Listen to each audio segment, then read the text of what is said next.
like I'm working on something. Pictures of the building. Yeah, I mean, like I'm working on something. I don't give.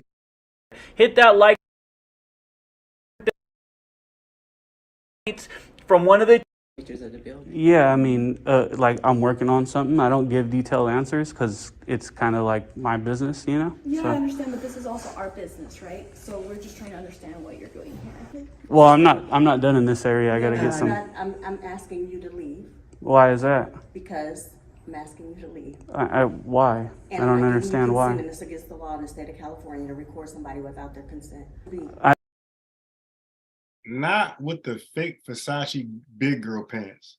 No, you are not giving directives. You are not giving directives with the fake big girl Versace pants. That can't, is that Christmas trees and Christmas ornaments? Yeah, I don't believe you would do that at work. I know you're not wearing damn near $2,000 pants at work.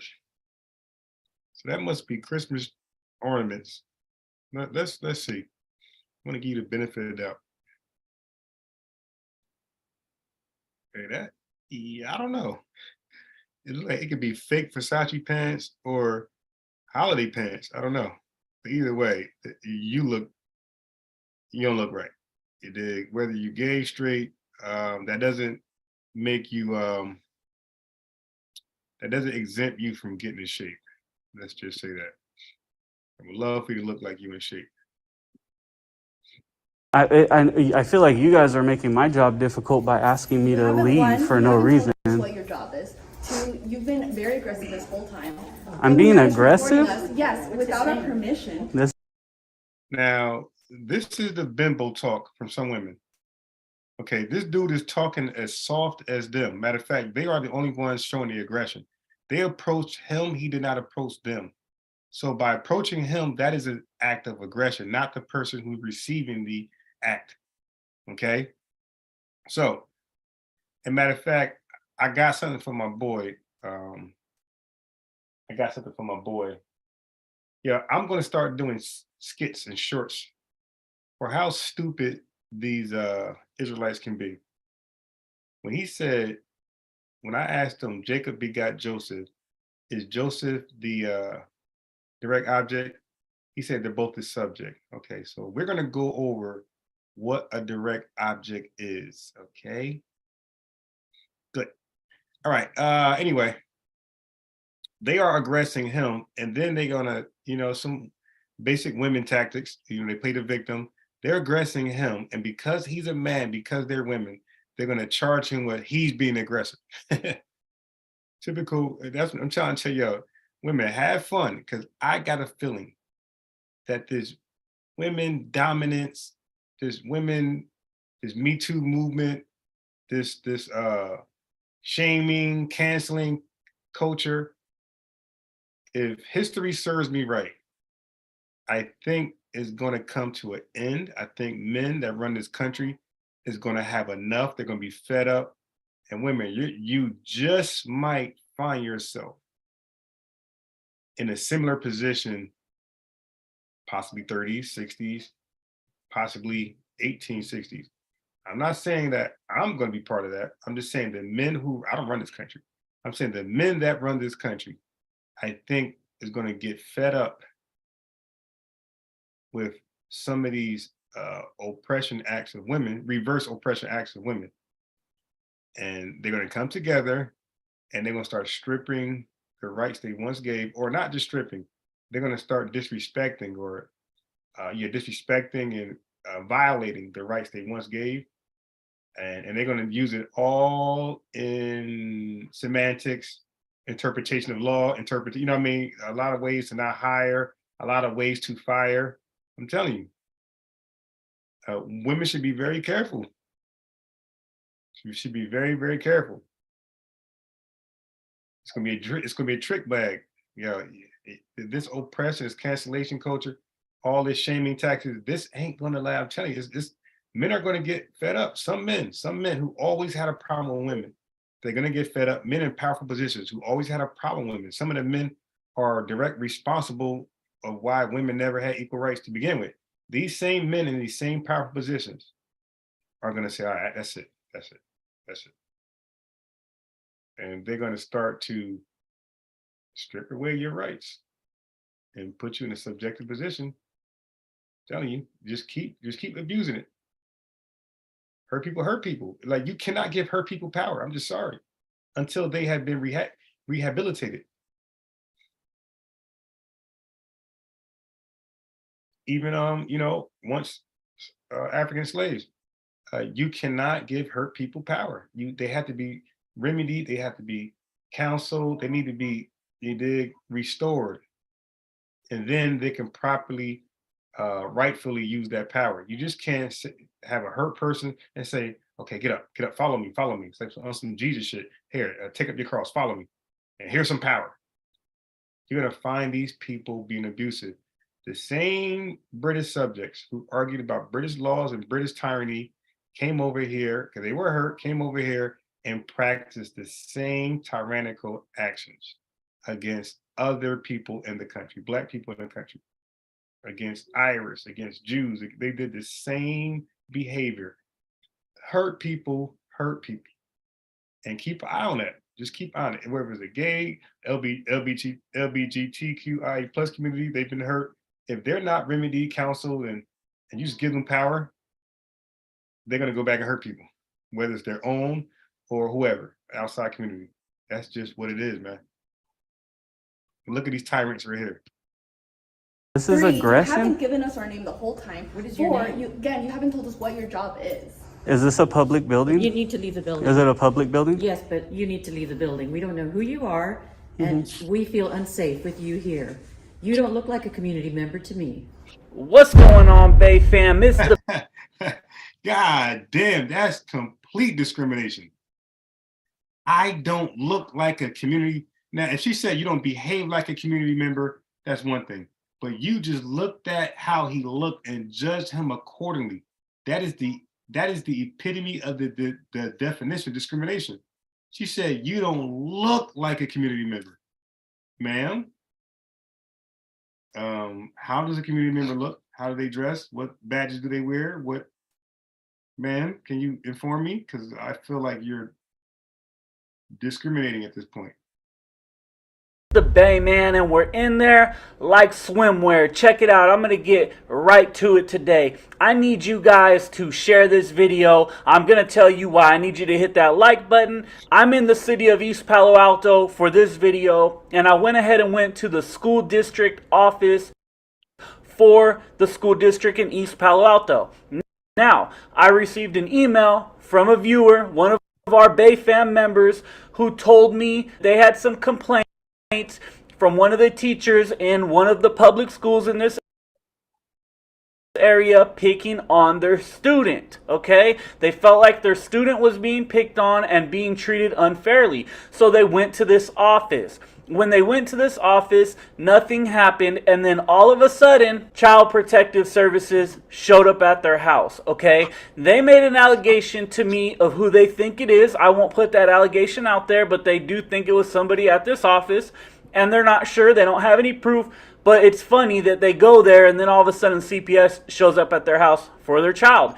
They cooperated with CPS, even though they didn't have to certain things. They opened up everything to CPS, let them look at everything. CPS found that nothing was wrong with their child. Nothing was wrong with the home. Nothing was wrong with the parenting. Nothing was wrong with the home life. So I went to this office to check it out for myself. I wanted to see how these people are treating members of the public. And you guys are going to go ahead and see how they treated me when I was there recording by myself in a hallway, not bugging anybody, not talking to anybody.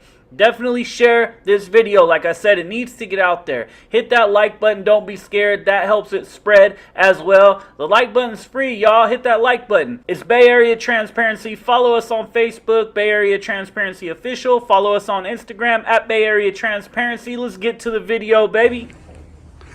Okay, looks like we got everything we need here. Let's take a picture of this one. A lot of times we kind of, wait to give people their flowers when it's too late. And I just wanted to make sure that I kind of brought you all together and quickly Let me take a picture of this room here. How you guys doing? Just taking a quick picture. Okay. As a small, but my I got that. Take a picture here.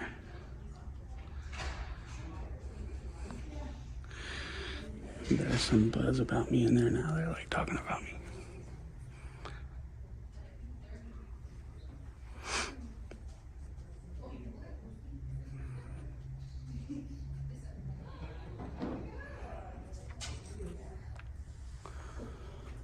What's Education Foundation?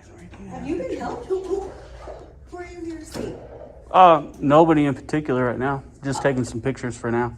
Oh, okay. Are you a community member? Yeah, Oh, could say that. oh, okay. I just didn't know if there was something I could help you with. No, just taking pictures of the building. Okay.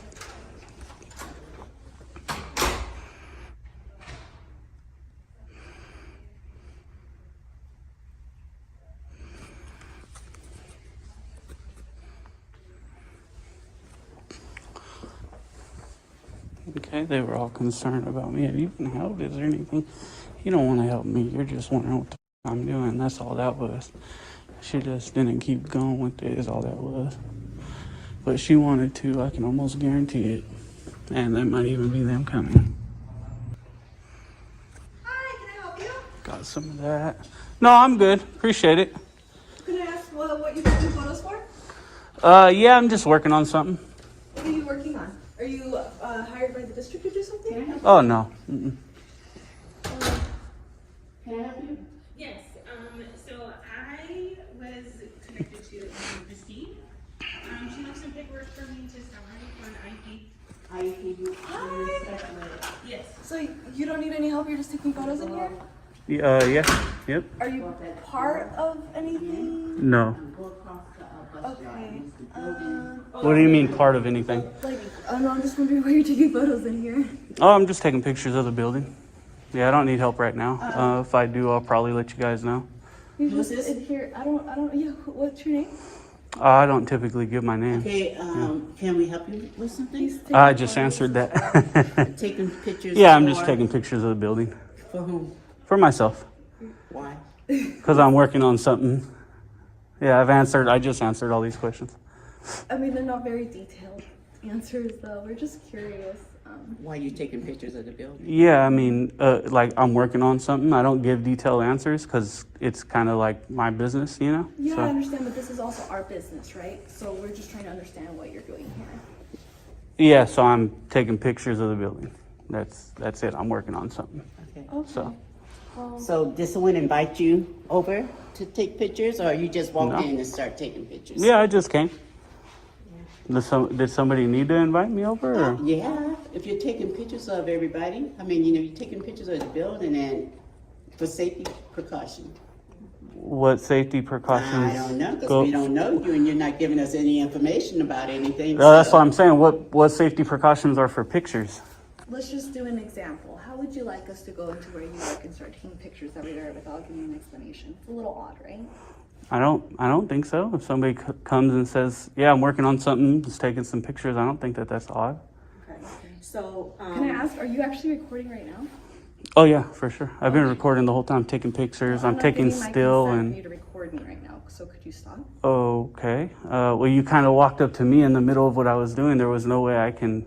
You could have Get stopped your once we consent, started the right? Conversation, actually. I could have, but you could have also not approached me with the camera as well. You know what I mean? I don't have a camera on me. Oh, I have one. I'm saying I'm working. I'm using my camera, and you approach me. So of course you were gonna be on it. You know. Well, of course she's gonna approach you because you're a stranger You're walking walking down around the taking hallway, photos just of the taking hallway. pictures of everybody and everything. So she Well- does not know you. I wasn't taking pictures of everybody. you're Actually, you recording. guys are the first people that I've spoken to, except I think somebody back there, and that was it. So, Can we take a walk down here, please? well, I'm not done in this area. I gotta get some. I'm asking you to leave Why is that? because I'm asking you to leave. Why? I don't understand why. And it's against the law in the state of California to record somebody without their consent. It is. So, yes, it is. So I'm asking you to stop recording me. Do you know what law that And is? I'm asking you to please leave. Did you know what law that was? I'm asking you to please leave. Well, I'm asking because this is my job, right? I do this every day, and I know that there's not a law that says that. Okay. So, You can go and look it up. I'm not making it oh, up. be I'm my, not be my wasting guest. time. Yeah, I But know I'm the just- laws. But I'm Yeah. asking you to leave, please. For what?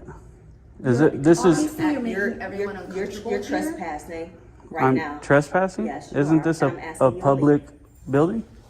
Sir, I'm asking you, why do you? Is you it a don't have public- to make this more difficult than it has to be. I feel like you guys are making my job difficult by asking me You to haven't- leave one, for you no haven't told us reason. what your job is. Two, you've been very aggressive this whole time. I'm And being you're just aggressive? recording us, yes, without our permission. This is Three, aggression? You haven't given us our name the whole time. What is your Four, name? you haven't told us what your job is.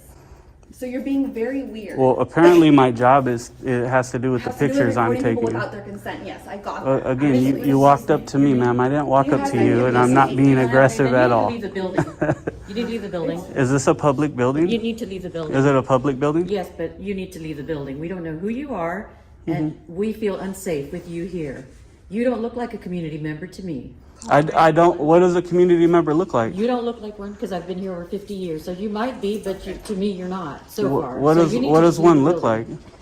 Maybe somebody I would have known in the past 50 years. And maybe I don't not. know you, and you're not giving a name, so Right. therefore you should probably leave. That means you know everybody in East Palo I Alto. may. Huh. Chances are I may. You're not a popular. familiar face. Well, you don't look familiar to me either. There So. you go. Yeah. But you need to leave. You need Is to this leave. a public building, ma'am? Bye-bye. Ma'am, is this a public building? Okay, we need to call the police. Call security. Call whoever you want. I mean, it's a public building, so So what makes you want to be in this public building? that's none of your business. I'm taking pictures. I have things I'm working on. You took So pictures of us. you guys all walked up to a working camera, and the door was open to the public office. So this is crazy. What was your name? What's your name? You're a community member. Do you know me? Maybe you should know me. Well, obviously I don't, so I'm asking your name. Yeah. What was your name? The guy's wearing a bracelet. Do you? What was your name? You didn't tell us what your name is. I don't have to. I don't work for the public. See what I'm saying? You guys do. So. You don't have to make this, why are you making this difficult? Well, that's what I don't understand why you guys are making it difficult. I'm not doing anything wrong. I'm taking pictures. I'm just saying, you're in a school setting. This is not a school setting. It's a school district. It's a school district. This is not a school setting. It's a school district. It's a school I agree with you. This is the school district. I'm well aware of where I'm at. So we are trying to understand what it is your intentions are by being here, because you just said vaguely, taking pictures. Yeah, I said I got some pictures to take, and then I got some other things I'm doing. But right now, I'm taking pictures. My only focus right now is pictures. Okay, so I'm And that's it. asking you, Okay, again, and I'm asking you guys, is this a public building? And the answer was yes. If it's a public building, I have a right to be here because it's You don't public. have no business here. If you're doing business with somebody, with Pictures are my business. No, but you're not Wh- doing business Who with are you anybody to tell here. me that I don't have business here? Do you have a school, children here? Who are you to tell me I don't have business? You don't. How do you know this? Do you My have any- business right now is taking No, but do pictures. you have business? As with well as anyone here in as this- well as the public info that I've gathered, especially public info on these walls. This is all public info in a public building. So again, who are you to tell me what my business is? I could easily tell you, you don't have business here, you should leave. But you wouldn't, because I don't need to know your business because it's private. Well, just like you don't need to know Well, mine you do need to because know it's private. if your business, especially if you know, but then And then we have business. this lady who's a liar saying I'm being aggressive when I'm actually very, very I said calm. you're being verbally aggressive and confrontational. I've been asking me You to haven't- leave one, for you no haven't told us reason. what your job is. Two, you've been very aggressive this whole time. I'm And being you're just aggressive? recording us, yes, without our permission. This is Three, aggression? You haven't given us our name the whole time. What is your Four, name? you haven't told us what your job is. I've been, Which no, are- you so said just you've so been you know, the aggressive. police- Just so you know, the police are on their way. That's fine. You could do with that information That's- after. I don't care. But I don't think that we need to engage with him anymore. It doesn't matter to me at all. What was your name? I don't need to give you my name. Do you work for the public? You No, kind I of don't do. actually. You don't work here? Nope, I don't. Oh, okay. Well, then you should just get the hell out of here anyways. And quit talking to me like that. Why would you come up to somebody random? You don't even work here. we don't. Weirdo. Let's- What was your name, ma'am? did you give me your name? No, I didn't. Okay. But I also don't work for the public. You guys are public servants. You guys have to give us your name. I'm not gonna give you my name. Okay, you're not going to give me your name. What was your name? I could just for reference, it is in your policy that to identify yourself to the people you're dealing with while working in a capacity like this. So, what was your name? I can find it all out. I will get it all. I'll get your first, last, salary, hours, days you work, all that stuff. So, nope, I'm going to get all that stuff. And the way this lady was acting, she's obviously their boss, maybe. She says I should know who she is, but again, you want to give me your name?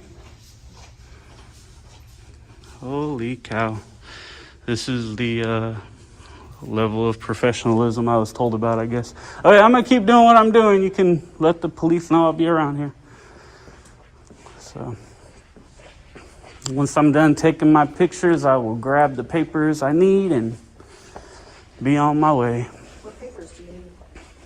Well, one would be a complaint form now. How do I file a complaint against you guys? And another one would be figuring out how to get public records so I can get all your names and stuff. That's fine, but I know. Trust me, I know. I know these laws like the back of my hand. You'll see when the police get here. They'll leave before I do, I promise you. So. Okay, we just gotta get... this lady said she doesn't work here, but she said she did a minute ago. And then we need a public information request. These ladies escalated this like extremely fast because I don't know why, actually. I would assume they're just used to people like doing what they say. And when I didn't do what they said, they got pissed off for some reason. I don't know why, but it's kind of weird, actually. So this is the lady that called the police, even though she said she doesn't work here, but when she approached me, she said she did work here. So we'll get her. And you still haven't told us what it is that you do for work. Yeah, I don't need What to. it I don't is- need to tell you guys that. Just taking pictures. I said I'm working on something, so obviously it has to do That's with not my vague at all, pictures, though, and but I don't have to give you the info. No, you don't. If you work You don't, here, You're right. You're absolutely right. do you Keep do you recording, work keep here? Doing your job. I'm going to. Keep working on I am. something. Go ahead, I'm keep working right on now. something. I am. You have a wonderful attitude for public service. It's awesome. Thank God I'm not into public service.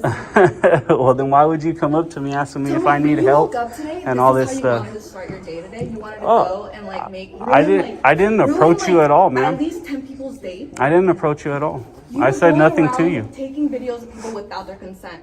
Do you think people enjoy that? Who did I take a video of without their consent? Myself.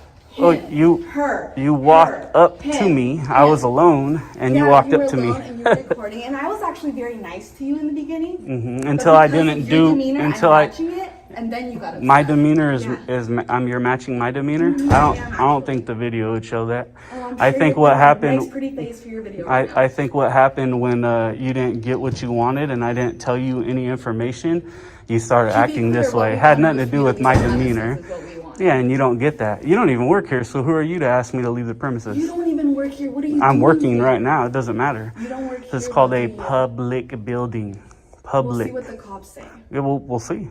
We will see. Oh my God, this is like. Did you go to public school or private school? Does that matter? Yeah, I'm just trying to Did you go to point out public the or private flaws in school? the public school system. Part of them. So, you work here, sir? I do work here. Oh, what was your name? My name is Reese. Reese. Good to meet you. We have one person that understands their policy is to identify when dealing with members of the public. But apparently we got this little, like the firecracker Chihuahua lady flipping out for some reason. And I just don't understand what the purpose is. She says she's matching my energy, yet I've been calm the whole time. I just said I didn't have to leave, so. And their whole thing is, well, we'll see what the police say when they get here. Oh, yeah, we'll see. We definitely will. Let's see if she'll get my papers. Were you gonna give me those papers? Pardon me? The papers? What papers? The ones I asked for. Complaint and public information request. Police are here too, you can let them know. Yeah, I will. Cool. All right. So you got East Palo Alto PD. I wonder if it's the same guys from the other day.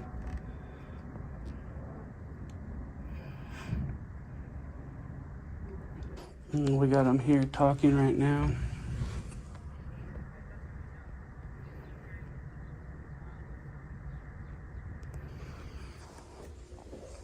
Well, that's pretty ignorant if you ask me.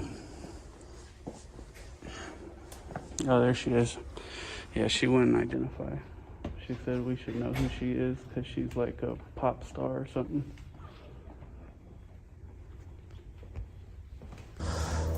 What happened? Where are they at? Thought they were gonna come grab me.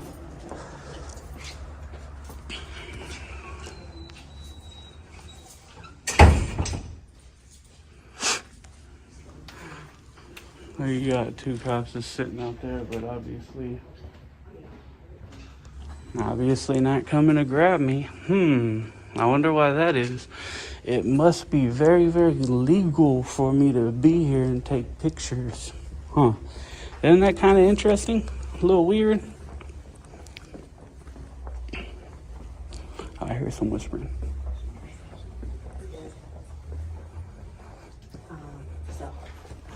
He does have a right. Dang.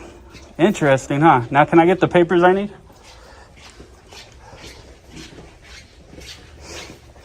I need assistance here, ladies.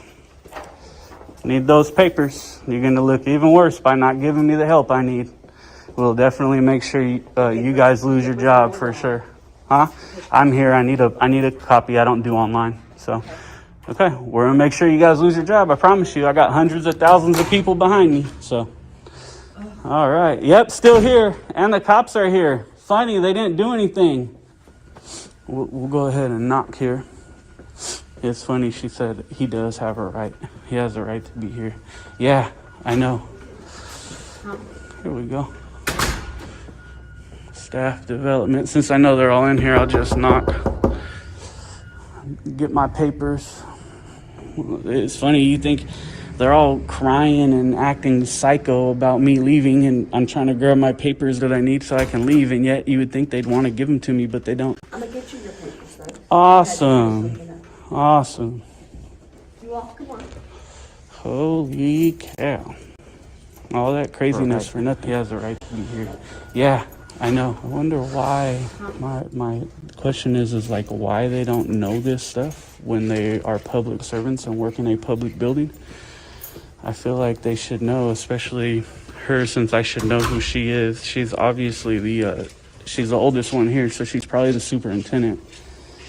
I should know who she is. She should know that this is a public building and she's a public servant and she has to serve the public. And people can come in and take photo and video if they want to. So the funny part is I'm just walking around the hallway. And I mean, yeah, it's no, let go. Don't I said don't touch that. No, don't touch it, okay? He's trying to bring up tears. It's fake crying. Trying to bring up tears. Nothing came up. You look like a Karen, baby unbiased. You try to get tears to come out and nothing came out. Two fake baby cry calls. All right. So it's amazing for me to look back and see that this American government, both state and national, were responsible for a lot of terrible mistreatment towards Black people. Okay? So this American government, federal and on the state level, were both responsible for depriving Black people, red line. I don't got to run it all down. You guys know. If you don't know, you're just a fool. At this point, you're a fool if you don't know what the American government hand in depriving Blacks and oppression and even slavery.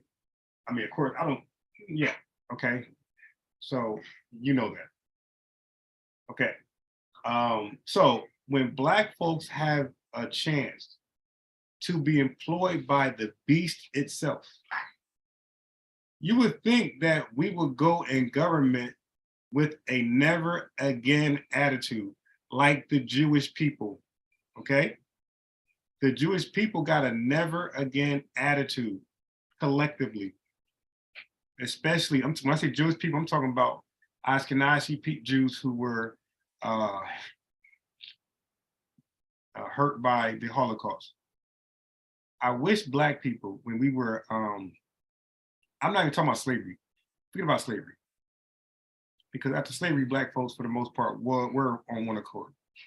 I'm talking about coming out of segregation, Jim Crow. Coming into, so when I'm talking right now, I'm not talking about slavery. When I say American government, I'm talking about Jim Crow segregation.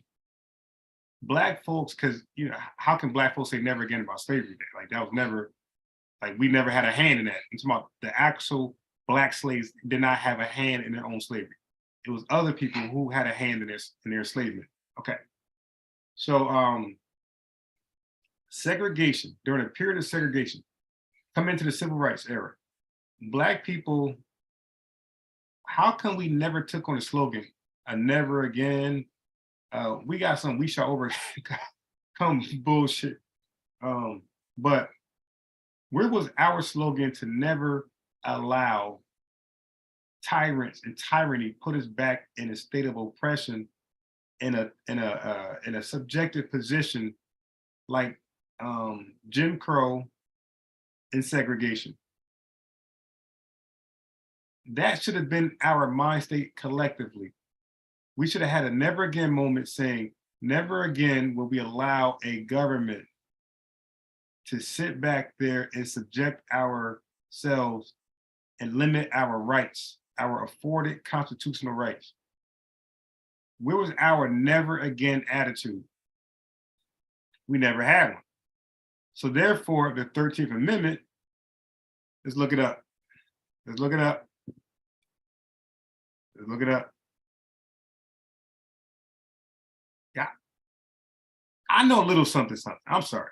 Like niggas be jealous because I can touch on, in the conscious community, by the way, the conscious community, some niggas just be jealous because most of the subjects in the conscious community, unbiased sports, I put a lot of effort and research in. And off the top, I just comply into this shit. Okay, so 13th Amendment. Let's see if this is it right here. Y'all know what I want. Y'all know what I want. Y'all know what I want. Okay. Niggas can't do this. Niggas talk all this conspiracy bullshit. They get on here, and if I say call in, hey, let's talk about the 13th Amendment. Let's talk about the 14th Amendment. Let's talk about the 15th, 16th, 17th, 18th Amendment. Forget about religion. Forget about vaccines. Let's just talk about United States and the rules and laws that apply to Black people today and during afterwards, the Civil War.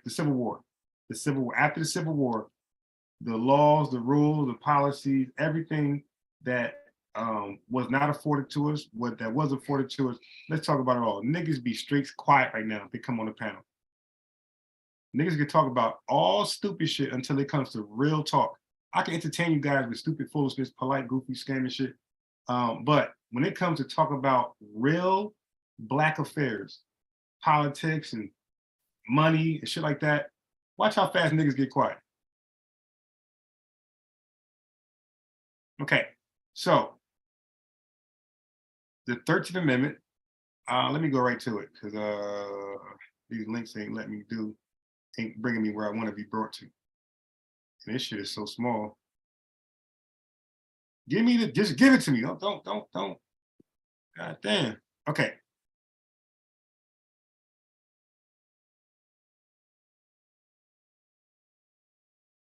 Let me see. That's the amendment. Okay, anyway, I got it. It's right here in front of me. Just want to make sure. It's in that tither thou do. It's in that tither wither thou thee language. That's why I was like, oh wait. Okay.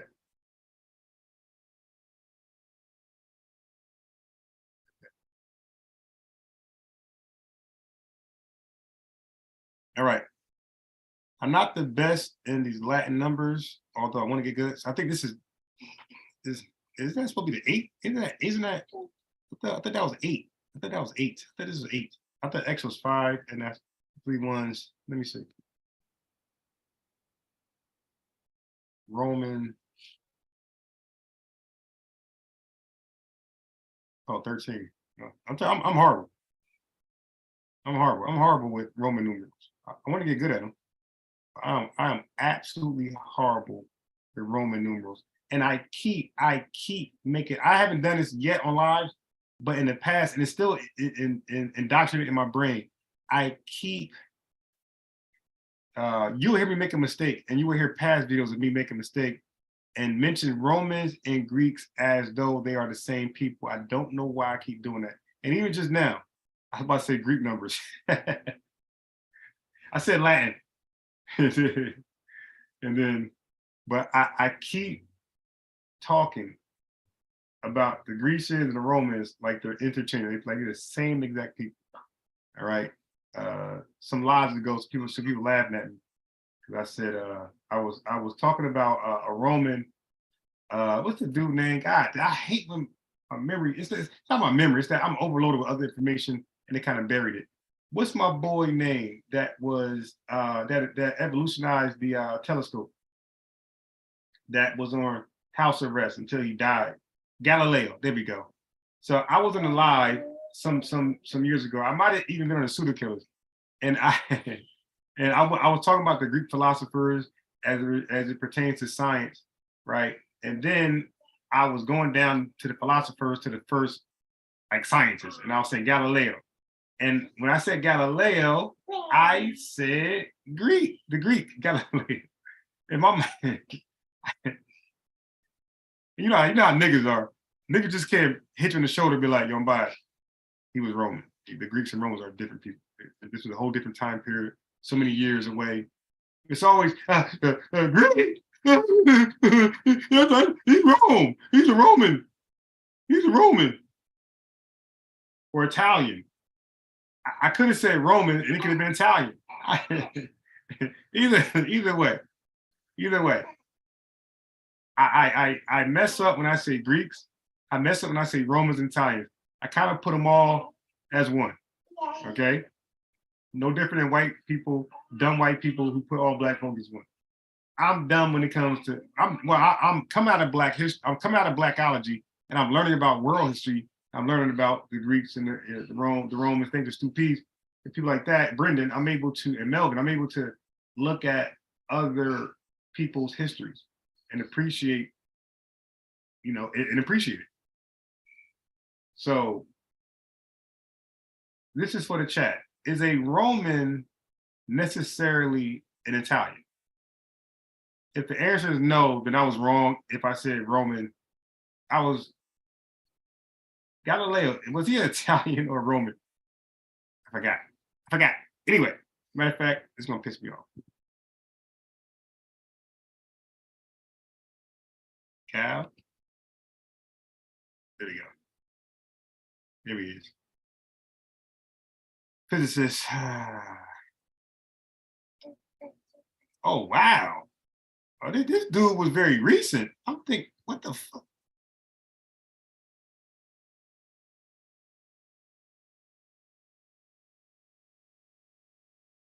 Now, Wikipedia come at me because I used to donate before the pandemic. I donated after the pandemic also. Okay, anyway, this is born Galileo, Duchy of Florence. I have no idea where that's at. What the hell was he?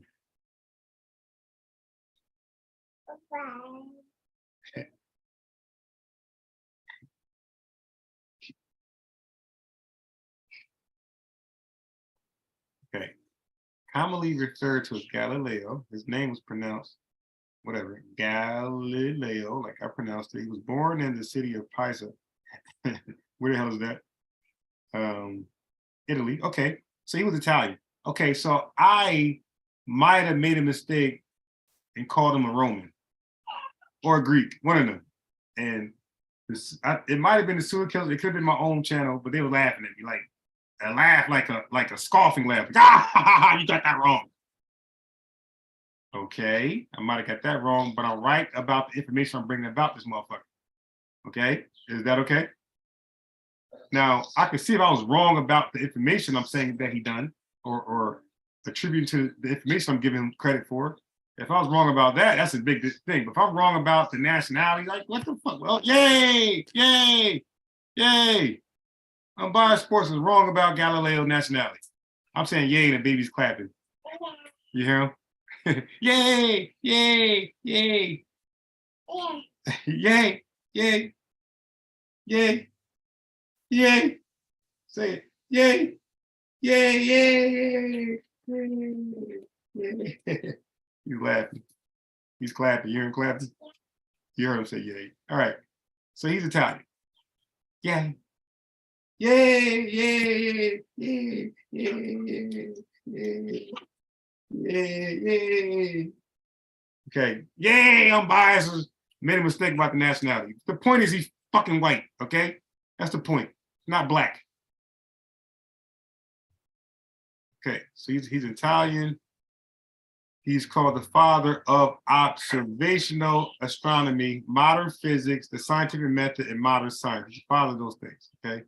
He studied speed, velocity, gravity. Now, you can't tell me a fucking Egyptian studied this shit. So the Egyptians were good for their time. Don't you dare compare those piece of shit pharaohs to Galileo. Like he runs circles around those stupid niggas, okay? During his time. If one of the Egyptians, if we can time stamp one of the Egyptians or time freeze them and bring them to Galileo time and sit down with him, he'll run circles around those stupid niggas. Okay, there's no comparison. He was way more brilliant than those damn Egyptians. And Egyptians for their time was way more brilliant than most people around them. Okay, but as time keeps progressing, smarter and smarter people will be introduced than the past. That's how it's supposed to be. Except when it comes to Black history. Black history, the modern people are not smarter than the elder. The elder people are still smarter. Now we have way more information than the elders and the older people, but for some reason, they're still called the smarter people. Like, get the fuck out of here. It's some backwards Black Panther primitive bullshit. Like, stop. I'm so glad that majority of Black folks don't be like that. It's a stupid ass community. Okay. So anyway, let's get out of there.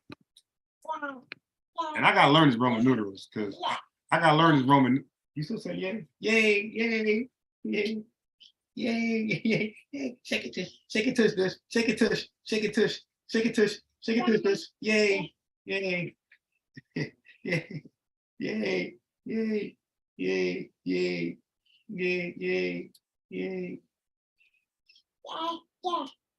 yay, yay.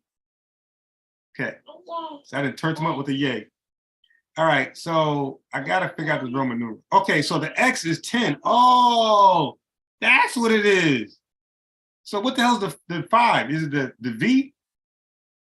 Oh, okay. See, I'm thinking the X was 5. Now I should have known X is 10 because of multiple 10. Oh yeah, I got a brain for it. Now it's all coming together. All right.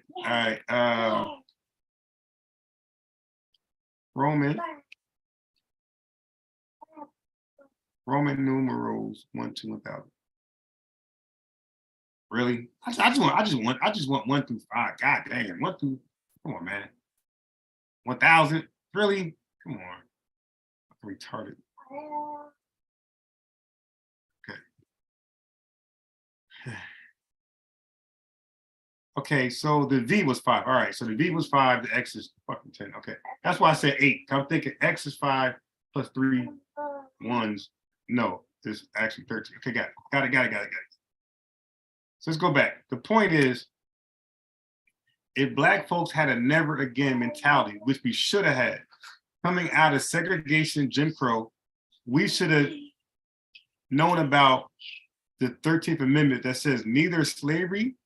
Can y'all see that? I can make it bigger. Neither slavery. So this is the Amendment 13th Amendment, Section 1. Neither slavery nor involuntary servitude, except as a punishment for crime. Now that part right there, this is when we should have had the never again right there. We should, when we start working in law enforcement, we start working as lawyers, when we start working for the American government, and as politicians and lawmakers, we should have had this in our head.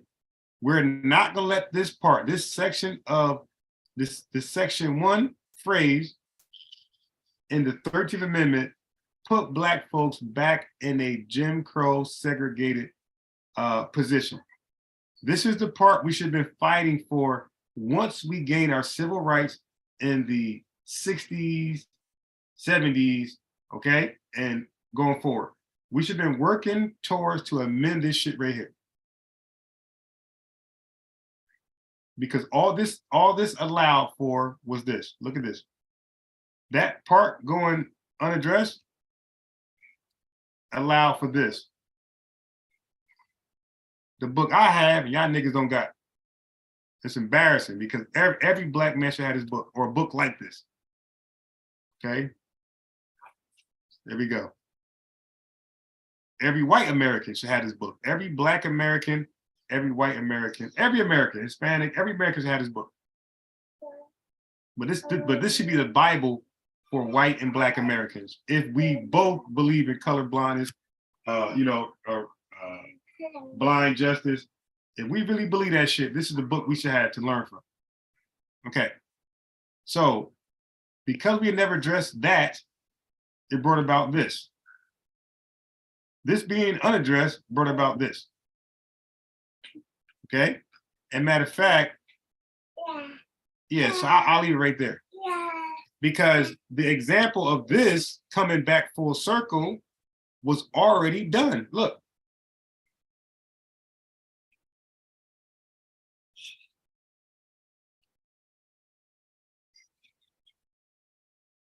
There we go. Let's go back. Yeah, y'all niggas don't know about this.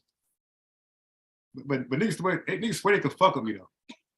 Niggas be killing me. They swear they could fuck with me. This is called Parchman Prison or Parchman Farming. Okay, so if we would have known, so this right here, after the Civil War, okay, this right here led to this during, right after the Civil War. No, I'm sorry. My fault. This right here led to, matter of fact, I'm sorry, this right here was already leading up before the Civil War. Pardon me. This right here was already going on before the Civil War. Okay? So the South was already bracing for this type of indentured servitude. They was realizing that, let go. See, I tried to take him out the damn crib, and here you go about to break everything again. Yeah, you gotta take a nap. Come on, take a nap. I don't know why I let him skip his nap. Let's go.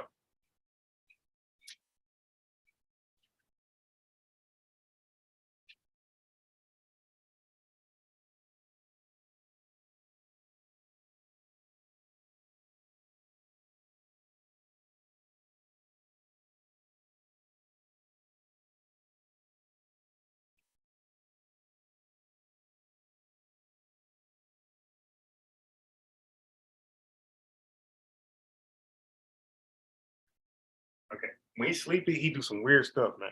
All right, that's when you know he's sleepy. So he'll do some abnormal behavior. Okay, so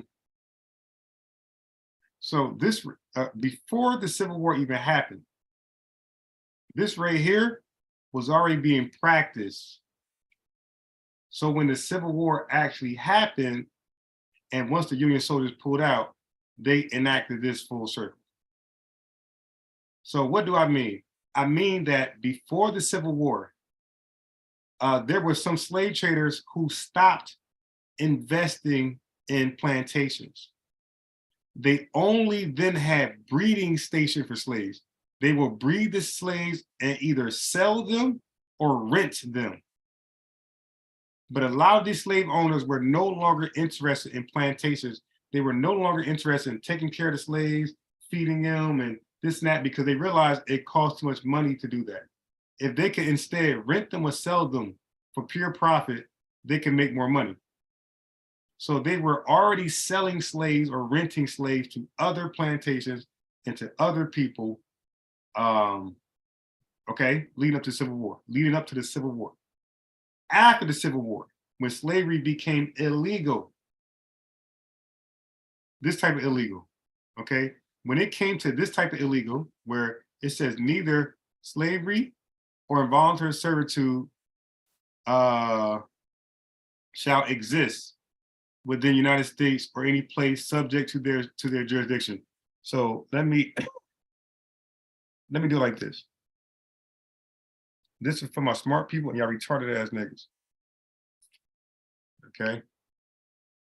And y'all know I hate y'all retarded ass niggas with a perfect hatred. Okay. So let me do this. Yeah, y'all know I hate y'all niggas. I hate y'all retarded niggas. Okay. Okay. So this is how it's read. Okay. You can only do this with some type of decent comprehension.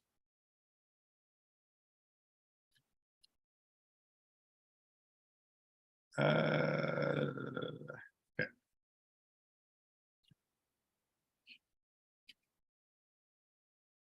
So this is how it is really put together. I'll make it larger in 1 second. Okay, so let me just, come on, man.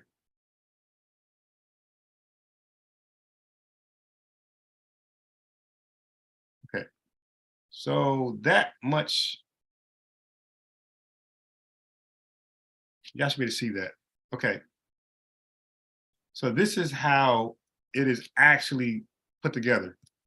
So neither slavery nor involuntary slavery, neither slavery nor involuntary servitude shall exist within the United States or any place subject to their jurisdiction. So that's how it should have just been read. The second part didn't even be in there. Okay, this is a whole separate thing. Every country before the United States, after the United States, during the United States, every country had a place for criminals. So this part ain't even need to be there. This could have been a whole separate bill right here, a whole separate amendment. This right here, this part right here. This should never been tied to slavery, to the emancipation of slavery. This should never been tied. This part right here. It should just only been the top part. This top part should only been neither slavery. This should have been the 13th Amendment, Section 1 by itself. Neither slavery nor involuntary servitude shall exist within the United States or any place subject to their jurisdiction. Because this part was tied there, because that part was tied there, it allowed this right here. It allowed for this.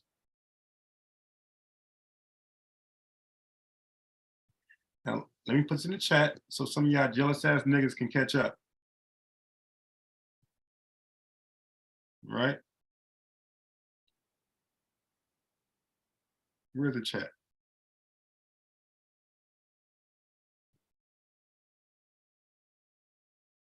Okay. Where's the chat? Now, some of y'all really rock with me. Some of y'all just some jealous ass niggas that wish y'all had as much study time as myself and wish y'all could recall as much information that I can recall from past. Like I said, again, this Hebrew shit I debated 10 years ago. I don't read the Bible, man. But I'm blessed to all those studies I've done. I actually learned it. You know, I actually learned the information. So that's why I had to go back and brush up. The Nation of Islam, I haven't read that bullshit in so long. But because I actually learned it when I did study it, it's there forever, almost forever. Okay. So, there we go, right there. So that's the link that's the link in the chat. That's the link in the chat for this right here. So don't ever get it twisted like because some of y'all think I've been in my little religious rant that somehow that's my strong point. Shut up. That's not my strong point. I just know it. So by not addressing the second part tied to the first part, it permitted this during right after slavery, right, during Emancipation Proclamation. This right here happened right away. So like I said before, it was already being practiced. A lot of slave owners stopped caring for building plantations, and they just breeded slaves and sold them or rented them. So once this right here happened, this first part happened, once this happened, they went out of business. Selling slaves, there's no more slaves to sell. Slavery's over. But except for punishment of crime and duly convicted, okay, then this part can come back to play. Okay, so walk with me. Amos 3 and 3, walk with me. If the Union soldiers, and they were, occupying the South, protecting, defeated the South,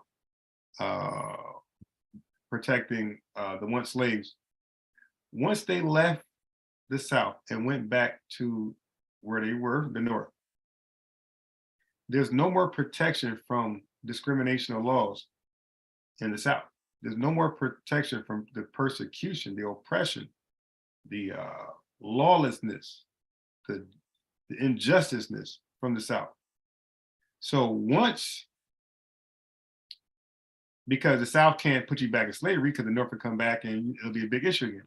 So the South said, all right, we're gonna play the letter game. We're gonna play the law game.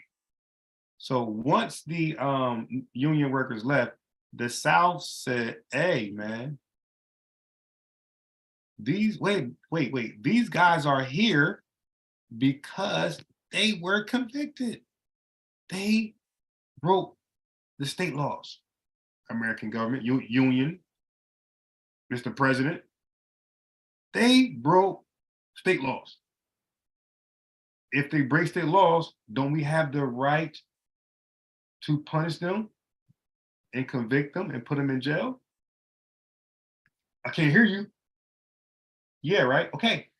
They broke a crime. I mean, they committed a crime. They broken the law. We tried them. We found them guilty. They might even lie and say they confessed, and we locked them up. So are you telling me, Mr. National Government, are you telling me, Mr. President, that if these Black ex-slaves commit a crime, that they should have immunity? So they should be Moors. Are you telling me, Mr. President, Mr. National Government, Mr. Federal Government, that the slaves, the Black people who were once slaves, are you telling me they now have sovereignty now? That they just could break any law and we can't punish them at all in our states? Are you not saying that? Okay. So they are here because they did this.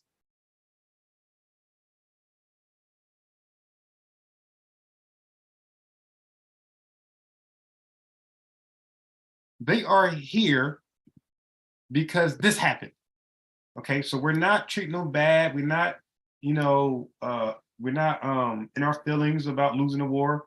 They did this, and that's why they're here. So that's what they was able to pull over the American government, okay, the national government. And how the hell can the national government prove them wrong, right? How? The national government did not have no safe haven for Black people who were once slaves. They just abolished slavery and made it illegal to the land, and they that was it. They had no safe haven for them. But this American government had a safe haven for Ashkenazi Jews who had, they took part in coming up with a safe haven for Ashkenazi Jews who were Holocaust. Okay, so American government felt like it was the right thing to do for Ashkenazi Jews, to give them a safe haven far, far away from their former oppressors. Okay, but when it comes to Black folks, the American government did not feel like Black people should be separated far, far away from their oppressors. You see how easy I put that together without some conspiracy theory, without some hatred towards another race, all that stuff. This is simple logic, right? Simple. It's put real simple. So now, there's nothing our leaders could have done with this at the time. There's not, like after the Civil War, there's nothing we could have done for this. So we could have never, we couldn't have said never again at this time in around 50s, 1860s, 1900s. We had no power, no say so, no nothing, no angle, no leverage, nothing. But leading up to the civil rights era, that's when we should have dealt with this in the Constitution. That's when we should have had the slogan, never again, or something similar. Okay? Something similar. Maybe Black Lives Matter. Matter of fact, during the Civil War, during the Civil Rights era, that was the best time to come up with the slogan, Black Lives Matter. That's when it would have been fitting. And that could have been the slogan to never let this happen again. Because this led to this, which led to this.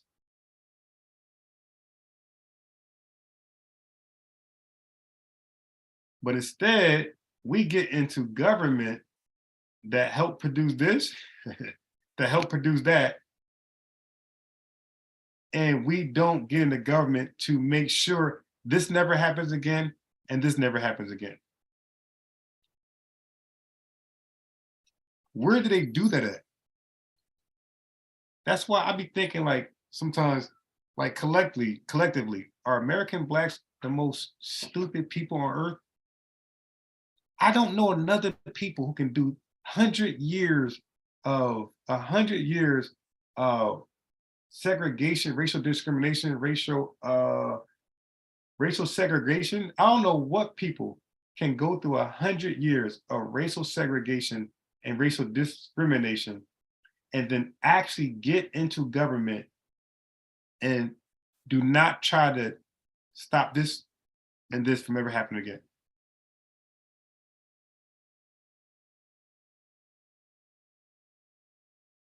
Okay, so now I can close that out.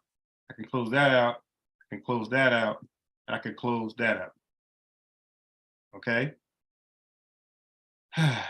So now, so a guy, I went to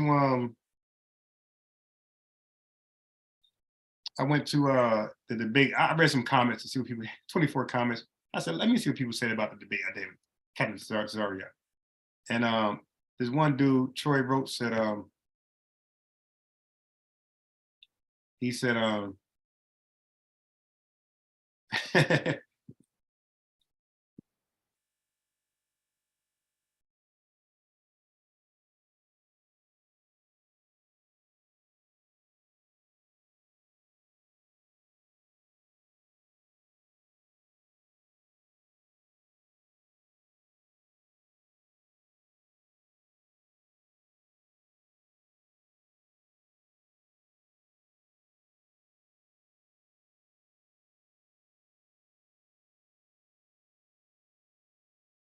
okay.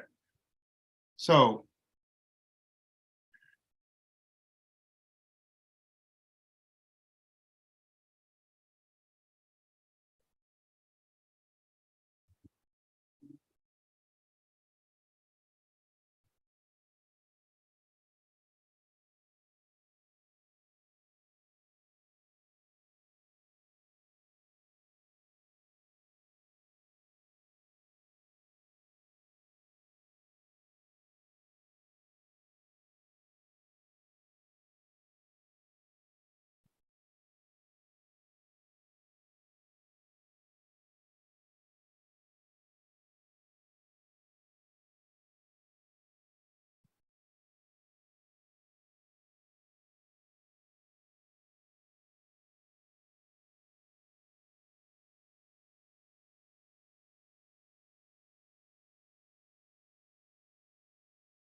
okay.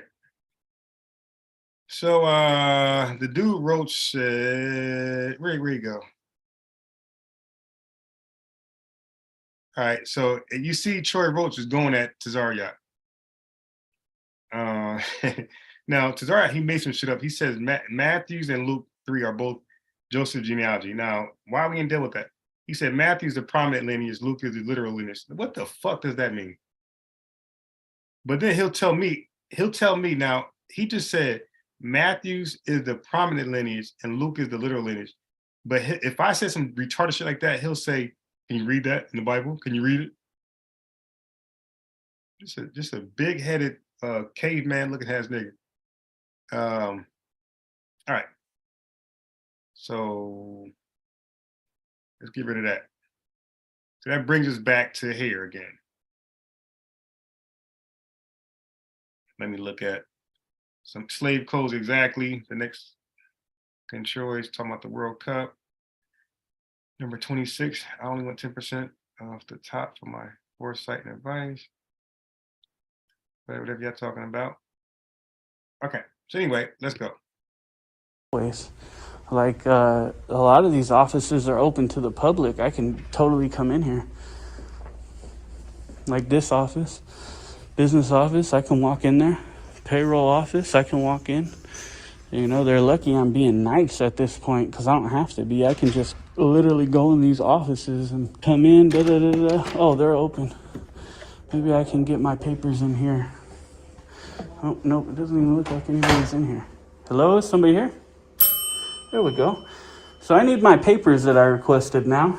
Okay, I don't have those papers. You have to go back down. Who has them? Because you guys are all ignoring me at this point. So I just need to get the papers that I need so I can. They're not out here in the hallway in those. No. It would either be HR or superintendent, and it's lunchtime, so they're gone. HR, superintendent's Or you office. go online and get them. Yeah, I don't do online.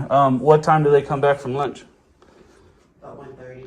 1:30? Okay, cool. I'll come back at 1:30 and we'll do it all over again. And then I'll come drop them off tomorrow and we'll do it again tomorrow. Hopefully we can learn our lesson. Did you want to give me your name now? No, did you want to give me your name? No. Okay. No. Ma'am, I tried to explain this. You work for the public and I don't. Yeah, So we have a right to know your name, yeah. You want to give me your name? You're on public property. I know. You know what you're doing. I know. And the cops just came and told your bosses that I have an absolute right to do this. So, Okay, but I'm still not going to give you my name, okay. sir. Well, we'll get it. And I wish you luck with your job because there's going to be a lot of people mad that you guys acted like this. And I have, I mean, yeah. it's understandable we're being cautious on our end with all the school incidents that's going on, but we're going to be No, there I about don't- strangers walking up and down the hallway. I mean, this is not a school. This is not a school, though. This is a business office, right? It's a district office for schools. Right. And unfortunately, I mean, I don't believe it's your fault per se, unless you're the superintendent. I would really believe it's their fault because they should have educated you guys on this. You guys should know that you're public servants. Yeah. This is a public office and people can come in here all they want and take pictures or do whatever. So you should be educated on it, but it's also your policy to give your names. And erring on the side of caution. I'm not going to give you my name if you're not going to give me your Well, name. as you said, we're being cautious. The police have already came. They didn't even talk to me. They told you guys that I'm good and that's it. And so at this point, what are you being cautious about? It doesn't make sense, right? So Okay. they're going to come for your job. I'm just letting you know. All right. There'll be a bunch of new people here replacing your guys' spots. So it's unfortunate. They're not trained right. You know what I mean? They're not trained right. I mean, if you're in a customer service position as a public servant, you should at least be able to do customer service. This is why the person who asked me to come here asked me to come here. Because apparently they came here and they got treated bad and they wanted me to see it and they wanted everybody to see how bad the people treated them here. And so that's why we're here. All right, complaint form. And what about my public records request? What public records are you? All public records. Any and all public records. Did you want to give me your my name now, or are God. you going to double down on not doing the job right? I'm not intimidated by it, so that's. Oh, it's all. I know you don't need to be intimidated. I'm not trying to intimidate you at all. I mean. So I just wanted to give you this. I don't know if you have specific public records that you're asking for. Well, there should just be one form for any public record, and we should be able to name the public record that we need. Okay. All right. Okay. All right. No, I understand. just the way to approach that was all wrong, and unfortunately, I think your superintendent failed you guys in the education that they gave you, because I guarantee that they know, and if they don't know, they're not doing their job correctly. This is a public building. You guys are public servants. People can come in here and take pictures, open to the public, and you know that you'll see. You guys will see. I've been doing this a long time. Take care. Oh, they're in for a ride that they don't know about. I know that. They just don't know the Bay fam, man. You know, they're acting like they don't care. I got ho. I got something for you. Oh my God. LJP. Hey yo, look at this right here.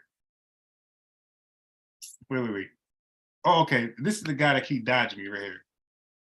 Focus of the Danzo making like. Before I get started, let me give all praise and honor and glory to Yahweh Ba'Hashem, Yahweh Shah Ba'Hashem, Mukakadash. Double honor to the apostles and elders of Great Millstone. Peace and blessings to the brothers that are preaching the truth in the four winds of the earth. May Yahweh Ba'Hashem, Yahweh Shah have mercy upon you. All right, I'm gonna this first video that I'm gonna tackle concerning sex, the virgin of a token, which means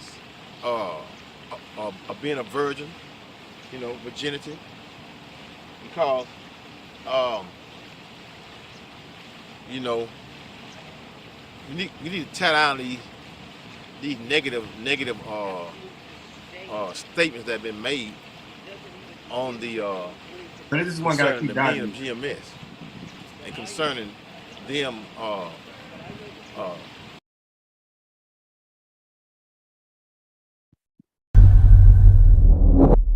Like I mentioned earlier, you do have a picture of Kanye West tatted on your body, and I must say that is not the best tattoo of Kanye. It almost don't even look like him. Yeah. But be it as it may, Kanye's been in the news an awful lot lately.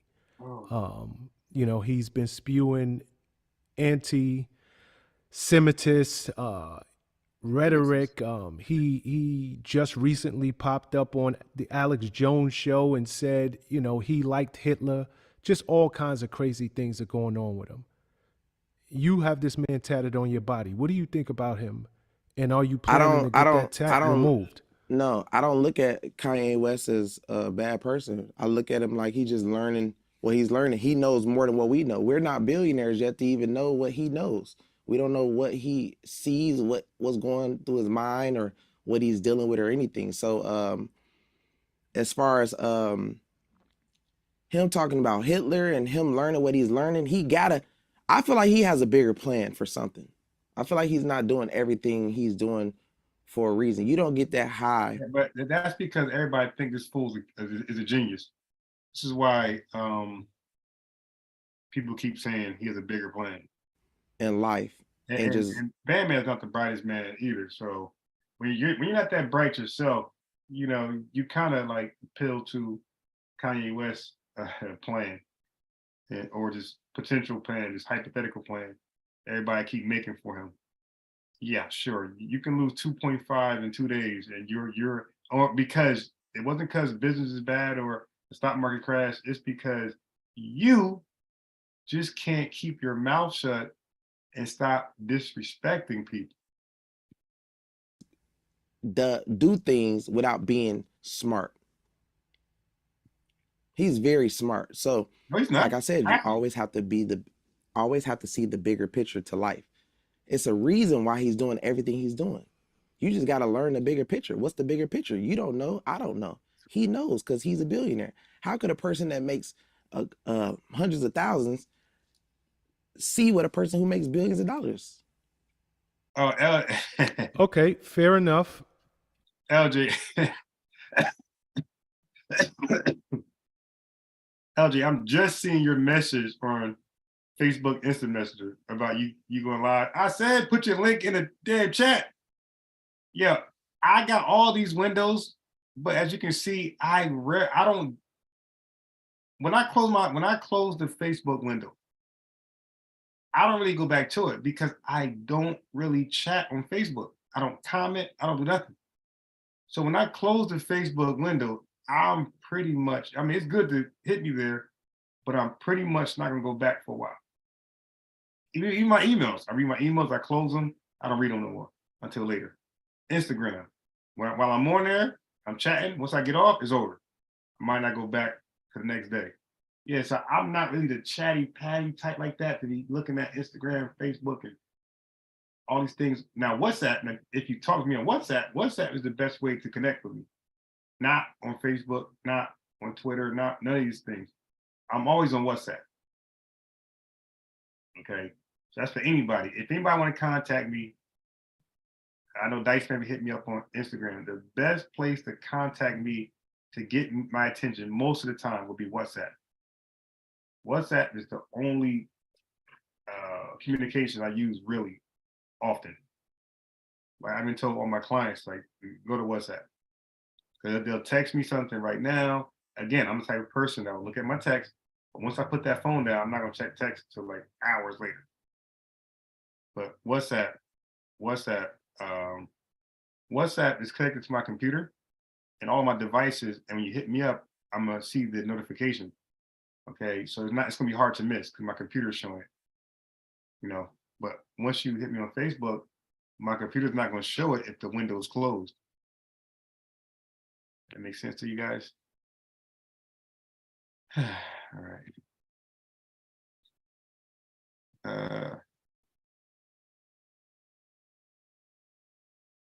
Oh yeah, man. Yeah, somebody wanted to challenge you. Okay, so let me stop that right there. Wait, let me finish this. But I got to challenge you on this. Whatever he's talking about, he has to know something that me and you don't know. He has to have a plan behind what he's doing. You know what I'm saying? No. Like it gotta be. Okay, fair enough. I hear you. It gotta be. It gotta be? No, it don't gotta be. But I got to challenge you on this, and I'm not trying to put you on the spot. So, Okay. you know, take this with all the love I got in my heart. You know, to say I like Hitler, that's pretty harsh. You know, Hitler was responsible for a lot of deaths, and Hitler is kind of the face of racism at its worst. But did no matter, okay. let me finish if you don't mind. No matter what he knows that we don't know, you don't think that statement is hurtful to millions of people? No, that statement is definitely hurtful to millions of people for you know what Hitler has done. I don't know if you've seen the movie. What's that movie where they was? We gotta stop being apologists for you know, hurt people. Like we gotta stop. All right, so let me go.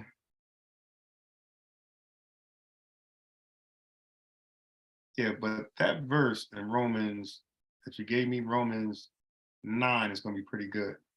I've been checking my email lately because I've been looking for now the email. Yeah, the email, you might have a good chance to get me there too. My email. And I got 2 emails. I know I got the Swazi email, but lately I've been checking my cwisdom3@yahoo.com email the most. Let me show you what email I've been checking the most. Okay, I've been checking this email right here the most lately. Because this is the email I give my debaters. I met the guys I'm debating. So that is the one right there. All right, cwisdom3@yahoo.com. All right, I'll go back to it 1 second.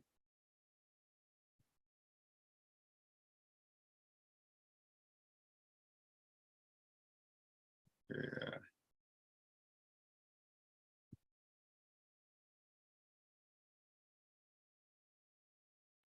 The top one. Top one is what I use to debate these guys. So that's why, obviously, I've been going to that email the most, because that's the one that these guys are going to reply to that I've been debating. Okay, so let's go here. He speaks about how they might. I've been trying to get him. I've been trying to get him. I've been reaching out to him. I've been trying to get him. He has not replied yet. This is the guy I've been trying to get. to Europe. They settled there. They turned white. A small group of them turned white and then just stopped mixing. Now, it's the best that they have, although it's debunkable, but he made a fatal mistake. He mentioned a Jewish family. He mentioned the Jewish family that moved, that allegedly went from Israel to Rome to Italy to Germany. And that was his fatal mistake. Because when I researched that family, we found out that family, according to their Jewish authoritative sources, were converts. And they came with much study. I'm not going to lie. They came with much study. I had to get on the phone with Sergeant Yatab. I had to get on the phone with Alizar. I had to get on the phone with Assad. We had to really crack this code. If this is the best they got, then damn it, they're getting knocked out with a backhand. Nigga ain't even got to throw them things. So without further ado, let's listen to his presentation, Fair Use, and we are going to commentate on his content and also pull up these sources. Oh my goodness. Y'all get your pens and pads ready. It's over for these guys. You know we're at the end when these things start coming out. You should have left us alone. I wouldn't have even bought the Talmud if you would have just left us alone. Now we examining your stuff and some things is coming out. So let's play this. Where we at? What's it called? Okay, there we go.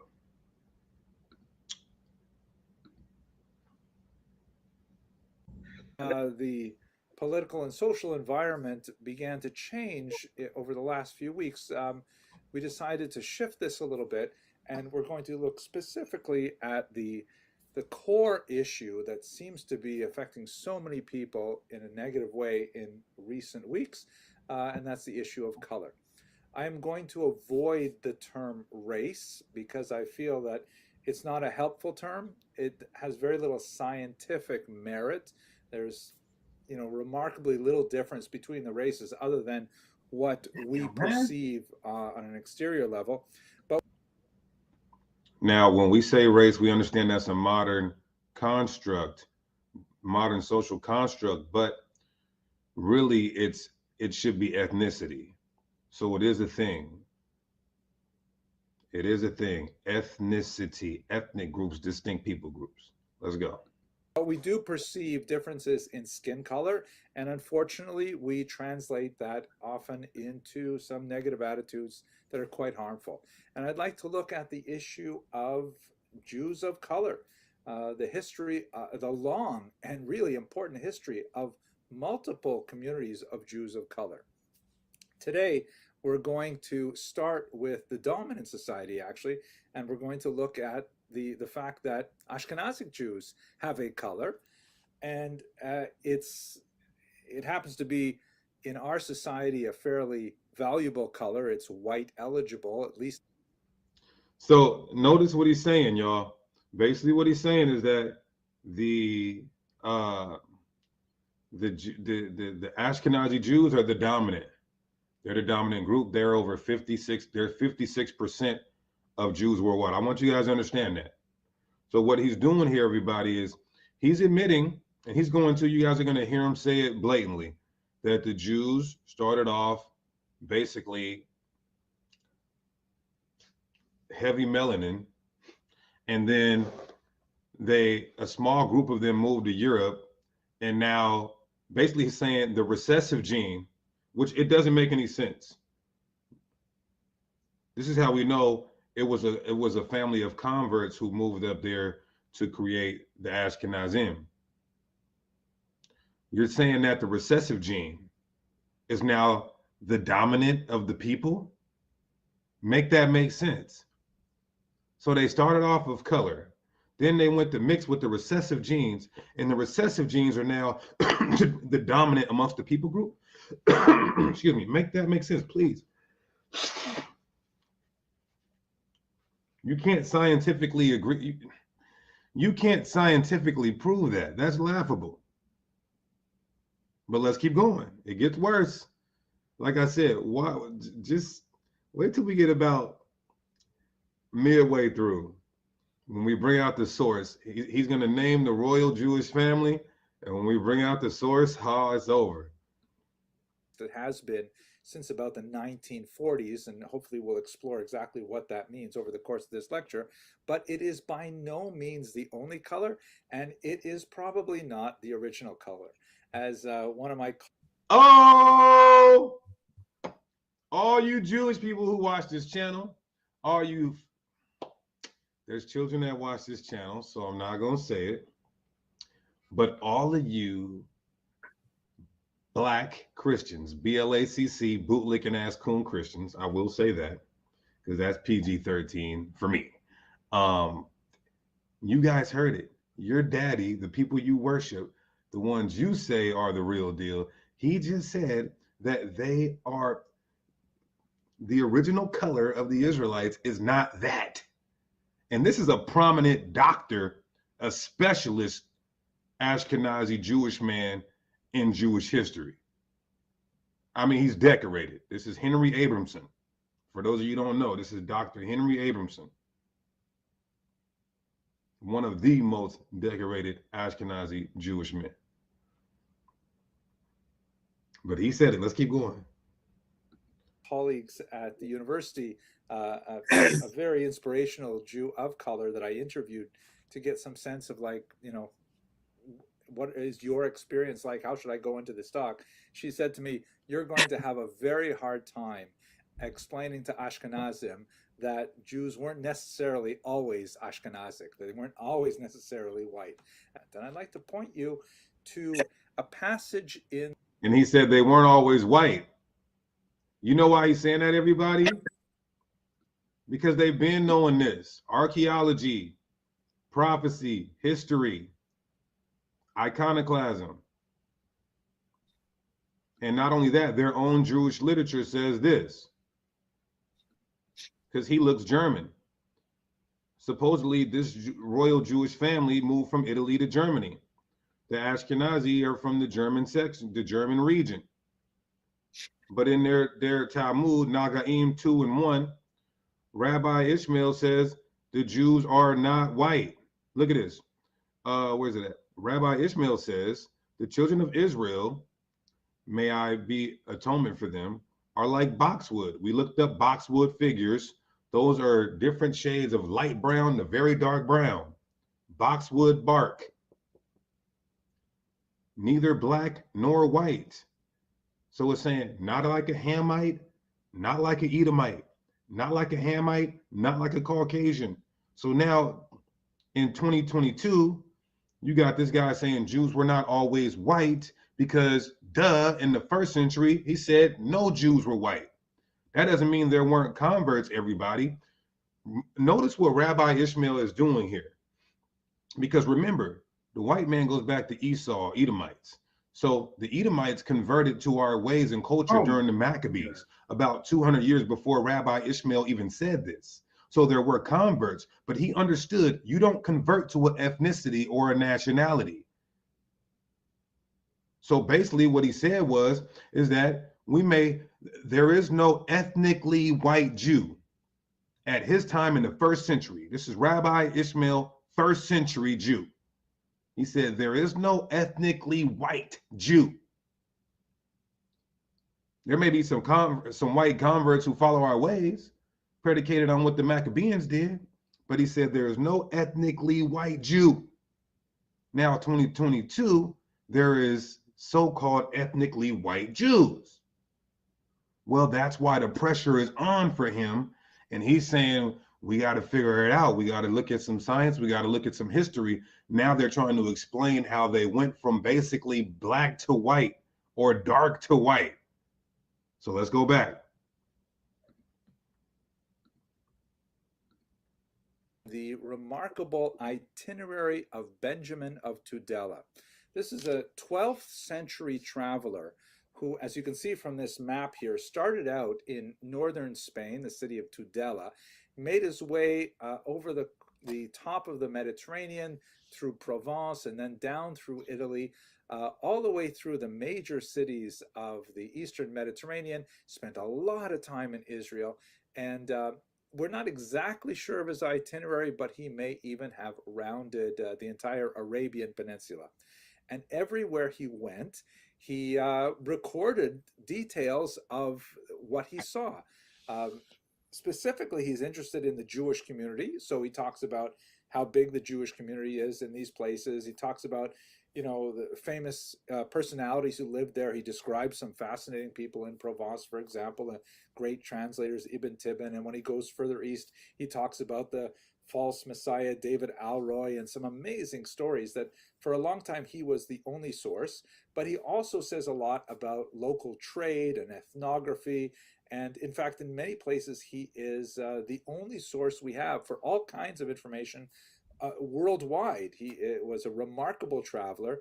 It's the kind of journey that really only a Jew could take at this time, because he was able to travel in the post-Crusade era through Christian and Muslim lands relatively unmolested.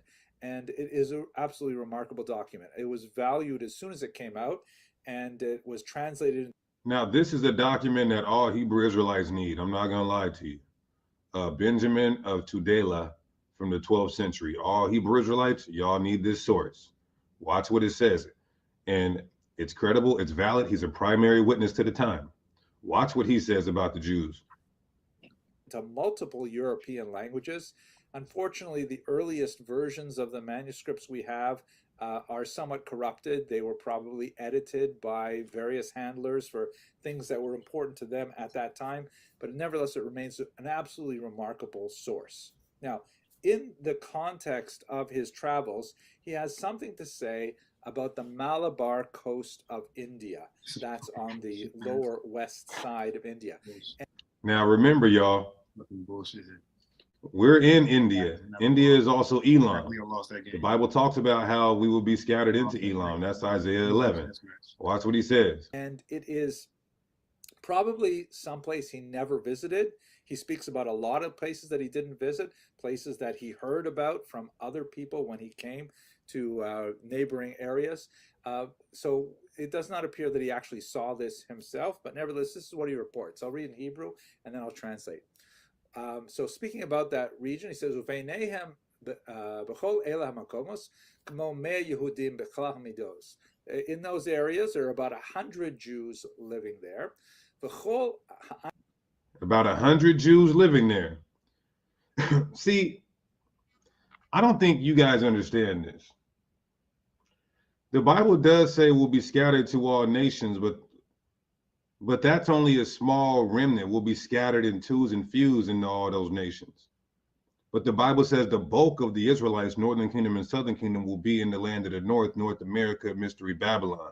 That's prophecy, being oppressed together. So groups like 100 Jews in India in the 12th century, I could rock with that. But watch what he says, though. Anshe haaretz shechorim, and everybody who lives there is black. Shechorim is the word he used. He used Shakor. So according to this source, which we need to start using this source, it's Benjamin of Tudela from the 12th century. And basically he was a Jew who traveled, he traveled freely post-Crusade era. So this is how you know that he was a convert, because we would be scattered into all nations as slaves, remember? This nigga was roaming freely. So he was a convert. But he said that our Jewish community in India was basically black. By Yehudim, Kamokin, and the Jews too. So he's creating a. Why is he bringing up this source? Because he's creating a migration pattern to try to establish how they became, how black Jews became white. I mean, this is, like I said, this is good work and it's the best they got, but it's easily debunkable. But wait till we drop the source, though. I want you guys to stay watching. I want you guys to all go use this, spread it on you. This truth is, when Sakari finds something, we immediately give it back to the community. You understand? We immediately give it back to the community for us as a nation to circulate it and propagate it, right? But when he drops the name of the family that moved to Germany to create the Ashkenazi, oh, this case is gonna be busted wide open. Let's go. Talk about Megan Thee Stallion and Tory Lane's case. Talk about Young Gunna and Young Thug's case. No. This case is about to be busted wide open. All praises, brother Ariella Sakari. Hein Yehudim Tovim Bali Mitzvos Ubenehem Torahs Moshe Uneviim, and they're very good Jews, and they perform commandments, and they have the Torah of Moses and the prophets. V'davar muat mitalmud v'halacha. Very good black Jews. And they also have something of the Talmud and of the halacha. So here it is in English. Basically, he's talking about reported speech about a place he probably didn't visit, but he heard that. Isn't that fascinating? Everybody there is black. And unfortunately, we live in a time right now, like today, where these issues are of exaggerated importance. And so, Salakia, y'all, I know y'all hate when I interject. Let me keep going. Often in a very deleterious manner. Many of us have been concerned by the apparent rise of the Hebrew Israelite movement. See that? I told you guys, they're under so much pressure from the Hebrew Israelite community because we're saying validate that you are the people of antiquity. That now, literally, y'all, like I said, when I was talking to Alazar and Yatab and Hassad, it's like, when y'all see the rest of this presentation, they found a grave site in Germany just 2 weeks ago. Now they're saying, oh, they got the DNA science back, and those bones from the Ashkenazi Jews from Germany in 1300 AD have Middle Eastern DNA. And so out of nowhere, they just have this history and science now to show how the Jews turned white in color. But we're gonna crack this case in the spirit of the Most High. Let's go. Which is a movement that has connections to Judaism, although at the same time also to Christianity. And normally this would not present any kind of challenge to the Jewish community. They are not the first, and I certainly think they are not the last group of people who believe that they are of Jewish extraction. And there may in fact be some. Do you guys hear that? Jewish extraction. Jewish extraction. But you just said you guys are an extension of us. You said that and you read it. But now we're the extension? We could possibly be Jews, we're the extension, but you just said that you are not the original color of the Jew. You said that. We're your father. If you are a Jew, nigga, we are your father. The hell are you talking about, son? Merit to that. That's going to be something we'll discuss in greater detail next week. But what's frightening about this is that there's an unusual militancy among some of those groups. For example, this is from a protest that occurred just last week here in New York State, actually in the holy city of Brooklyn. And these are some of the flyers that were distributed. And you can see that the argument that many Hebrew Israelite groups maintain, not all, I shouldn't say many, I should say some. Don't the Torah talk about the army of the Lord? Y'all ain't ready to be no army of the Lord. The Torah talks about the army of the Lord, militancy. They argue that they are in fact the quote unquote real Jews, and the other people who call themselves Jews, which basically means Ashkenazic Jews, are in fact imposters. Not just, let me get this straight, not just Ashkenazi, Sephardic, Mizrahi, Falasha, Crypto, Khazarian, all of them. One lump. And more than that, there is a kind of like an evil motive behind these imposters who have striven to displace the true Jews. Well, there is an evil motive because it's been proven that people had hands in that slave trade. It's been proven that all the the record execs and the trillionaire families and the millionaires and the billionaires and the global agenda against our people, that's proven. That's a fact. Everything Kanye West said about that, not about him you know, the other stuff he said, but what he said about that community and what they run and how they suppress and control our voice, that's a fact. So that is an evil agenda. And there's just a lot of nonsense going on with that. I myself can tell you that I've been an Ashkenazi Jew all my life, and I've never had any attempt to displace anybody else from their Jewish identity. Let's try and figure out that question. What does the... Of course, if you stole a house and you've been living in that house let's say you stole a house and then somebody next to you stole a house, you're not going to go next door and say, hey man, you got to get up out of this house. How hypocritical would you be? Because you're in a stolen house. So of course you won't try to displace somebody from staking claims of being Jewish. Duh. Historical data suggest. We have no clear-cut answer from biblical texts or archaeological texts, but we do have some scientific data, and we do have some very suggestive data from... So now he's going into how the Hebrews or Israelites or people of color.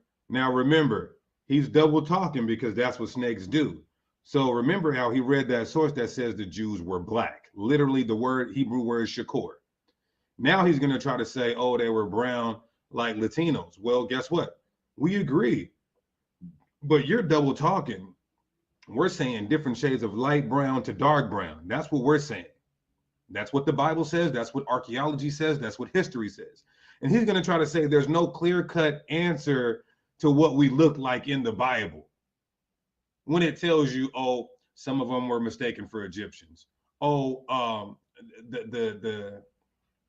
the hieroglyphs, which he's going to get, the hieroglyphs, the Egyptian hieroglyphs, the sacred carvings show them as a brown-skinned people. Well, the depiction of the woolly hair described in the Bible, their visage being blacker than a coal in the Bible. No, there's clear-cut verses in the Bible that describe the physical appearance. Even though, I want to stress this, it's not about the physical appearance, because we can look like any other nation because we are scattered there, but that would not be the dominant. Let's go. From both biblical texts and archaeological data. Let's start with biblical passages, for example. According to the book of Genesis, the roots of the Jewish people are in southern Iraq. Now, I want you guys to get this. Lately, I've been seeing all the Jewish people try to say Abraham came from Babylon, Iraq. So, and he's the father of the Israelites. And so if you look at the people of Iraq, they're not black like African Americans. Lately, from these last 2 weeks, I've heard that argument 3 times by 3 huge Jewish teachers, including him. But they forgot one thing. They believe that Ham is so-called black. A Hamite created the nation of Iraq, Babel or Babylon. Did you forget that? Just because you see a people in the land today does not mean they are the indigenous people of the land from antiquity or when that land was established. Look at America. Look at Palestine. Palestine is a Greek transliteration for the word Philistine. The Philistines are Hamites. Nobody in the world would say those Palestinians in Palestine today, those Palestinians in Palestine today are Hamites. They even know that they're Arabs. You cannot say just because a people is in a land today that they were indigenous or the original people that established that land. The Iraqians know they're Arabs coming from Ishmael, but Babylon was started by the Hamites, then later translated to the Amorites, which are Hamites. Let me just prove that real quick. We gotta be real thorough.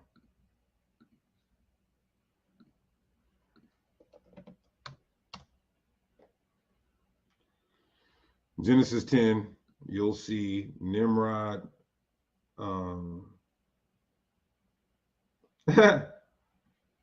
Genesis 10, Cush, look at verse 8. Cush begat Nimrod. Cush comes from Ham. Those will be the Ethiopians. He was a mighty hunter. Verse 10, and the beginning of his kingdom was Babel. And if you look up the history, the Cushites created Babel, and then it was later translated to the Amorites, more Hamites. So you cannot say that, oh, the people in Iraq have been there since the time of Abraham. That would be a goddamn lie. They got there with the Islamic conquest, like every other land they stole. Let's keep going.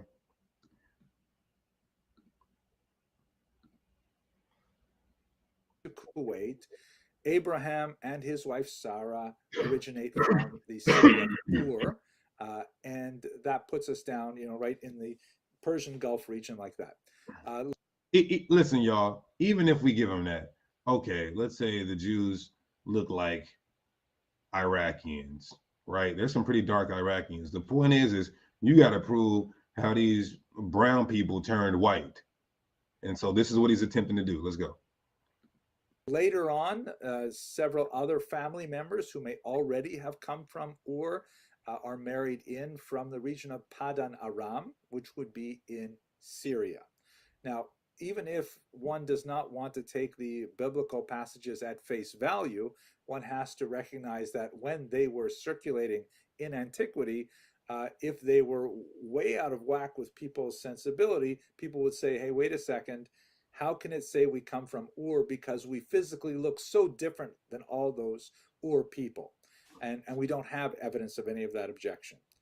Secondly, if we assume, and it's not necessarily an assumption we have to make, but if we assume that the people who live there today basically look like the people who lived there in antiquity, then we should be able to get a sense of. You see that? If we assume that the people today in Iraq are the original people from 4,000 years ago. Oh man, there's only so long that you can keep up with a lie. What did Abraham and Sarah actually look like? So this is what typical Iraqis look like today. And you can see that, they tend to have a little bit darker complexion. They tend to lean towards darker hair color, although the child on the right seems to have a little bit lighter hair color. I think they could easily pass for Hispanic in New York City, but basically they look Middle Eastern, as we would typically think of Middle Eastern. Middle Eastern. You got people who look like you in Middle Eastern. Stop saying that dumb shit. I hate when people say Jesus was Middle Eastern. There's whole black ass Hamites in the Middle East. There's whole Arabs in the Middle East, and there's whole blue-eyed, blonde-haired white people in the Middle East. Which one of these Middle East niggas did Jesus look like? And if we look at Syrians, we have the same kind of more. Shakari, when they say Middle Eastern, my boy, when they say African, when they say Asian, when they say descriptions like that, they're talking about modern people, my boy. The Middle Eastern people today are predominantly one shade. Africans of the world are predominantly one shade, and they have a particular common phenotype, okay? And their hair is usually the same texture. So when somebody say, hey, if you're reporting a burglary, like a burglar, if you're a burglary, I said it right. If you're reporting a burglary like you should, like a tax-paying, sane human being. Now, if you're a super predator or some fucking criminal, you're not gonna do that. But if you actually pay taxes and you would like to live in a peaceful atmosphere, you're gonna discourage criminal behavior, and you're gonna report criminals and crime like you should, like a neighborhood watchman would. If the dispatch asks you, how did she or he look? And you say African American, that's going to bring about a certain look in their mind that they can report to police officers. When the police officers hear that, that's a particular look that's going to come in their mind. If you say that person looked Jewish, there's going to be a particular look, what type of suspect to look for in their mind. It's going to narrow down the suspects. If you say that person was Asian, of Asian descent, again, that's going to be a particular look that the officers are going to search for above all. Indian, if you say Middle Eastern, my boy, Sakari, Deacon Sakari, if you say Middle Eastern, the police officers are not going to shake down African American looking people, especially dark ones. They're going to go after Middle Eastern looking people. So when they say Jesus looked Middle Eastern, my boy, they really mean Middle Eastern. When they say the Egyptians look more like Middle Eastern people, they really mean Middle Eastern people. Okay, so that's the correction. Family of complexion, eye color, hair color. And this is probably based on a reasonable assumption that people back then sort of look like the people today who come from the same place. This is probably what Abraham and Sarah look like. Yes. Now, there are other peoples living there, of course, and Israel in particular is at a crossroads between Africa. So he just addressed Sakari's dumbass premature comment. He's saying, yes, there's other people living there. And a course of different Israel and Sarah of different shades. Please. Color, although the child on the right seems to have a little bit lighter hair color. I think they could easily pass for Hispanic in New York City, but basically they look Middle Eastern, as we would typically think of Middle Eastern. Middle Eastern. You got people who look like you in Middle Eastern. Stop saying that dumb shit. I hate when people say Jesus was Middle Eastern. There's whole black ass Hamites in the Middle East. There's whole Arabs in the Middle East, and there's whole blue-eyed, blonde-haired white people in the Middle East. Which one of these Middle East niggas did Jesus look like? No. Dummy. The Sakari guy. You can be in a region, but that doesn't mean you are the people of that region. You should know that. Since your doctrine says the Israelites were scattered throughout the four corners of the earth. Okay, my boy, that means, so in that case, going by his logic, I mean, it's just stupid. Like my dumbass logic. And if we look at Syrians, we have the same kind of more or less family of complexion, eye color, hair color. And this is probably based on a reasonable assumption that people back then sort of look like the people today who come from the same place, that this is probably what Abraham and Sarah look like. Now, there are other peoples living there, of course, and Israel in particular is at a crossroads between Africa and Asia and Europe. So there are lots of possible mixings. Let's get to that. But let's look also at some artwork that we have from history as well. Here is a really interesting tomb painting, like a lot of the wealthier class. One thing I do like, though, I will say this. He's establishing a pretty good foundation of that the true Hebrew Israelites are of color. That's what I will say. I got to give him credit. He's establishing that. Yeah, but what does that mean, though, of color? See, that's the thing. Do you know that Hispanics are light as him and they're called of color? So you're trying to find a racist angle, and that still doesn't work for you. People as light as him are called Hispanics, they look like Oscar De La Hoya. And Oscar De La Hoya is actually called part of the Black and Brown Coalition. He's called a person of color. So I know you try to get a black racist angle, but that still doesn't work. That color thing, you guys, he's thinking about, when he thinks of color, he thinks about the signs that says no colored people, like black folks.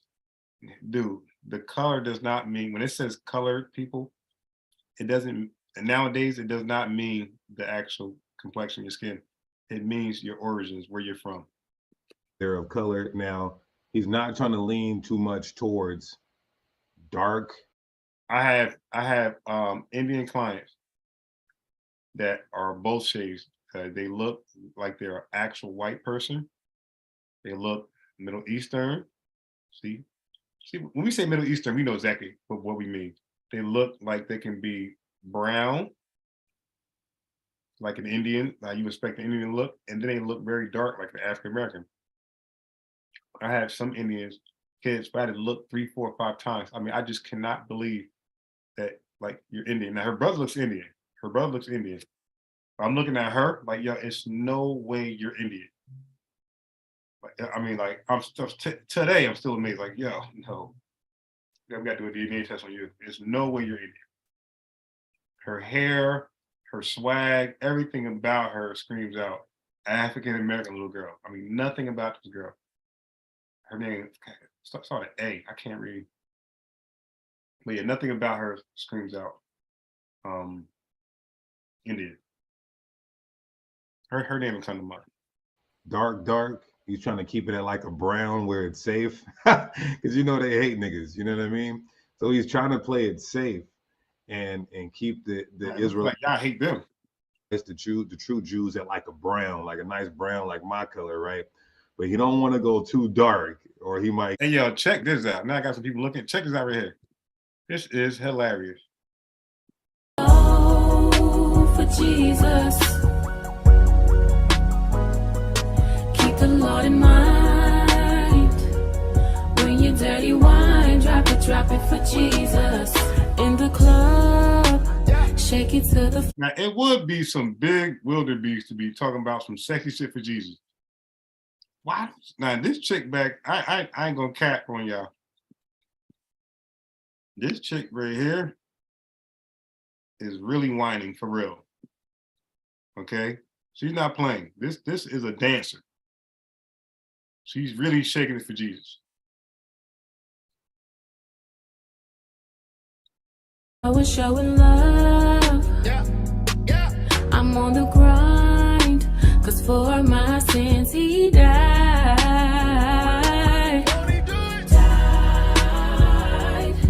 Cause I know I'll be at the pearly gates for sure. I'll be in the number when the trumpet starts to blow. Yeah, I actually like this song though, on some real shit. I think this song, I'm listening to lyrics. I think the lyrics are very clever. This is a decent song right here. You dig? I'm on some Chief X shit right now. Like, give me my gospel music. This song is the lyrical play is it's kind of tight. Give me a second. Let me get this little baby goober. Come Swazi, come Swazi.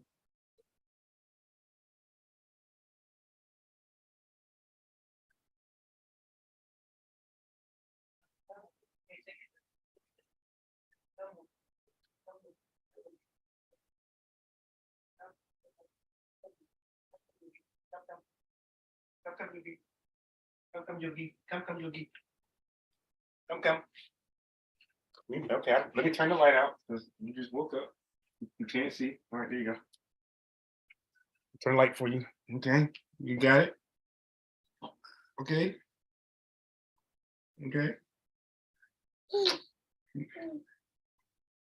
What? This?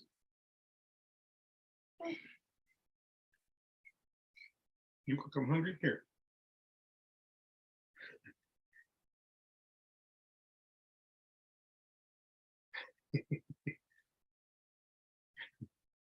Yeah, this song is this is only 40 seconds. Yeah, I gotta find the whole song. But tonight I gotta drop it low. Yeah, look, no. Look at that chick look at the chick back here whining. Focus, forget about this big chick. Focus on her in the back. She is really dropping it for Jesus. In mind, when you dirty wine, drop it for Jesus. In the club, shake it to the floor and show it love. I'm on the grind, cause for my sins he died.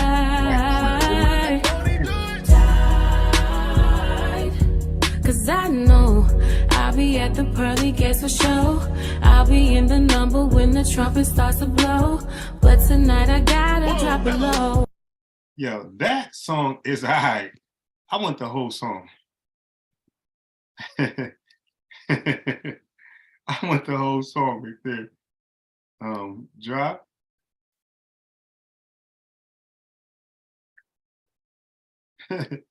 Drop it low. There we go. I want that whole song. I don't want to skip. There we go. There we go. I want to make sure that's the real song. Damn, it's only 1 minute and 40 seconds? All right.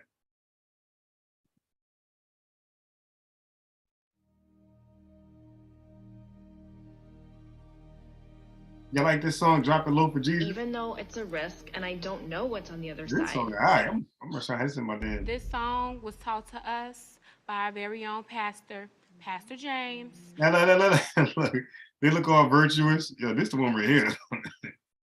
When we was just this little. Free Pastor James! My man loves me. He provides for me. He protects me. So tonight, I'm gonna drop it low just for him. Drop it low for Jesus. Keep the Lord in mind. When you're dirty wine, drop it for Jesus. That girl, now we can see her real. Shake it to the floor and show it love. I'm on the grind, cause for my sins he died.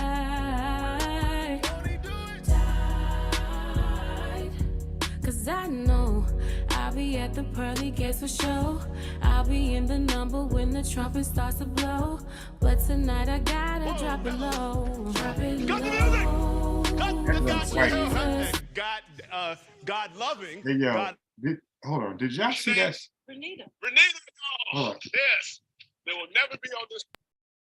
Yeah, That's enough dropping it low for Jesus and all our Christian viewers and our just African American happened, viewers. man? Please don't change the channel. I'm always trying to stop this shit. I end up stopping the damn share. That's wholesome What and it won't get you sent to hell. What the fuck just happened? I'm trying to like stop the video and the shit stops sharing, and then it shares the. What the fuck is that about? Stupid shit be going on. Yeah, did y'all see that side profile angle of that chick in the white?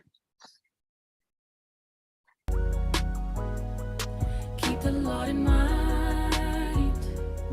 When you're dirty wine, drop it for Jesus. In the club, shake it to the floor and show it love. Yeah, is this? Hold on. I need a question. The only way I'm gonna watch Black Panther, this new bullshit, this suffrage movement. Does T'Challa's sister look like this in that Black Panther suit? If she does, I will order that thing right now.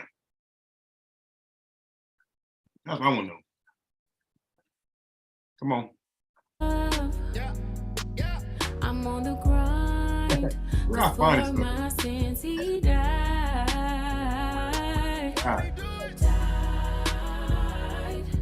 Cause I know I'll be at the pearly gates for show. I'll be in the number when the trumpet starts to blow. But tonight I gotta drop it low. Drop it low. Yeah. Hold on. Oh, right there. Oh my God. Look at that side profile. My God.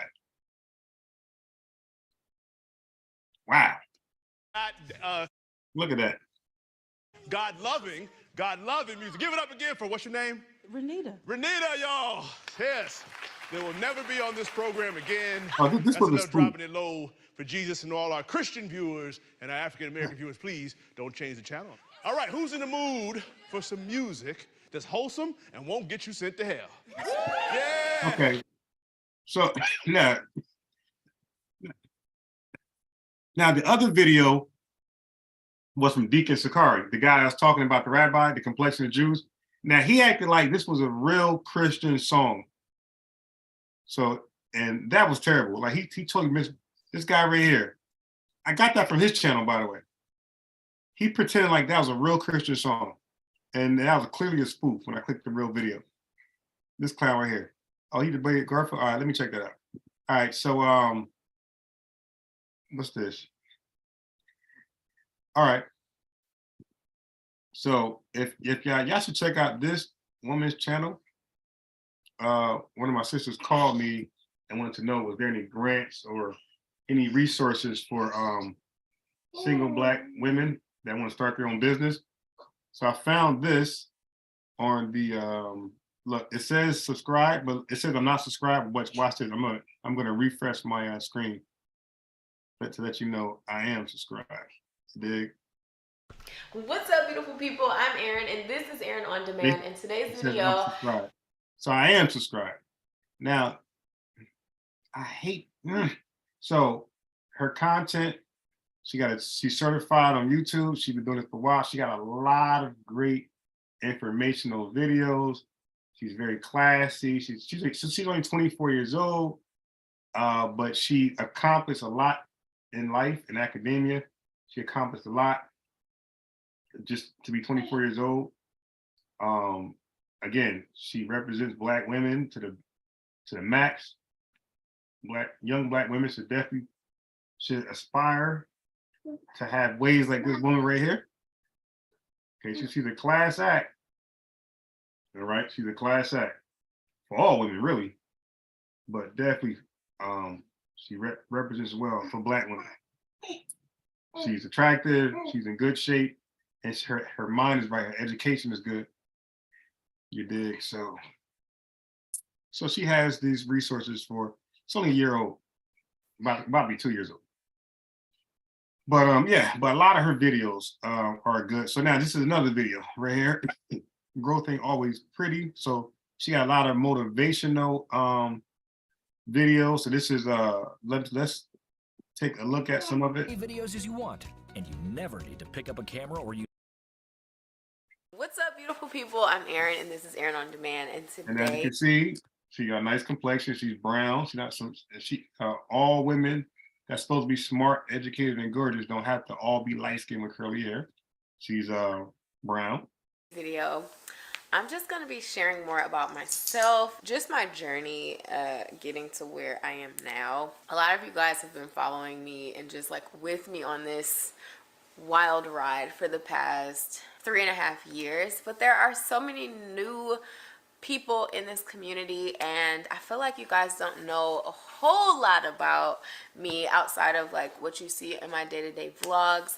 And it's just so crazy to think about how I started Erin on Demand. So in this video, I just kind of want to share where I started, where I am now, and kind of over the next couple videos, I'm going to be sharing a little bit more openly with you about where I see myself going, where I see the channel going, the business going, and just kind of being more open with you about my current state, outside of just like what I'm doing day to day. So I started Erin on Demand as the YouTube channel in 2018 in November, but I actually started Erin on Demand, the business, before I started my YouTube channel.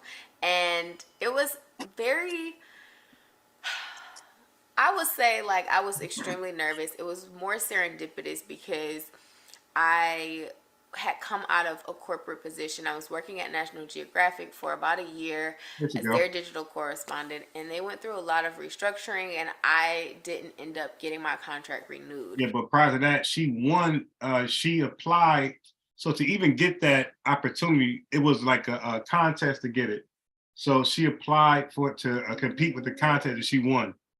So that's how she even got the contract. She beat out everybody else that was competing for it. So I must add that part in there because we haven't heard her say that just yet. She's a college graduate. She went to college to be in media. She went to college with a journalist degree. She went to college for it and graduated and got a journalist degree. And she wanted to go into media. Okay, that was her first aim and direction. That was her first plan. So I was like, what the heck am I about to do? And my mom was like, Erin, you should really like go around to small businesses and help them, you know, tell their stories with video. You're so good at that. So that's basically what I ended up doing. I moved back home in around June of 2018. And that's what I began doing. I was really hustling, trying to find clients. And it wasn't the easiest start for me because I had to move back in with my parents and, you know, kind of start from the ground up. So pay attention. This is called grind. This is called no ego, pure humility. All right. And this is how you become successful. This is how you dare to be great. You can make a sacrifice as the one she's explaining. I was just so focused. Like I had this insane amount of grit toward just making something happen because I didn't know, I felt like I couldn't find the perfect job for myself once I finished with National Geographic. I'm like, I don't know what is going to really push me to the next level and also not be like a traditional news journalism job that I would have probably had to default back to because I did not want to do that. So I started my YouTube channel later that year because I was doing all these shoots with all these small businesses and I was like, I don't like being behind the camera that much. I was basically a freelance videographer and I was like, I don't like being behind the camera this much. I was doing all of the tasks and it just was not it. So I started the channel because I was like, let me just tell my story. I was on YouTube looking up, you know, how to start a business and how to grow a business. And I wasn't really seeing a whole lot of young Black women who were like in the ground stages of starting a business. Yeah, you ain't gonna find that. You dig? Your counterparts are gonna want to just go and get a job and try to make ends meet that way.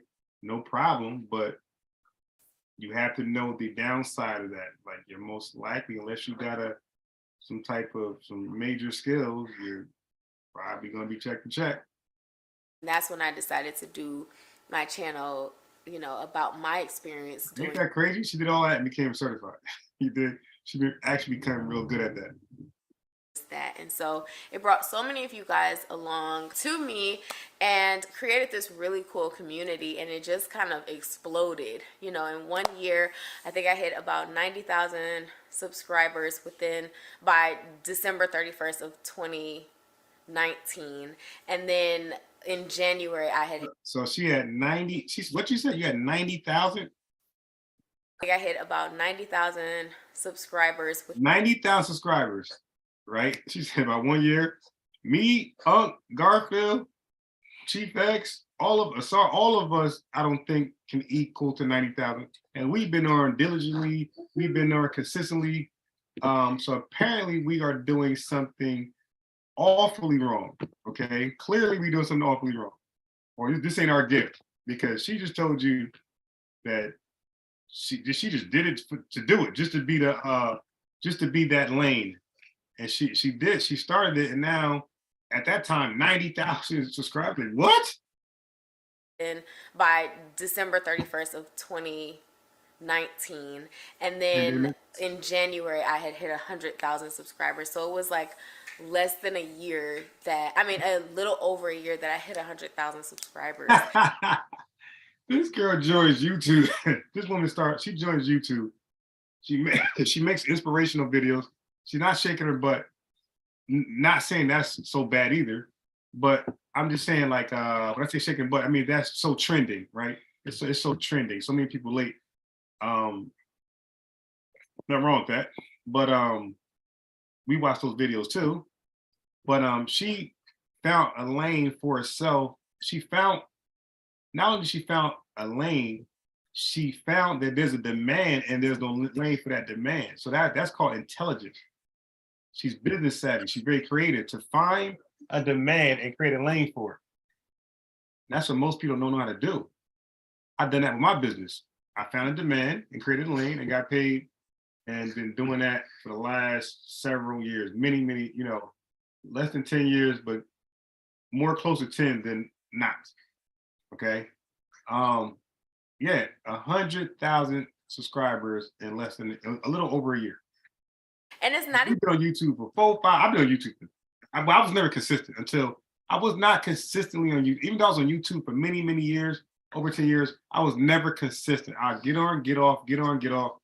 I told you, when one of my videos hit 1 million views, 2.7 million views, I'd never known to 5 years later. So I never made any money off that video or that channel. Some of my videos hit 9,000 views. I think I got 2 in the millions and 100,000, and I never got 1 penny, any recognition. I never got the subscribe. Like at that time, like the people subscribed, but I never interacted with them ever. I never gave them my Facebook because I left that channel and started doing other things. So when I came back to YouTube and Facebook, matter of fact, it was around when Facebook popped off that I went back into that YouTube channel. They're like, oh, damn, millions, 100,000. Wow. So I could have been, now it ended up getting like 12,000 subscribers, that YouTube channel. But it could have been way more successful. I could have been had a check mark. I'm just always late in the game, you dig? Or always behind the trend. Okay. So I ain't start going hard on YouTube. Social media, I've been going hard since Facebook popped off. I ain't start going hard on YouTube until I ran into Unc and them. Remember, I was just like everybody else. I was in the chat, I comment from the chat, I troll, I argue with people from the chat. But I never really was a part of any panels until Unc invited me on his panel. Him and, you know, that's when Sean was a panelist, CK was a panelist, and X the Architect, and I think sometimes Sinjetti. So when I came on, so I'm so old on Unc's channel. So I was before Pseudo Killers, all right? So I came on Unc panel when it was CK. There was no chef. It was CK. It was X the Architect, Double X. It was Garfield made appearances here and there. I didn't think was Wujal popular. Yeah, Wujal was there. Wujal was there. Dr. Mayat was there, but I was there with them. So I was pretty much like I'm a Rock Squad before. I was like an honorary member of I'm Rock Squad, basically. I was never part of that, but I was pretty much invited to everything they've done since that point on. Then Pseudo Killers, and then Unc realized he had to create a Pseudo Killers thing to be separate, because Armor Squad had their own beefs with other groups. So Unc didn't want me, he didn't want me, Chef, he didn't want X the Architect to inherit the Armor Raw Squad beefs. She said, all right, I'm gonna separate you guys from Armor Raw Squad. You guys are gonna be called Pseudo Killers. So whatever Armor Raw Squad does, that's between them. And whatever you do, you don't drag the Armor Raw Squad with you guys, because you guys are you guys. That's how that happened. But the bottom line is this. Apparently we are doing something awfully wrong, because we've been on YouTube for all these years, giving content, being entertaining, but none of us, all of us combined don't equal, even Garfield, none of us combined equals 100,000K subscribers. Let's finish with the beautiful story. That subscribers are like the end all be all, but it really did help me see that what I was doing was really connecting to people. And now, you know, things have shifted. Like, I'm married now, I have a house now, we have a dog, we have an office space, we have the E-Brand Club, the Creator to CEO course, the top 3 notebooks. Like, there's just so many things now from the start when I was like pretty much just doing YouTube. And this was not her career path of choice, by the way. She went to college for something totally different.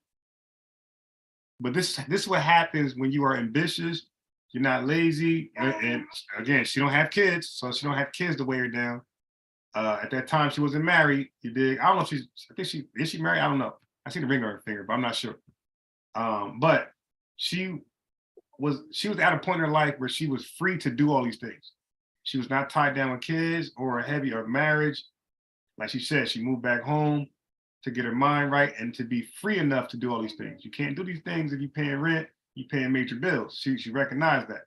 She came back home, she humbled herself, you know, women her age, it's all about being independent. I don't need no man, but she needed a dad though. She needed a dad. She needed a man, okay? She needed a man. She was not proud to need her dad. Okay, so let me throw that link in the chat. I see no man, I see LJ. So let me throw the link in the chat in case somebody wanted to come on. If LJ come on, we talking Bible. If no man come on, we talking about dropping low for Jesus. You dig? Still Bible. Okay, so anyway, I love these stories from all people. Like on Shark Tank, when they get deals, I'd be tearing like a little feminine coward. I'd be tearing up when they get deals. Most of the time. Finding it out, freelance video for small businesses, strategy calls here and there that were like $50 a pop, to now where I'm juggling all of these different things. And I had hit this point where I was kind of like, wait, what's going on? You know, I felt like a lot of things were just kind of coming, and it was really good. You know, I felt like I was hitting my stride, and then the pandemic hit, our wedding took a turn, our house building was going okay, but it wasn't as smooth as we thought it would be. Everything was just kind of like this big question mark. And I think that once I got married, it all kind of shifted a little bit.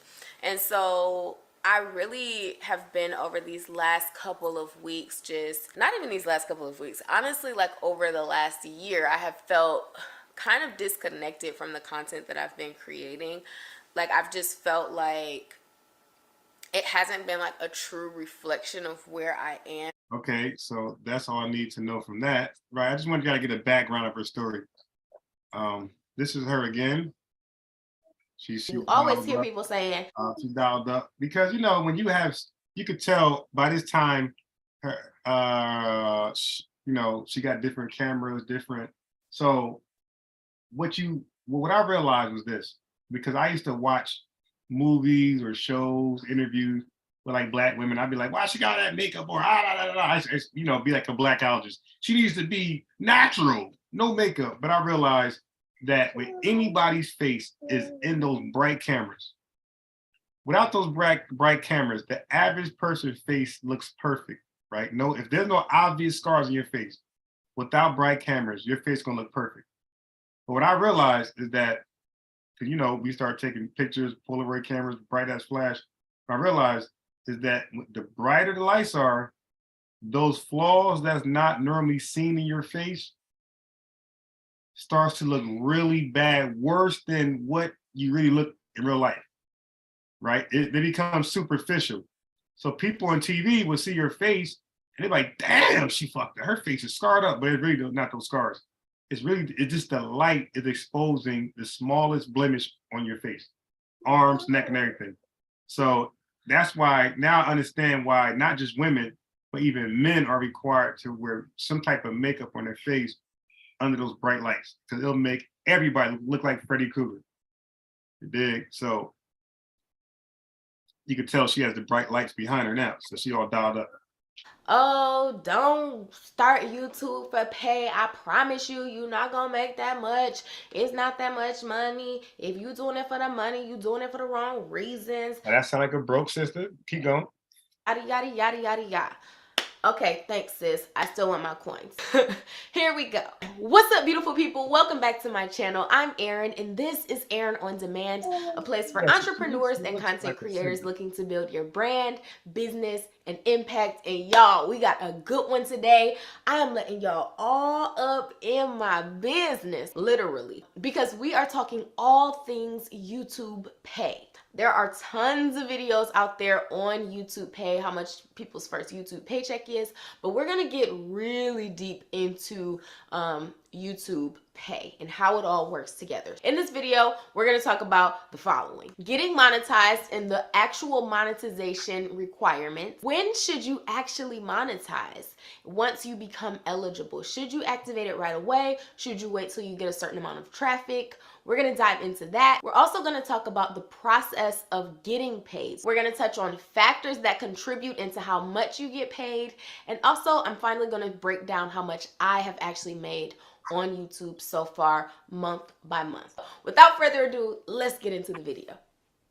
Now, the first thing is getting monetized, and it's pretty common knowledge now that you need 1,000 subscribers and 4,000 watch hours to become monetized. But what a lot of people are missing is that you need 4,000 annual hours, not just Christmas is coming. The holiday shopping season. 'Tis the frustrating season of Venom. I gotta stop this video. This is 3 years ago, so this doesn't necessarily apply today. We need a more updated videos. Anyway, I just want to show you somebody. Now you can tell she's more in her natural lighting, so she's not dialed up, and you see her natural complexion right here. She looks like Erykah Badu. When I said singer, that's who comes to mind, like a slim Erykah Badu to me. She got that type of look. All right. Okay, so this right here, I'm gonna watch this a little later, but let's get back to this. Get canceled. But he is establishing that they definitely were not Caucasian, but somehow today the recessive gene is now the dominant of the distinct people group. FOH. That's what I'm gonna start saying, because there's kids that watch this channel. FOH. Masses in Egypt would decorate their tombs with all kinds of amazing artwork, and because of the way in which it was preserved in the dark, we still have them, and they can be reconstructed with some clearer colors, as you see in the bottom image here.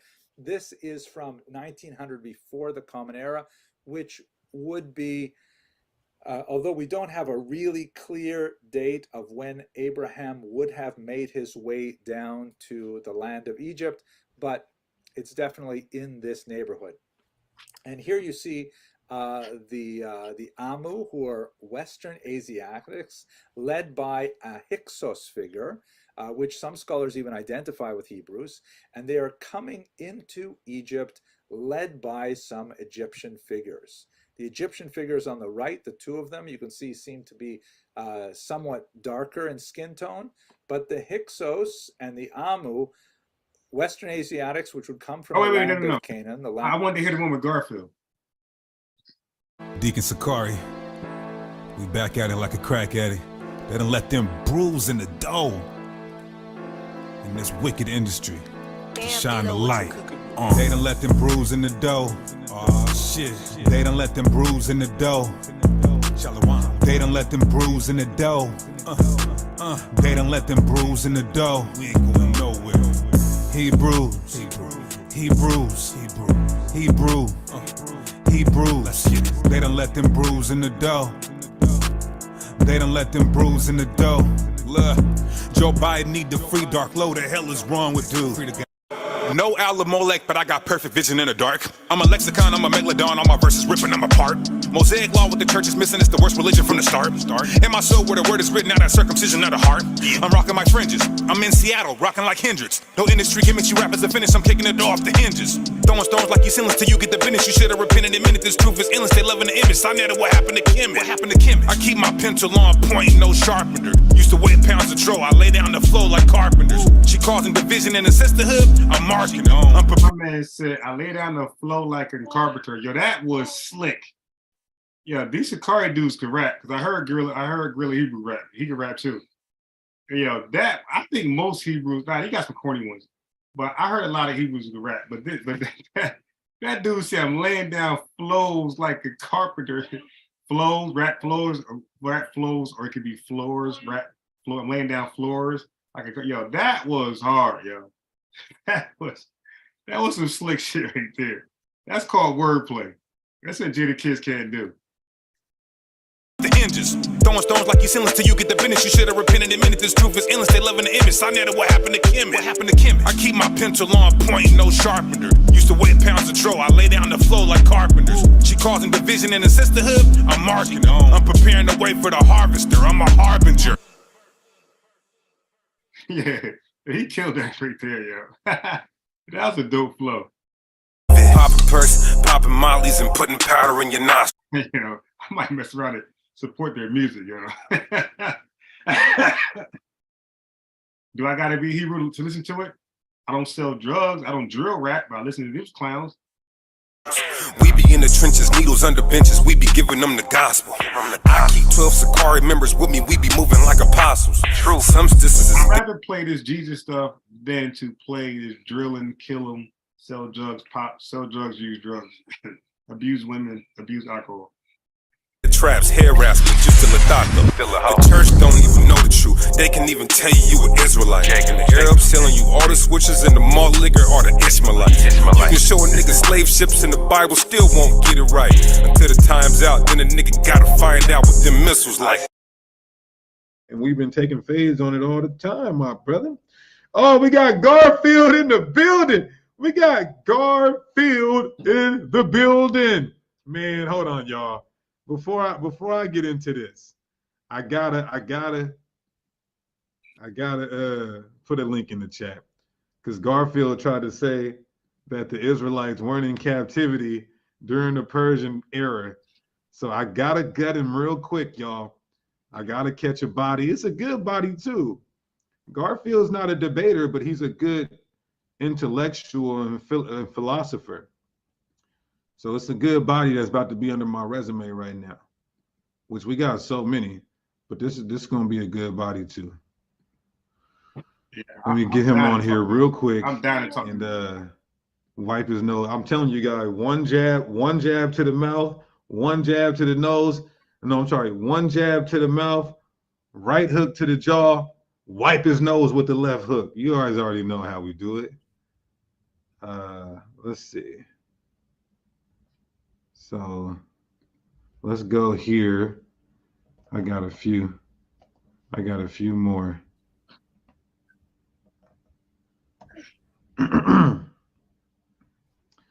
Let's see. Yeah, real light work, y'all. Real light work.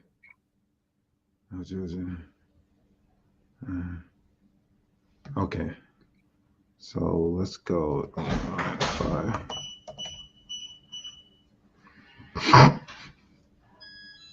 All right. It's going to be quick cuts, y'all. Quick cuts. We're doing quick cuts. All right. Brother Garfield, man, you came to your own. I never heard of a brother that will come to his own funeral, man. That's crazy. Hey, peace and love to you, man. I love your energy. I definitely don't want to be in a dark alley with you to beat me up. You know, nah, man. I'm 110 pounds. I'm 110 pounds. First of all, hey, let me say this, man. Peace and love to Sakari. I'm glad you had me on after the whooping I gave you, your leader, Hebrew. And a matter of fact, I could call somebody live right now and let you hear from your camp that he actually said that. But I'm gonna leave that for another time. All right, a couple of brothers. Yeah, that's a fabrication of the imagination. So you said that. Let me say this to you. You said, right? You said that, and let me get this right, that under the Persians, Israel was under captivity. Am I correct? According to the Bible. According to the Bible. I'm saying that you are wrong, according to the Bible. Okay, so let me pull my screen up real quick. So do you know that Nehemiah and Ezra are contemporaries and primary sources to the Persian period? Yes, sir. I agree 100%. Okay, now, what's your preferred translation of the Bible? KJV. I'm going to do KJV because it's the most popular version. So I'm going to do the KJV. Okay, KJV. Can you read Nehemiah 5 and 18? All right. Do you have it on the screen, or you want me to bring it up? I got it right here. Oh, you got it on the screen. Ah, beautiful, beautiful, beautiful. I ain't got to do all of that. All right. So you say you want Nehemiah what? Nehemiah what? 5:18. It's on the screen. 5:80. Now that which was prepared for me daily was 1 ox and 6 choice sheep. Also fowls were prepared for me, and once in 10 days store of all sorts of wine. Yet for all this required not I the bread of the governor, because the bondage was heavy upon this people. Okay. Why is he saying the people are in bondage right now? All right. Now, you see, now I don't do the pick out the scripture. I like to look at context. So that's what chapter is that? Nehemiah what? Nehemiah 5. This is over already. Nehemiah 5. No. Don't worry about it, because we're going to look at this historically, because I'm going to show you within the biblical text. Can I ask you to bring up a scripture for me, please? After you tell me why he's saying No. they're in bondage. I'm going to show you, because the context that you're bringing it up in is incorrect. You're being slick. I'm not being slick. I'm Be giving like you Slick Rod, man. You can't be slick, man. You Sikari. Sikari is straight up.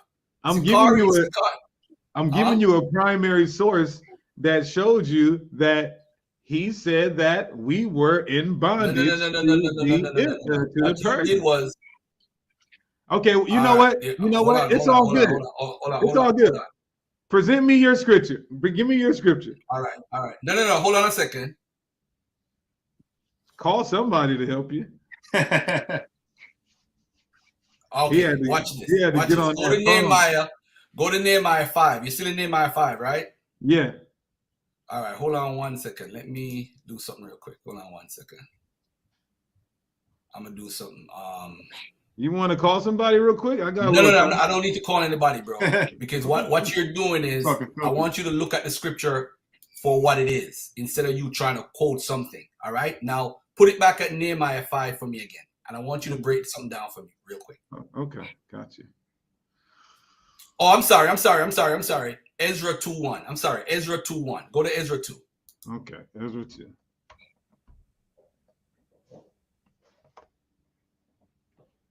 Okay. Here's one thing you need to do before you start your holiday shopping. Don't spend another dime on Amazon until you watch this first.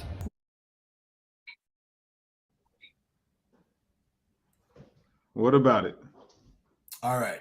Now, Ezra says, hold on there 1 second. Because we're going to break that. I'm not in no rush, so if you're in a rush, now is not a good time. I want to break this down slowly.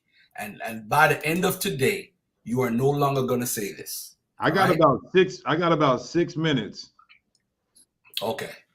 This is Ezra 2:1, right? Now, these are the children of the province that went up to the captivity, Go down to 2. I'm sorry, Ezra 1. I'm sorry, not Ezra 2, Ezra 1. I'm sorry. Okay.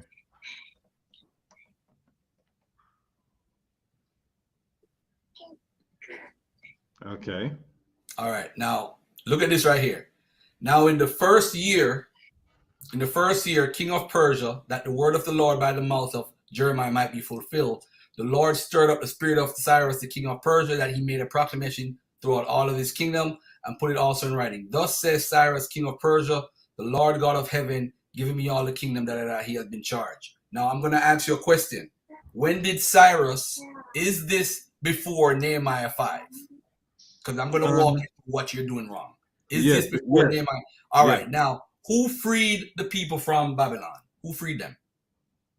They didn't necessarily free them, but they overtook Babylon, and then they let the children of Israel go back to Israel, but they still had them in bondage and in captivity. All right. Now, watch this now. Go to Nehemiah 5 that you just showed a while ago. Mm-hmm. Let's go to the top, the first verse. Let's go to the first verse. And we're going to scroll a little bit. Watch this. And there was a great cry of the people of their wives against their brethren, which is the same thing as brother, the Jews. Now, scroll down a little bit to verse 4. Mm-hmm. There was also said that we have borrowed money for the king's tribute, and that upon our lands and vineyards. Go to 5. Yet now our flesh is as the flesh of our brethren, our children as their children, and lo, we bring into bondage our sons and our daughters to be servants. Servants is another word for slaves. Watch this. Mm-hmm. And some of our daughters are brought unto bondage already. neither is it in our power to redeem them, for other men have our lands and vineyards. Now watch this now. Watch this. Wait. Let me finish my point. Hold on. Go ahead. Go to 6.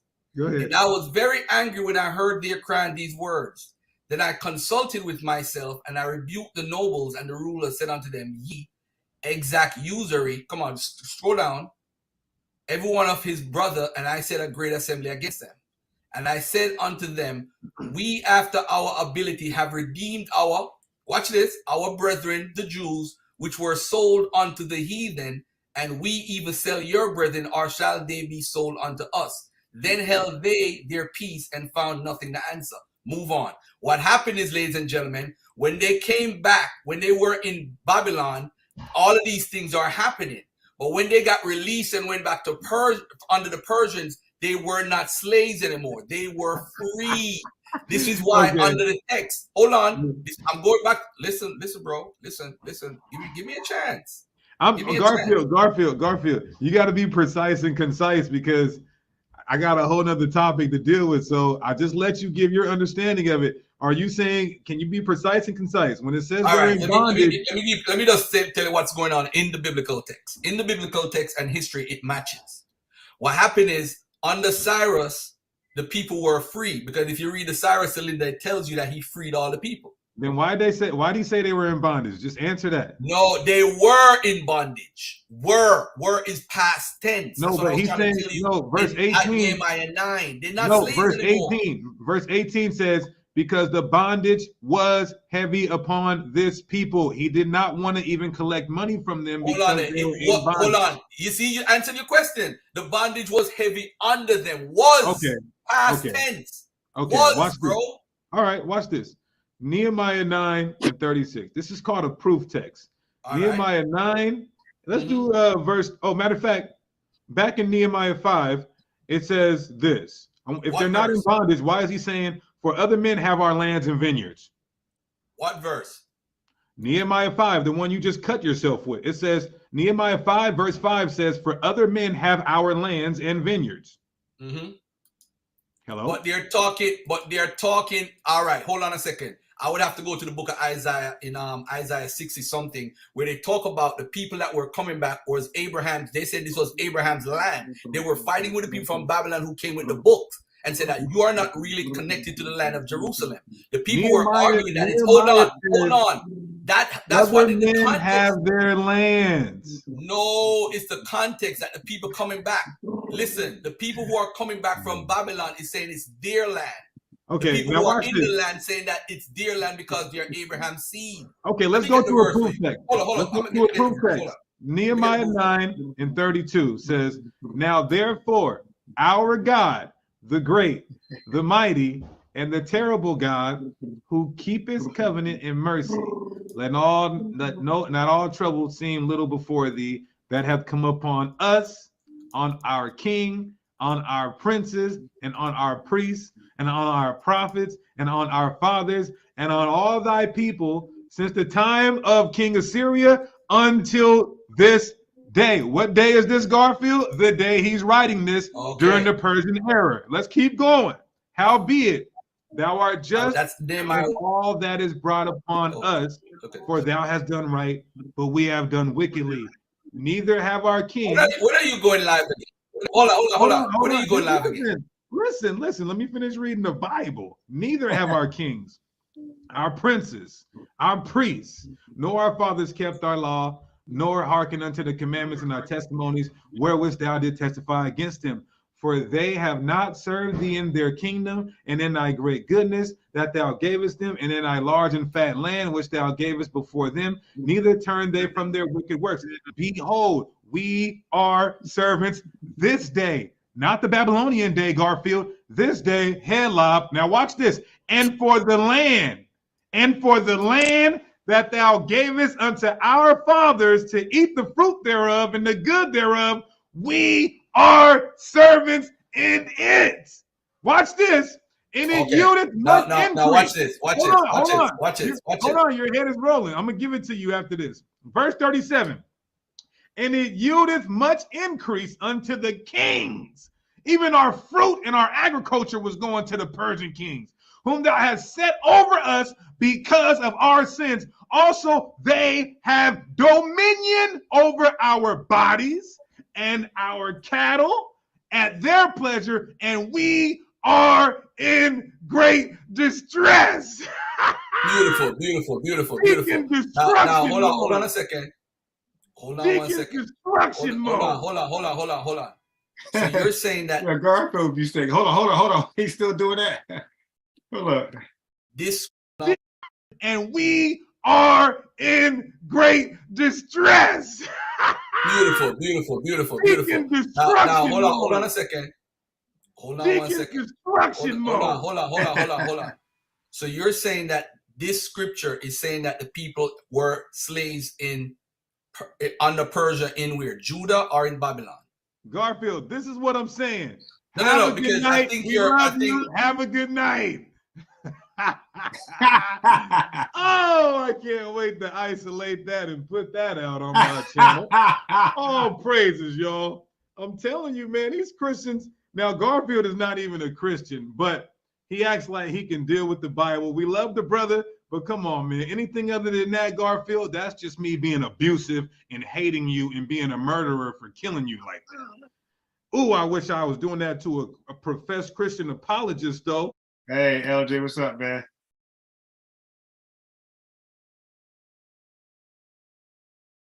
Is LJ asleep already? No, I am going to sleep in a minute. Did you listen to that exchange? I did see it, did hear it, yeah. What do you think? Because he did kick Garfield off, but what do you think happened? Do you think he got that off? He won that one? I would need to go in and look at the actual text itself. So, but based off Garfield's response, do you think he had a little edge? Who, Garfield? No. The exchange that you just heard. Yeah. Okay, so when it was Garfield go to respond. Based upon his last response, do you believe he felt confident that he was going to debunk Deacon Sakari, or do you feel like the Deacon felt like there's nothing Garfield could do with him on that argument? I'd have to. I really would have to go back and listen to it again properly. Yeah. Well, it's on his channel. So yeah, I'm going. I don't really know what they're talking about, but well, I do know what they're talking about, but I'm not sure of all the literature context. But the way Garfield came on, and this was Garfield's subject, by the way. I thought Garfield was going to be able to bring up scriptures to prove his point, and his last words was, "So is this under Judean or something else?" You know, he was done reading verses, so I think that's when this dude Deacon knew he had him. So I would love to see the comments. I know Garfield's in the comment section somewhere. Let's see. You would think Garfield would be in the comment section somewhere. Because everybody, these are probably his followers anyway. But everybody's saying he whooped Garfield ass on that one. And I'm sure that all these guys are part of his cult. So did you take time to look at the Samaritan woman who thought Jacob was her father? I haven't yet. No, I got you. I went out and then I did my own video and just. Oh yeah. So when you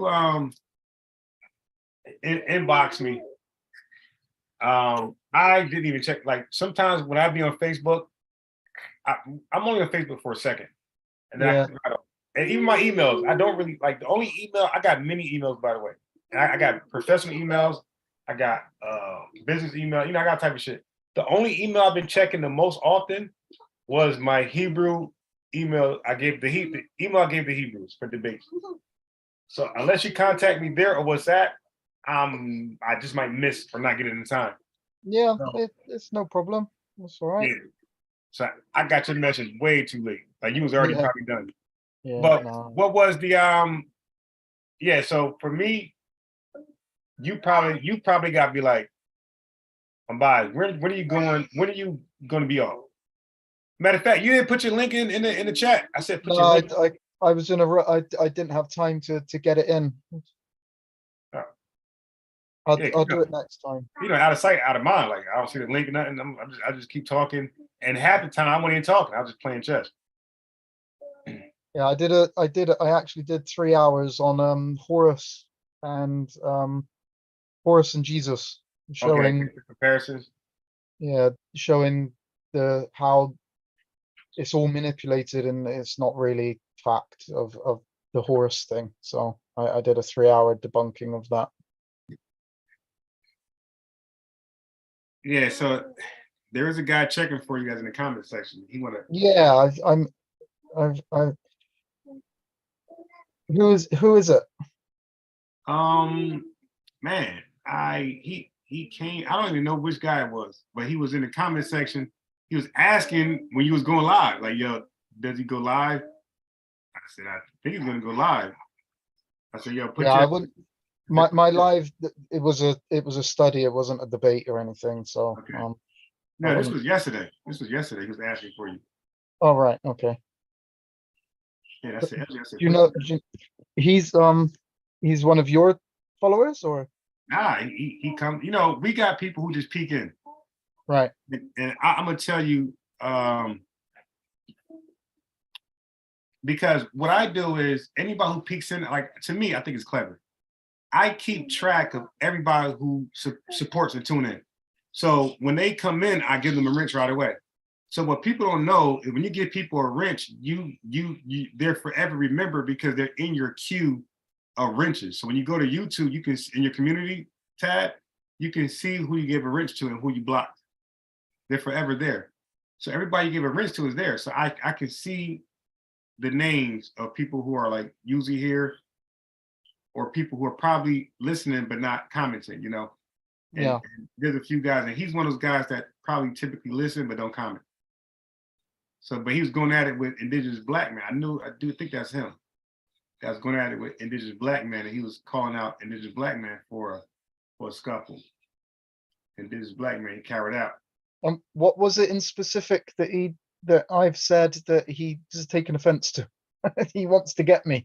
I have no idea because he didn't say. All he said was, "Hey, does that guy have his own channel?" That's all he said. I said, "Yeah, he does." I said, "Yo, put your channel in the chat, LJ." I'll put it in there now.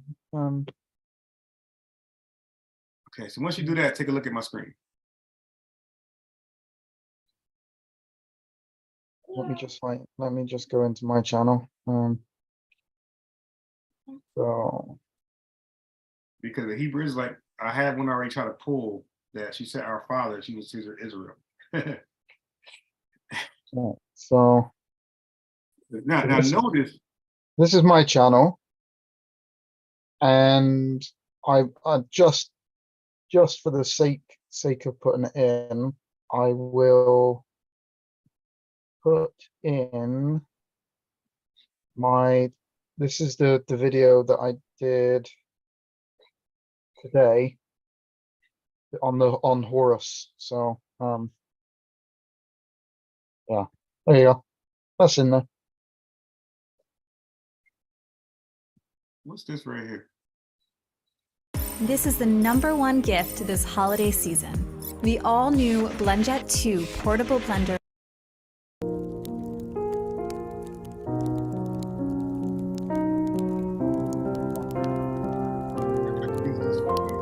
Yeah, I'd be interested, obviously, to know, because obviously I would presume that they've heard, whoever it is has heard me on your channel. Yeah. And obviously not on my channel because they would have asked if I had a channel. So it must have been something I've said here that they thought. But all right, so most of the things I talk about are the things that you're talking about. So why I don't know why they've obviously decided to choose me, even though it's not my channel. Yeah, rather than you. I think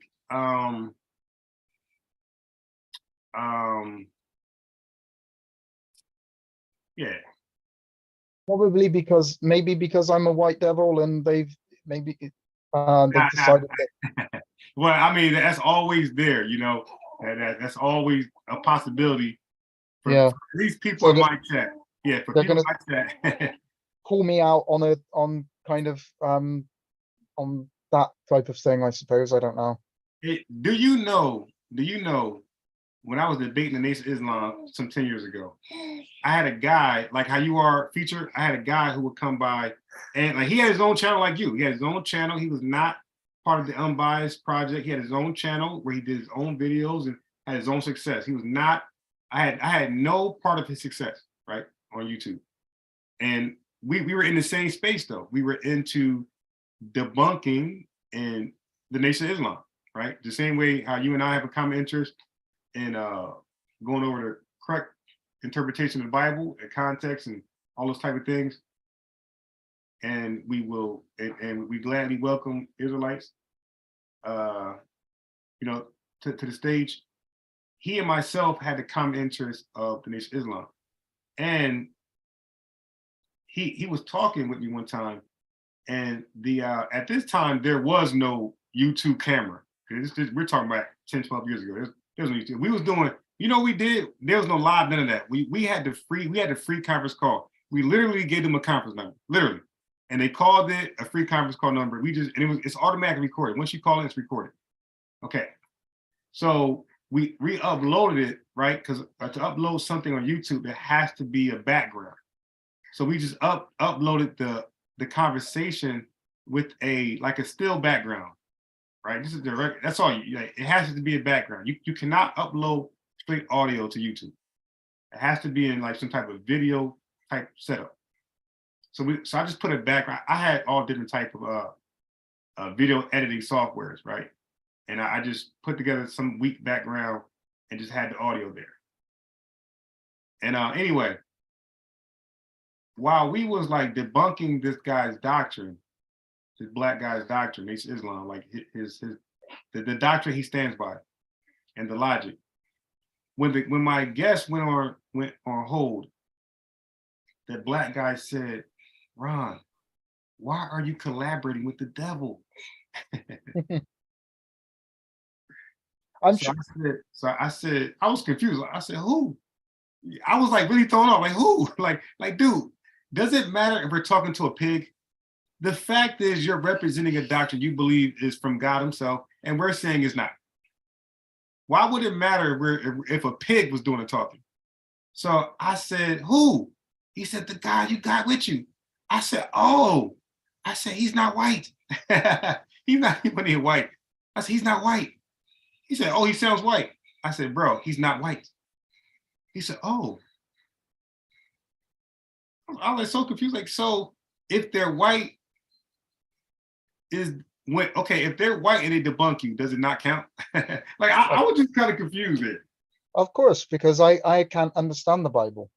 Right. I'm not the correct color to understand the Bible at all. So that could be a reason. Yeah, right. I didn't think of that. See, 'cause I'm not a racist, so I don't think like a racist would think. You know. Yeah. Now you are. Look, I got to use this word because I'm going to show. Actually, I'll show my screen now. You see my screen? Yeah. Okay, you are the direct object of racism, black racism. Yeah. Right. So of course you're gonna be on more P's and Q's on that, right? But for me, because I'm not a blackologist or black racist, like I didn't consider that. Like why because I'm like, yeah, good question. Why are they attacking you when I'm the guy who seems more belligerent and wants to be, I'm more confrontational. Like I'm the guy that wants to argue and debate. Why would they go after you? But yeah, you're right. So most likely he's coming at you because you can't possibly understand the Bible. Yeah. You would be a Israelite. If you could understand the Bible, they're gonna make you black. Yeah. You could say he must be black. He must be black. I've got some black genes in me somewhere. Yeah, they're gonna ask you what's your nationality? What's your father's father? What's your father's father? Okay, can you see my screen? It's small. Let me make it bigger. Yeah. Okay, cool. But like I'm surprised. I don't know whether you have. Maybe you have. You may have experienced some kind of negative responses from people for having me come on, because I gotta be honest, I'm on stuff, and I tried to go on to well, I say I tried to, but Vanetta, so he appealed for new debaters. Right. So kind of like I put in the comments, I know I'm a white devil, but I'm quite happy to like put myself forward and stuff.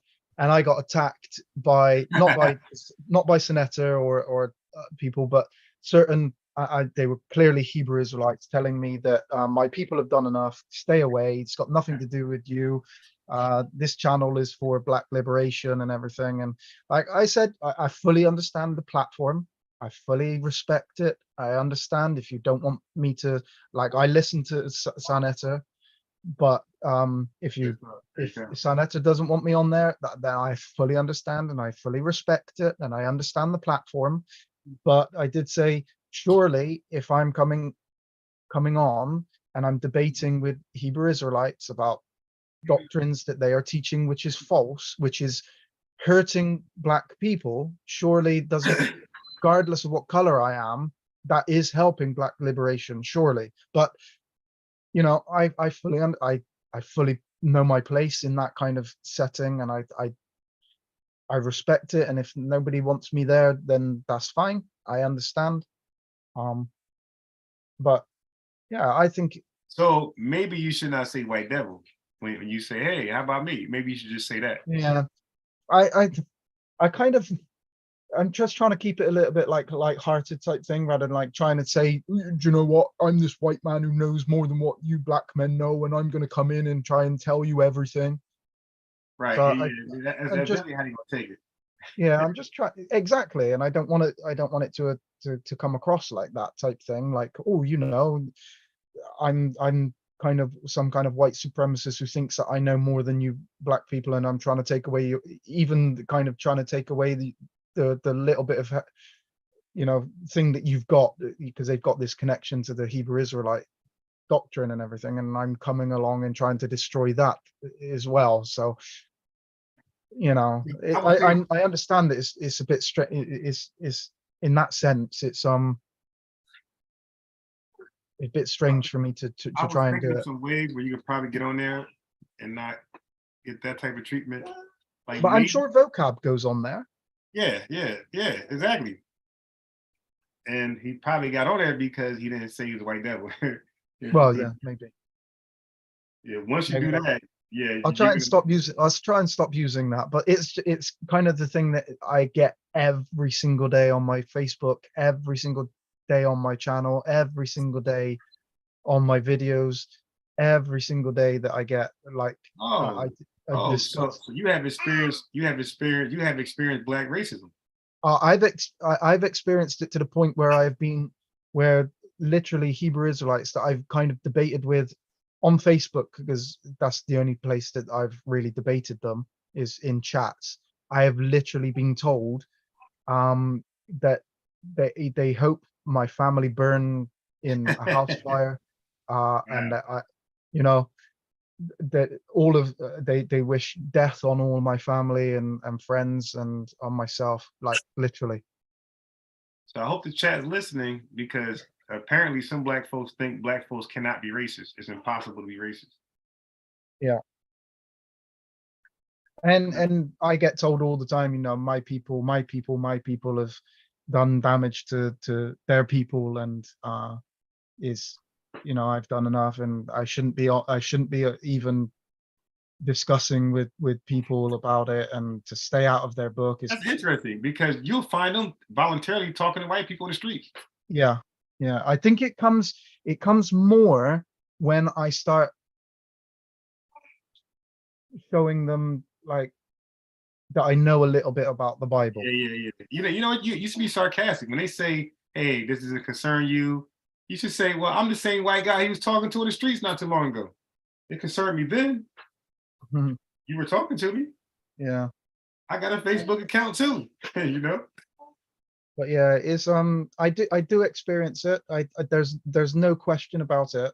I do experience, I don't know, racism or whatever you want to call it. Hatred is one way that I would Nah, state. no. It's definitely racism.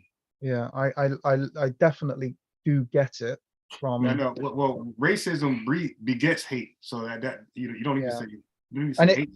and I would say that 99.9% of any of those types of comments that I do get, they are from the Hebrew Israelites. Like I've spoken to you know, I've got black friends here in England. In fact, actually, I was going to send you a link to one of my friends who's just started up a YouTube channel. It's a completely different thing. He does bodybuilding, and he's just started up a channel, and I was just trying to get subscribers for him, regardless of whether people watch his videos or not. It's just to help his channel out. He's a good friend of mine. He's a black man, but he's a really good friend of mine. And you know, so like I don't have any racism in me because I've got black friends, I've got Asian friends. I don't really. Now, don't you ever say that to a black person, because they're gonna be like, "Oh, you got the one token black." Don't you ever say that? Don't use that for an excuse, because they're gonna be like, "Well, the slave master had black mistresses." Yeah, well, that's true. I literally, I'm at this precise moment in time. I live in a shared house, and one of the guys that lives here is black. All right. So look, you should. This might be a better way to say that. You should say, "I just don't practice black racism." Yeah, fair enough. If you do the friend thing, you're gonna set yourself up for a lot of more hate. You got the one black friend, so you can hide your dirty racism behind him. Yeah, they're gonna do all that with you. Well, he's a good friend of mine, so I'm hiding behind a really good friend of mine. And you know, the thing is that the honest truth is that actually I find, right, and this might sound a bit strange, but I actually find that the black Christians, or even Hebrew Israelites, but this channel, the black people that I speak to, the depth, you know, even if I disagree with them, the study that they go into is beyond like the vast majority of white people who study the Bible. I really appreciate. I have learned, like, I think I'm pretty studied on the Bible, but from you, this channel, the BK Apologist, which I found, Garfield, I love listening to those. So even Sanetta, there are people on Sanetta that, like, I mean, he's got Shaka Amos and stuff. Like, even him, I enjoy listening to him because even though I disagree with him so much, you can just see like the depth of study. The depth of study. Right, I know what you're saying. Yeah, is crazy level. When I listen to like some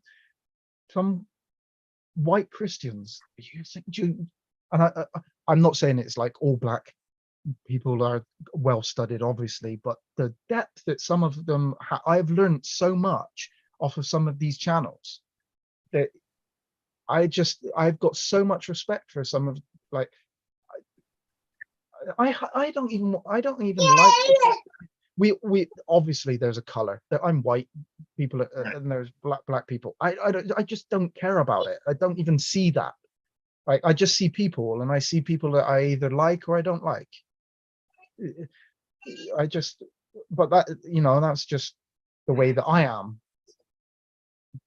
But yeah, you, BK Apologist, and Garfield, I've learned so much out of these three channels. I'm so glad that I, you know, came across you. I can't even remember how we, you know, came across. You were posting about something about you were having a debate with a Muslim about the virgin birth, and at the time I wasn't able to get on. Right. Oh yeah. I thought you were making excuses. Yeah. Because I thought that you thought I was the opposite, and I actually thought that you were going to argue against. I thought you were Black Hebrew Israelite, so you wanted a debate against the virgin birth, and you disagreed with it, and you were looking for people to come onto your channel and like kind of beat up the white man type thing. Yeah. That's what I thought. Well, but yeah, since then, and you were the one I think that led me to Garfield, definitely. Yeah. Yeah. But yeah, I appreciate these channels. I really appreciate being able to come on and Eric Bond, do you know Eric who's in your chat quite often? Eric Bond. Yeah. Yeah, he's come and watched some of my videos live. Okay. And he's participated in them. I just, All right. Yeah, I just appreciate, like, I find it, I find it humbling that when people come and watch my videos. So Decent says he loves Sinetta, but he just disagreed and he gets blocked or timed out all the time. Timmy Turner said he got booted for putting tomatoes in the chat. Who was that? Oh, Timmy Turner. Sinetta, He got booted from Sonetta. Yeah.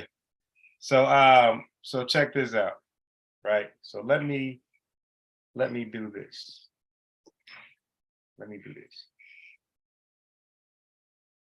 Okay, so let me first go to let me check my email one more time to see if a hateful Israelite sent me email. If not, yeah, okay, no email there. Okay, no problem. Okay, so now I'm going to do this.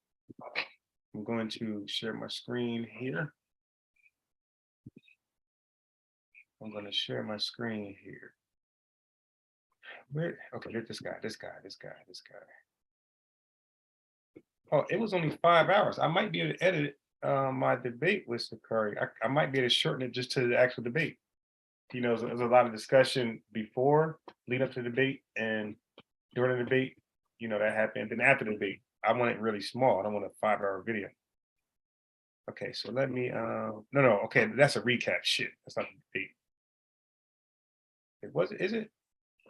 Yeah, that's a recap. Shit, the actual, 9 hours, goddamn. All right, so that, right? I'm going to share my screen. We could let him tell us how I don't speak Greek, but like I can't just click on Strong's like he can. Like I don't. I'm biased. Would it be okay if I posted my friend's YouTube channel link? Yeah, I wouldn't want to do it without you saying that I can do it, because like it's got nothing to do with the Bible or anything. It's just he's a personal trainer and he's just started up a most of my content has nothing to do with Bible. Yeah, he's only got one video at the moment, but obviously that was uploaded just on the weekend. He's going to be doing hopefully videos regularly and stuff. So if anybody's interested in working out and stuff, he's a freaking beast. Yeah, put it in there. But yeah, he's a really, really nice guy as well. He's not just like a friend of mine. He just really is a really nice guy. Not Christian or anything, but so that's I've just posted it in the channel. Anybody, you don't have to watch his video or anything. It's just, you can unsubscribe, and it's just I'm trying to help his channel out to build. Obviously, the more subscribers he's got, the more likely he's gonna get other new subscribers and stuff. So just appreciate you if did you put your link also in the chat? I posted it, yeah, in there. So if anybody wants to just subscribe, that'd be I haven't seen it yet. Let me see. appreciated. Damn, where's the chat?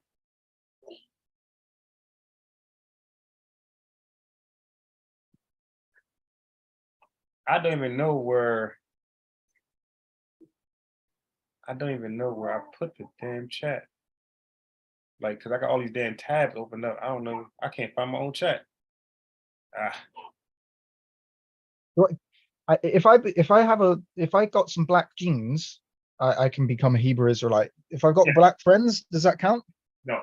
That doesn't count. No, not allowed. But you spend take so if those black friends don't want to become Hebrew Israelites themselves, if they don't want their nationality, the way the Bible works is that you're supposed to take on the Yeah, I can do a Levirate kind of marriage type thing. Okay, so let me. God damn. Okay, man. All right, let me go to Safari to. I don't know why Safari doesn't keep up with a YouTube live chat. It's weird. You gotta keep. The way the Bible works is that you're supposed to take on the. You gotta keep restarting it to keep up with the actual chat. All right, so let me just. All right. Okay. So I don't see the links.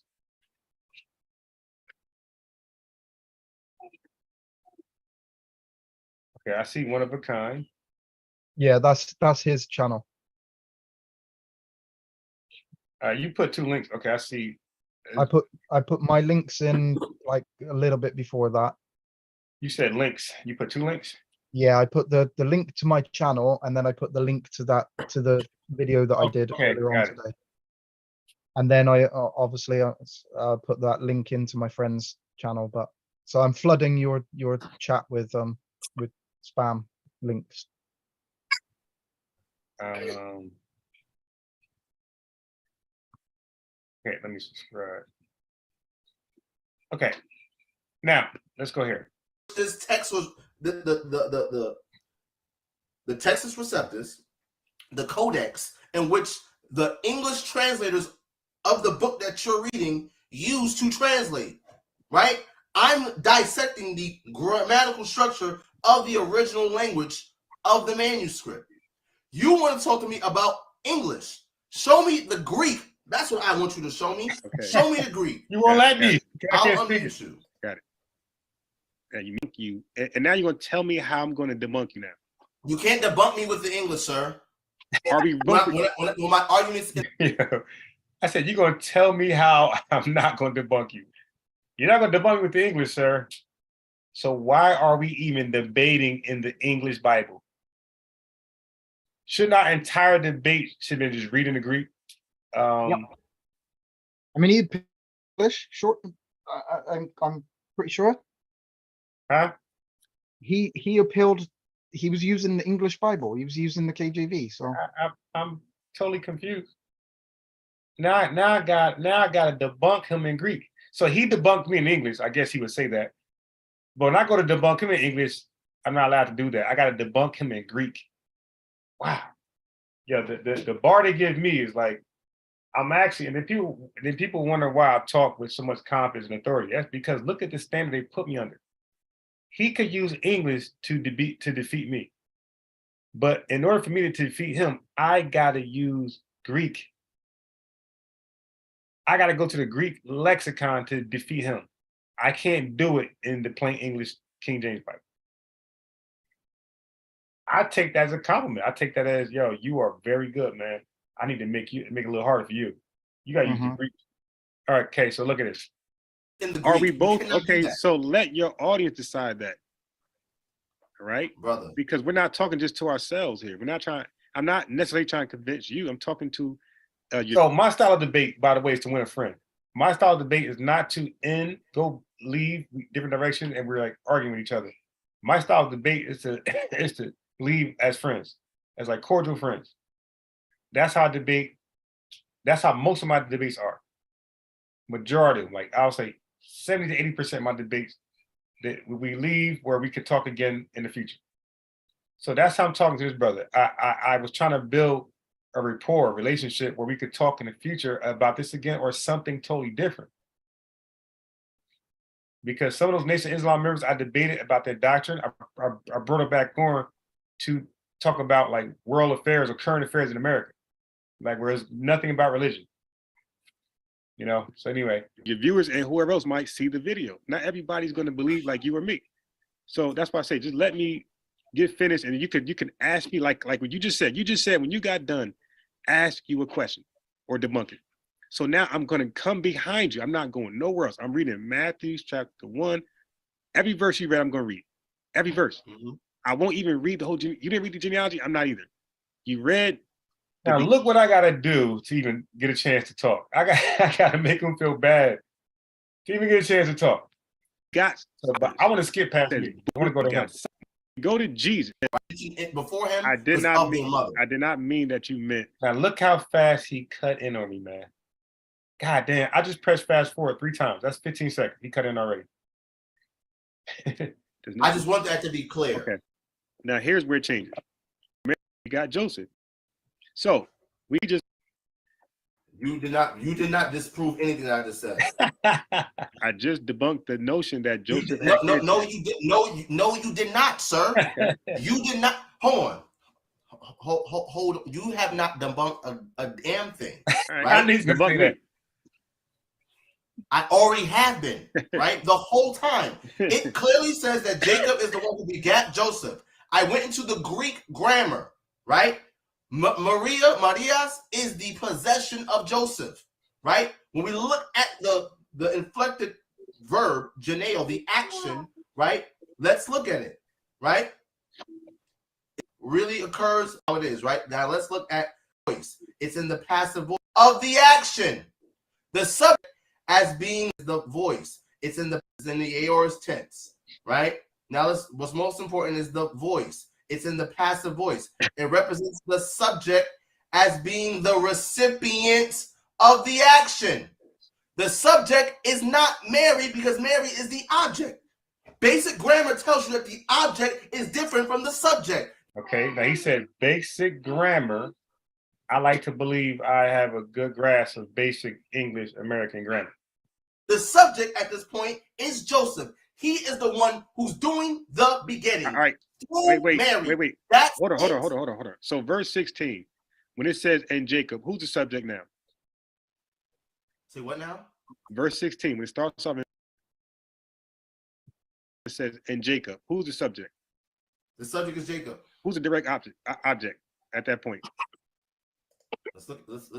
It's Jacob is begetting Joseph. Right. So that means Jacob is the subject and the direct object is Joseph, correct? No, he's also a subject. All right, look, I'm gonna share this. Now look at my screen. This is the most retarded shit. Okay, hold on. I was waiting for that. Okay. Now I'm gonna play it again. The men here are subjects. Wait, no. That means Jacob is verse 16. Right. The subject at the action. Now what's most important is the voice. It's in the passive voice. It represents the subject as being the recipient of the action. Okay, so he just read that in the black bold. A direct object is a word or phrase that receives the action of the verb, okay? So now let me just do this. Let me do this.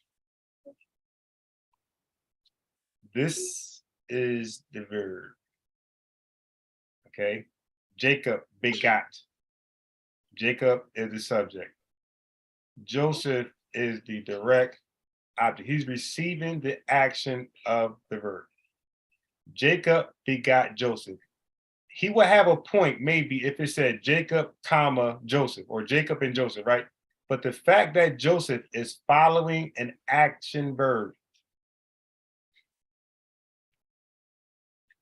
The subject as important as the voice. It's in the passive voice. It represents the subject as being the recipient of the action. The subject is not Mary because Mary is the object. Basic grammar tells you that the object is different from the subject. The subject at this point is Joseph. He is the one who's doing the beginning. All right. Wait. That's hold on. So verse 16, when it says and Jacob, who's the subject now? Say what now? Verse 16, when it starts off and it says and Jacob, who's the subject? The subject is Jacob. Who's the direct object at that point? Let's look. It's Jacob is begetting Joseph. Right. So that means Jacob is the subject and the direct object is Joseph, correct? No, he's also a subject because all the men here are subjects. Wait, no. He's the recipient of the action of Jacob. No, he's not. No, he's listen. No. You're not paying attention, sir. right? Listen. When I go, listen, pay attention. Let me learn you something, right? Please, teach me. Let's go to verse 15, right? Now, notice, LJ, I didn't say, notice what I did not do. Yes, he is. You're a liar. I just laughed. Okay, LJ? Because I'm not going to argue this. I'm not going to argue this. A direct object is a word or phrase that receives the action of the verb. This is now different because it goes against his argument. So he's going to change it, even though just a minute ago he agreed with that. But now Jacob and Joseph are both the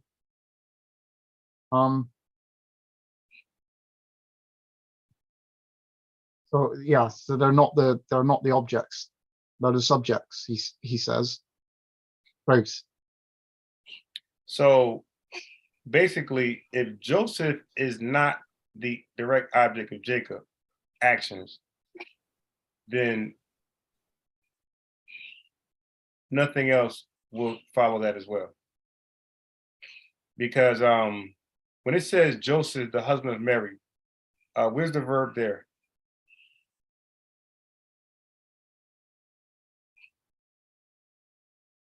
Okay, so and now we say of whom, so I guess you're going with of whom was born Jesus. Okay, so this is the part where, and don't forget, LJ, me and this goofy brother was supposed to have a civil, cordial conversation. This dude yelling over me, what's so civil and cordial about that? Like we can't even reason. Okay, so here it clearly says Mary of was born Jesus. Okay, that's what we read. Mary of whom was born Jesus. So now I'm going to color code these triangles so everybody can get a visual. Joseph is the husband of Mary. Okay.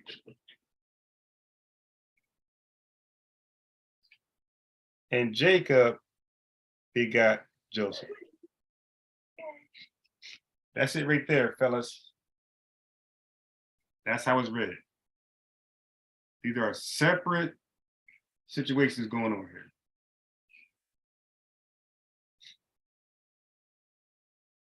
So in Spanish, when an object receives the action, there's a certain way you say that, okay? When a human, a living entity, receives the action of the subject, that is when you do something different in Spanish. Okay? You got to add the there. The Now watch this. Watch this. Now, oh boy claims he studies Hebrew. Greek. I don't think he studied as much Greek as I study Spanish. Okay, I don't believe that.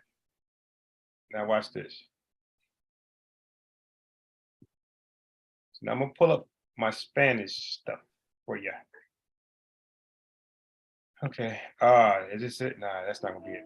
All right, so let me, what I do with the original Spanish one? Okay, I think this is it right here, Elder. All right, this is it. All right, so can you see my screen, LJ? Okay, I ain't sharing it. Okay, can you see it now? No. Yes, I can now. Okay. So this is my Spanish. This is going on 165 pages. Okay. All right. Watch this. Watch this. Okay, so this is where we get into. Now, I did all this, by the way. I put this together. This is my tables I made, all this is me. Now, as you can see, it says likewise. So we're talking about direct objects. Okay. So let's let's learn something about direct objects. Now, there are particular words you use for direct objects in Spanish. So it says when the pronoun replaces the name of the direct object, use the following pronouns: me, te, lo, la, nos, os, los, las. So when they say llámame, llamar is to call. That's the infinitive verb in Spanish, to call. Me means you. It's when the pronoun replaces the name of the direct object, you use me when it's involving you. It says me. And te is for the second person, and lo and la for the third person. There you go. So llámame literally means just call me. That's all. Call me. Okay. So now it says in an affirmative statement with one verb, the direct object pronouns come immediately before the conjugated verb. Tengo, I have. Tengo la pluma, I have a pen. La tengo, I have it. La is it, right? The pronoun la comes immediately before the verb tengo. These are the Spanish rules. La tengo. Okay. Notice that if the subject of the sentence changes, this does not affect the direct pronoun, the direct object pronoun.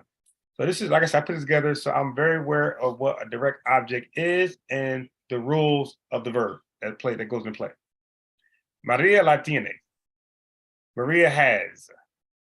Maria tiene la pluma. Maria has the pen. Or you could just, so now when once I say, this is proper English grammar, once I say pen, Maria has the pen, I no longer need to say pen anymore. I just can say Maria la tiene. Maria has it.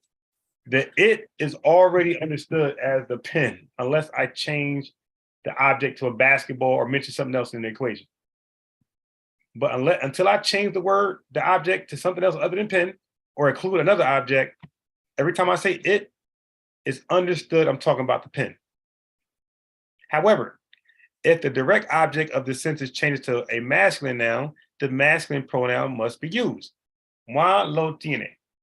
Okay? Because don't forget, it's the pen. Pluma. Pluma is the feminine word to say pen. Pen is in the feminine in Spanish. Okay, so Juan tiene. John has. Juan tiene el libro. John has the book. Juan lo tiene. Juan has it. Okay, because the book is el libro. Okay, that's a masculine word for books. So the Spanish language is, like most other languages, are gender specific. So now we're reading about direct objects, and we're talking about the subject is a person and the object is a non-living thing. Lo tengo, la tengo, they both mean I have it. Okay, so it has two forms. It has two forms, lo and la. Tengo, one word, Spanish, blah, blah, blah. Okay, so now, watch this.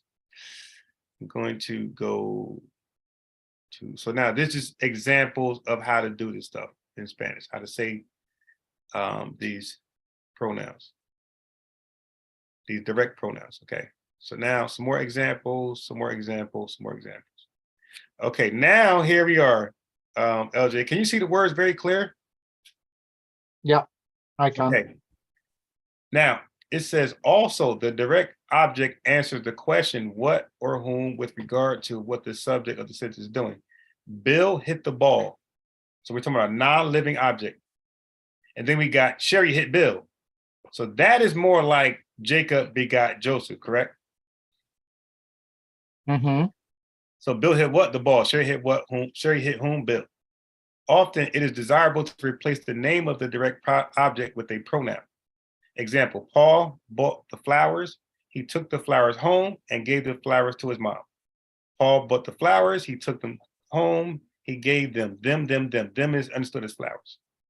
When the pronoun replaces the name of the direct object, use the following pronouns. Me, te, lo, la, nos, os, los, las. Okay.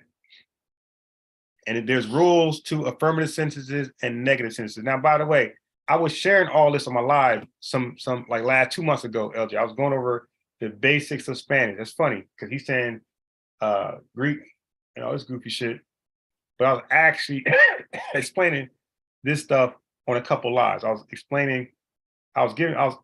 sharing the basics of the Spanish grammar. Okay. So affirmative statements, here you go. Okay, so when the pronoun replaces the name of the direct object, use the following pronouns. Got it.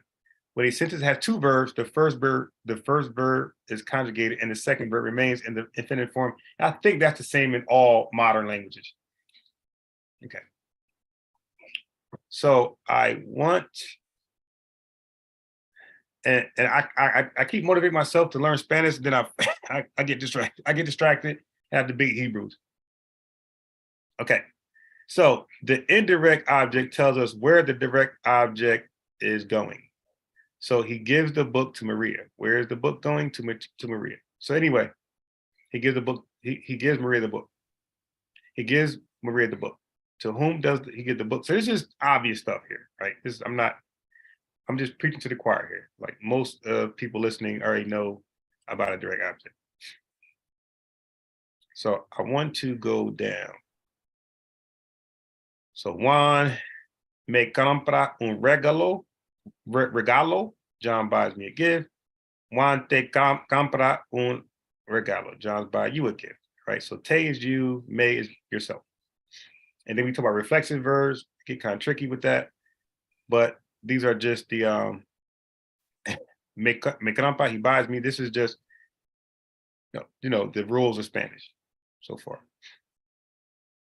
So I'm scrolling down, scrolling down, scrolling down, scrolling down, scrolling down, scrolling down. Try not to miss it. That's what I'm looking for.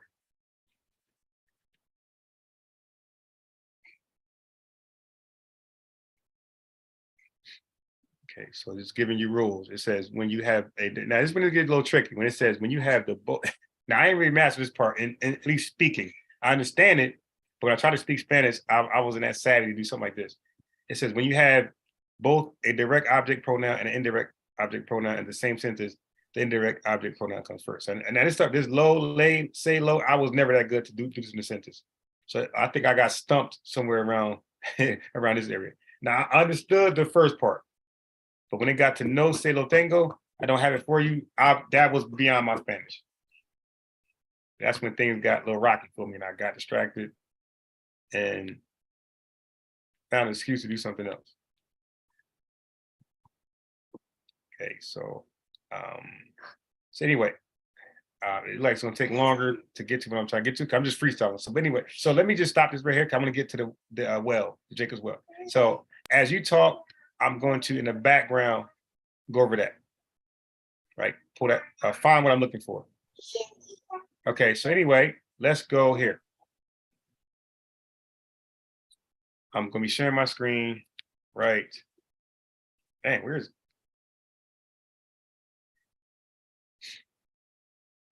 Okay, so you can see my screen, right, LJ? Yeah, I can see it. So now we know we had John 4:12. Art thou greater than our father Jacob, who did give us this well, and himself out of it did drink, and his sons and his cattle. Okay, cool. Okay, so pulpit commentary. Art thou greater than our father Jacob, who gave us the well and drank thereof himself and his sons and his cattle? So here's the commentary. We observe here the Samaritaness's claim, her claim. So she's clearly not Israel, according to this commentary, right? She claimed to be a descendant of Ephraim, of Joseph, of Jacob himself, who dug the well. By rising up behind the family of Ephraim to the father of Judah, as well as Joseph, the woman claims a kind of kinship with Jesus. The hour, in this case, is not a monopoly of the honors of Jacob for herself and her people. Her national pride is softening under the glance of the great son of David. And she has a growing sense of the claims and dignity of the person she is addressing, though her thought is couched in words that may be ironical. This was the kind of challenge which our Lord never refused to honor.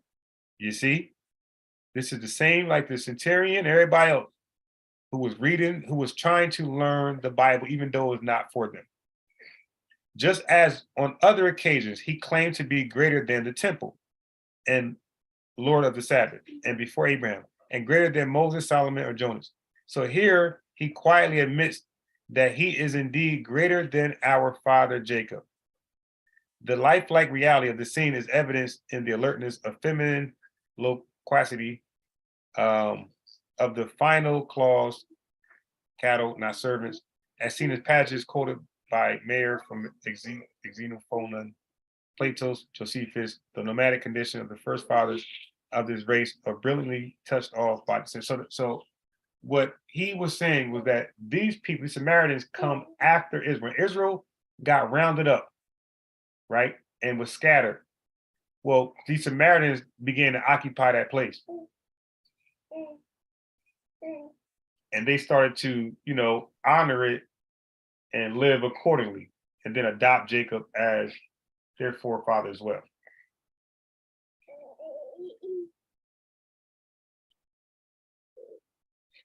If you see something else, let me know. Something different.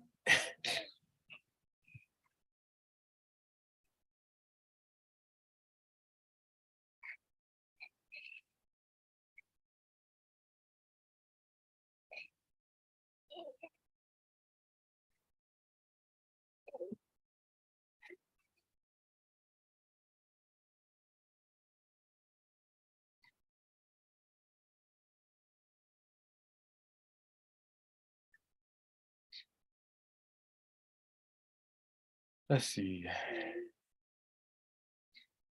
I had never clicked some of these links. Topical.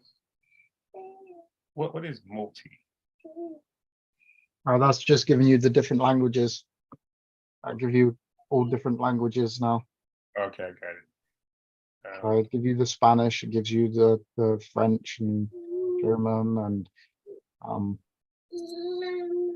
the different languages. I sometimes do it because I speak Czech, so I sometimes read in Czech as well. Wait, you speak what? Czech. Who? Czech. Oh, Czech. The CZEK. CZECH, yeah. Okay, good. All right. Okay, Christ and woman of Samaria. Yeah, I used to live in the Czech Republic for 6 years, so Really? yeah.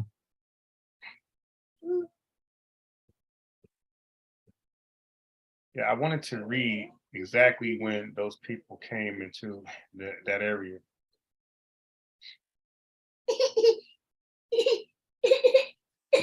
Oh, somebody getting sleepy. Where's your bottle? Where's your bottle? You throw it on the floor. Where is it? Where is it? Where's your bottle? Oh, there it is. Way over there. Why you put it way over there?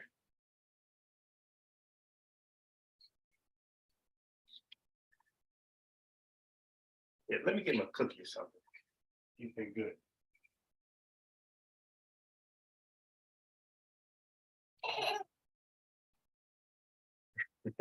And before he goes to bed, I got to change him. What you laughing about? Huh? What you laughing about? Huh?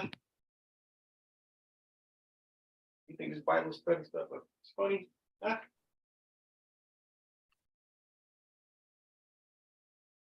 Okay. All right. Give him some water. Let me give him a cookie first. These are actually, but that's why he's laughing. LJ, I'm like, wonder why he's laughing. I got these animal crackers here. That's why he's laughing. He's all extra hype. That's me shaking him up. I shake him up to get excited.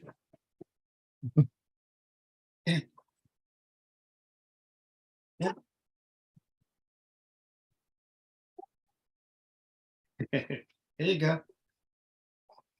Mm-hmm. All right. Blah, blah, blah.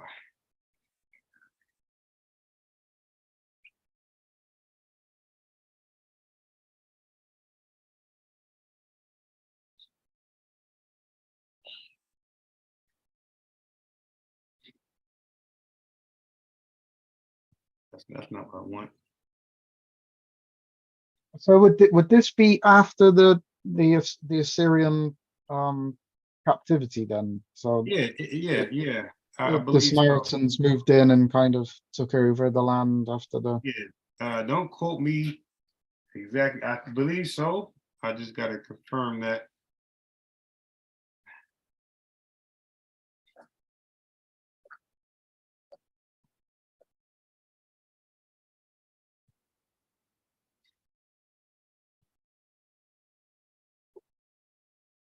But as you can see in the commentary, they clearly recognize her as a Samaritan and her people.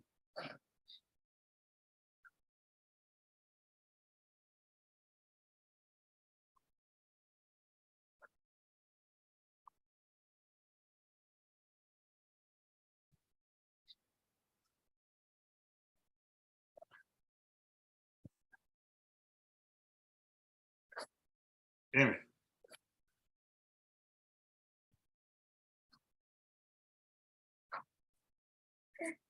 Oh, you another one?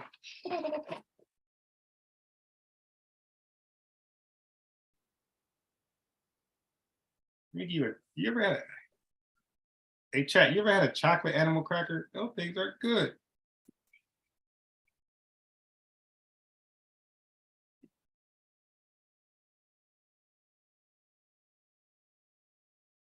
Okay. So let me type it in. Let me type it in. I'm gonna go to YouTube. I'm gonna go to Google. I'm gonna cheat.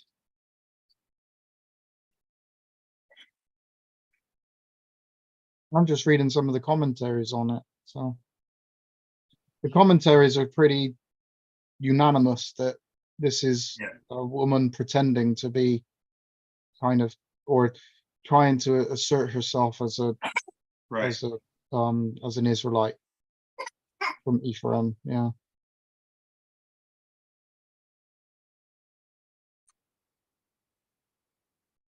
Did it out of all of them? This I haven't really studied her too much. Out of all of the ones that they assert are Israelites, this is the only one where I would have I think that they had any kind of scriptural support for it. The other ones are just ridiculous, and there's nothing to be able to argue it. But this was the only one where, you know, you've got those little nuggets of information that could possibly be used. But yeah, like what her statement of our, you know, our Father and Yeah, those guys are very good at deception. I'll tell you that much. yeah. They get on the Catholic Church a lot, but those guys are very good at deception. And you know what's funny? Now, do you realize how easy it is for people to be deceptive? And that's not even their true intent. Like they're trying to just sell their doctrine, right? As true. So when you look at it like that, oh, that's just harmless. They're just trying to sell their doctrine. Well, then you got to give that same olive branch to the Catholic Church. Like, hey, they're just trying to sell their doctrine when they misinterpret things in the Bible. If these Israelites were in control of their region and they were armed with weapons and no government could stop them or punish them, believe me, bro, you will see the same actions of the Catholic Church being done by these Black Israelites. If they were the actual army of their area, their regime, their region, and no government can interfere or punish them from the action, they had weapons and everything, you'll see a lot of people dead and in jail for debating them and disagreeing with them.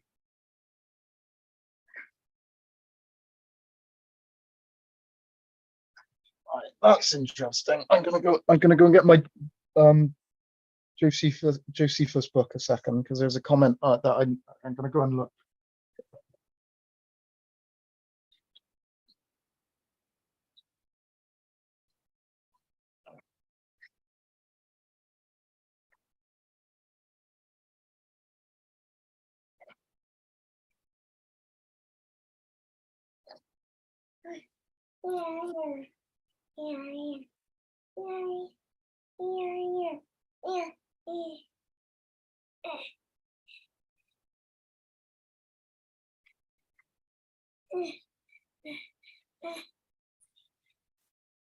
Oh, you want another one? He love you, Cookie. Come, Cookie. Come, Cookie.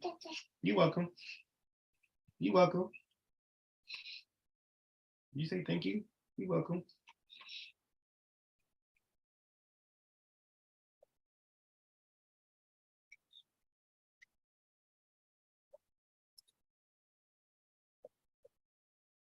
Okay.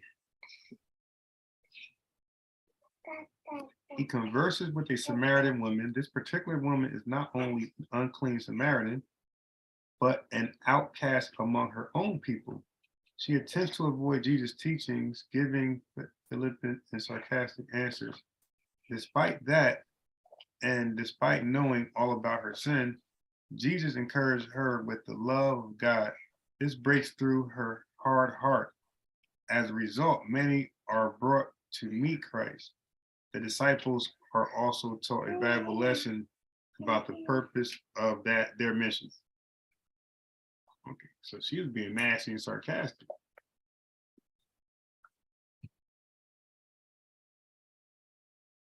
Okay. You are not greater than our father Jacob, are you? Who gave us the well and drink of it himself.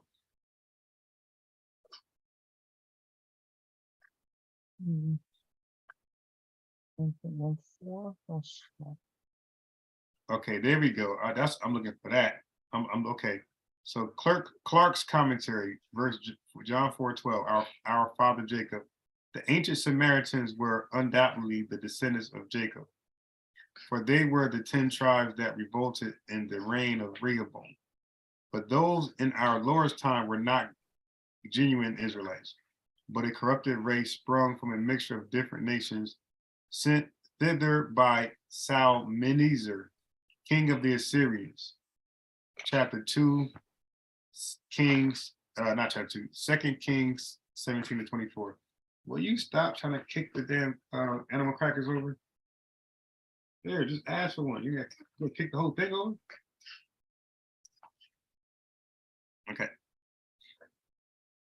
So,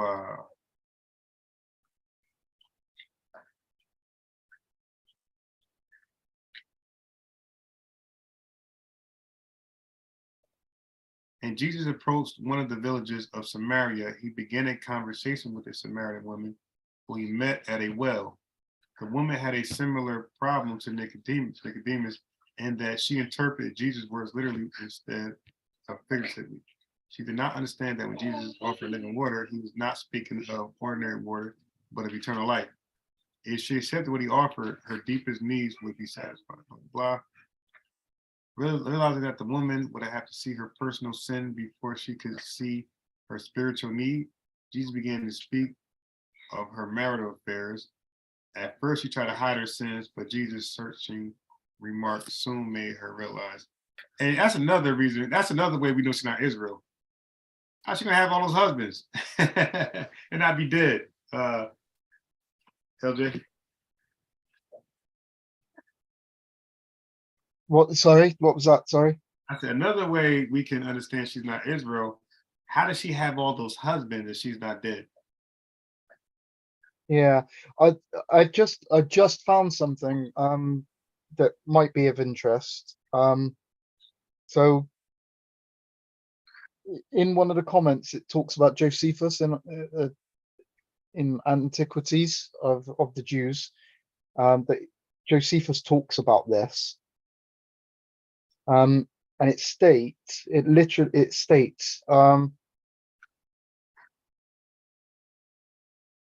about the Samaritans. And when he thereupon sent them, and the people were by them, taught the laws and the holy worship of God, they worshipped him in respectful manner. And the plague ceased immediately, and indeed they continued to make use of the very same customs at this very time. So these are the people, and are called in the Hebrew tongue Cuthians, but in the Greek Samaritans. And when they see the Jews in prosperity, they pretend that they are changed and are allied to them, and call them kinsmen, as though they were derived from Joseph, and had by that means an original allegiance with them.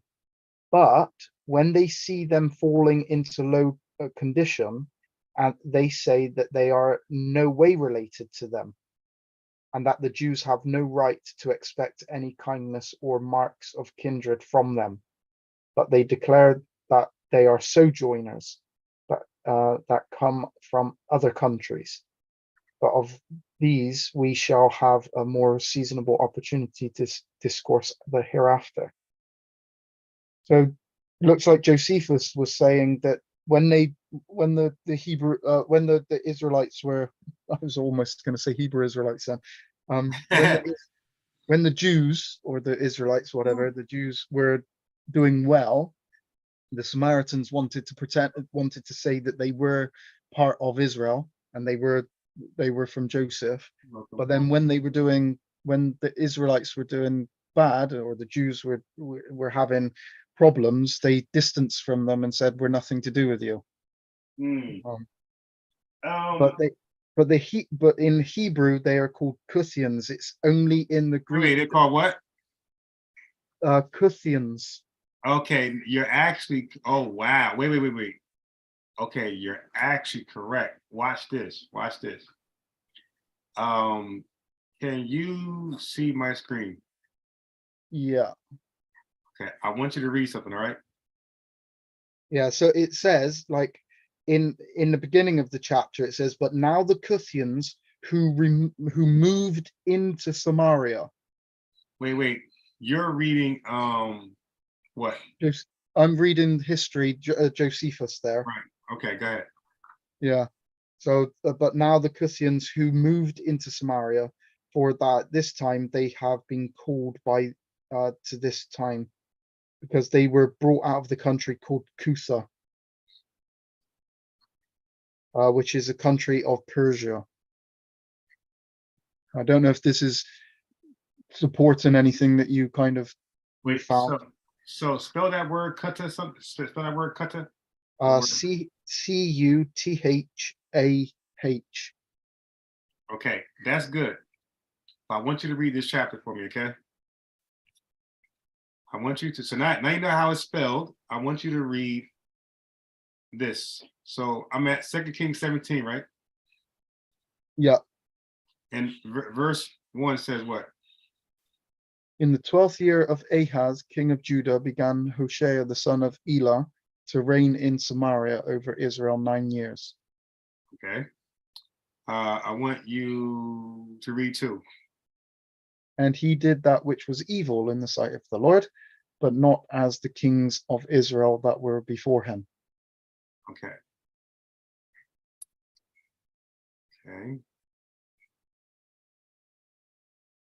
So read verse 4 or 5, verse 4 or 5. And the king of Assyria found conspiracy in Hoshea, for he had sent messengers to So king of Egypt, and brought no present to the king of Assyria, as he had done year by year. Therefore the king of Assyria shut him up and bound him in prison.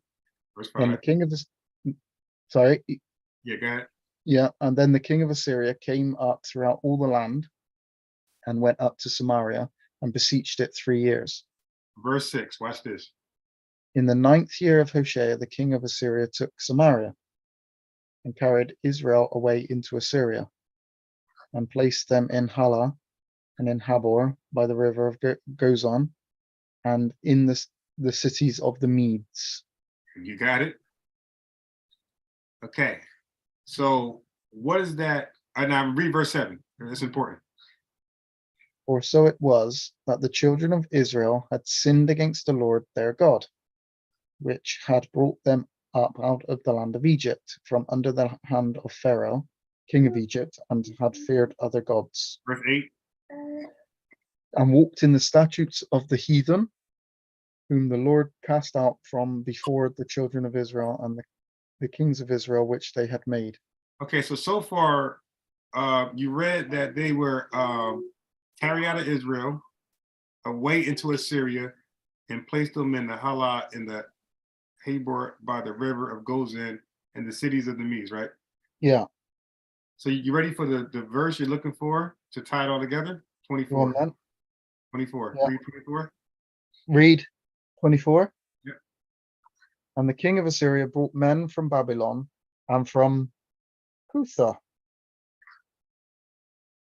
and from Ava and from Hamath and from Sepharvaim and placed them in the cities of Samaria instead of the children of Israel. And they possessed Samaria and dwelt in the cities thereof. Boom. That's ball game. So that aligns with what Josephus. Exactly. So Josephus is telling you exactly what happened without giving biblical references because he's an historian, right? So he was a historian, yeah. I mean, he was a Jewish historian, but now we got it from the Bible, and that's why I said spell that C word again, and you spell. Yeah, no, that is the word. Yeah, the Kuthians from Kusa. Okay. So now, when they tried that, oh, she said our Father. That's why I resented that for you immediately. You said, oh no, no, that's not Israel, my boy. This is saying Samaritan. Listen, I'm not one of those easily convinced because. If you're telling me this is Samaria and this is the Samaritan and this is their people, and this is Jesus saying don't go anywhere in Samaritans, to me that's clear. Like ain't no way you're gonna trick me out of that. I'm disciplined. I'm like no. You got to show me where an Israelite is called a Samaritan for me to change my stance. No. And what they thought their father was. I need to write that down. That's Second Kings, yeah. 2 Kings chapter 17. The entire chapter should be read because they give you all the context. Oh, definitely. What Israel did wrong. So if they don't want a one-liner, you can be the guru of the day. You can teach them all what led to it. And what happened afterwards. I've read that chapter 100 times, and I didn't ever see I never put together that Kuthians. So, but as soon as I read from the Antiquities of the Jews, and you put that together with that. LJ, I did you a very bad disservice. Okay, I did you a very bad disservice. Hold on, stop. Just do me a favor. Wait. Do me a favor. I did you a very. Now everything you did was great, like as far as writing it down. But I did you a very bad disservice. Now, bro, everything just came into my memory. I said, my. Everything came into my remembrance as though I'm like a Hebrew Israelite all over again. But I was a Hebrew Israelite that didn't believe that bullshit. Like I was actually a true Bible word reading Hebrew Israelite. Like I was like a rare breed, and I people that know me probably not even surprised. Okay, so I was like, think about this. Think about my argument now. Think about my position now. LG, this was my position 8 years ago. I was the only Black Hebrew Israelite talking like this. Yeah. And then Divine Prospect, he started talking like this as well. But my video, I'm not saying I knew this before him, but I did have a published record of it before him. So I published my record before Divine Prospect. Now his was more, when I watched his video was more well put together and well better sourced than mine. But we both had the same conclusion. But the problem is he wasn't vocal like me, LJ. Divine Prospect did not proselytize like me. I was shaming Israel like the Bible says you're supposed to do. You think like how Jesus did. A Divine Prospect did not do that. He like, in my opinion, he feared Israel more than he feared God. At that time, I was a Hebrew Israelite. I'm like, wow, Divine Prospect fear the backlash of Israel more than the backlash of God the Father. Like that's how I felt as a Hebrew Israelite, because he didn't openly push this. He made a video, but he's not known to push that. So let me just get this baby. Let me change his diaper. LJ, I'm gonna change the baby diaper. I'm gonna put him down, but I want you to take a look at this until I do you a better service. Hold on. LJ, it's going to get worse for them. Watch this. But first, check this out. I'm going to change the diaper first. Israel today, they seem to look pretty similar to what we saw of the Syrians and the Iraqi today. Looking at another example a little bit later, and this would have been more or less in the time that Exodus is understood to be set. This is the tomb of Rechmire, 1450 before the Common Era, and this is a depiction of slaves in various stages of the brick-making process. And as you can see, there's clearly two different complexion families represented here. Looks like African slaves, and once again, these Western Asiatics, these Hyksos or Canaanites, they're not specifically. He don't know what the hell he's talking about. He cannot differentiate that these are two different ethnic groups of people. He's doing this because of the agenda. Either way, they're people of color. Identified as Jews, but we get an impression of a mixed population coming together to build the storehouses of Pitom and Ramses. Those could very easily have been Jews. And they seem to look a little bit different than the apparent Nubians. The figure leaning at the right actually seems to have a blue eye. Oh, man. Oh, my goodness. It's hard to tell whether that's just a degradation of the color, but they clearly have a somewhat lighter complexion, but they still don't quite look like Caucasians. And we'll get to how that comes up. What do you mean quite look? They don't look like Caucasians. See? Never mind. Later. Here we have finally a picture where we can say these are definitely Jews. You can tell because all their luggage, they got wholesale. No, I shouldn't say those things. That's terrible. And we've been using the Lachish reliefs. We have been using the Lachish reliefs from 700 BC, clearly not Caucasian. So we want him to get, I know why you guys are all here. You want him to hurry up and go into science and history to show how we went from black to white, how the Jews went from black to white, how they left black and came back white. And you guys, oh my, just stay tuned, y'all. Stay tuned. I only got another hour here, but that's going to come up well sooner than that. I can't help it.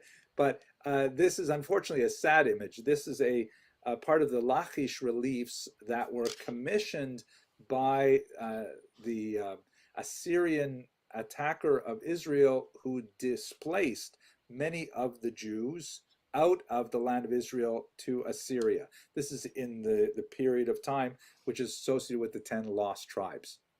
And you can see it's very poignant. There's a whole family here, including children, and mothers are riding on these wagons, holding their young infants in their arms, and it's very touching in many ways. The Jewish figure on the left, it's impossible to assign a skin color with this kind of representation, but he is clearly bearded. In other parts of this particular relief, you can see that they tend to have like more curly hair, which is interesting, but it's still impossible to determine specifically what color they were. What I think we can say with some, assurance is that the preponderance of the evidence suggests that they were not white like Caucasians were. They weren't like, Scarlett Johansson kind of white. They looked a little bit more like. Hey, he's destroying, I'm not going to lie to you. He is destroying so many false doctrines, so many false ideologies. And like I said, this is Dr. Henry Abramson. You get into a debate with listen, if any of you Israelites get into a discussion or a debate with your friends, family, or other proponents of the Jewish community, mention Dr. Abramson and all his information proving that the Israelites of antiquity, the originals, are a people of color. And even he mentions the word shakor, black. I don't know. I'm trying to think of a famous Hispanic individual. You better have more credentials than this PhD to try to, when we use this information, y'all better have more credentials than this PhD scholar. In popular culture, they look probably a little bit more like Middle Eastern people. In terms of biblical texts, there are a few kind of interesting passages that refer to possibly darker skin, in the sense that they were at some level understood to be other, but at the same time they're also part of the community as well. Moses, for example, in Numbers 12, there's a whole discussion of the fact that he married a woman from Cush, Cush being the ancient term for Ethiopia. So on the one hand, the fact that she's identified differently, either by her place of geographic origin or possibly by her skin color, because Cushite could easily mean an Ethiopian colored woman as opposed to an Ethiopian origin woman. But at the same time, she's Moses's wife. I mean, you can't get much more into Jewish royalty than marrying Moses. So even though she is identified as somewhat other, she is also intrinsically the same. And you also have this passage in Song of Songs, which is a highly allegorical representation of the communication between God and the Jewish people. That's how. Dog, do y'all hear what he's saying? I don't think y'all, watch this bomb he drops here. Watch this. He's saying that Songs of Solomon is talking about the Israelite community, the Jewish community speaking to God. So when it says I'm dark and beautiful, it's talking about this represents all the Israelites. This is what he's about to say. Now we believe it's just Solomon's wife, the Shulamite. All right, LG, are you there? Yeah, I'm here. All right, this is important. This is important, man. So I'm going to need you to do this for me. I'm going to need you to read verse 24 again.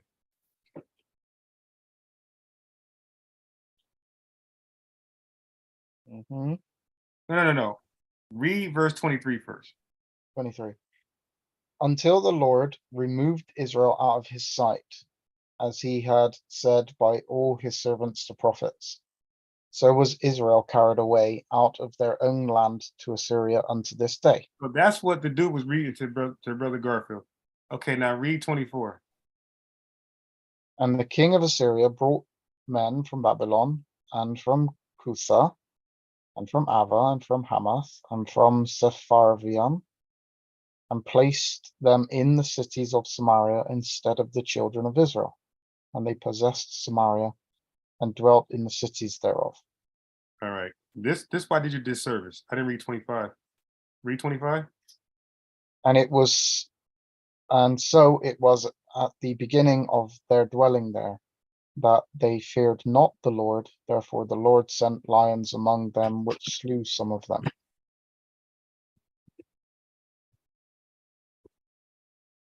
Okay. So I want you to do this for me. You heard that, right? So it was at the beginning of their dwelling there that they feared the Lord. So they feared the Lord there. Those people, they feared the Lord because because the Lord sent lions among them, which yeah, did you catch that, LJ? Do you know what that means, LJ? I'm not, so maybe I'm not saying what lions of okay, so you're asleep. So you're asleep. Why would the Lord send lions on these are Samaritan people that occupy Samaria, these fake Samaritans? Because they're in Holy Land and they're not worshiping the laws, the statutes of the Most High. Okay, so he said, so they fear the Lord because he sent lions on these. So look, now read verse 26. Wherefore they spake to the king of Assyria, saying, the nations which thou hast removed and placed in the cities of Samaria know not the manner of God of the land. Therefore See? he has sent lions among them. And behold, they slay them because they know not the manner of the God of the land. That's right. So that's why they over here talking about Jacob, our father. It ain't because they love Jacob. They scared of God's wrath. All right. They're scared of lions. Yeah, Hey. read 27. Then the king of Assyria commanded, saying, do you know, I've read this and I haven't put this all together. This is crazy. Yeah, and look, I only know about it, my boy, because when I was a Hebrew Israelite, I was actually studying with Hebrew Israelites who were not under this racism shit. So they was teaching me exactly why those Samaritans were in that land. That's why I couldn't prove it to you today. But I said, nah, LJ, I remember reading something where there was a war and these people are occupying land. But I could not prove it until now. But I remember reading this stuff now. Go ahead. 27. Then the king of Assyria commanded, saying, carry thither one of the priests whom ye brought from thence, and let them go and dwell there, and let them teach them the manner of the God of the land. Wow. There you go. That's how they know all about it. Yep. And one of the priests whom they had carried away from Samaria came. See, the Bible just explains itself. Then one of the priests came, whom they had carried away from Samaria, came and dwelt in Bethel, and taught them how they should fear the Lord. Wow, wow, wow. Ain't that crazy, bro? I mean, bro. So it just explains itself, doesn't it? yeah. So when we now this is how you truly do precepts. Okay, this I ain't got to force it down your throat. We read it verbatim. Like this is why those people are there in Israel. This is why they know about Jacob and the well and our fathers, all that bullshit. They are afraid of lions on their ass. They don't Right. Do you think could the lions there do you think that that's physical lions, or would you think that was lions of Judah? No, I believe he like literal lions. Lions, yes, because remember when the child was mocking one of the priests. Yeah, the bears. Yeah, now is that some bear of Israel? Hell no. These are lions on their ass. Yeah. As soon as I just I read lions, I just had this envisaged that we were going to get told that later on that it was kind of the Judeans who were going down and slaying them. That's what a Power Ranger Israel would teach them, that they're so powerful, the Lord sent them, and whatever. If they want to dream that they're a superhero and the Lord sent them on top of the Samaritans, go ahead, flatter yourself. It wouldn't matter. The point is, those women in that land are not Israelites, and and she was faking it, but she still ended up believing that he was the Lord, and she went and gathered other people confessing that Christ is Lord. And guess what? He didn't have to perform a miracle for her to do that. It didn't take much convincing. A simple, small talking to, and she was able to honor a prophet. Simple as that.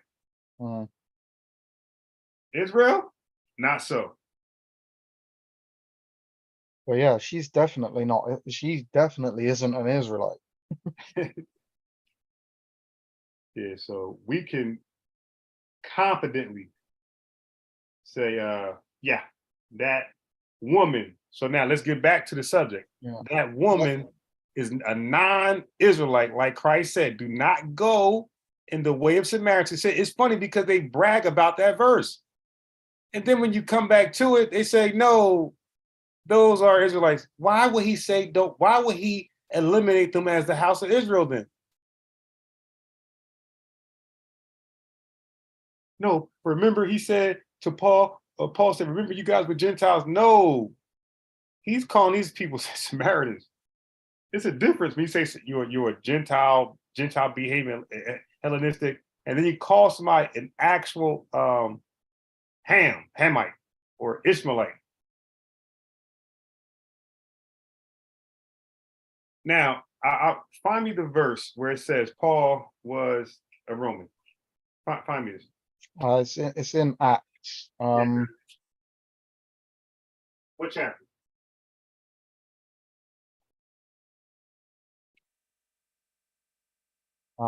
It's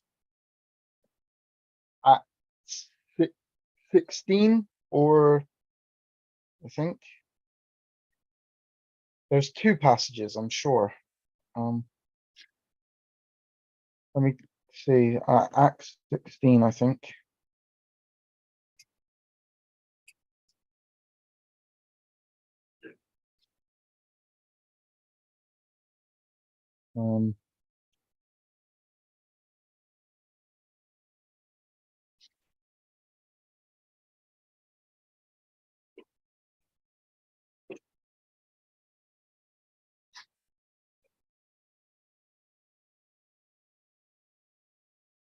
Yeah, you know, it'd be funny if you know, like, let's say, man, I wish that this Kanye West controversy was going on when I was an Israelite, because now it'd have been perfect. Yeah, so there's Romans 16. Okay, hold on. Let me do that. Let me. Sorry, Acts 16, where he's referred to as a Roman. So you say Acts what? 16. Oh, hold on. Acts 16. So in verse we're right down at the bottom, verses so verse 37 and 38. Wait, let me look at verse 1 first. It says, "Then came he to Derbe and Lystra, and behold, a certain disciple was there named Timotheus, the son of a certain woman, which was a Jewess, and believed, but his father was Greek." Yeah, they'd say that he's Timotheus is an Israelite as well. Okay, But hold his on. father was clearly a Greek, but they say that his Wait, who would say this? the Hebrew Israelites. I've heard them say that. Really? Yeah. Okay. All right. And this is why, Even though his father is a Greek, yeah, this is his why, mom is a Jewess. yeah, once I get done with these guys, now, listen, LJ, if they say he's an Israelite in spite of his dad being a Greek, then they just prove my point about. Yeah, but he's not a Greek. He's an Israelite who's living in Greek somewhere in Greece. All right, yeah. He's not really a Grecian.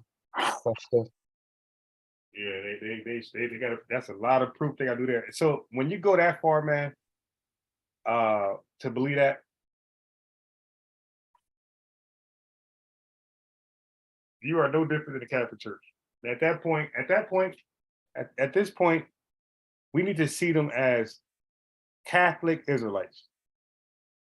Black Catholic Israelites. I'm gonna start calling these guys Black Catholic Israelites from this point on.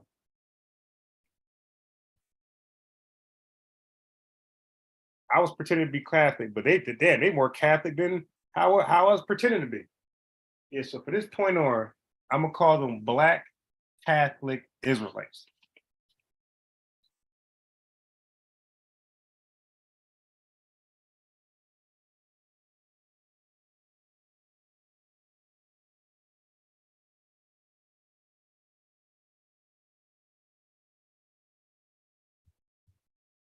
And you want Romans chapter 22 as well. Which one? Romans chapter 22, which is where oh wait. Let me first read this first. So Acts, you said that. Wait, I gotta copy this shit. All right. They said that Timothy was a damn Israelite living like a Greek. Yo, with these guys, you can't win. You can't win. When you prove your point, they're just gonna tell you plainly, nah, it's not saying that. It's saying this. That's a he's a Greek who's an Israelite who's living, he's part of the northern tribes. Okay, so you said down to 37. Okay, so it says, but Paul said to them, they have beaten us openly, uncondemned, being Romans, and have cast us to. So they have beaten us openly, uncondemned, being Romans, and have cast us in prison. And now do they thrust us out privily? Nay, verily, but let them come themselves and fetch. All right. So he's calling himself a Roman citizen, like he's a Roman. He's saying we're Romans because that was Paul and Silas that they beat and cast into. Sergeants told these words to the magistrates, and they feared when they heard that they were Romans. And they came and besought them and brought them out and desired them to depart. Okay, so what they're going to say about Timothy, okay, so I already know what they're going to say. They're going to say, see, the same way Timothy. Now this one right here is different. Because like you said, this is saying Roman, this is more like Roman citizens. Timothy part, they said his father was Greek. Dude, when do you give somebody's dad the nationality of how they're behaving? His mother was a Jewish, so was his mom acting like a Jew?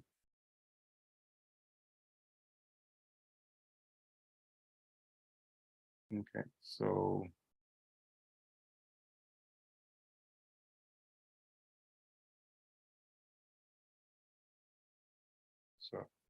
I'm gonna take that part too, so I can be prepared whether to use Paul. Now you said go where else just now? Acts 22. Shit. Damn, I done left Acts.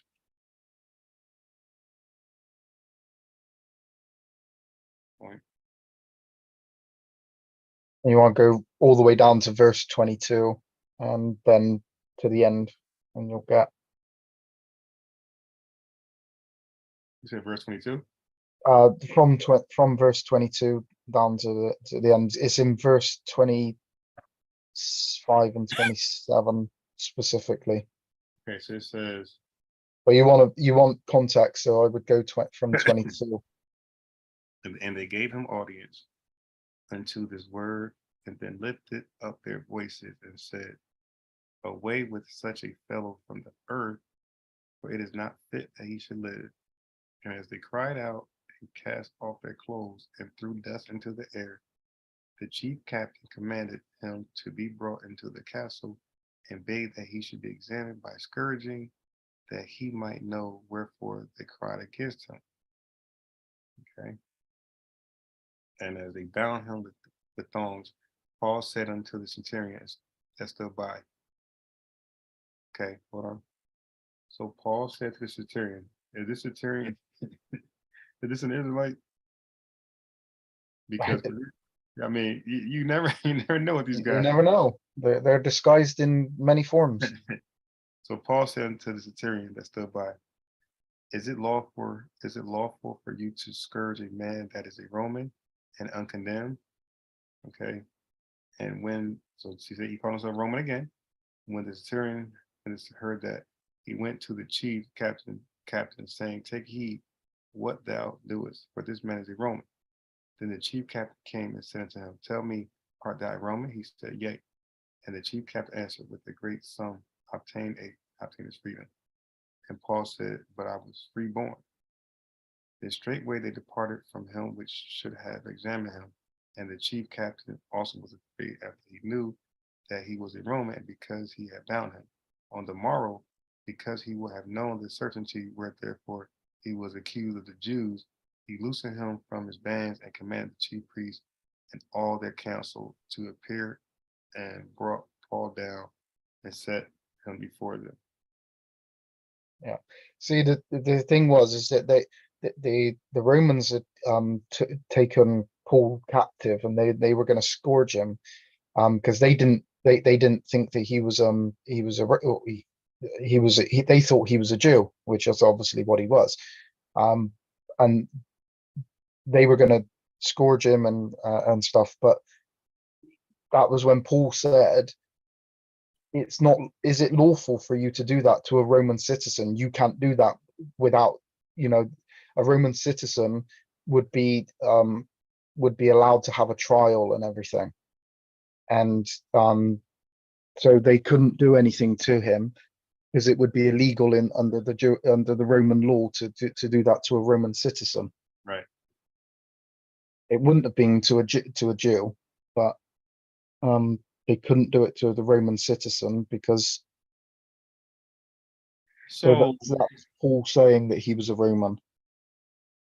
Yeah, so the Israelites will have a hard time, not, of course, to me, explaining to me, how can an Israelite behave like a Roman and then confuse an actual Roman that this, don't forget, the Israelites are black, that this black Roman, this black Israelite is actually a real Roman.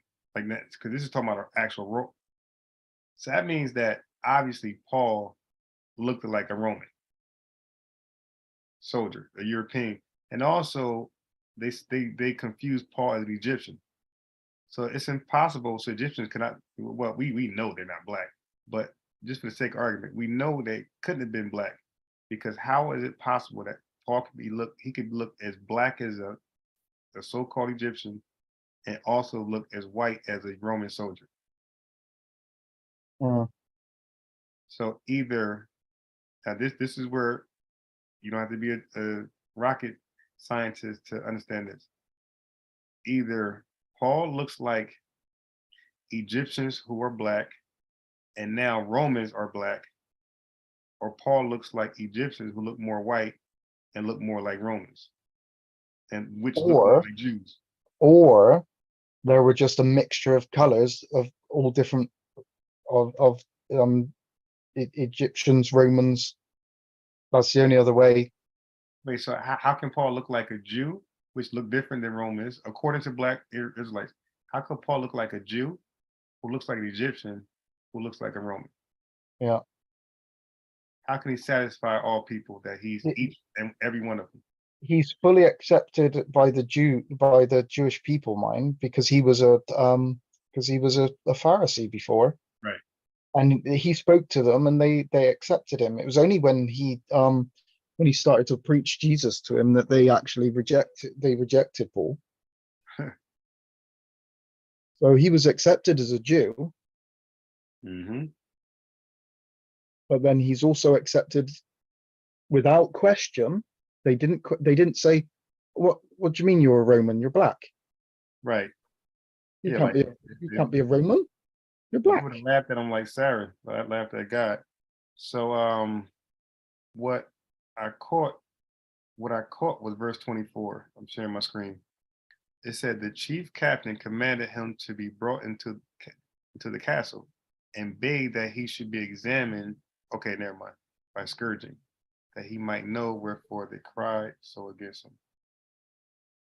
And the government stone false said unto his care that stood by. Is it lawful for you to scourge it? Okay, I got it. Never mind. I understand it. And Roman and condemned. So this centurion, I guess he's not black. This centurion is an actual centurion. So that's why I say it's funny, because that's why I call them Gentiles and Israelite Gentiles. Like, which one is this centurion an Israelite Gentile or Gentile? And like, do you know they actually accept that term? Like they like that term, Gentile or Israelite Gentile. Like they don't argue or say, what's that? They exactly know what I mean. So Timothy is an Israelite Gentile. He's not a Gentile. No. Okay, cool. The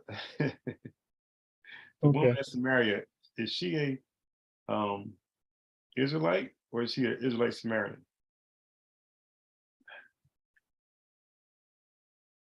Yeah, I remember laughing like 12 years ago, reading that the Lions was on their ass, and that forced them to start inquiring about a priest to come teach them how to worship in Jacob's.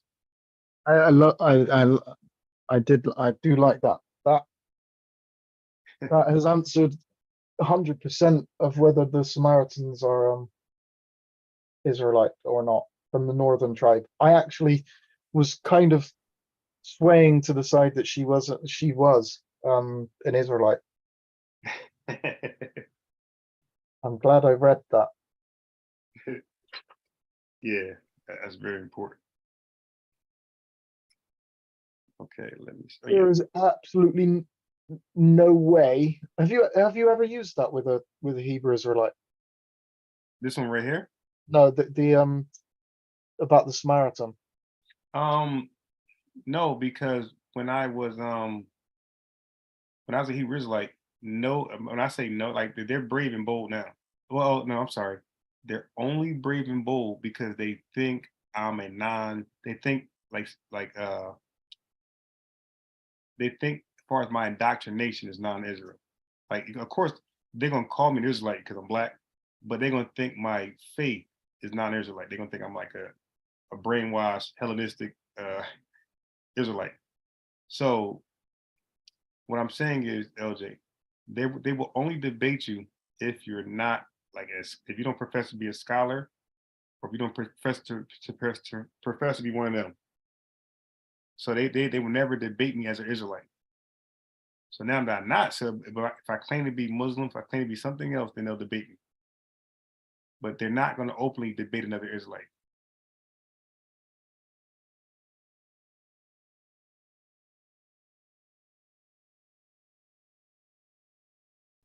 So that's why I never could get them in a ring until I start saying I'm Catholic, I'm Christian. And they wouldn't even debate me if I said I'm atheist. If I said I'm atheist, they wouldn't debate me. So I have to be an inferior religion for them to debate me. An inferior religion according to their mindset, to their ego, which would be a Muslim, which would be and believe me, I could never debate them as a Muslim, because all they would do, every time I would get them in a verse, LJ, all they would do is disrespect me as the Muslim they think I am. If I catch them out there, see, she's not an Israelite, she's a Samaritan, she's a convert, a forced convert, a convert without any Jewish permission. What they would say is, okay, but you're still stupid, you're a Muslim and Allah ain't shit. They'll just do that. So that's why I was clever enough to say, let me just claim I'm a Catholic. And then I jokingly say, who else better to debate the virgin birth with? Because all he talk about is the Immaculate Conception, right? Like, well, that's us. Like, who knows the Immaculate Conception better than us?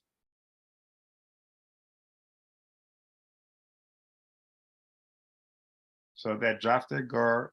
They look at it as an easy, victory in front of their crowd, their audience, and they get to, like he said about Garfield. Garfield be an easy body, but you see how he kicked Garfield off. So when he did that, I could see him doing the same thing with me, and now I'm starting to see better. I can see us debating. I can see me proving Joseph ain't the daddy. I can see him just boop, kick right off. He'll make it the last word and throw me right off. I can see that happening. But I still want him. I still want these guys. So Wednesday, I told the guy, I said, listen, I come to your stream, your bullshit. But I was like, let me talk, whether you agree. So I'm going to try to be. So I did make a mistake with the dumb dude for Sakari. I was too confident too early, and that made him shake. So with these guys, when they say something about, do you know where this is at? I gotta act like I'm trying to remember it. Yeah, hold on, give me a second. That's somewhere in Samuel's. Is that 2 Samuel chapter 7? Like, I gotta do it like that, bro. I can't be like, yeah, 2 Samuel chapter 7, verse 12. I can't do that. They're gonna start to shake and they're gonna overtalk. I got to act like I'm just barely remembering the Bible. So one last time. Go ahead. Yeah, I was gonna say, there's they talk about these Gentiles, because obviously you've been going through doing these Gentiles thing here. And there's a difference between a Hellenist, which is obviously what Yeah, they yeah, say. There's a difference between Helen and Hellenist. yeah. I could not explain it right now, but remember my channel that you went through before? Yeah, I want to link to that actually. I've Yeah, lost so, it. so you can see that I have two videos. I got who is Esau and who is the Greeks. And in the video, who is the Greeks, I go into that more. The Strongs and to show the difference of all that type stuff. Yeah, send me a link to that channel. Right.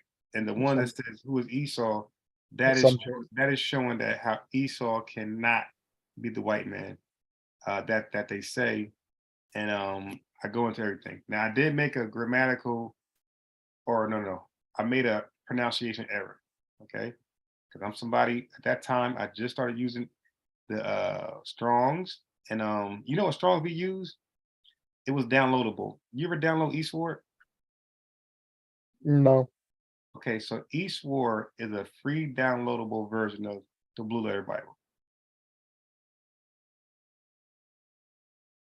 So you don't need internet access to access eSword. It's a free. I don't know how free it is now.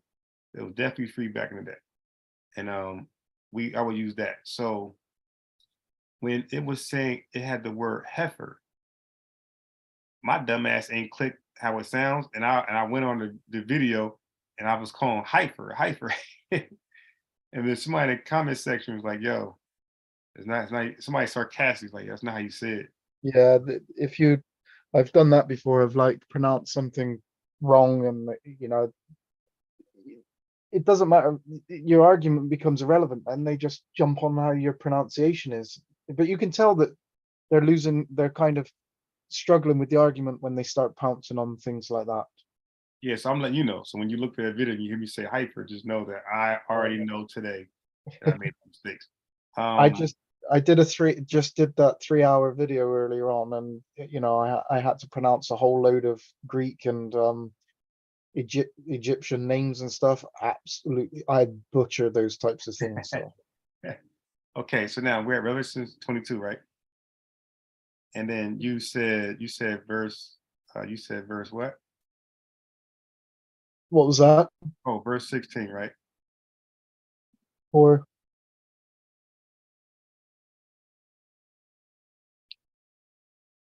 Where it says, I, Jesus, have sent my angel to testify unto you these things in the churches. I am the root and the offspring of David and the bright and morning star. yeah, Okay, so it says, I am the root and the offspring of David. So now I get what you were saying the other day when I was like, you could argue, you can't. See, I didn't understand what you were saying. I didn't know I didn't know you were saying he said he was both in the same line. yeah. Yeah, so now like, oh yeah, I can't use that argument. So when you gave me the verse, I went and looked at it. I said, oh, that's what he was saying. He was saying he's not, I could have sworn you were just saying in this verse, he was saying he's the root. And other verses, other people were saying he's the offspring. Yeah. No, he said both. He said, I am This the is root. him himself. Right. Saying, So I'm going to ask these guys when they say the son of David. Now you see what it says here, though.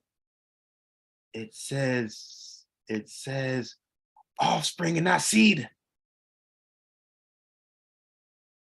yeah. I got some good eyes. It says offspring. So now when they argue this seed bullshit, I'm gonna say, okay. After I debunk it, I'm gonna say, now listen. Let's go to Revelation chapter 16, 22:16. I am the root and the offspring. I wonder what that Strong's for offspring is, by the way. I wonder what that, let me see. I wonder, that better not be 4690. Sperma. I'm gonna die, bro. They better hope like hell that's not sperma.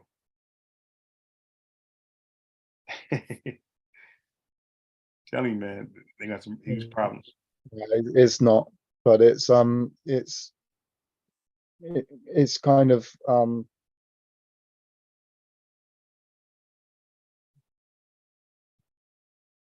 trying to think where else this is kind of used in the Genos, yeah, it just means kind of like kind, off kindred, offspring. Okay, got it. the Kind, family offspring, type thing. family, stock, Yeah. tribe, nation. It's not the sperma. Yeah, cool. Now I'm thinking. Okay, they were in trouble here. Okay, nationality or descent from a particular people. Okay, cool. Let's go down. This kind goes not kind. So this is normally translated as kind, but I got nation over here. It could be called a nation, kind. Oh, okay, so kindred, kind. Country, kindred, stock of Abraham, offspring. So this would be like the more formal way to say offspring, I see. Yeah. So 1085 would be the more formal way to say offspring. Okay. So cool, because what you gotta do is you gotta understand, the more you go up the ladder to debate some of these guys are gonna be well studied, and they're gonna like my man tried to get me with the mustard green. So somebody's gonna be out there that's gonna be looking up offspring and have 1085 waiting on me. So I say, nah, I look at it as offspring or seed or son. He can be like, no. There's a strong for just offspring and that stuff. This is seed. No. And then he can be like, all right, go to Revelation 22:16, look up the Strongs. He's gonna say, no, he's gonna say, read the verse. I'm the root and offspring of David, right? So he can be like, unbiased. Can you also say seed of David here? Yeah, really. Okay, let's look at the Strongs. 1085. What does that mean? Offspring, nation, kindred, stock. No, it's a whole different Strongs here, my boy. I'm gonna be stuck. Like, what do I do? So yeah. So maybe I should not. Maybe when I debate them, I should not highlight. I should just read it. I should not highlight offspring, because then I'm gonna give them a bone. I am the root and the offspring of David and the bright and morning star. Okay, so so now I'm gonna ask them. I'm just gonna ask them this. I'm gonna say, you're saying he's the seed of David. He's the son of David. I'm gonna say, well, how is it possible he's the root and the sperm of David? Because wouldn't that be Jesus' sperm if he's the root? It wouldn't be David's. It wouldn't be Abraham's. Right, LJ? Yeah. In their understanding, it would have to be. It would have to be, yeah.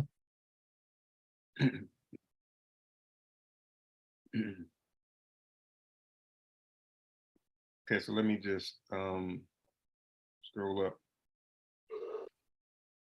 Because now we got, he is the root and offspring of David. And then we have Matthew chapter 22.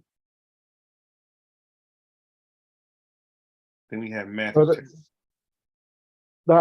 So you know that the word there for root, yeah, it actually means the source of. Really? Yeah. Or it actually can be a descendant. Really? Yeah.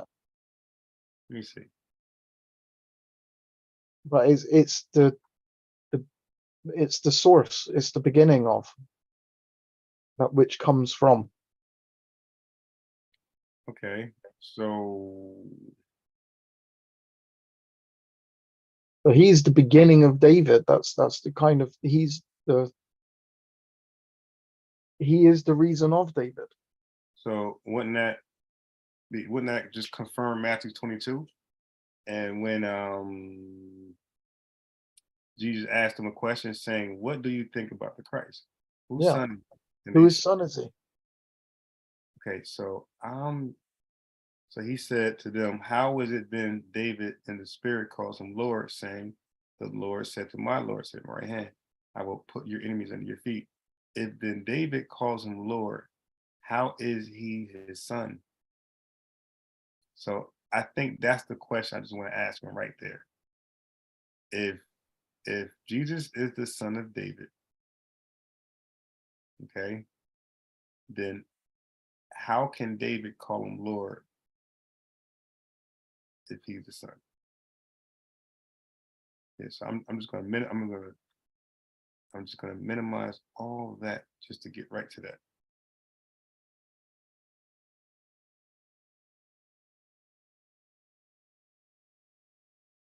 You see, the thing is that if you understand that Jesus is the promise that was given to Abraham, Right, that's the other verse you gave me. Yeah, you know, he's already, he's already before David. David is only, so it was the promise was then given to David, but that promise was only that it was from him onwards. The promise of the Messiah was given long time before David. Jesus kind of, in that sense existed long before David in that promise.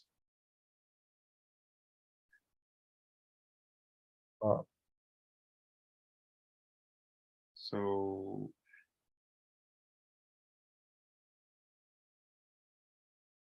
right, so I know how I'm gonna do this to them. I'm gonna read I'm gonna start at verse 42, where it says, I'm gonna start at verse 42. I'm gonna say that Jesus said to the Pharisees and Sadducees, "What do you think about the Christ? Whose son is he?" And they said to him what you would say, the son of David. That's what you would say. You would give the same answer as the Pharisees that's gathered together. Okay. So matter of fact, the Pharisees were gathered together. Yeah, and you want Psalm 110. All right, 1 second. Let me get that. Because that's the psalm that Jesus is quoting there. Okay, so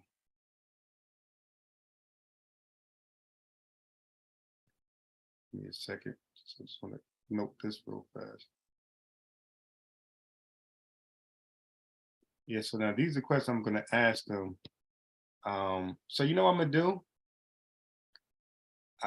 Since they won't let me talk, I'm not going to be providing answers. I'm going to be asking questions. And I'm just going to challenge what they say going forward.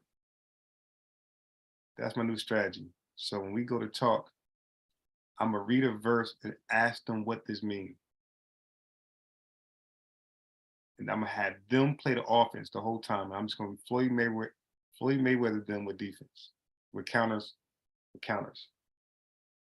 Yeah, I'm not going to be Deontay Wilder anymore, or Tank Davis, or Triple G, Gennady Golovkin. I'm going to be Floyd Mayweather for the rest of the debates with these Hebrews. And then when I ask that question, how's he the son? If David calls him Lord, and I'm gonna pause, and I'm gonna say, how's he the son? And then when they give it an answer, I'm gonna say verse 46. And no one was able to answer like you. You're not able to answer this. And I'm gonna let them go after that. I'm gonna drop the mic, let them go. That's gonna be funny. Yeah, hey, LJ, did you know, as I go to Psalms 1 and 10, did you know when I was a Hebrew Israelite and I used to debate anybody, I used to debate them I should try to debate them the best. I should try to debate them the way Jesus debated Pharisees and Sadducees. I would debate them very sarcastically, but serious. Because there was a common acronym which we would say WWJD. And that was, what would Jesus do? What would Jesus do? Yeah. Exactly. So I would say, well, why would we limit that with just stupid shit? How about when I debate these guys, how would Jesus debate these guys? Well, did he get, Jesus went, he had many debates. Let me study him and how he debated. He was very sarcastic, very witty, and he knew what the hell he was saying. He was very sure because he wowed people and amazed people. So I got to be the same way. I got to be very sure. I got to be, and that's all my debates, not just religious, all my debates. I got to be very sure. It's cool to have sarcasm, humor, without offending people.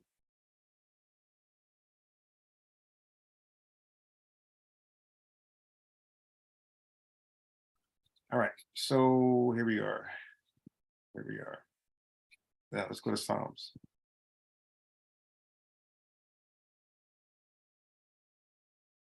Let's go to Psalms. Okay. You said Psalms 110? Psalms 110, verse 1.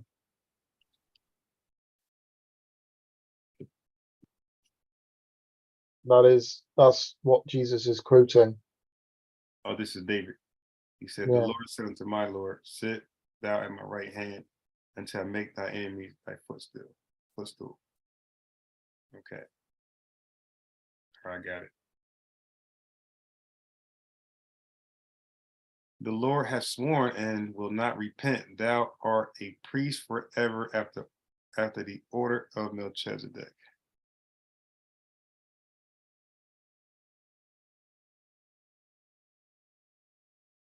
Yeah. See, because Jesus couldn't be a priest, under the law. That's one reason why you know that the law is passed, because Jesus physically couldn't be a priest under the law. Because That's interesting. priests had to come from Levi, and he's not a Levite, so. So when you say priest, is the rabbis can only be Levites? Yeah.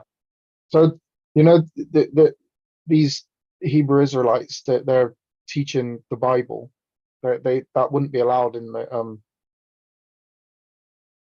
under the law. Because they're Judah. They call themselves Judah, but priests could only come from Levi. Well, they shouldn't be teaching the law. Shouldn't be teaching it. That's the job of the Levites.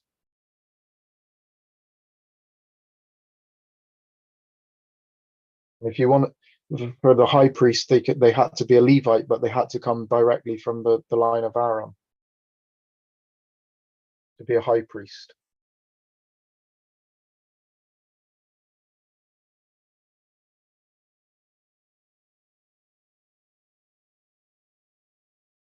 You know in that count, you know in Numbers, in that count of the men, which they use of to show that the lineage comes through the man. And Numbers 118? Yeah. If you go into Numbers, you'll find that the Levites weren't counted. You said Right. Levites were not counted? They were not counted. Right? They weren't counted in because they were Levites, so they didn't go to war. So, there's using that there to prove that you're that you have to be counted by your father's family. But the Levites, there's no count for them.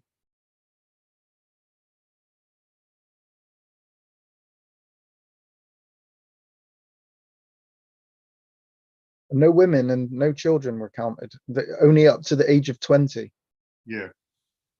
So no women, no children are counted in that. It's just a completely different reason for that count.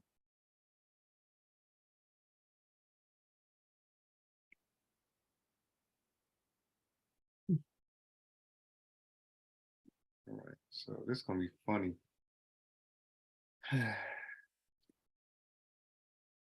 I just might, for fun, just read the Jacob's Well thing, because since they're so eager to win every argument, every point, I might read that like I'm proving the virgin birth, and then while I'm reading that, like, yeah, seeing you guys talk about Jesus shouldn't be. Now this is probably after I'm done with the major damage, because I wouldn't do this from the door, because then, you know, we'll never get to the virgin birth. So after I'm done with the virgin birth, if I humble them enough, I shall be able to go to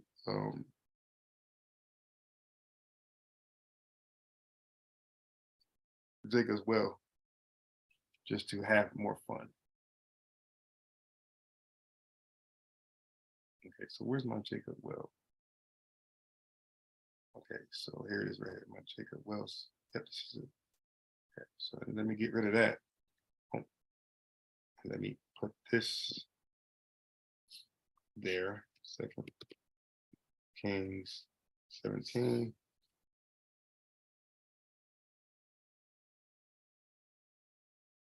It's a marriage. Yep. I'm gonna get ready to debate these guys on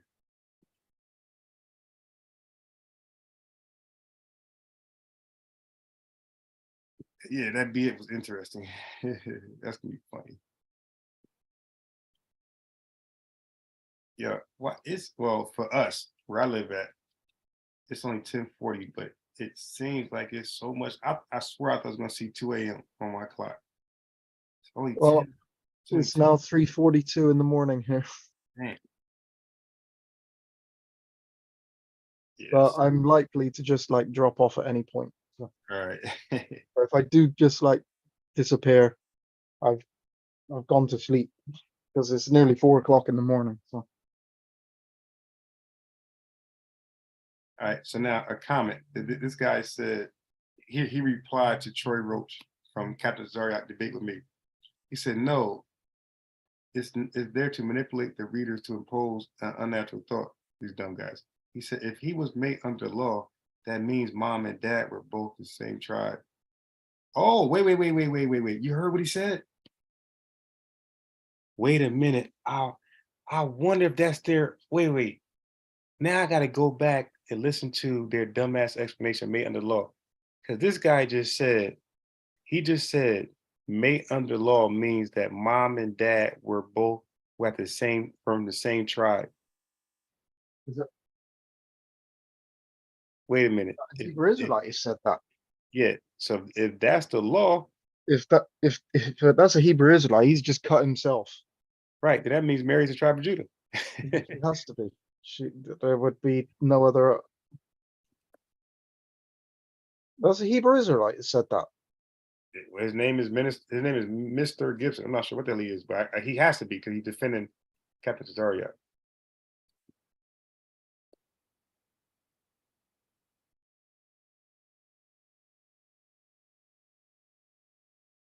I need to see the law that states that, because I don't think that I've ever seen the law that states that. You are correct in the fact that most would stay within their tribe, though. Yeah. That's just a fact that because of the inheritance. Look, they tried to keep it within the family, within the tribe, because of the inheritance that would go from be passed down through the family and through tribes and stuff.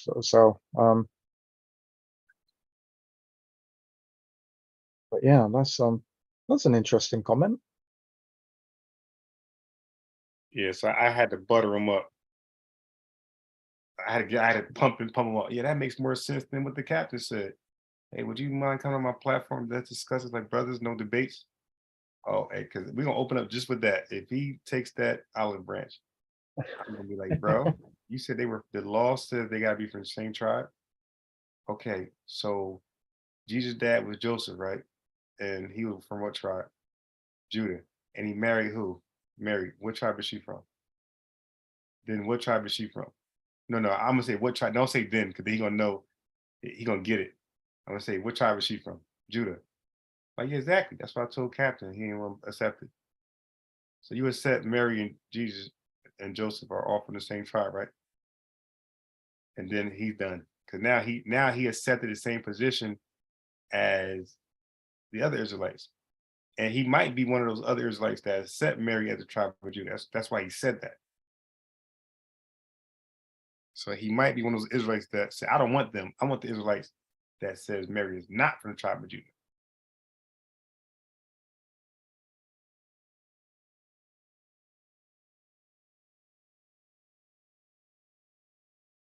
The little bit of talking I did with Captain, I was able to win some people in the comment section. That's good. Oh.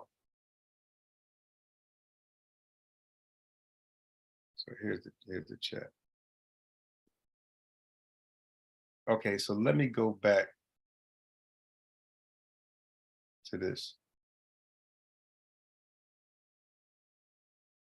Let me see what the chat talking about. I ain't looking at the chat in a while. I'm biased. Your name contradicts your comment. Gloves off. What? How my name contradict? I'm biased. Your name contradicts your comment. Gloves off. Sakara had me rolling when you said you was changing the diaper. He said, I'm happy. Take care of your black. Oh yeah, your black son. Look, yo, that was his way of like, hey, Dyson, that was his way of like making me soft. LJ, he tried to, you take care of your black baby, like doesn't make me soft and get off his ass so hard. Like that's not gonna work, man. Because when I'm challenged, I go into war mode. Jao said it best once. The easy way to end a debate: ask, are we debating a faith-based or actual history? Yeah. Okay, so Hebrews, that's funny. Hebrews and coffee. Can you have a series of short questions to ask, like rapid fire? Can you ask their parents and grandparents? Like, yeah, and that's what I gotta do. I have to just go, okay, they get offended and they get insecure because they are low self-esteem individuals. That's why they would join the Hebrews like Kent. They got low self-esteem. So I can't talk with authority with those guys. I got to just ask questions and then get them to answer and then respond to their answer. So all my comments, right, LJ, all my comments I had, all my remarks I'm going to say, I got to redress them as just questions. So what do you think about this? Go to this verse. What do you think about that? And it came together. What do you think about that? I gotta do it like that. You know, in the chat section of me and Tazariak debate, somebody, a Hebrew there was like, and he said he wanted to go to Hebrews 2:16. Like these guys really got themselves brainwashed to believe Hebrew 2:16 because they use that in the virgin birth. They believe that's a dagger. Like, what? How does that help you out? Because it says the seed of Abraham?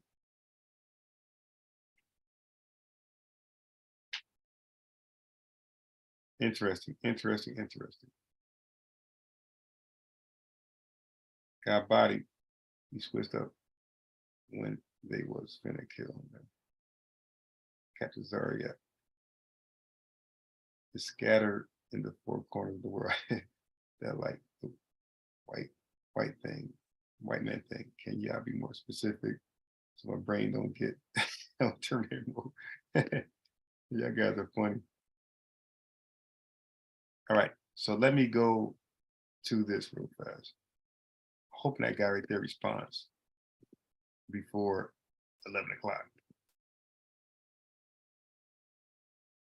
So let me go here. I think you guys are gonna enjoy this. He's saying that, nah, this represents all of Israel, bro. That's heavy. How it's understood in the rabbinic tradition. And this passage here, the figure representing the Jewish people says, Shechora ani v'na'ava, which is translated, I am black, but comely. or but beautiful. That vav, v na'ava, and comely or but comely could be translated as an and or a but the context here implies that it is a but, meaning I am different, I am black, but nevertheless I am beautiful. And most importantly, this is a metaphor referring to the entire Jewish people. Wow. At this point, I think he's just saying, all right, man, you guys are the Israelites.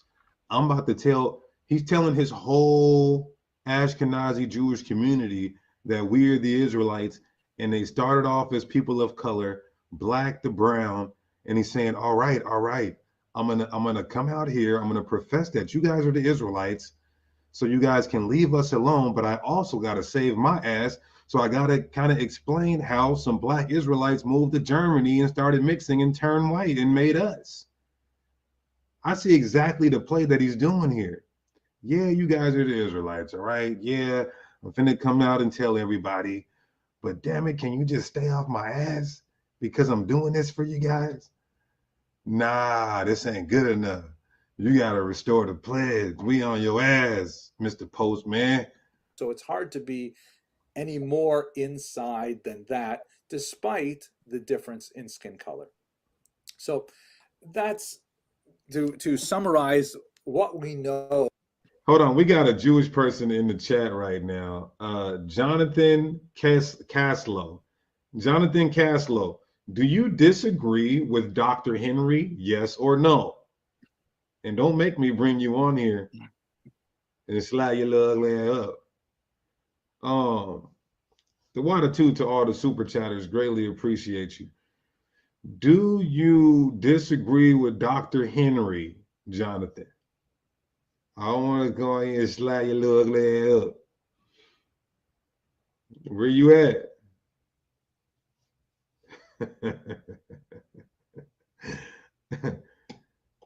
Where you at, Jonathan? I'm giving you 10 more seconds.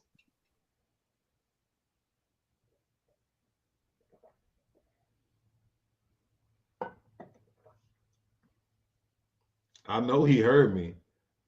Now he want to act like them big ass ears got plugs in them. All right, moderators, when you see him, what do you say? Oh, I think you sound incorrect. I didn't ask you what the hell. I'm just repeating everything he said. Moderators, get this guy out of here. I don't have time for the uckery. Let's go. But you guys heard that bomb. He dropped a bomb. From the data about Jewish skin color based on, some common sense, some current ethnographic data, some biblical texts, and what limited archaeological evidence we have. So the next big question is, okay, how did Ashkenazim specifically become white eligible? Let's get to the more simple question. Okay, we know a little bit about how Jews became white eligible and how they were considered white in American society in particular, but how did they get this specific skin tone? I mean, here we go, y'all. Here's what you all came here for. Excuse me. Here's what you guys all came here for. The explanation. Now, this has been good so far, and we got a lot of time left. All praises to the Most High, because I enjoy this. I've been looking forward to this all week, besides exposing Pastor Dow for being an Edomite. But I've been looking forward to this all week, and this is the information that I found is new for me, and I can't wait to give it to you guys. But what we're going to do is he's going to explain how the Jews turned black, went from black to white. And he's going to mention the founder of the Ashkenazi family who moved from Israel, allegedly, to Germany to create their community. And it's just amazing that the Most High God will reveal these things to you in diligent study. So let's get to the point to where you guys are all here. But before we move forward, because I had to do all these hours of studying. Before we move forward, hit that like button. That's the least you could do. Hit that like button.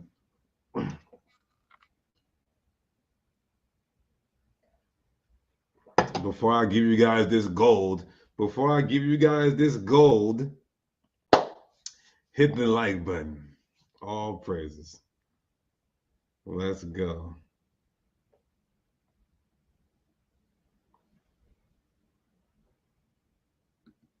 How did you take a picture and it looks sort of like this? An article, scientific article, it's preprint. It's going to be appearing in a very prestigious scientific journal that is based on a study of graves that were uncovered in Erfurt, Germany. Here is a photograph of the site where the graves were uncovered, just outside the old city wall. You can see in the top picture, there's a big kind of like granary there, and on the right, there's the old city wall. And immediately below the granary, they found these graves. The article is by S. Waldman et al. There's about 30 people listed as authors, and it's genome-wide data from medieval German Jews show that the Ashkenazi founder event. I want you guys to hear it. He said it. He said it. The Ashkenazi founder event. The Ashkenazi founder event. That means they have discovered, coincidentally, during a time where we're pressing the hell out of them, now just all of a sudden, now that this Hebrew Israelite movement has blown up, they have found the Ashkenazi founder event. How convenient. Wow.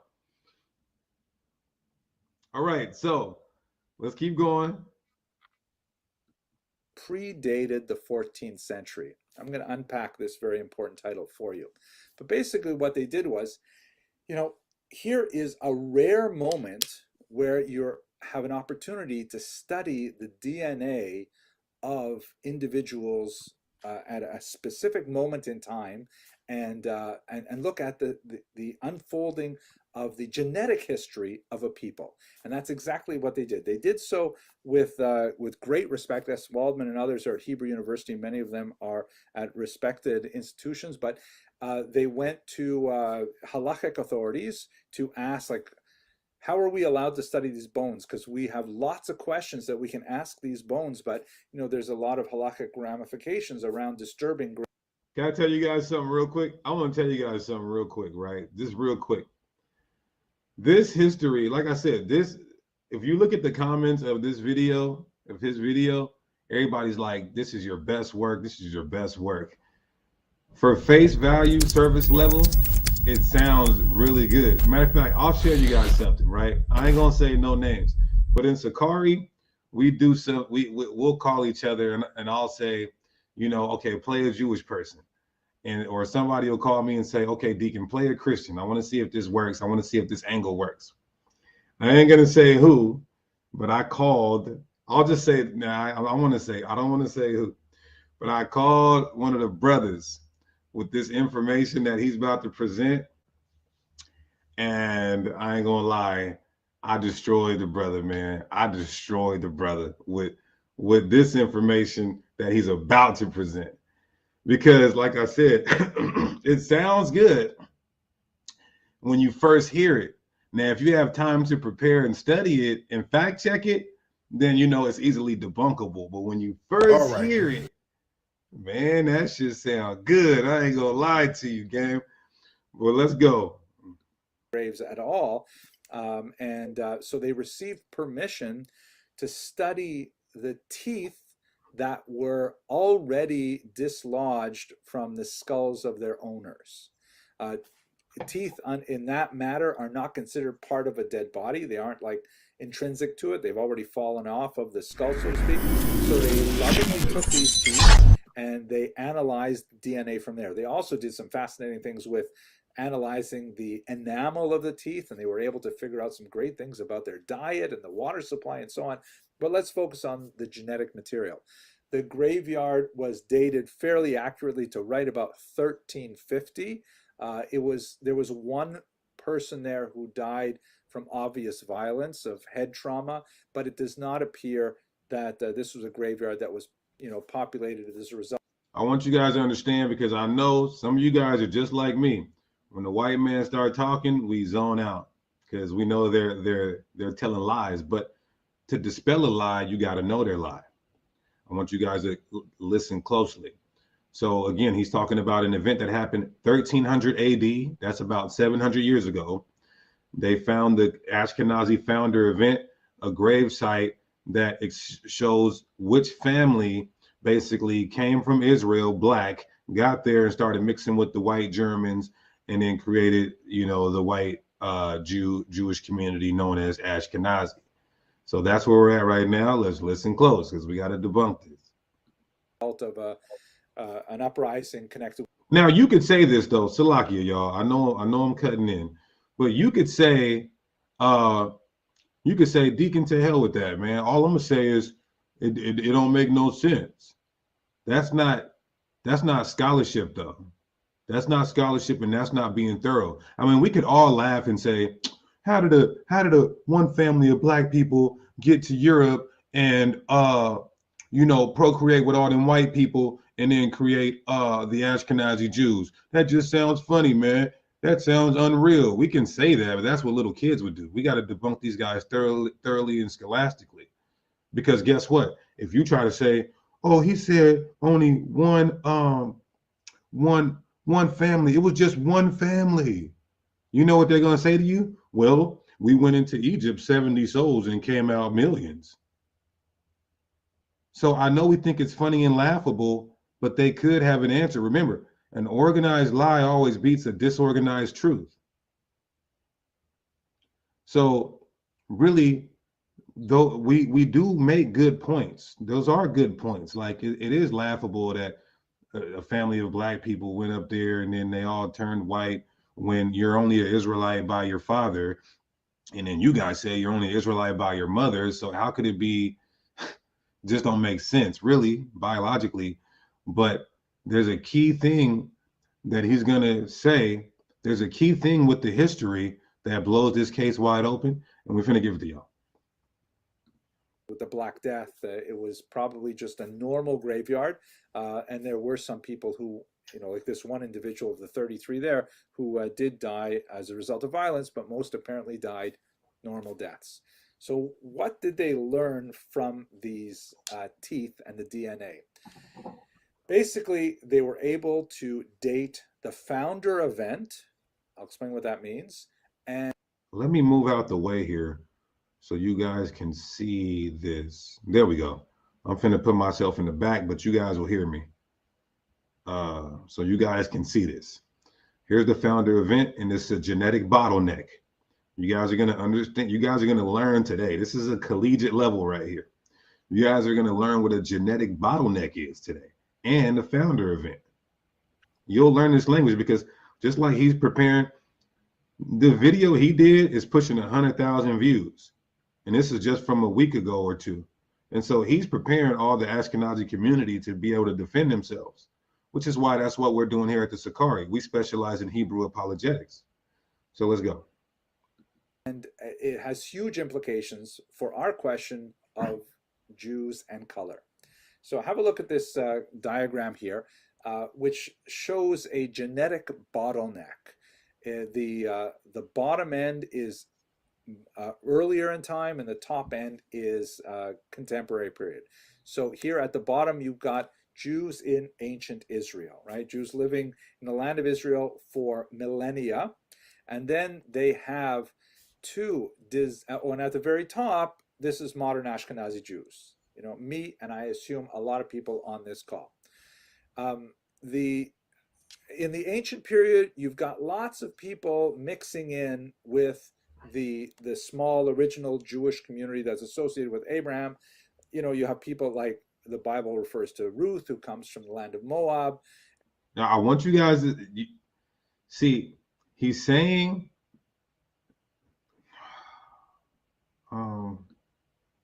let me try to go back. And at the very top, this is modern Ashkenazi Jews. Me, and I assume a lot of people on this call.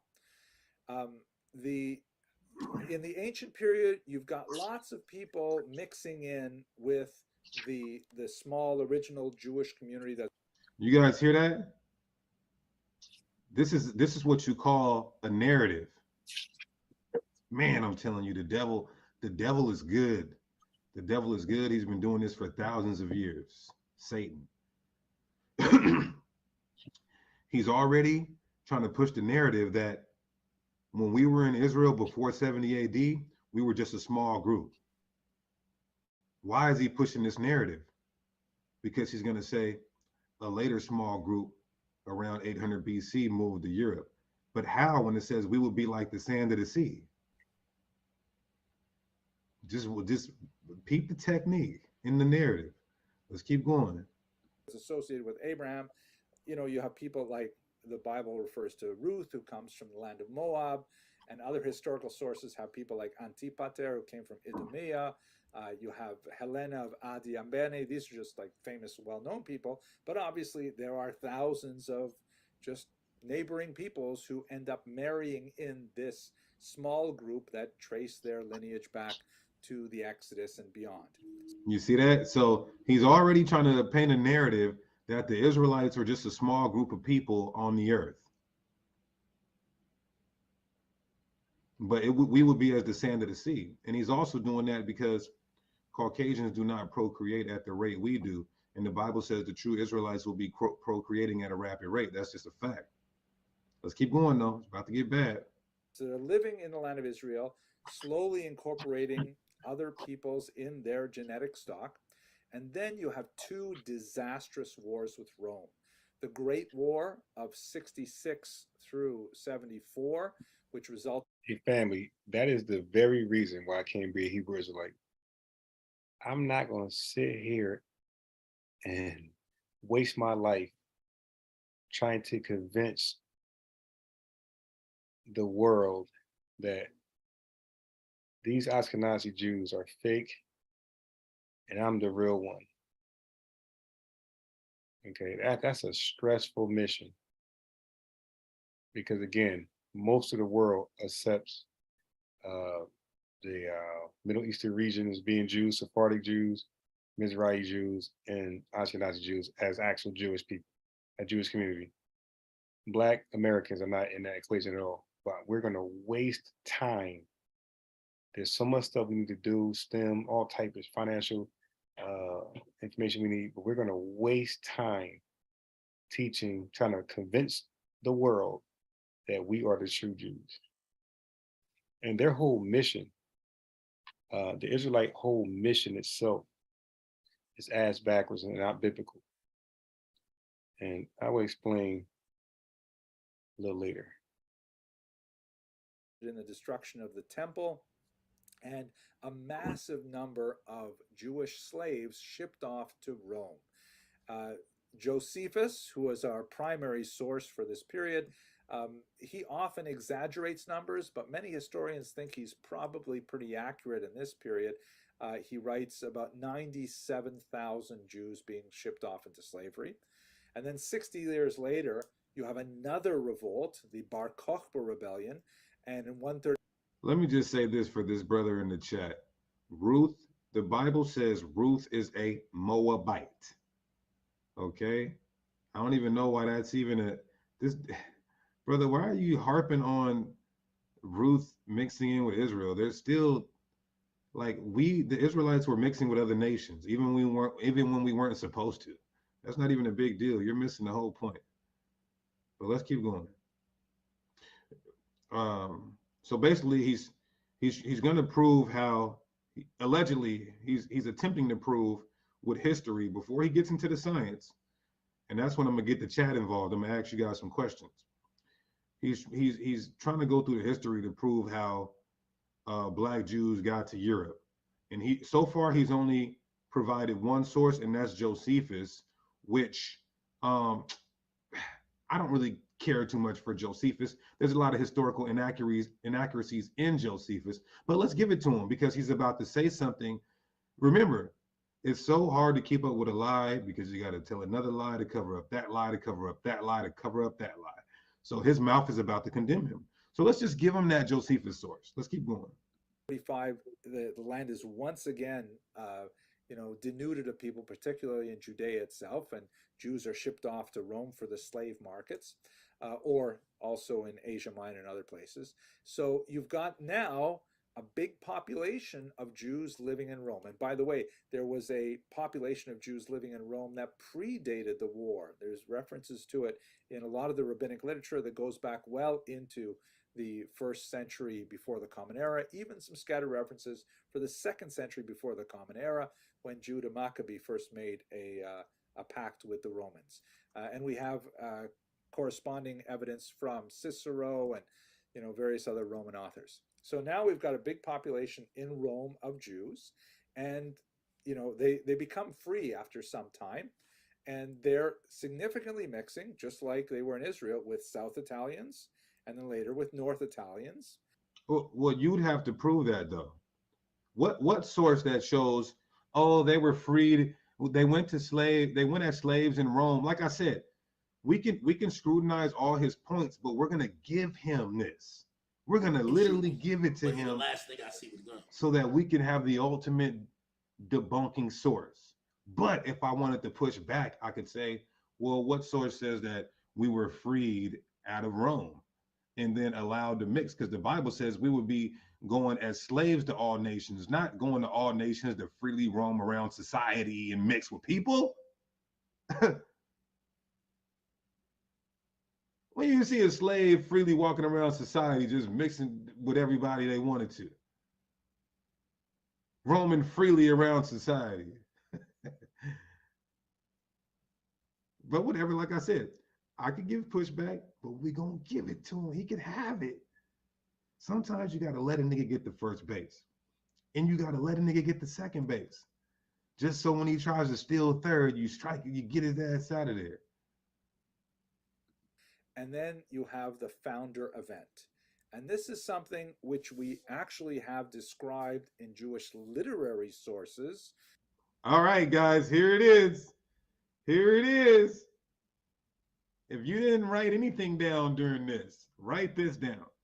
So here's the founder event. The founder event of what? The founder event that created the Ashkenazi Jewish community. All right. So this is not like a new... And he said it's in Jewish literary sources, which we got pulled up. Watch this. Surprise to us at all. Sometime around the year 800, a small group of Jews left northern Italy. We even know the names of some of them, the Colonimus family, for example. Let me rewind that. Let me rewind that. That's so important. Literary sources. So this is not like a new surprise to us at all. Sometime around the year 800, a small group of Jews left northern Italy. We even know the names of some of them, the Colonimus family, for example. They left their homes in north. So I want you guys to hear this. Northern Italy is where this Jewish family came from to move to Germany to create the Ashkenazi. Their names were the Colonimus family.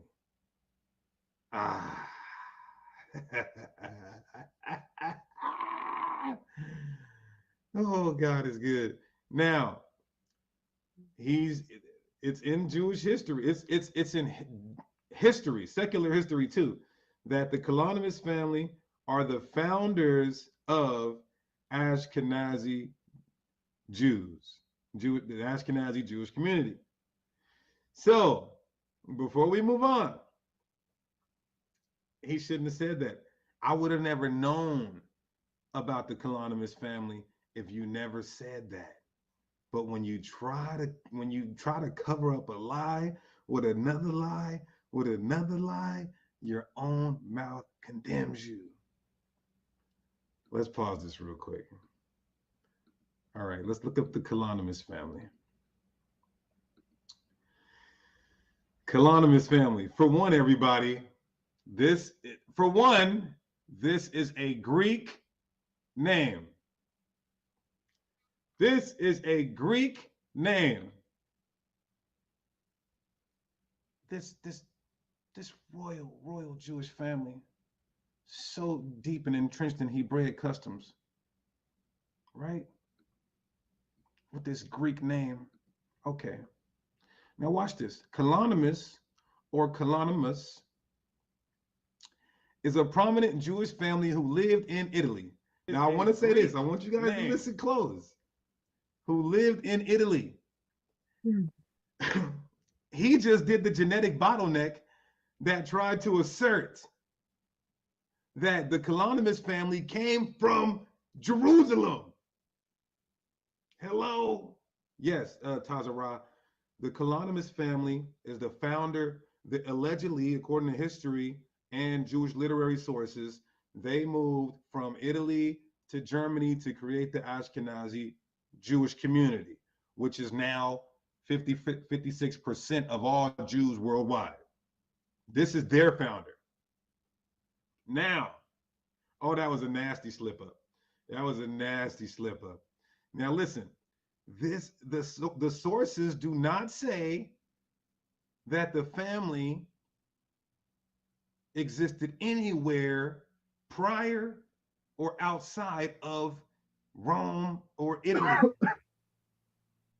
It don't say they came from Israel to Italy. It don't say they came from Israel, Jerusalem to Rome. That's for one. Oh, he messed up big. I'm gonna just tell you guys right now, we're gonna get the sources.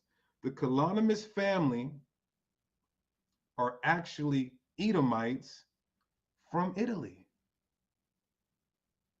Oh, 1 second. Watch this real quick. Let me give you guys one source. I'm getting there. I gotta warm you guys up. I got to warm you guys up. I got to warm you guys up real fast. Let me pull up something from the Sakari Varsity real quick. Let me pull up something from the Sakari Varsity real quick. Now in the Targum, which are our Aramaic scrolls, the commentary on our Bible, this is what the Targum says about Lamentations chapter 4 about the Edomites. Look at what the Targum says. The Aramaic Targum, 1st century, Targum Jonathan. It says, rejoice and be of good cheer, O Constantinople, city of wicked Rome. I'm sorry, city of wicked Edom, which is built in the land of Armenia with crowds from the people of Edom. This is just a little bit of the Sakari Varsity. I can't get y'all got to sign up for the Sakari Varsity online academy specializing in Hebrew apologetics. But the point is that we have so many sources that proves that the Romans were Caucasian Edomites. But watch this. So this is a family from Italy, mostly in Lucca and in Rome, right? Because Rome is the capital of Italy, which after the settlement at Mainz and Speyer of several of its members, took during many generations a leading part of the development of the Jewish learning in Germany. Watch this. The family is, according to many, considered the foundation of Hakmi province and the Ashkenazi Hasidim. They won't deny this. He just said it. He said the founder event was the Kalonymus family moving to Germany and creating Ashkenazim. Now, watch this. How can we prove that the Kalonymus family, this is just saying they're in Italy. Somebody might say, well, you had Jews in Italy. You had Hebrew Israelites in Italy. Now that's true. But remember, he mentioned a source that said, oh, it's well known in Jewish literary that the Kalonymus family moved to Germany to create the Ashkenaz. Look at this from the Jewish Virtual Library. Look at this from the Jewish Virtual Library. Oh man, all you niggas that was trying to say some of the Ashkenazis are Israelites, all you niggas that was trying to say, niggas, these are niggas saying this. Watch this. Y'all thought that was bad.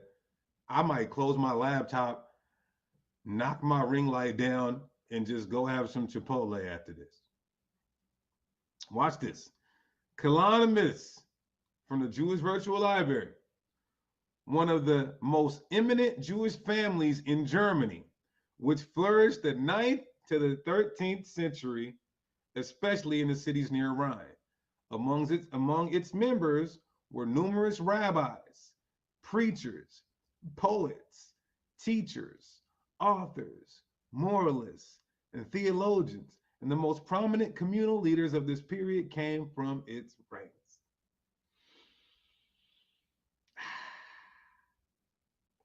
The origins of the family go back to the 8th century in Italy. Wait a second.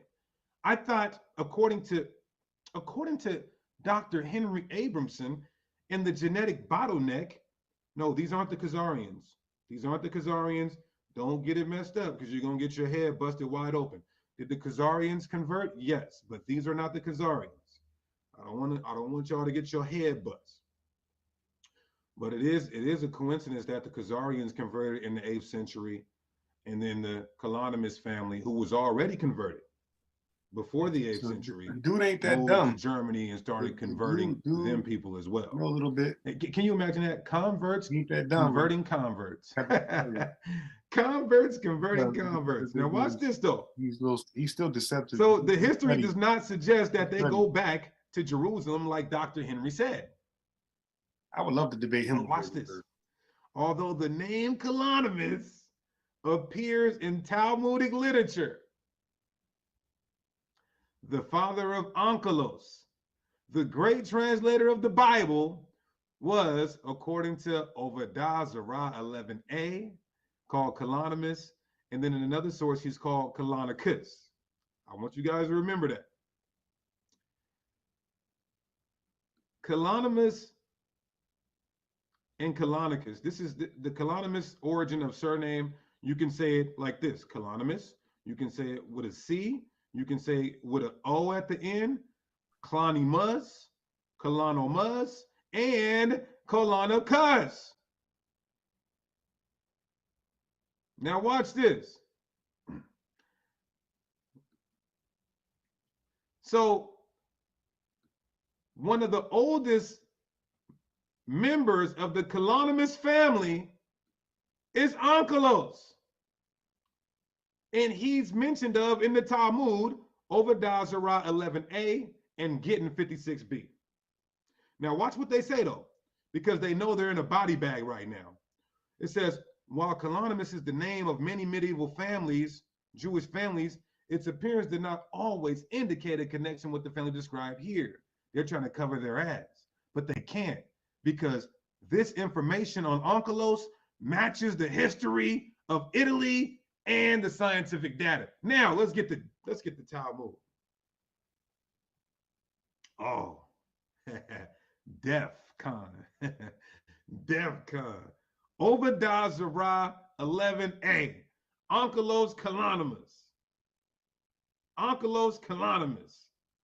The emperor then sent another troop of soldiers after him to bring Onkelos and said to them, do not converse with him at all.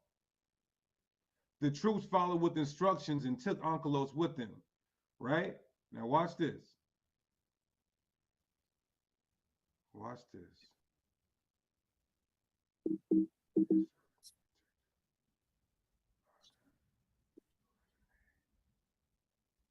Servants to Jewish people inside their homes. Hold on.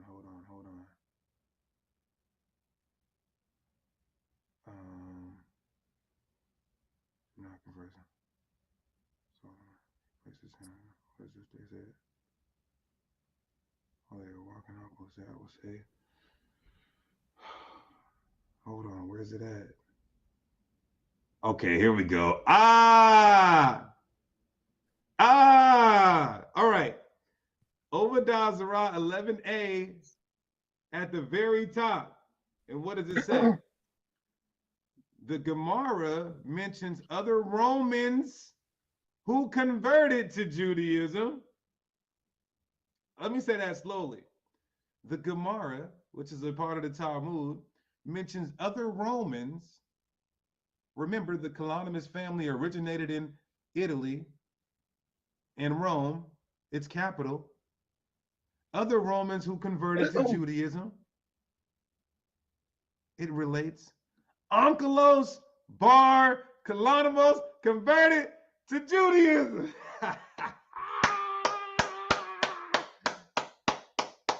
Oh, should we take a commercial break?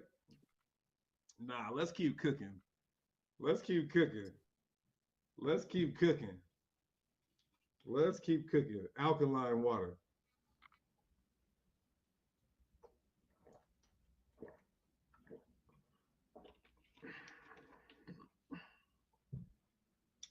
One second. Hello? All right.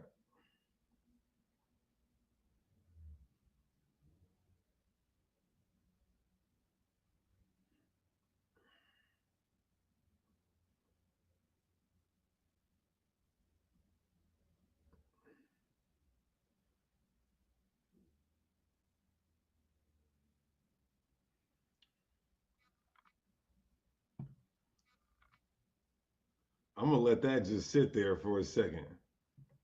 I'm gonna let that just sit there for a second. I'm gonna let that just sit. Rhoda Chef in the building.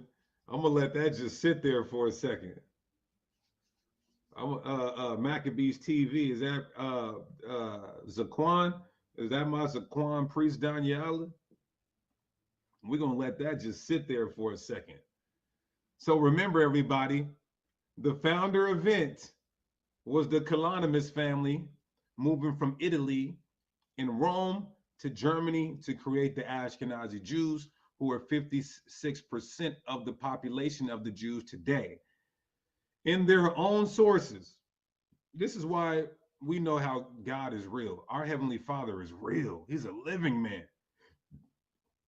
Because look at this, they try to hide things, and in the midst of hiding things, they get exposed. Because the first Kalonymus to convert is Onkelos, and he was a Roman in Italy. He converted to Judaism, and he was very fervent and adamant. In the history, it says he was teaching the rest of his family, the rest of the Kalonymus family. So that's how they became so-called Jewish practicing Judaism, and then became a flourishing family and moved from Italy, where they originated, to Germany to start the Ashkenazi Jews.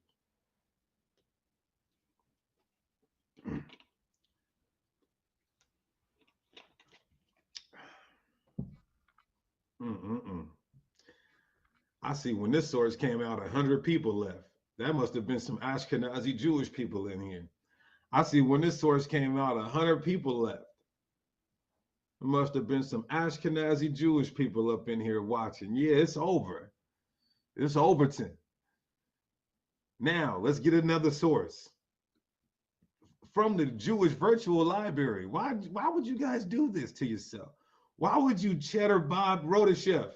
Why would they cheddar Bob themselves like this? Why would they cheddar Bob themselves like this? Let's go back to the Talmud. Now this is getting 56b, and we're gonna see the truth of the king. Watch this. We're gonna go down here. In the meantime, he arrived from Rome. Playing Vespasian. Be not distressed. Bear with me, y'all. This is equally as good. This is equally as good. Come on. I gotta go down here. All the way down, I believe. Hurry up. These Israelites are impatient. They want more blood spilled.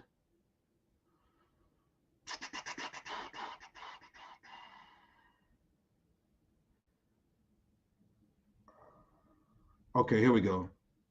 Look at this, look at this, look at this, look at this. The Gemara, this is more. This is getting 56b, but it's towards the end. Getting 56b, but it's towards the end. And it says, Onkelos bar Kalonikos. Now remember, it's calling it Kalonikos, but we already proved that it could be Kalonimus or Kalonikos. That's proven. Nobody would dispute that or even try to debate that. The son of Titus's sister wanted to convert to Judaism. You see that?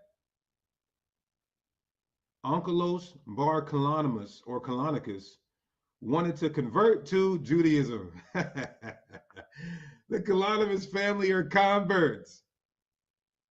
The Kalonimus family are converts. Roman, Italian, Edomite converts. Damn. So it makes all the sense why, hold on, let's go back here. I'm gonna go back to that Jewish virtual library though.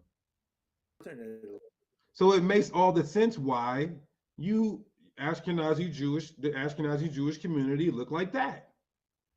Why? Because the founder event, your founding family looked like that. Italian, Roman, Edomites.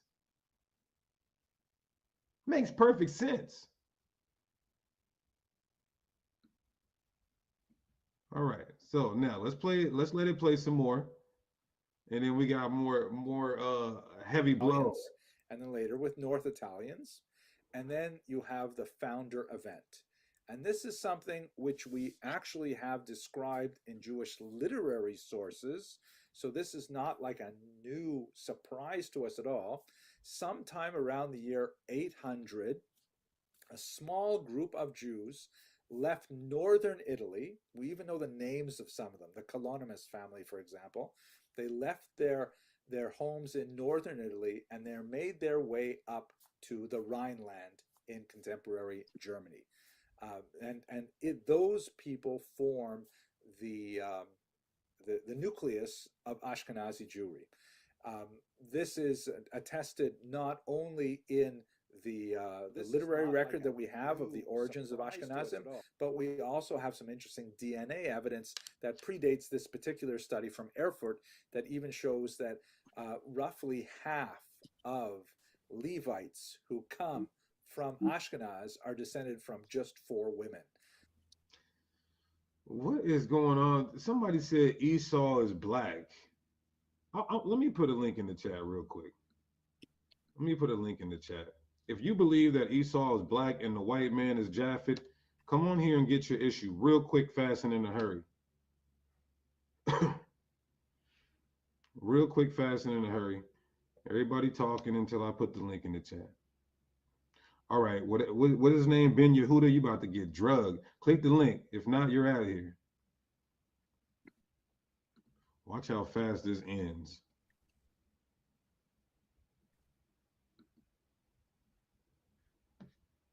Yeah, I got to get him real quick, y'all. I got to get him.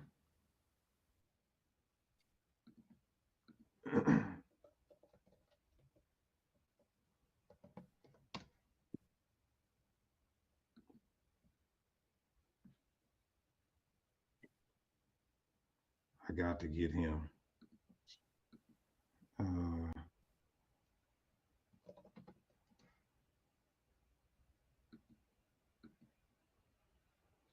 I got to catch a body in the midst of catching a body.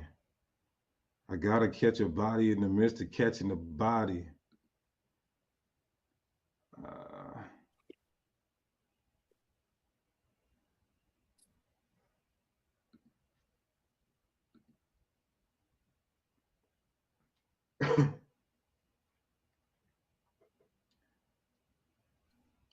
Where's he at?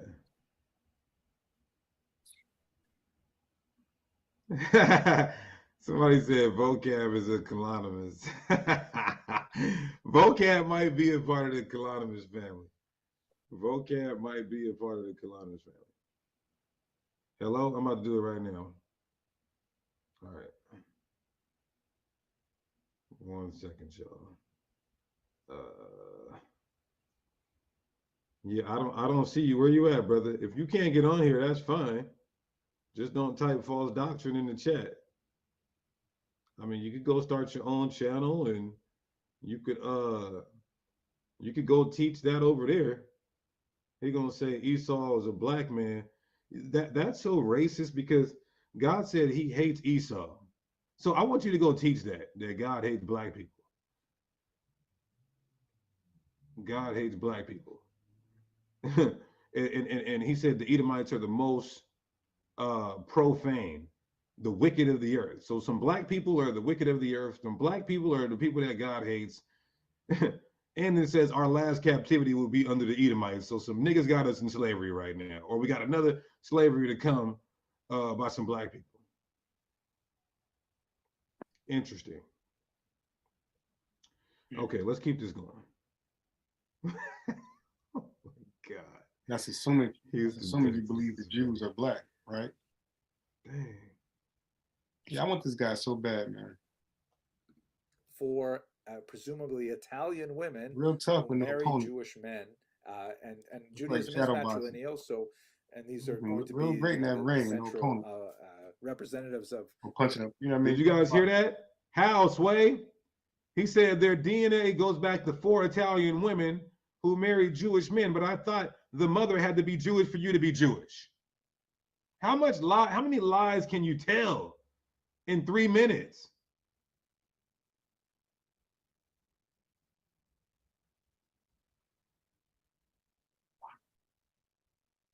Yeah, LeBron fell off culture, big time, so we man. assume there was LeBron's in something his own way. going on there. No, he doesn't suck. He's just in his own. He Anyways, sucks let's go because back to he's where in we his are own here. way. The founder event happens in around 800 CE, and the remains that were studied in this particular paper come from Erfurt a good 500 years later.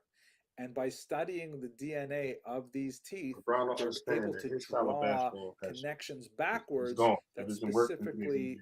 prove this point that they all descend from a small group of Northern Italians in particular.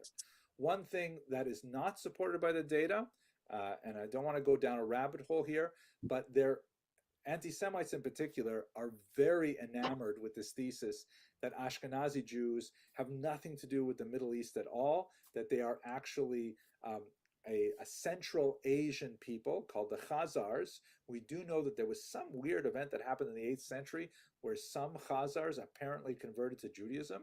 It's fascinating, not for us today to go into great detail, but the Khazarian thesis, which is advanced by people who want to try. Here you go. Here go LeBron go bring the ball up. When he does this shit right here, he's at his worst.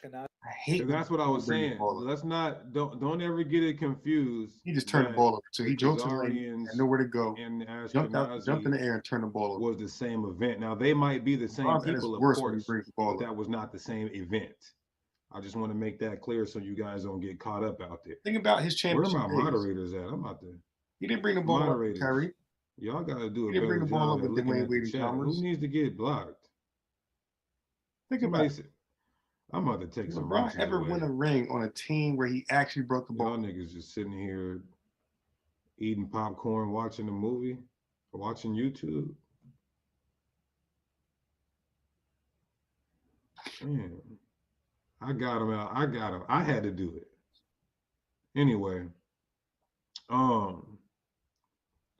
so yeah, so the Khazarians converted in the 8th century. Of course, they were Caucasians, like the Kalanimus family, and also like the Ashkenazim, but 2 different events. All right, same century, give or take, but 2 different events. So he's getting ready to go into the DNA. Let's take a look at it. Nazi connection to the land of Israel and the biblical peoples, argues that modern Ashkenazim are actually these real imposter people, these Central Asians who pretend to be connected with the biblical past. The DNA data in this study and in many others simply does not. Now, nobody is saying the water Israelites over everybody. Nobody is saying that you guys don't come from the Middle East, because Esau comes from the Middle East.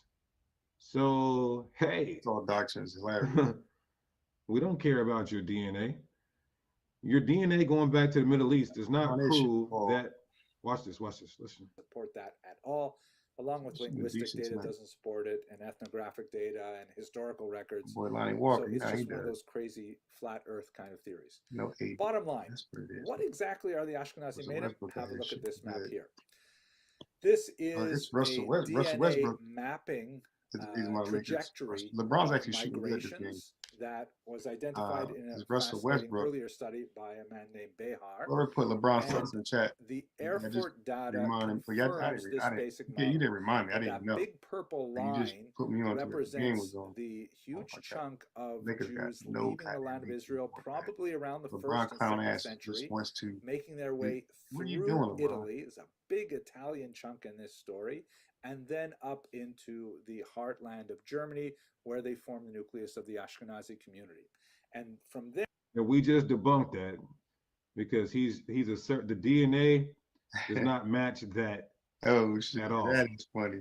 But let's let him get to the funny DNA guy, part. man. there they spread out to the east in particular. That's where the Russian, Lithuanian, Polish, Romanian populations really expand, and from there they'll come to America Good later. defense. There Good are some defense on LeBron. Sephardic admixtures. You can see there's some green lines Straight him there is the that big suggest shot. other routes of migration almost that. across the Man. coast of North Africa, and this is not accounting for every. Yeah, put a 1 in the chat if you're Jewish. I like that. Linzel. Put a 1 in the chat if you're Jewish. Single Jew, but it does speak to the Ashkenazim in particular. And what do the numbers look like? When you study the DNA of these Erfurt Ashkenazi Jews, who, by the way, and this is the lead story that appeared in the Times today, are remarkably similar to modern Ashkenazi Jews. In fact, modern Ashkenazi Jews have a much narrower spectrum of DNA than the Erfurt Jews. They come from a broader group. Now, you guys see that? Look at LeBron. Look at the DNA results. It just makes no sense. Look at the DNA results. This guy just I want you guys to LeBron see. has no idea. You see when that? The ball's not in his hand. 15. So from the 13th, Almost that another grade from turnover the for LeBron. 13th century, Did he blame his teammates? the results are You ever see the point that guard it's turn the ball, 45 blame to it. 70% You know, Italian, Westbrook which doesn't matches the blame it. history, Turn the ball. which matches their forefather Colonimus or Onkelos, which is a Roman Edomite convert. Right now, A Roman Edomite convert. the Middle Eastern DNA from those Convert from another bones nationality? are But you can't do 15 to 45% Middle Eastern. Now, it's so disingenuous that this doctor would try to say that because it says Middle Eastern that it's Israel, that they're Israelites, when there are many different ethnic groups in the Middle East, which is why it's called the Fertile Crescent. Hamites are there, Ishmaelites are there, Israelites are there, Edomites are there, Moabites, Ammonites were there. You see? Right, logical fallacy. So watch him break it down. Watch the lie. About This 15 dude to Reeves is hitting some major big 45% buckets. of the DNA That white boy Reeves of is hitting those some Jews major in big buckets, 1350 was from the saving the Middle Lakers. East. 2 But a teardrops on large the chunk, lane. 45 to Saving those Lakers, bro. 70% of the DNA of those Erfurt Jews came from Italy. Slightly Beautiful different teardrop. balances between South and North. Yeah, Slightly this dude different Reeves is starting to proportions become a real between the asset for the two Lakers. communities of Jews that are If represented this guy in can score some Erfurt. buckets. But this tells the whole story about the lighter complexion. Ashkenazi Jews look lighter skinned primarily because they passed through Italy over the course of 800 odd years before they decided to make their way up to Germany. Once they got to Germany, they basically didn't intermarry at all, or a very, very small number of them. Huge level of endogamy that resulted in the white complexion. Do you hear that? Yeah, we hear. First of all, the Moors had already raped and had sex with almost every woman in Italy, virtually changing majority of the phenotype of those people. Yeah, but what were they? Were they? Are they That's for Moors? one. Or are they still? For two, he said Israelites were mixing 3,000 years ago. Then they were mixing in the 1st century, and they were mixing for 800 years. And then when they got to Germany, when they realized that they had turned from black to white, they say, let's not mix anymore and keep white purity, even though we know our original color was black. Nah, he never said black. You made that up. The caucasity. Lord in Christ. Oh my goodness. Imagine that. So we were just mixing and mixing and mixing. Then when we finally turned white, we said, hey, let's not mix anymore to keep our white purity. And that's how you have 56% of the Jewish community worldwide are Ashkenazi Caucasian.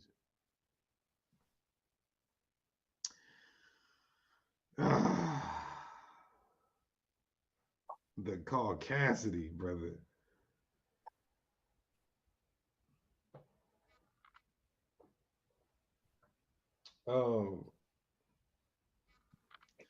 Let me do something real quick though. Let me put a link in the chat for. I see we had a couple Jewish Ashkenazi on here. Let's put a link in the chat. Let's have a nice, peaceful dialogue with the Ashkenazi. HODC, you keep on spamming. I'm sorry, sir, but we don't believe that scripture is talking about color, because Israelites can look at Blake Griffin's son, look at Drake's son. So we don't hold to that understanding according to Isaiah 29 and 22. Furthermore, let me help you guys out. Let me show you why you should never, and no disrespect, but I'm just trying to help. I didn't see people get their whole heads taken off with Isaiah 29 and 22. So I want to just help the community. Isaiah 29 and 22. This is why you got to do something called comparative translations. Look at this. Let me just bless y'all real quick. Let me bless you. Now look at when you do comparative translations, right? And you can look at the word for pale in the Hebrew. It literally means green, not like light skin.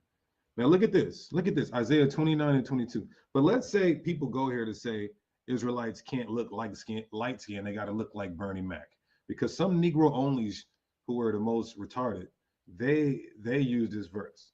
But look at this. Look at all the translations. Jacob will no longer will Jacob be ashamed. No longer will their faces grow pale. So this verse, if we're going with this dude ain't dumb as pale meaning lighter skin, so this says that right away. they wouldn't do it no more, but they were. Don't make no sense. He's a real no longer, meaning they were, or they he's have a little different. So what do you guys say? Not dumb as from light skin to dark skin, then you sound like the reverse of this Jewish man. My people will no longer be ashamed or turn pale with fear. This is not talking about a literal description. Jacob shall no more be ashamed. Shall no more, no more shall his face grow pale. Muslim, they say Islam. He's talking about how he's not going to be ashamed or be in fear anymore. Not that he's not going to be light skinned anymore. But even the KJV like him might give me a Jacob will, I'm sorry, right here. Jacob shall not now, meaning no more, be ashamed, neither shall his face now wax pale, meaning no more wax pale. Just want to help you guys out. I hate seeing Israelites get body bagged by the Christian community. But what do you say? Oh, now my neck is acting sore, man. All praises to the Heavenly Father, y'all. Not coughing as much. I hope you guys enjoyed this. I had to really work hard on this, and we had to go into some history, look at the DNA. Chance to tie the game up. Nobody clicked the link today. That's fine. I got too much blood on my hands anyway. I turned my head. Niggas up catch another body. I want to be peaceful for the rest of the night. Now enjoy a little small cocktail of Casamigos, possibly, Lord willing, and just relax. You understand? Children are gone for the weekend. You know, might turn some Marvin Gaye on and you know, some Tony, and do it like that. Tune in to Sakari main channel They are going to be going in tonight on the whole Megan Thee Stallion and Tory Lanez ordeal. But if you guys didn't get the sources, feel free to always hit me up. And if you want to join the Sakari Varsity Online Academy specializing in Hebrew apologetics, hit me up at sakariseattle@gmail.com, sakariseattle@gmail.com. Again, if you didn't get them sources, so they said that the Colonialist family or the founder of the Ashkenazi Jews who moved there from Italy to Germany in the 8th century, we just proved that those are Roman Edomite converts, proving that the community they established are converts as well. But with that, let's give all praises, honor, and glory to Yahweh. We do so by Hashem HaMashiach Yahushai. Till next time, peace, love, and shalom, y'all.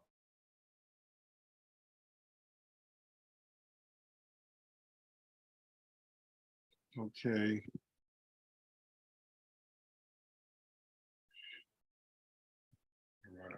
Right. So we finally got done with that. All right. So we finally got done with that build. It was decent. It was entertaining. It was entertaining. Okay. Did I subscribe to LJ? Yeah, I subscribed. All right, so that's LJ right there with the books behind him. Dude's researching and studying. Get him, LJ. All right. Oh, the Lakers got that could be a game-winning bucket. Who scored that? That's my man Lonnie Walker. Who was that? The Wizards can win with a 3-ball. Oh, they can go for that. Kyle Kuzma went for it. He bricked it. Game over. It's a horrible shot. I don't know why they be trying to win a game with 3. Did you get a 2-ball? Bradley Beal pulled him up like, nigga, come on. Take a better shot than that. All right, so the Lakers pulled it off. LeBron actually played well that game.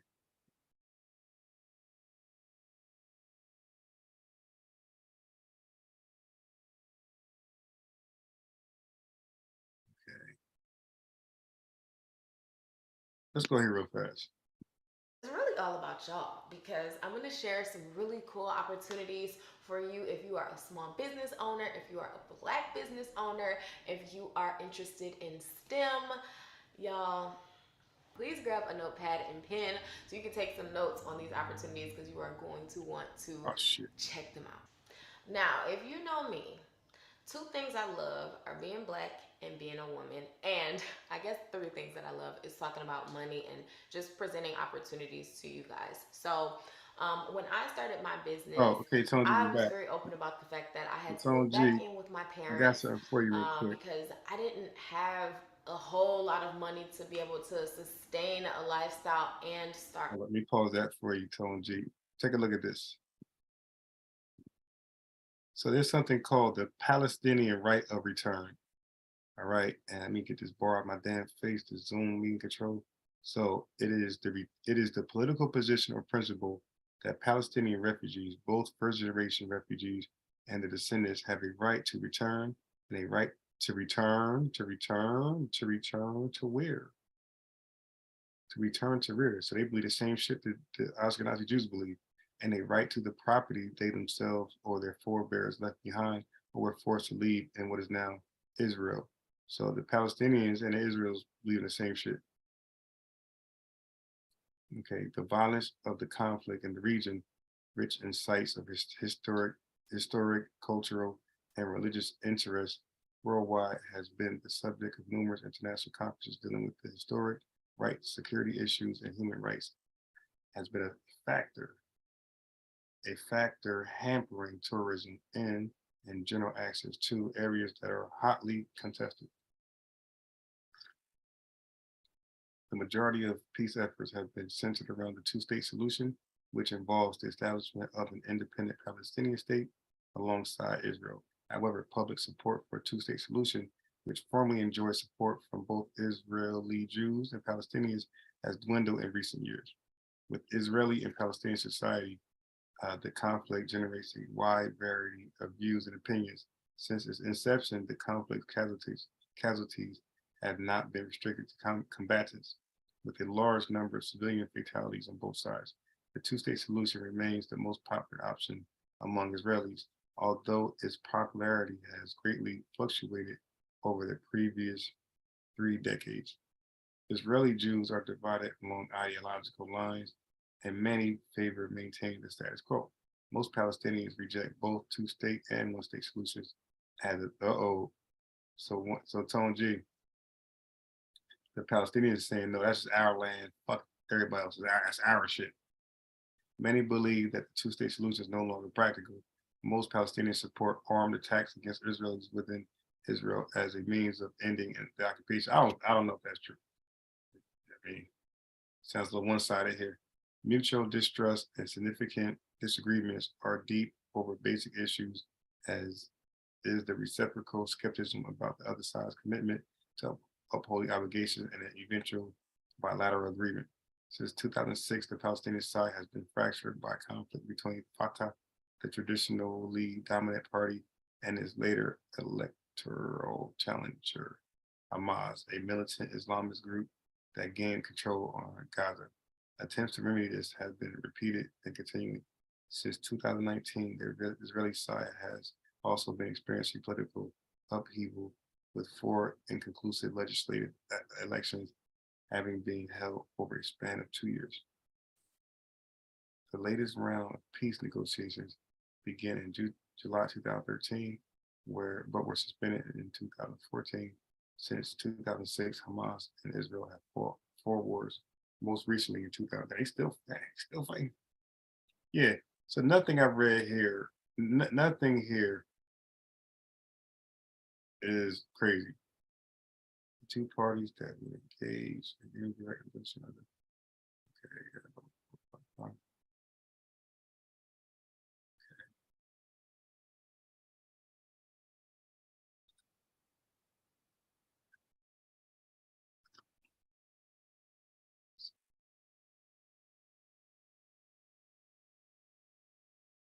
Israeli-Palestinian conflict has its roots in the late 19th and early 20th centuries, with the birth of major nationalist movements among the Jews, among the Arabs, both geared towards attaining sovereignty for their people in the Middle East. The Balfour Declaration was a public statement issued by the British government in 1917 during the First World War, announcing support for the establishment of a national home for the Jewish people in Palestine. The collision between those 2 movements in southern Levant, upon the emergence of Palestinian nationalism after the Franco-Syrian War in the 1920s, escalated into the sectarian conflict in mandatory Palestine in the 1930s and 40s, and expanded into the wider Arab-Israeli conflict later on. The return of several hardline Palestinian Arab nationalists under the emerging leadership of Haj Amin al-Husseini from Damascus to mandatory Palestine marked the beginning of Palestinian Arab nationalist struggle toward establishment of a national home for Arabs of Palestine. Amin al-Husseini, architect of the Palestinian Arab national movement, immediately marked Jewish national movement and Jewish immigration to Palestine as the sole enemy to his cause, initiating large-scale riots against the Jews as early as 1920 in Jerusalem and 1921 in Jaffa. Among the results of the violence was the establishment of the Jewish paramilitary force Haganah. In 1929, a series of violent anti-Jewish riots was initiated by the Arab leadership. The riots resulted in massive Jewish casualties in Hebron. This is a whole bunch of shit. In the early 1930s, the Arab national struggle in Palestine had drawn many Arab nationalist militants from across the Middle East. So they've both been drawing people to that fucking place, claiming some right to the land. Yeah. So they've both been bringing in people to the land. Yeah, let me pause that. Oh, let me go back to the screen. My bad. Bought the Lakers jersey the day he chin checked. It's funny. Let's go back here. My bad. I ain't mean to stop the video. business. So I did have some money that I had saved up over my past jobs, but it can be difficult starting a business on your own. Nah, she's not light skinned. I explained this earlier. When people have those fancy cameras and lights in their homes, what happens is it exposes some blemishes on your face that won't be seen under regular lighting. So you'll see like people on sets, movie sets, TV show, news channel, whatever. They're gonna put makeup on, even the men they put makeup on. So I understand why women, when they're under these lights, they wear makeup. I was always mad at sisters, Black women, were putting on makeup under these cameras, but I realized until I watched, like, I seen people before the makeup, how they look with those bright cameras, and they expose blemishes that you wouldn't normally see with regular lighting. So it could come off that you are more unbecoming than what you actually are. So they put on makeup to potentially block or cover the blemishes that the bright lights will expose you to, right? To expose it to the world. So she's actually brown. This is just makeup counteracting the counteracting the lights, the bright lights. Yeah, so she's actually brown, she's not light skinned.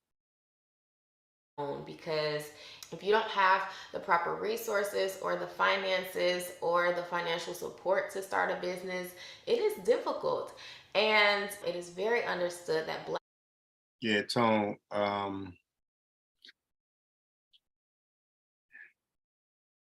yeah, I understand, Tone. I know we all come from Blackologist communities, and Tone, I know I know that hurts to hear that. A lot of our minds are influenced by Blackology. I don't even think Dr. Ben and Dr. Henry Clark was talking that crazy shit.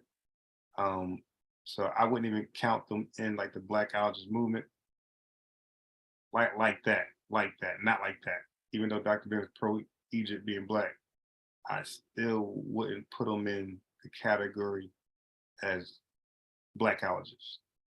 Okay. Yeah. So that's why we believe like that. That's why Black folks have this. We have more sympathy for white races than Jewish people. When I say white races, I'm talking about clearly Confederate sympathizers who, with slavery was still in effect. We sympathize and we confide in them over, and we find more things in common with them, like Kanye West is doing, than Jewish people. That's just the sad truth, because we believe their rhetoric about Jewish people. Nazi Germany had put out the worst propaganda amongst Jewish people. And that's been the standard of slander. That's been the standard of slander against Jewish people. And of course, the East garbage comes to the West. The old East garbage comes to the West as treasure. So the East garbage comes to the West and it becomes treasure to us because it's new. And then we start to repeat the same bullshit. And then Black people are always the very last. We hop on it at the latest possible. We hop on it. And Tone, that's almost everything you ever learned that you have not ever researched yourself. If you ever heard anything, but never actually researched yourself, most likely is bullshit and it comes from the Blackologist community. That's the sad truth. When Double X told me that, I didn't believe him until these conversations start soaring and I start saying, wow, oh shit. I'm like, yeah, you right, yo. Everything I ever learned in college community is bullshit.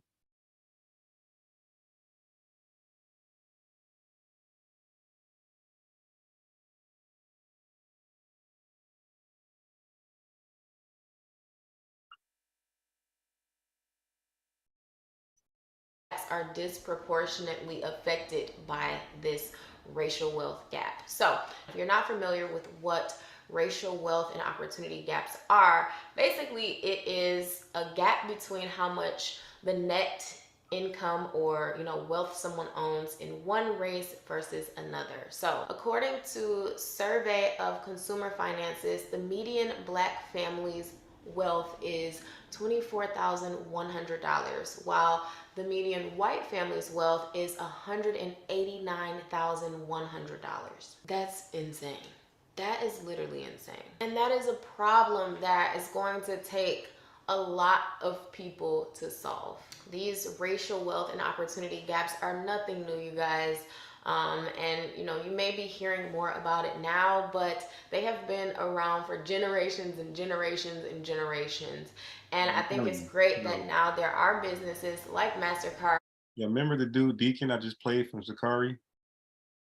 He said he was warning his Israelite brothers to don't use certain scriptures to prove this or prove that. He said we got to do comparative studies. We got to do this and that. Like, he's educating those guys correctly. He's saying don't go with the regular talking points that ISUPK still spew, Tazariak and those goofballs. He's saying, and I could tell that the dude is way more studied than Tazariak and anybody in that camp. Even General Yahan, I could tell. Like, he knows his stuff. It doesn't mean he's not deceptive in his stuff, but he knows his stuff. Like, you ain't gonna gotcha him. And what he did to Brother Garfield was, he did enough to like, okay, this dude all right.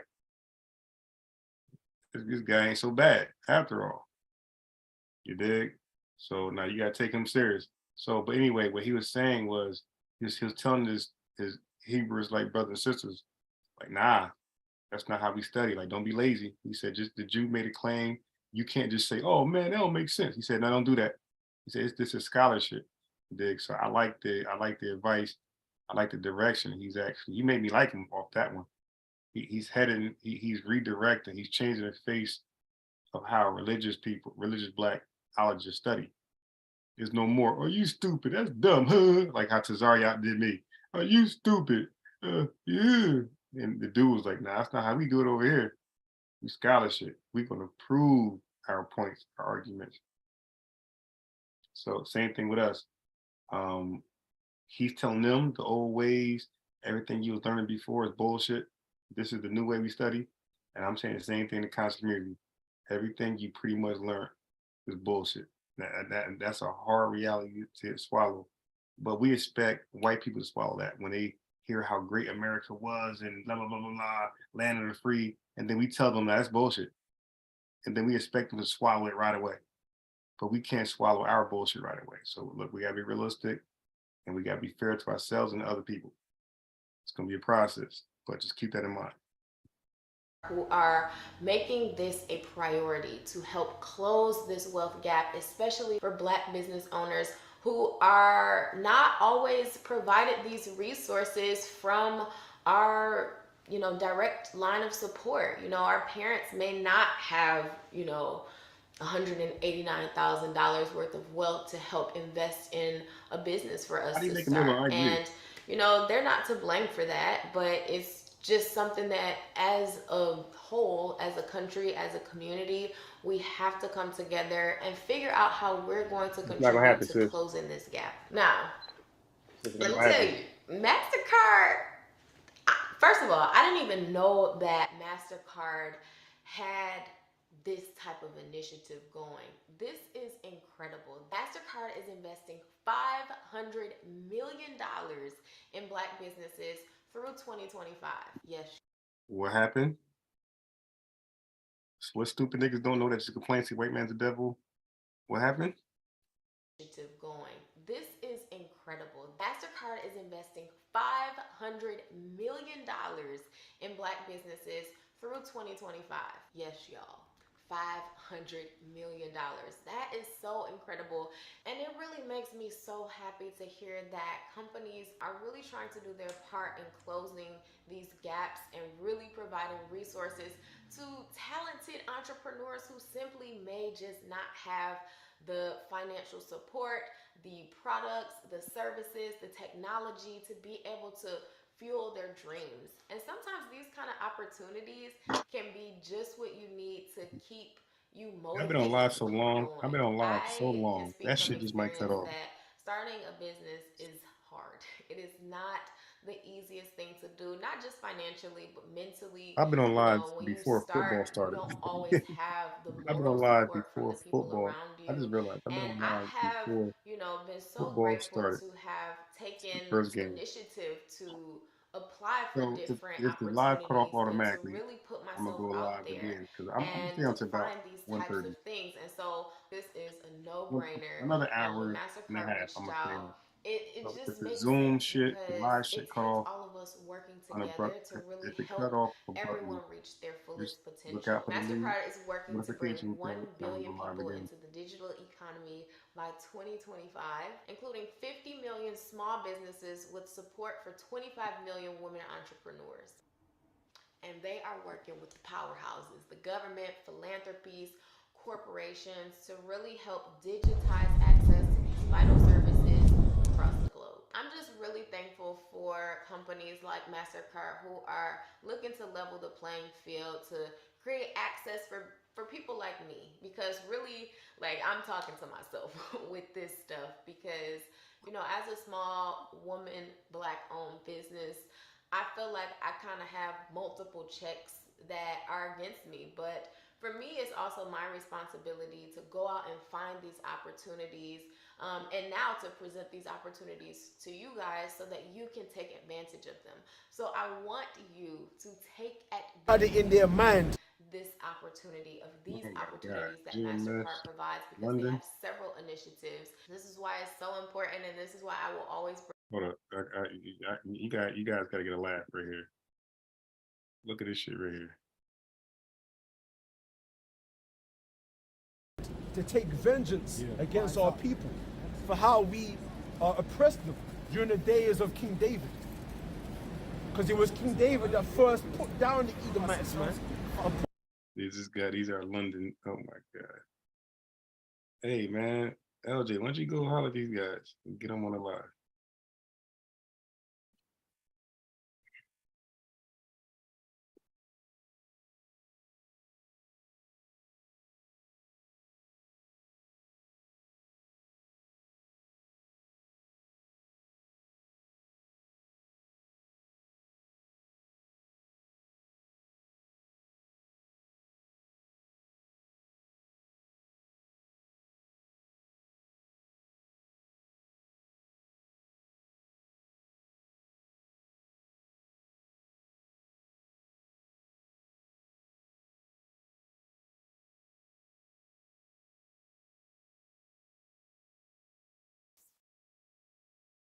You guys information that can, you know, potentially help you in growing your business, growing the life that you deserve. I'm not saying that this is the cure all, but what I am saying is that it is a huge step in the right direction that MasterCard is taking.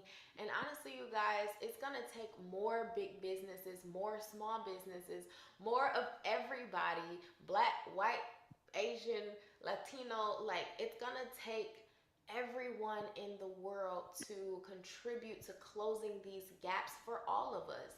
And that's why MasterCard is working hard to build a stronger, more resilient digital economy that benefits everyone everywhere. Now, that's the first program, MasterCard in Solidarity. Now, the second opportunity is Girls for Tech.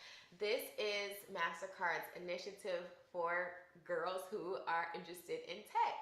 And there is also, since we're talking gaps, there is also a big gap between women in STEM versus men in STEM. And we need more women in STEM because women are so creative. We have this sense of intuition and, you know, we bring something fresh and cool to the table that, you know, just because we just got it like that. This initiative is great because it's focused on girls. The whole idea is that girls grow up to become women, and the way that we can really get young girls interested in going into STEM is by introducing STEM to them at a very young age. Less than 1 in 20 girls You can't consider teach a an old career in dog. STEM compared to 1 in 5 boys. That's a Man, big keep the old difference. But dog in check. exposure is invaluable. And when girls see role models or when they hear about new technology and just find out about different career paths that they may never have thought of that are under the STEM field, this is really going to help us get more women in STEM and level out the playing field, because they're going to grow up and understand the impact that going into STEM can have. MasterCard's Girls for Tech educational program is all about inspiring girls to build their technology skills. And their goal is to have over 1 million girls in 30 countries by 2025. They want to shift and expand the mindset of what it means to be a woman in STEM. And yes, MasterCard is investing in small businesses and they have all these great initiatives for us right now. But I think it's even more important to be investing in the next generation, especially of, young girls going into STEM who can change the entire world. This program is genuinely changing lives and helping build the next generation of technology leaders. And honestly, this is a confidence booster. A lot of times young girls don't even know what, certain careers in STEM look like. And I'm sure there are some really, really cool ones. Like if you're interested in creating makeup, like if you love makeup, but you want to actually be a chemist or a scientist who creates those formulas, that is a part of STEM. And we have to expose young girls to these career paths so that they can keep taking the world by storm. So if you know a girl between the ages of 8 and 16, please consider Girls for Tech as an opportunity for her. Even if she may not express interest in a career in tech right now, it's still a great program to get girls exposed. And if you are a Black business owner, please check out MasterCard in Solidarity, their program that I also talked about in this video, where they are investing $500 million in Black businesses in efforts to close this wealth and opportunity gap. You guys, this is important stuff. And the fact that MasterCard is doing this and are partnering with other Black entrepreneur creators to get this message out, it is incredible. Thanks so much to MasterCard for sponsoring this and for providing these amazing opportunities for, girls and for Black businesses who really need and can benefit from the resources. So I just want to start a conversation in the comments. Let me know what you think can be done, on a regular daily basis by small businesses, large businesses, and just people in general to continue to close these gaps. All right, you guys, I hope you enjoyed this video. Please take advantage of these resources and I will see you guys on the next one. Peace. Okay. All right.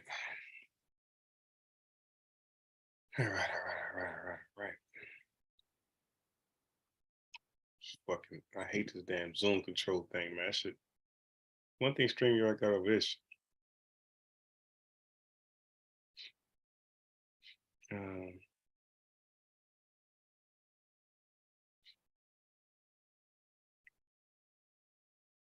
Okay.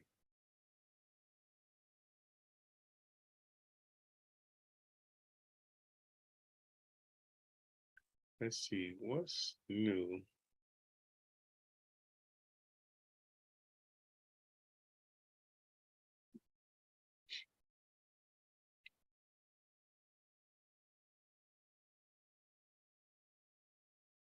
Okay, I know I got something. I got something for ya. We're at 6 minutes and 28 seconds. Okay, 6 minutes and 28 seconds. Ah, shit. Hold on. Let me check my email real fast. See if I got an Earslite in there for tomorrow. Okay, I got somebody.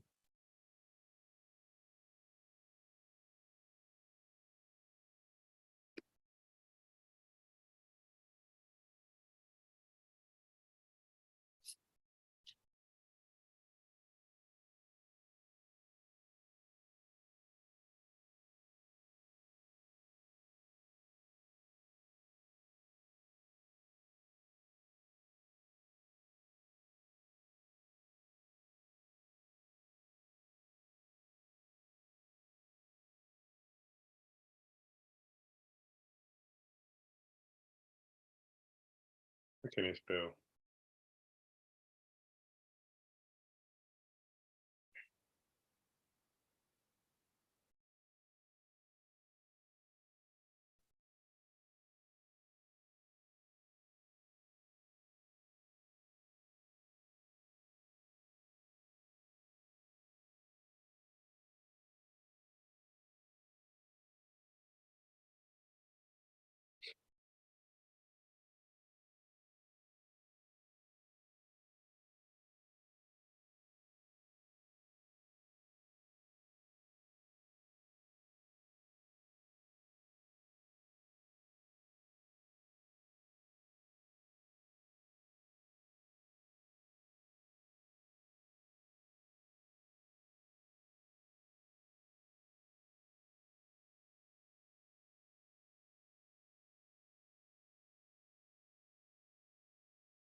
I'm typing.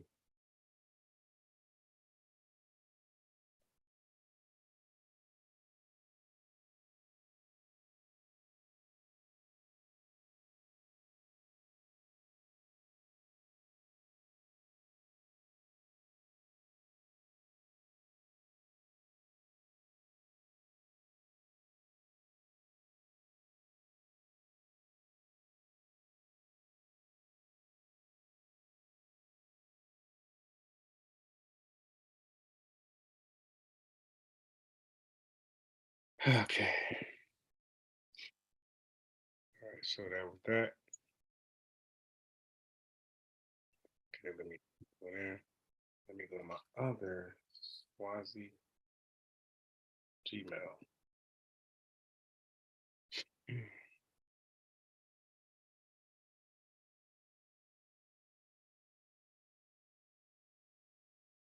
so we are here at Gmail. Let me see if I got any mail in Gmail.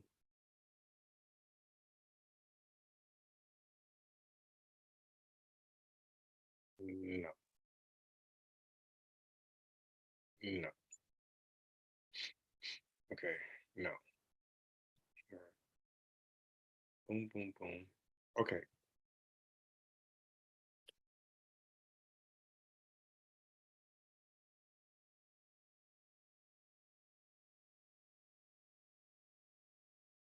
Okay.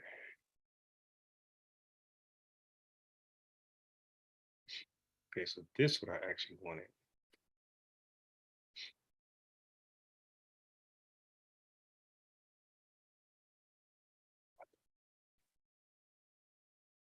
What? Come on. All right, hold on. Just give me like one more minute. I got you. Trust me. What do you want? Want a job that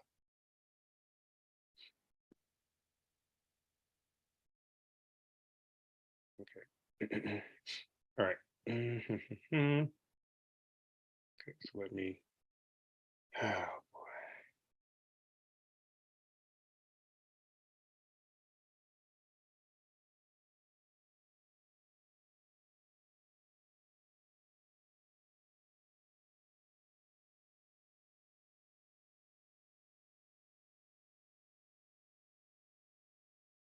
Okay.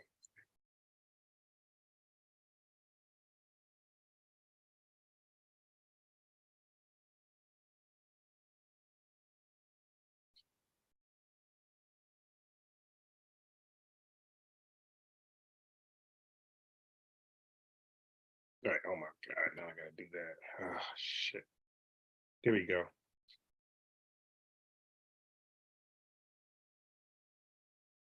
Got it. This is what I wanted to see. Okay. Okay. This is this I wanted to see. All right. Now let me.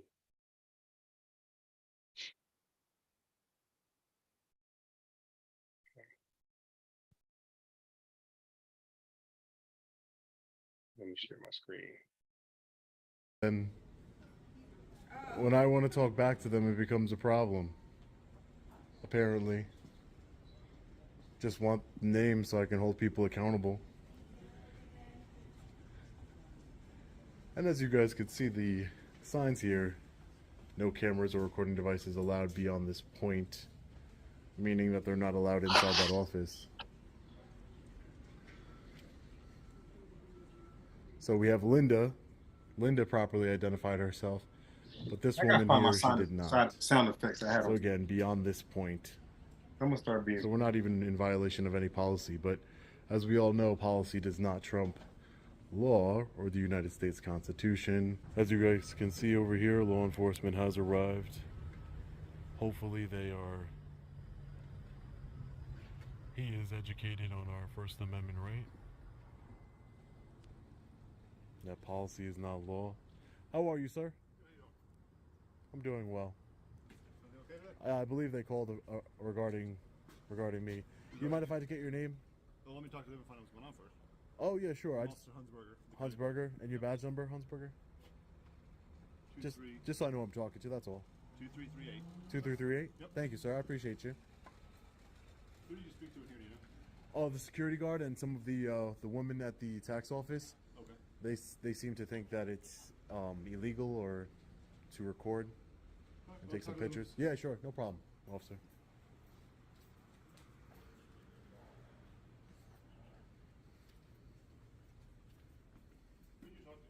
This woman over here.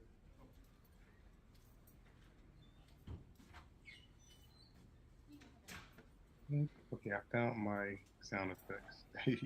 Law enforcement arrived, I told sir. them I had the sound effects right here. No.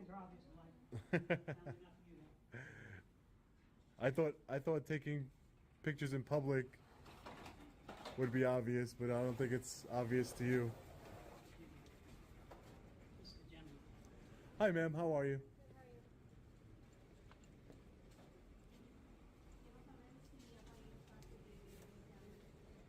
Ma'am, would you mind if I got your name and badge number? Just so I know who's here? Yeah, give me just 1 second. Oh, sure. No problem. No problem.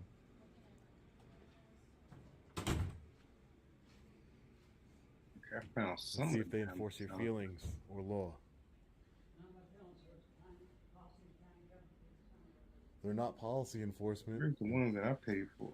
Hi, sir. How are you? Hey, good. How are you? Hi. You mind if I get your name and badge number, please? Yeah, Officer Pyrovskis, 3087. Thank you, sir. I appreciate you.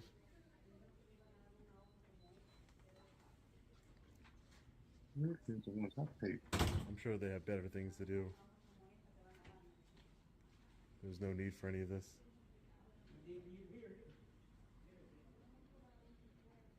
There was no need for any of this, sir. Hi, sir. Hey, you mind talking me out here? Yeah, sure. We can talk out there. Yeah, no problem. Yeah, no problem.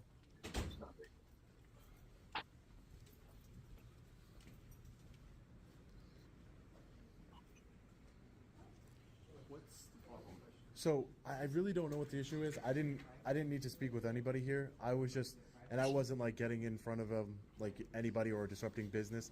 I was just walking around the halls here, the publicly accessible areas, just taking some pictures and videos of the signs and everything. I'm an independent journalist. My name is Sean.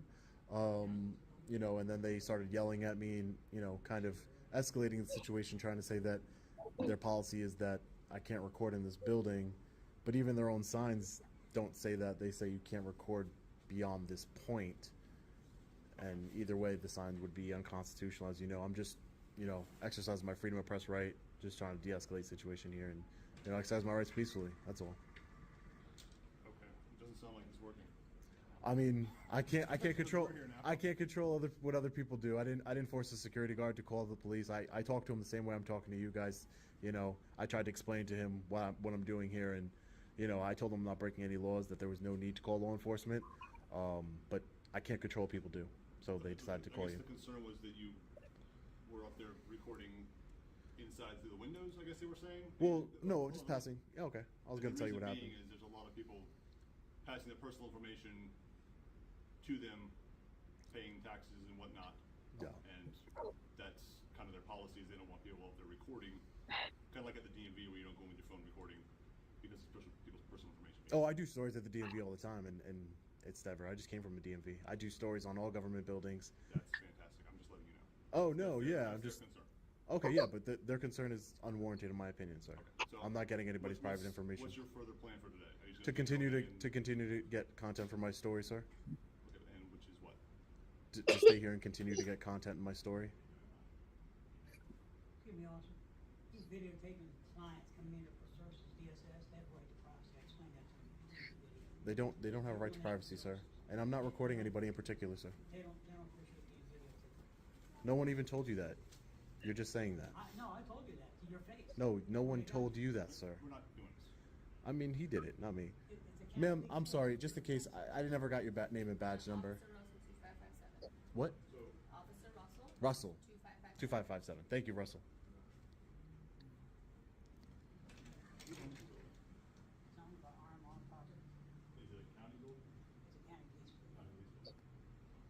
Which means the county building.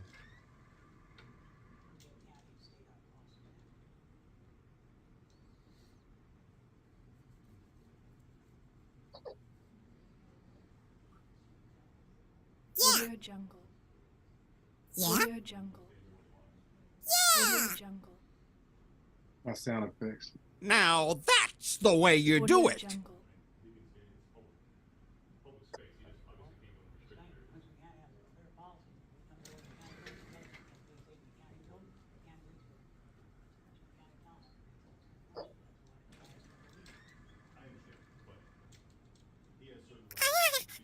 Audio Jungle. What are that sound effects? So he's able to be here in public spaces. But these ain't really the ones I bought though. These ain't mine. Audio Jungle. No, never happened. Audio Jungle. Never happened. I was never next to the glass. I can understand that concern. Audio Jungle. That's what I mean. Audio Jungle. Yeah. Audio Jungle. Yeah, Audio because Jungle. because the woman was talking to me. I was Audio talking to her, Jungle. sir. Yeah, I'm not gonna stop videotaping. Yeah, somebody's talking to Audio me. Jungle. Audio Jungle. I don't know if I've even gotten one person, but it doesn't matter. That's not my Where's intent. the one sir. that I'm they- not trying to start Oh. anything. I'm just trying Let me to check the, exercise my rights folders. peacefully, like I told the officers. I And know there's no law I being know I broken. got some. Those are just samples. Where's the ones I paid for? That's the question.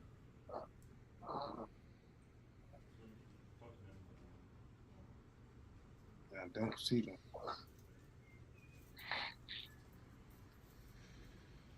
Oh, there's no. I noticed that my hair wasn't growing at all. I recently suffered from postpartum hair loss. I suffered from hair loss, and Vegamore helped me tremendously. I started using Oh, there's no reason for any of this. The officer here said that it's a public building. We can't remove them from the public building. So they're probably very triggered over that. As you can see, Where's the one that security paid for? guard is calling somebody to try and enforce his feelings when law enforcement won't. Very sad. Very, very sad.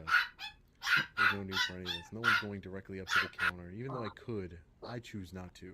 I can go right up to the counter and film anything I want. But I'm choosing not to. Because I don't, there's no need for that. Thank you so much, officer. Okay, it's okay. Thank you. So we have the Everybody wants to play that sound. case number here written down Let me for us. get my shit ready. The security guard is so upset for no reason. Oh yeah, their signs probably all over the place, but it says past this point. You know what I mean? Maybe they bought the wrong one. But either way, I mean, there's nothing illegal. You know what I mean? These are countdowns. Game show countdowns. Yep. Public space, exactly.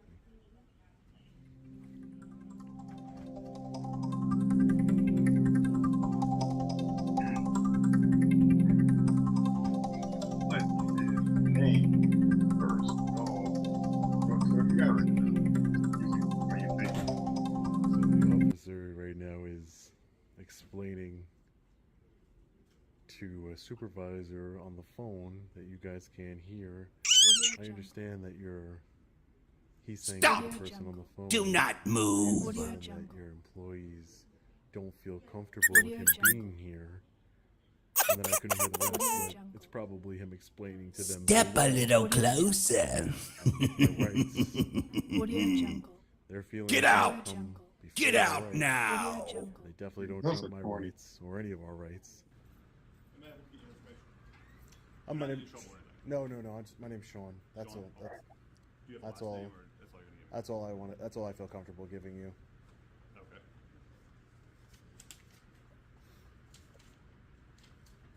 Is that with a W or a U? This screen.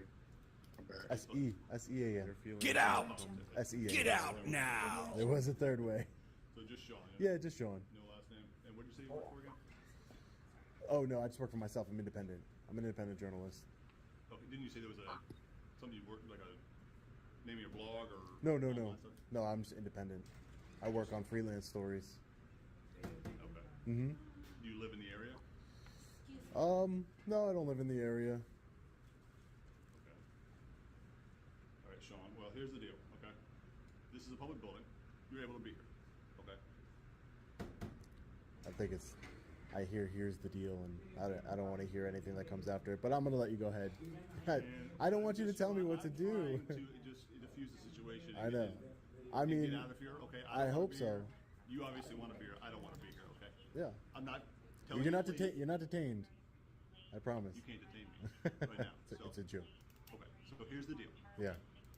You're able to be here as long as it's not through a door like that that says you can't go through it. Do you understand? All right, I'm done with this conversation now. Thank you. Have a great day, sir. Okay. I'm not gonna sit here and or stand here and listen to him cop-splain. No, ma'am. No, ma'am. Those are my side effects well, these are not my side effects, but these are from the website where I bought side effects from. I was just showing you samples. Me on where and where I cannot go. I hate it when they do that. He was doing so good too. There was no need for any of that. You can't see these red signs right here where it says stop, restricted area only, personnel only. You can't go in there. And he waits for me to answer like, no. Not gonna happen. I try and be respectful and I try and,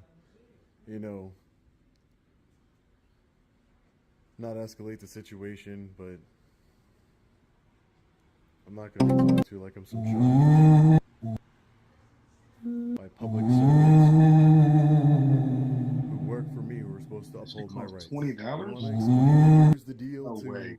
No way. That shit cost $20 for a 5-second ghost screen. Public servants call you over the camera of mass destruction. Go right ahead. Go explain that to them. No way. That shit. Don't explain it to me. Don't want to hear it. Security guard is just telling everybody.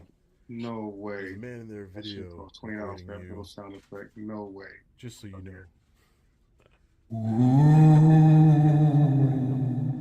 Every time they come in here. Ridiculous.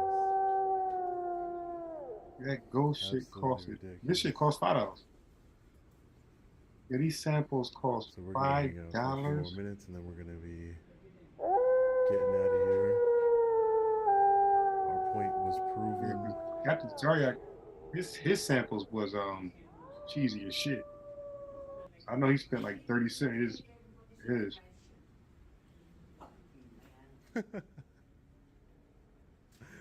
I support your freedom of speech right to say that. Look, just like you, trying to escalate a situation. Trying to tell people that I'm the bad guy with the camera. You don't tell people about the cameras that are already here.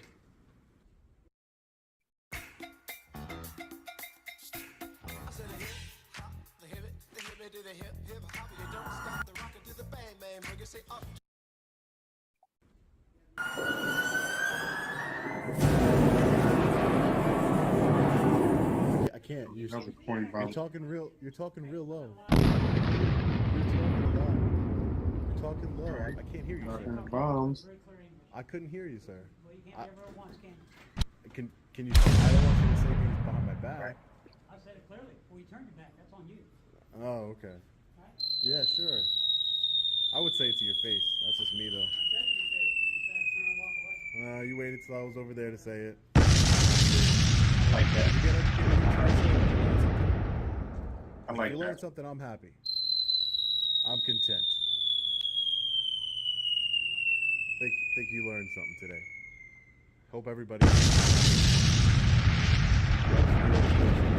I like that. You have the day you deserve. Long ago. Yep. All right, guys, so we're just getting out of the I like government that. center here in Prince William County, Virginia. Wow. Like that. So that escalated quickly. Started off with Linda, who started saying the same things I usually hear from ignorant policy Faster. to exercise my It's rights taking too long peacefully. to It's get against to the the law, road. apparently. Violates other people's privacy, etc. You guys know the drill by now. Just plain old ignorance. And then the other female who wanted to, unidentified female who didn't want to identify herself, at least Linda identified herself. You know, pro tip, you don't want to be part of the story. Don't act entitled and start telling me what to do and, you know, and say that all in front of the camera. If you don't want to be part of the story, maybe just avoid the camera. Pro tip. Security, he started off, you know, didn't escalate too much when he started off, but, you know, he always wanted to call the police, to have me removed. That was his goal. He wanted the police to violently remove me from the building because I was making people uncomfortable. I didn't have a right to record. It was breaking the policy. So when law enforcement showed up, you know, they all identified themselves in the end. No one tried to violate my rights. They're trying to not enforce the law, but soothe the other public servants' egos by, you know, explaining to them that it is my right. You know, there's nothing that they can do because those public servants on the inside, they wanted me removed from the building completely. Like they said, I was violating their policy, I was violating people's privacy and breaking the law. Luckily, the law enforcement officers did know the law. They did a pretty good job. I'm going to be requesting the body camera footage, so if you saw that in this video, I got it quickly. If you didn't see it, I'll be putting another video with the body camera footage. But, you know, guys, this is how it usually goes. But thankfully, law enforcement was educated on our rights. They did not remove me. You know from I gotta the have a building. wrong They answer. did not violate my rights in any way. The one thing I will say that really, and I didn't want to record it because I know, Let me start book. I know all of you out I there, gotta my have fellow I gotta go back patriots, to reading drop people. bomb. You didn't want to hear that cop-splaining. You did not want to hear that officer cop-splaining. Here's the deal. I gotta have it wrong. Everything you say after here's the deal is null and void in my book. Doesn't matter what you said after here's the deal. And then you're waiting for me to answer like I'm some child. No, I know my rights. I know the law. Explain to the people who called me. Don't want to hear it. But anyways, guys, let me know what you think about this one in the comment section below. As always, stay safe. God bless. I'll see you in the next video. I want to be petty. Long Island Audit. Peace.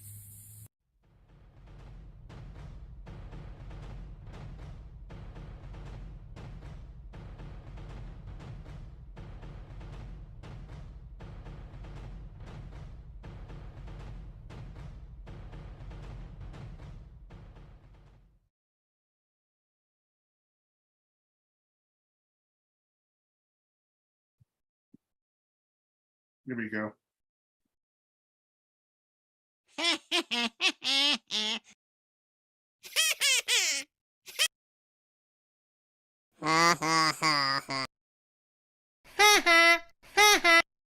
That's that Bart Simpson one. Ha ha ha. Ha ha ha. I like that one. Actually, that one's better. Ha ha ha. Ha ha ha. Ha ha ha ha. Ha ha.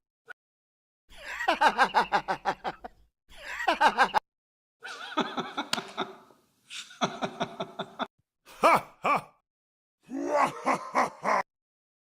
Ha ha ha.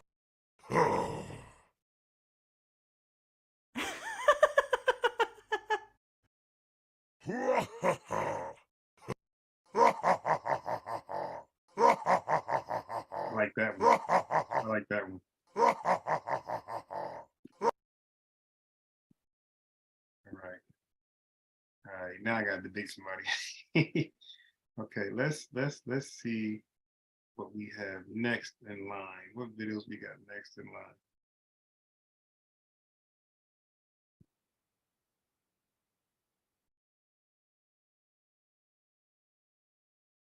Yeah, I come back to that. Let's see. What do we have got?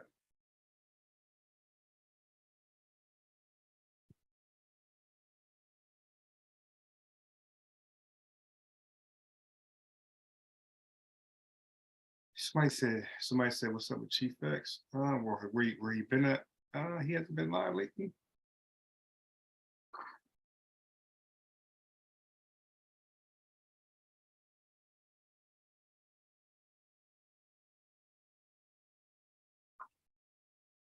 All right, let me get you guys this. So they go dry.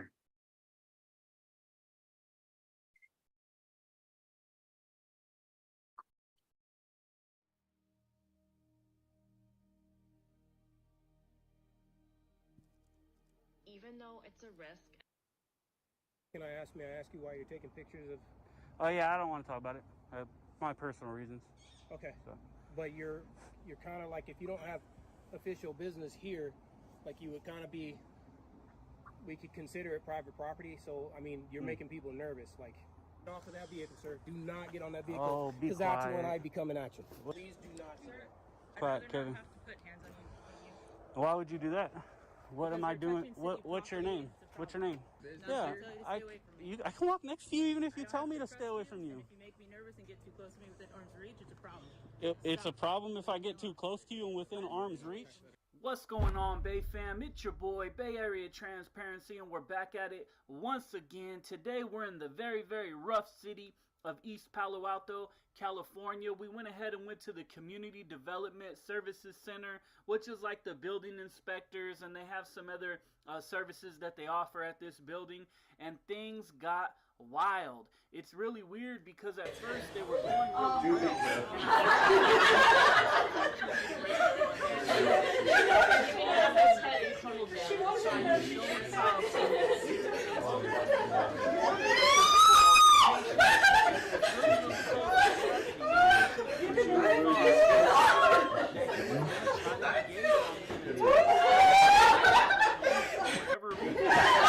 and he even admitted that he wanted it. He even admitted on camera, working for our dollars, our public money. He's getting paid by us, and he admitted that he wanted to fight me because he didn't like that I was taking pictures. Absolutely ridiculous. You guys saw a little bit of it in the beginning. This video goes haywire.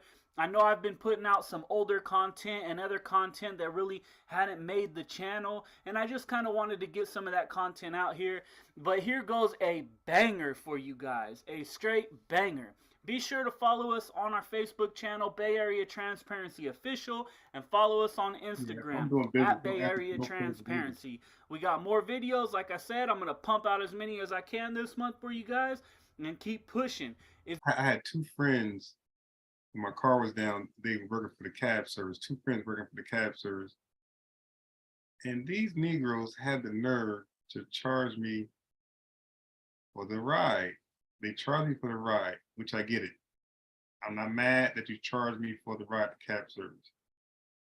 But this fool charged me when he got in his personal car and I had to go somewhere. He charged me again. So I'm like, okay. I said, no problem. No problem. I paid him. Both friends. Lo and behold, Baez gets his Fetty Wap up. Baez gets a car. Now, this is all before what I do now, right? Struggling cars. So I ended up getting a car, Serenity made car, but their cars went down. Lo and behold, yo, can you take me so-and-so? I sure can. Can you be here in like 15 minutes? How much you got for me, my boy? I didn't say my boy at that time, but how much you got for me? Oh, you hear his mouth. How much you want? How much I want? how much would the cab company charge? Cause one day he said that to me. I said, yo, can you take me to so-and-so? He was like, yeah, I gotta charge you. I was like, oh, okay. I said, how much? He said the same rate the cab company. He said the same rate my company would charge you. This is his personal car. So I said, oh, okay, all right, no problem. I got to get there anyway. I'd rather my friend take me than the cab company. Now a real crab and brown Negro would have said, nah, I'm gonna just call somebody for your job. And I was like, all right, no problem. So I know we'll come back eventually. So now he's like, yeah, if you take your son, so yes, I can. He'd be in 15 minutes. Oh, I gotta charge you. He like, oh, like, how much? I said, how much would you guys charge for a ride like that? Yeah, the same rate your company charges, my boy. That dusty nigga didn't pay me. That dusty nigga ain't want that ride from me. It was all good a week ago when I had to pay him, or when I elected to pay him. It was all good. Now he got to pay me back? Oh, hell no, he ain't doing it. You know, niggas do.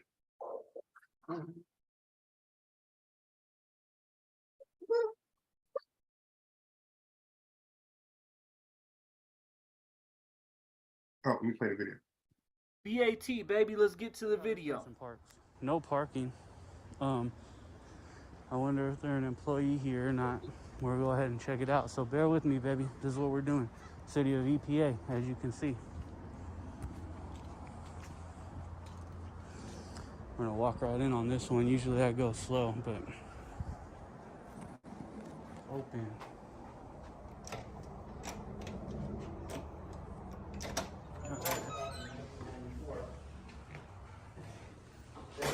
San Mateo showed it zoned R2 for like a duplex. But then by the time I looked into it, they said, oh, no, we changed that to R1, but it just didn't get changed at San Mateo back then. It was right after we come along and became its own city. So a lot of things were. Man, I'm excited. I just went to the mailbox and guess what I got? Not one, not two, but 3 bags of Mood gummies. And I cannot wait to get into these. In fact, I'll tell you what, I'm just gonna have some right now. I love these things. I'm like a little kid in a candy store with them. These gummies, 100% legal, all American, pure cannabis. Best part is they're available in your state and can arrive at your door within 2 business days. USPS don't fuck up and lose them. Send them somebody else. What the fuck are these, candy? Come on, let's see these. So what are you waiting for? Click on the link below and order yours today.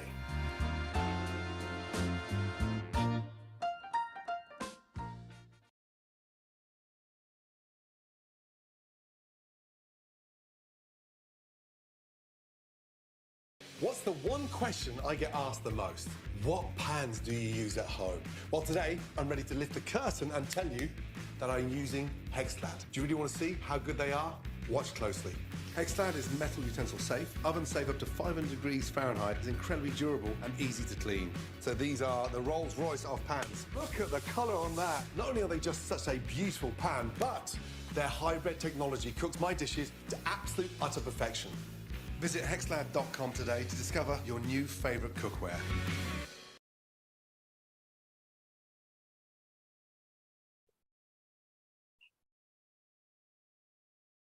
Things were just way behind, and I kind of thought, well, that's messed up, because I've got this huge lot.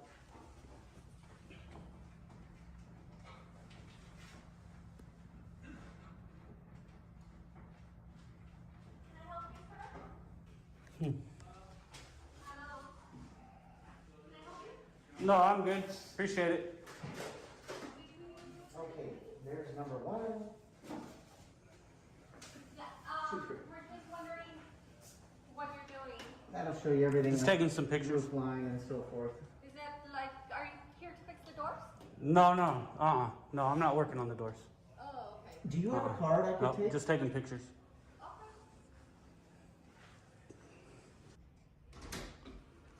Hello, How I'm you doing? Agripina. I'm a code enforcement officer. Cool. Agripina. Okay. Can I help you with anything? No. I'm Okay, good. we're just taking pictures of the offices? Yeah, I don't need help. Yeah, I was just wanting to know if I could help you with anything. No. Okay, thank you. Cool. Let's get some shots in here.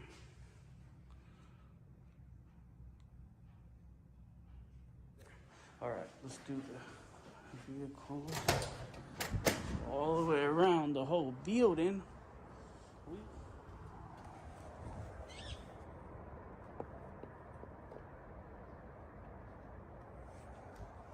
Can I help you?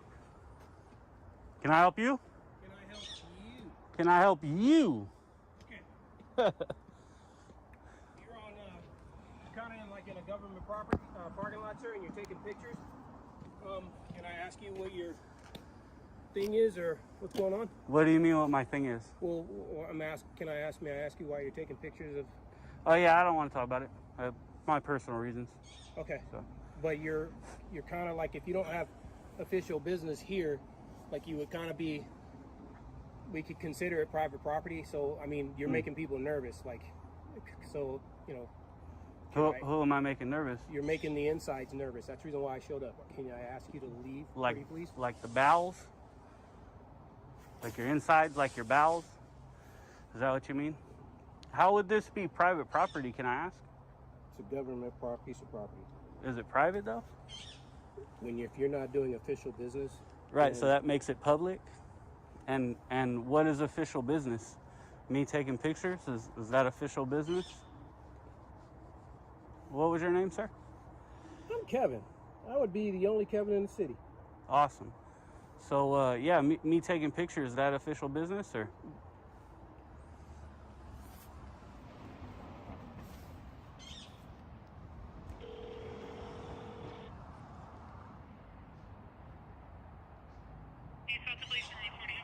Pam 40, this is Kevin, City of East Palo Alto Engineering Division. I need direct help. I need direct help at 1960 Tate Street. Tell them I'm trespassing. What a dumbass. I've got an individual who's surveilling the. Get off of that vehicle, sir. Do not get on that vehicle. Oh, be because that's when quiet. I become an action. What are you gonna do? I'm gonna do a lot. Do something. So, can you just give me an officer? Look at this clown. Can you just give me an officer over here, ma'am? He said I'm gonna be in action. Fucking check the 1960 Tate springs Street on it. Engineering Division. Sir, please get off of our vehicle. Be quiet. I'm in the parking lot of our building, and I've got Who a is this guy? person on our He said vehicle. he's gonna get in action. Thank you. Tell him to hurry.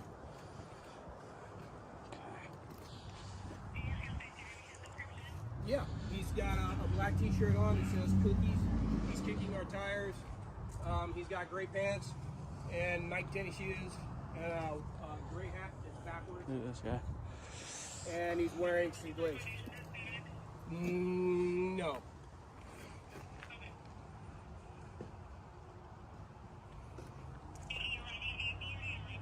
I arrived on site to find him here, and we got a call that he's making several of our office people uneasy. This dude walked up like he was gonna fucking do something to me. Thank you. It's really wise not to try to act like you're gonna do something to me. That's a good way to get your ass knocked out, you know? I wouldn't do that shit.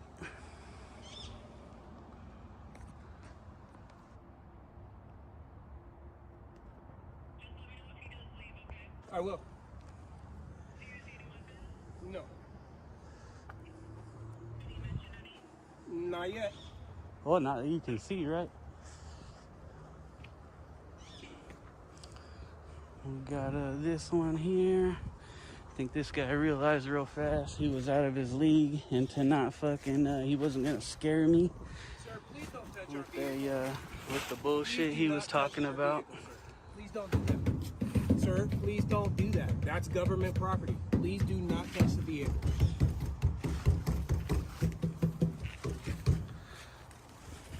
Fucking weirdo.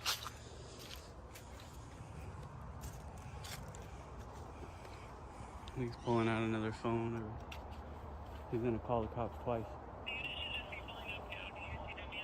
No.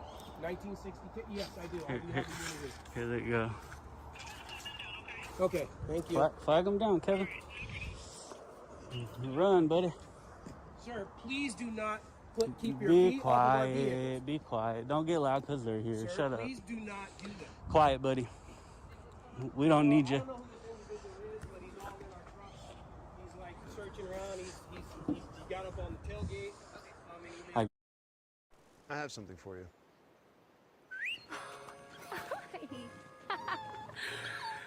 I have something for you too.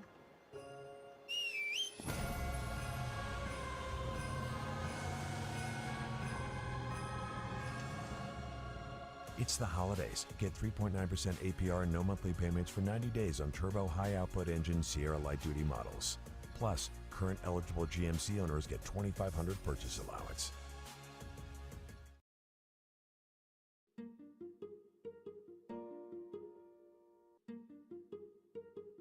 What is Darzalex Faspro, daratumumab, and hyaluronidase? Darzalex Faspro is a prescription medicine used to treat adult patients with multiple myeloma. In combination with the medicines bortezomib, melphalan, and prednisone, in people with newly diagnosed multiple myeloma who cannot receive a type of stem cell transplant that uses their own stem cells, autologous stem cell transplant. In combination with the medicines lenalidomide and dexamethasone, in people with newly diagnosed multiple myeloma who cannot receive a type of stem cell transplant that uses their own stem cells, autologous stem cell transplant, and in people whose multiple myeloma has come back or did not respond to treatment who have received at least one prior medicine to treat multiple myeloma. In combination with the medicines bortezomib, thalidomide, and dexamethasone, in newly diagnosed people who are eligible to receive a type of stem cell transplant that uses their own stem cells, autologous stem cell transplant. In combination with the medicines pomalidomide and dexamethasone, in people who have received at least one prior medicine, including lenalidomide and a proteasome inhibitor to treat multiple myeloma.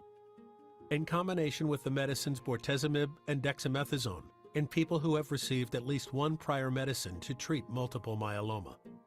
Alone in people who have received at least 3 prior medicines, including a proteasome inhibitor and an immunomodulatory agent, or did not respond to a proteasome inhibitor and an immunomodulatory agent.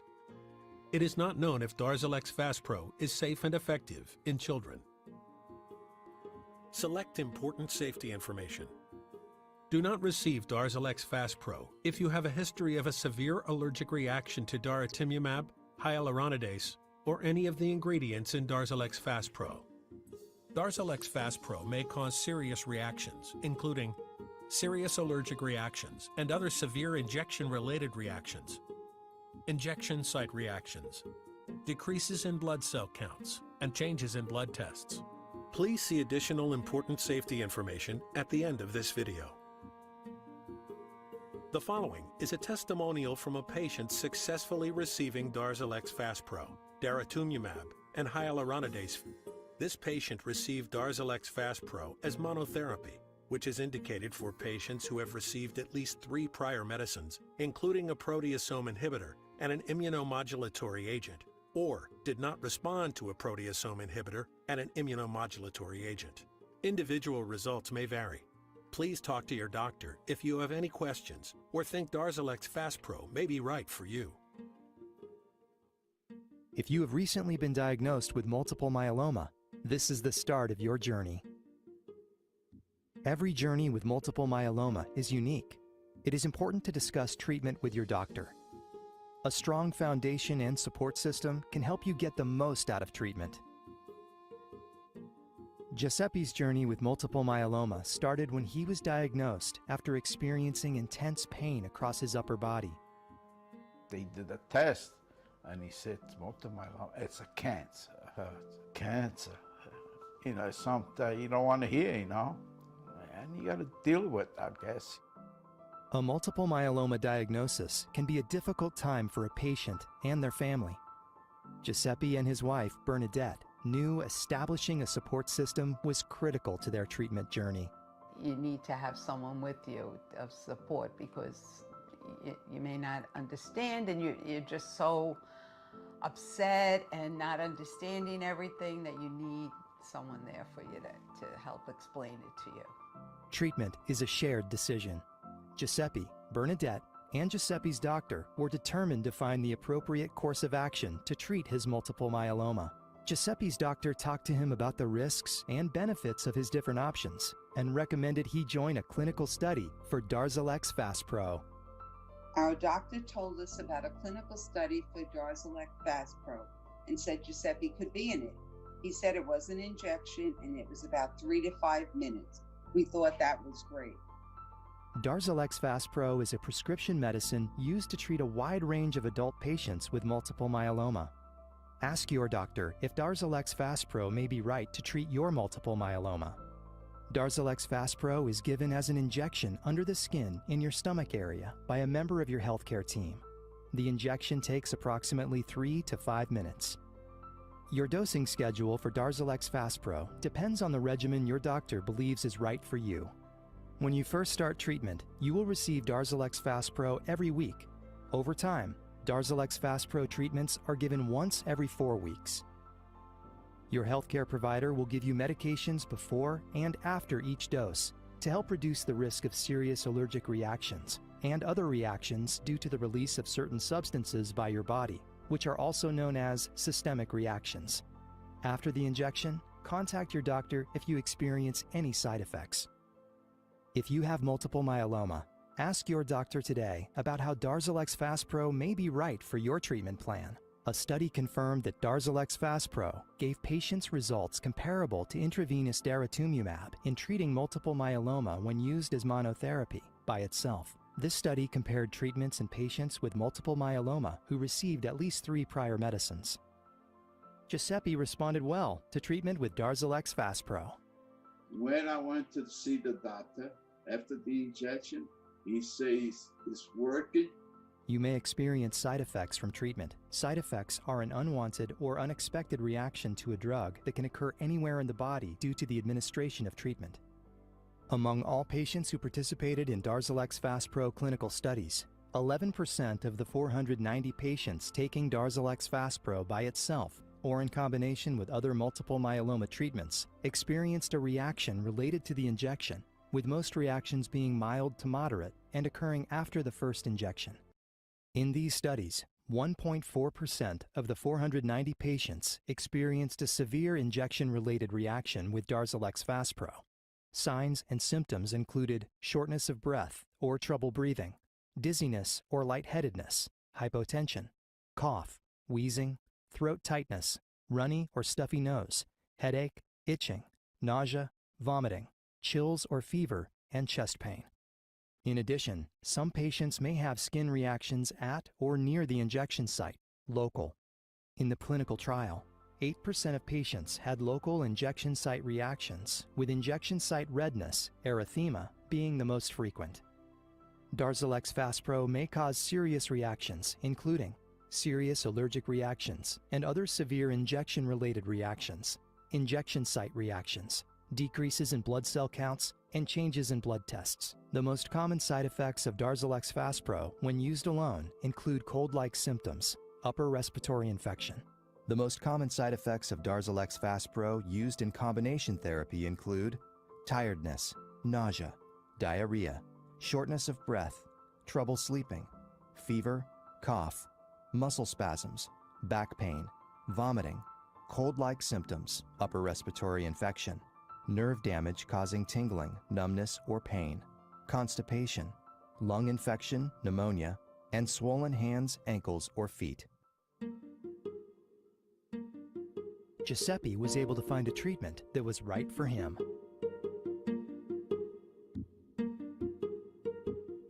Your journey with multiple myeloma is unique. Talk to your doctor today to see if Darzalex Faspro is right for your treatment journey. What is Darzalex Faspro, daratumumab, and hyaluronidase? Darzalex Faspro is a prescription medicine used to treat adult patients with multiple myeloma.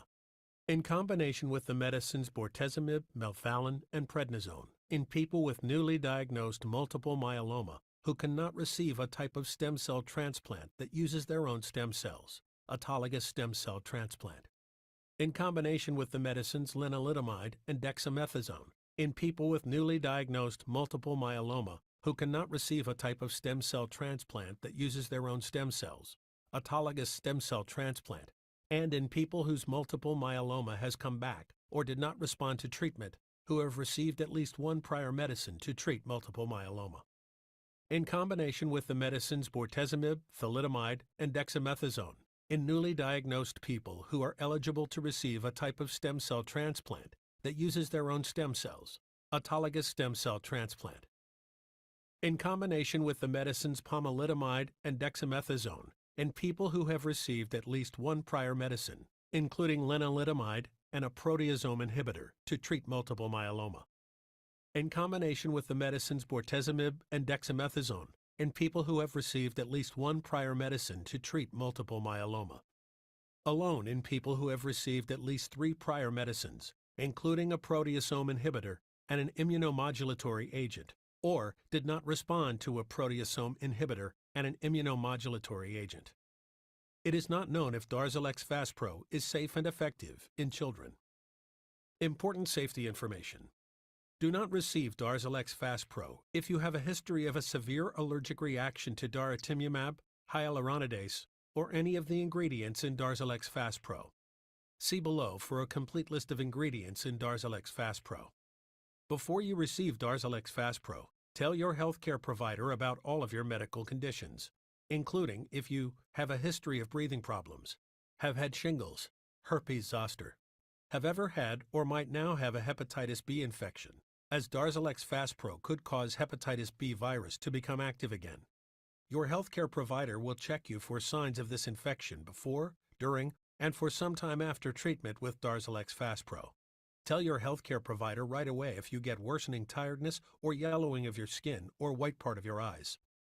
Are pregnant or plan to become pregnant.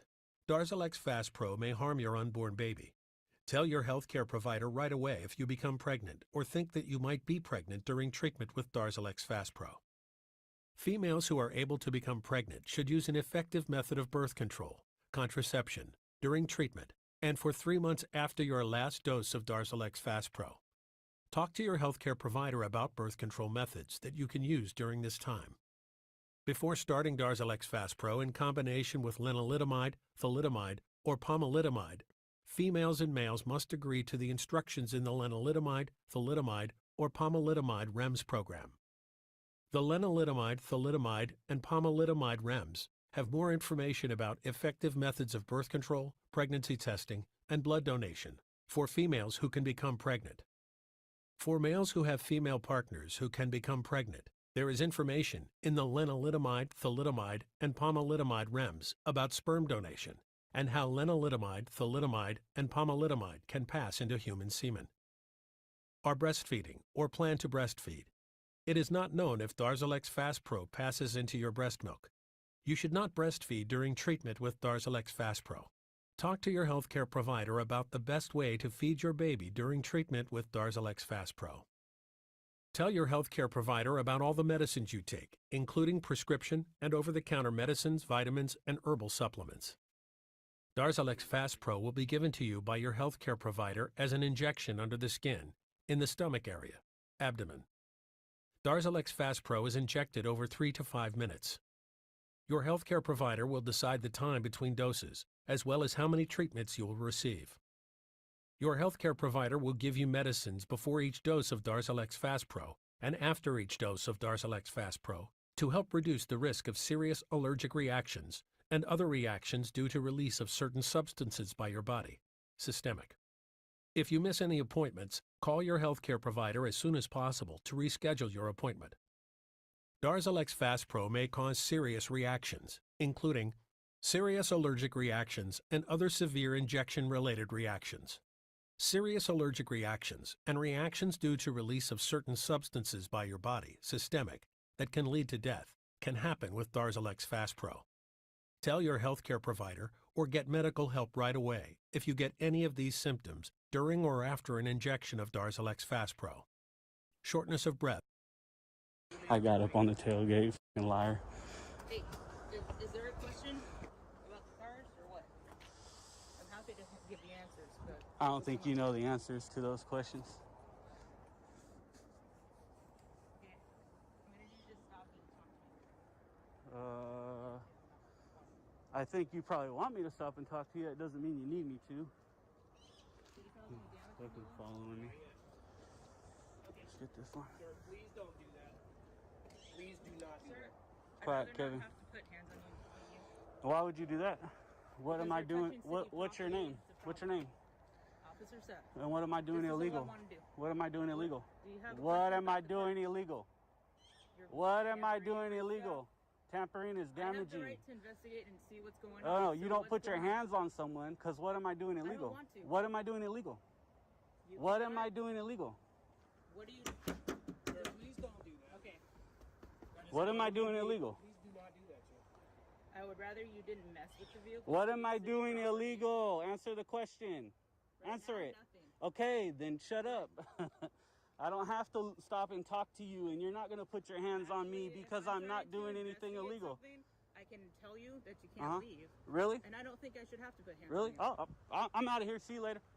Okay, that's fine. You investigating something?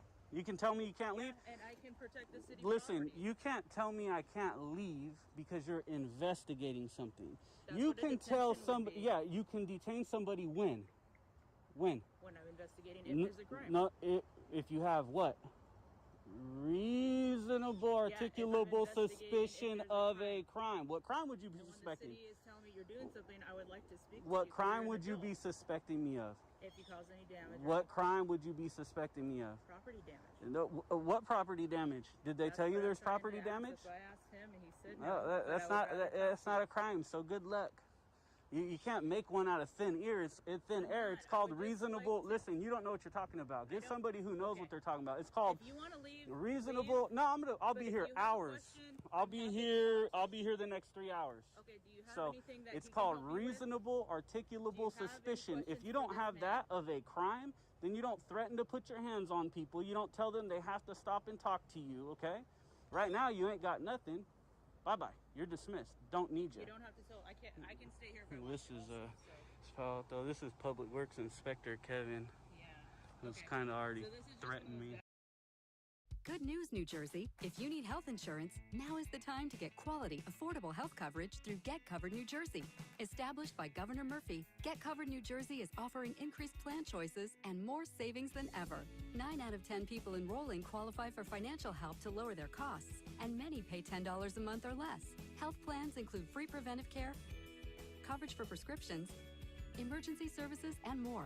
Open enrollment is here. Find your plan at getcovered.nj.gov.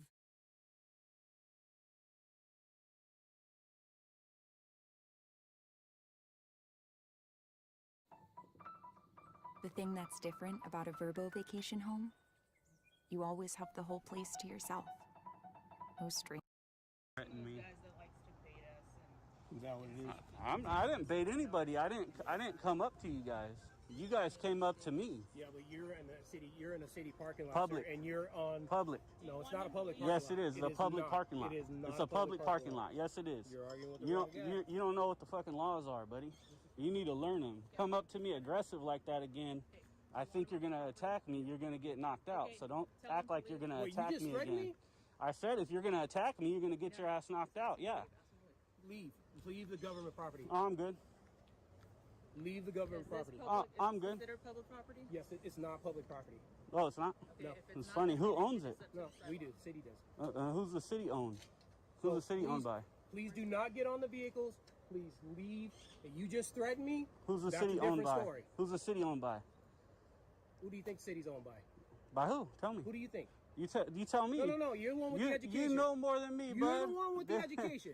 I'm telling you, don't get fucking close to me. I'm gonna knock you out, bro. I wish you would. I will knock you the fuck out. I Don't wish get you close would. to Go me. ahead. You've Go already ahead. threatened to attack me. I will beat your ass, Oh, bro. now you're threatening me. I will beat the shit.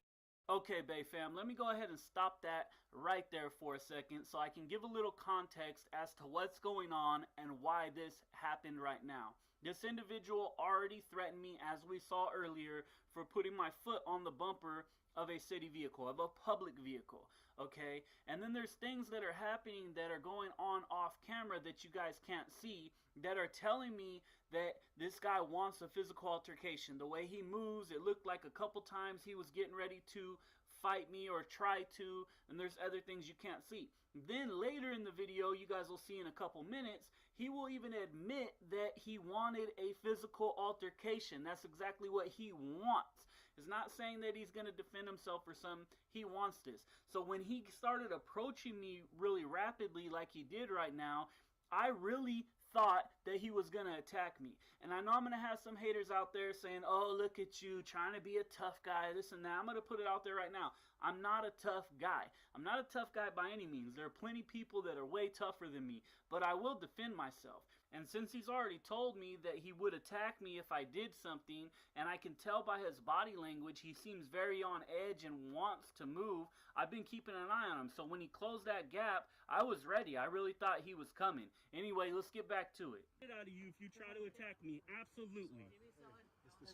No, I ain't going over there. Hell no. You're out of your mind. This dude's threatening to attack me earlier, start stepping up like he's gonna do something. Up your fist too, though. That's not What? It's called self-defense, bud. Bye-bye. See you later, bud. Are you fucking? Hey, man. Hey, look. Just recording. No, okay. Look at him stepping in front of me again. I don't think you're the ones walking to me. This dude wants it. Oh, I do. So just ignore Go get it, bud. What time you get off? That don't matter to me. I can say that. What penal code is that? What penal code is it? Because there's not a penal code, so don't tell me what I can and can't say. I'm gonna follow him. I'm going inside right now. Tell me what penal code it is that I can't say that. Fucking dude.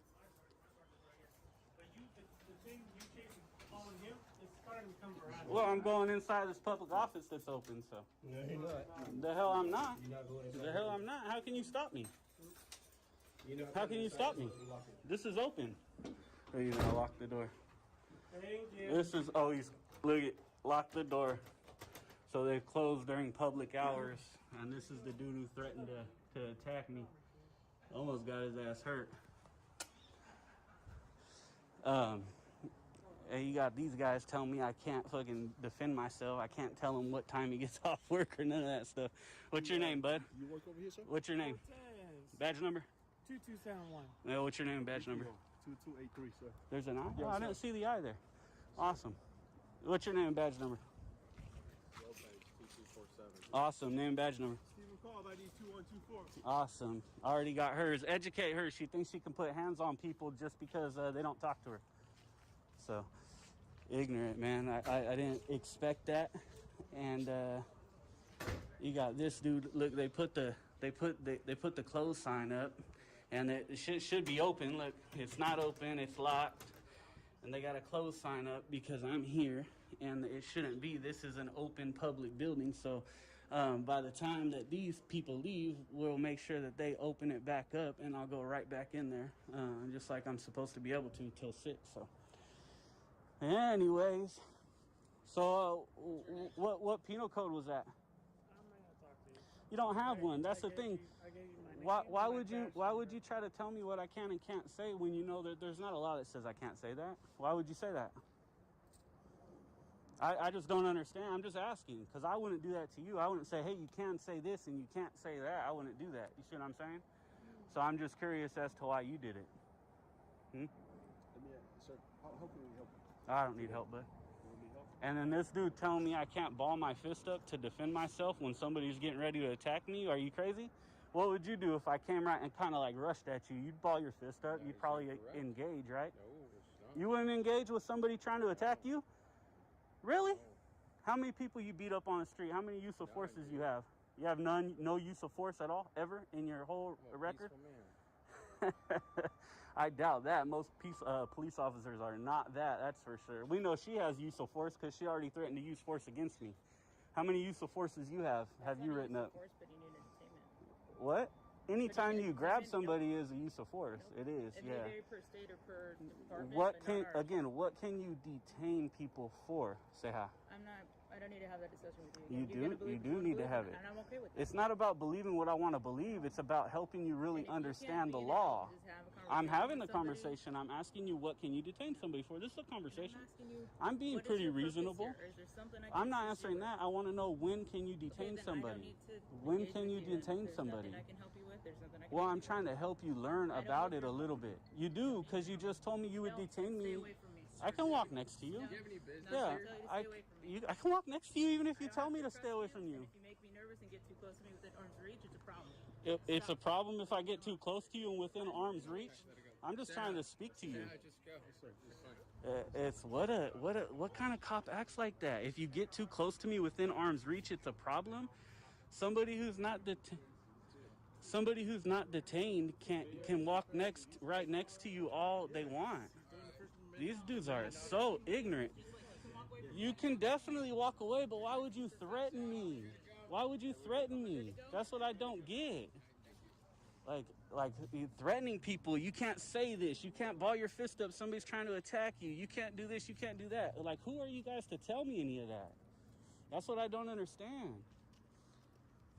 Do the job the right way, and you get respect. Doing the job like clowns, you don't. Hey, bud, what's your name and badge number, by the way? Thank you, appreciate you, man. So now they're leaving, but it was, you know, it was just a huge issue because this dude got called for me being in the office and came out and acted like he was, don't touch the cars, I'm gonna get in action, and he was gonna fucking attack me. You know what I mean? And that's fucking ridiculous. And Seja's right here in 1602.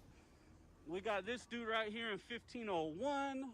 I don't know yet who's in. This is the supervisor. This is S2, so that's the sergeant that went inside, who's right here.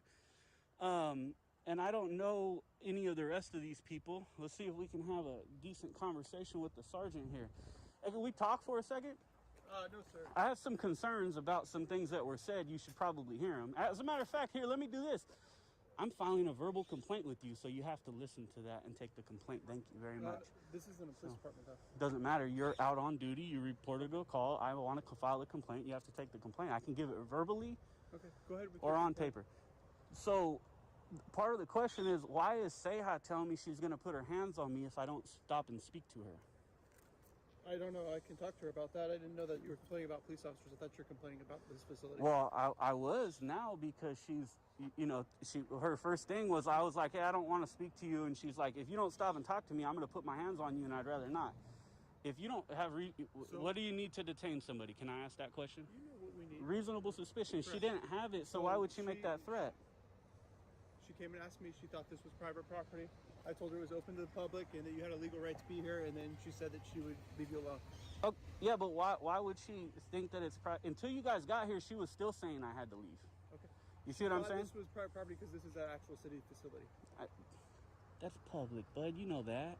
Come on. Am I answering your question? That's all I need. No. The question is why she threatened to put hands on me. That's threatening to attack a member of the public for no reason. Why? I told you my answer. Your answer is because she thought it was private property? Correct. She wanted you to leave and you wouldn't leave or talk to her. So that would be the reason.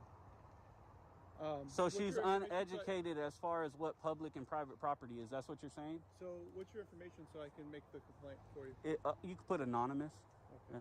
Yeah. Is she saying that? Do you have a phone number? Is she saying no? I'm not gonna give none of that. Okay. So she's saying that you're saying that your officer is uneducated as to what's public and private. That's what you're saying?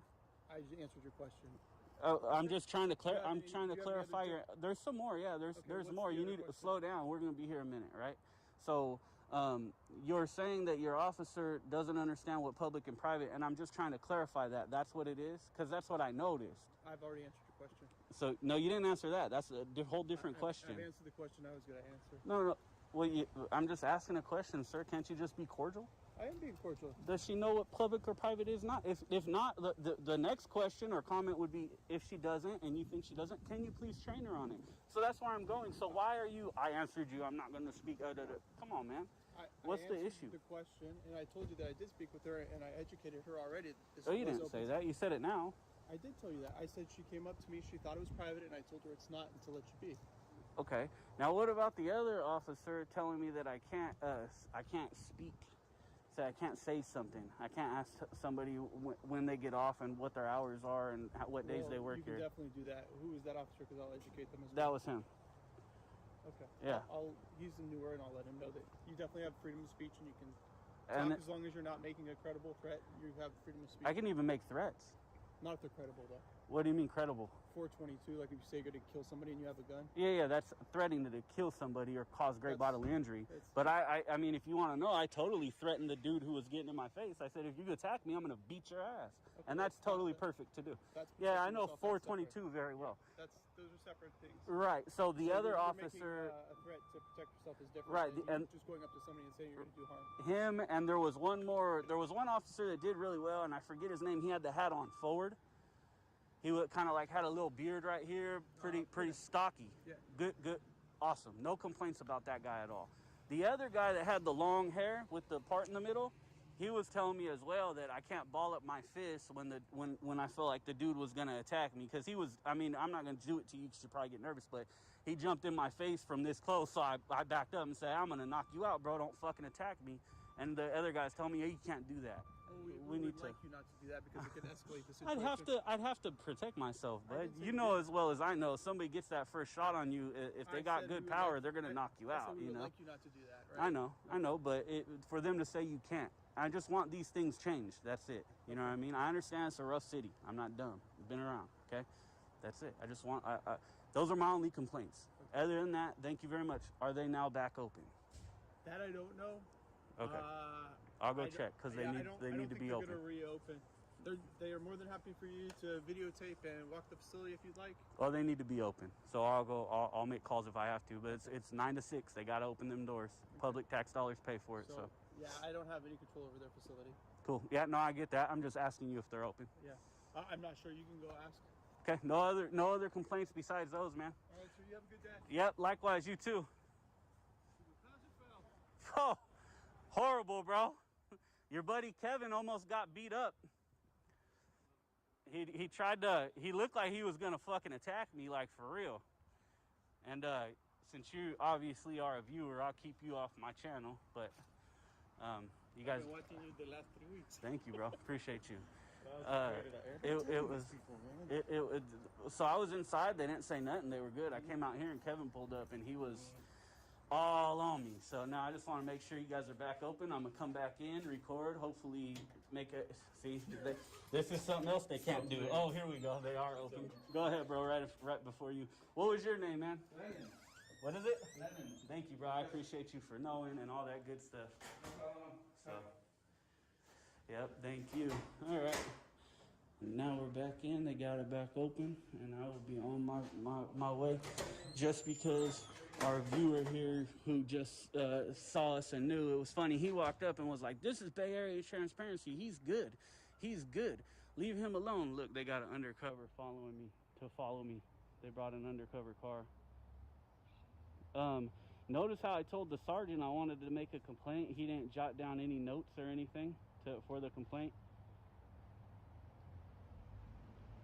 So these are the undercover. There's undercover cars that are probably gonna follow me. We'll go ahead and keep an eye on them. Yeah, Bay fam, you guys saw it, man. That dude Kevin got so close. I was literally getting ready to hit him because as the cops got there, I don't know if you guys noticed, he got much more like aggressive, like he was gonna attack me. I really thought he was gonna swing on me because the cops were there and he knew that it would be broken up really, really quick.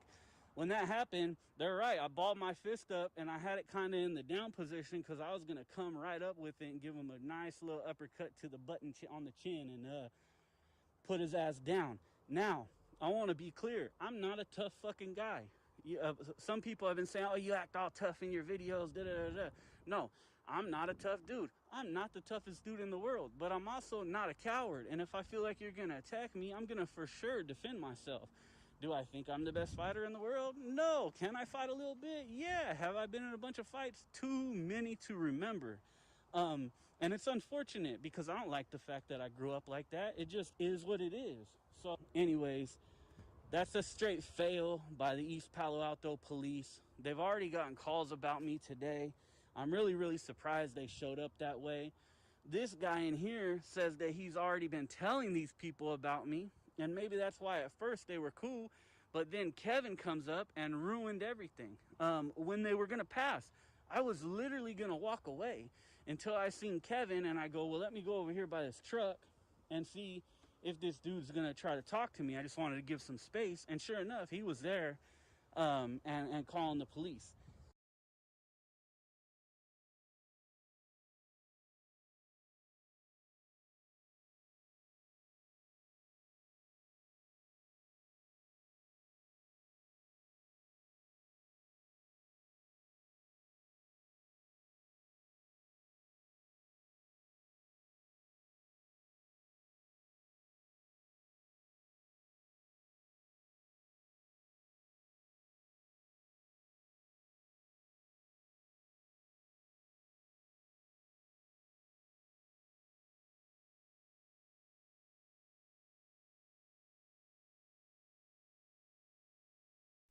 Some in the background. You see what I'm doing. You see what I'm reading. You dig? You already see what I'm up to.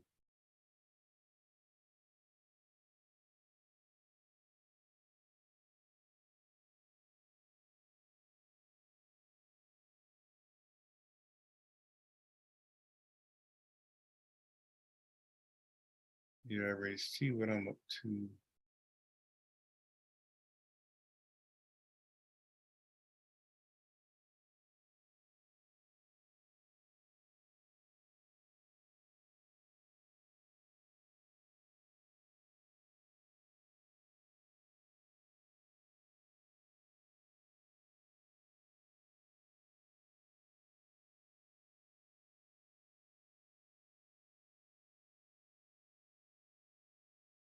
You already see what I'm reading. Let me see.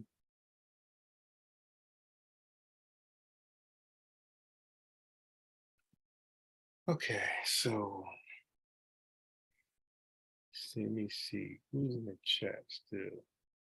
All right, so now I showed a couple of videos, Revolutionary Me, and now winding down, do a little bit of reading, some of the Greek, how to maneuver through this Greek and the Strongs. I'm going to bed. It's 1:36. I said I got up at 1:30. I'm gonna do a couple, a little bit of studying on this Greek stuff to perfect it, then I'm out of here. Okay. Okay. So it says, tense plays a very crucial role in the study of the New Testament exegesis.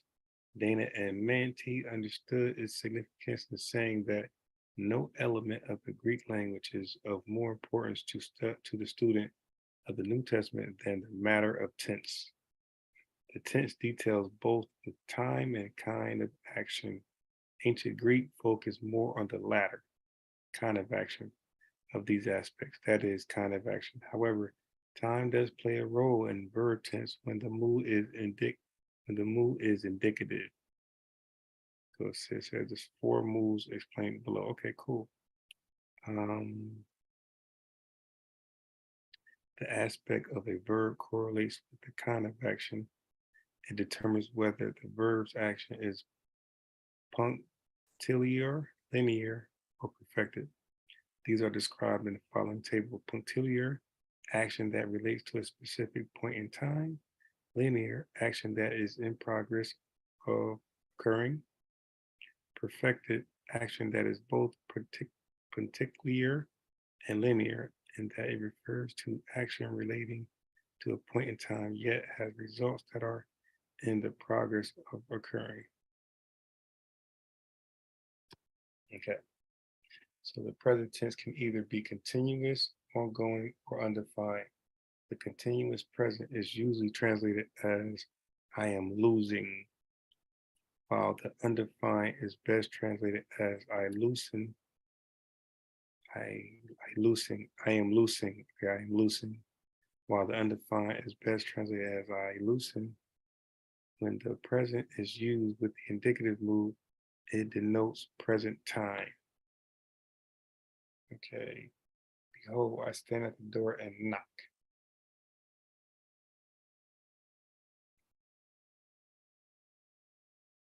So when the present is used, the indicative mood, it denotes present time.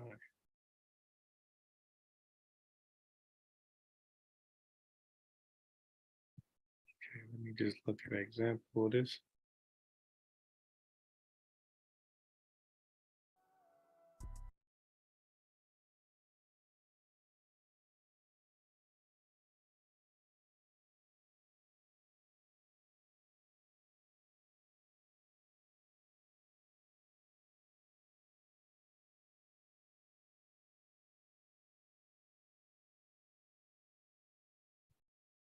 Nah.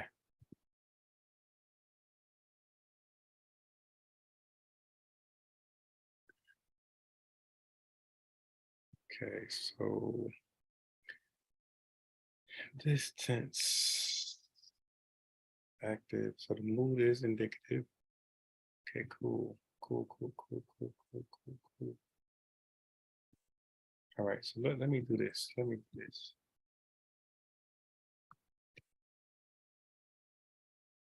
So let me look this up. Here we go.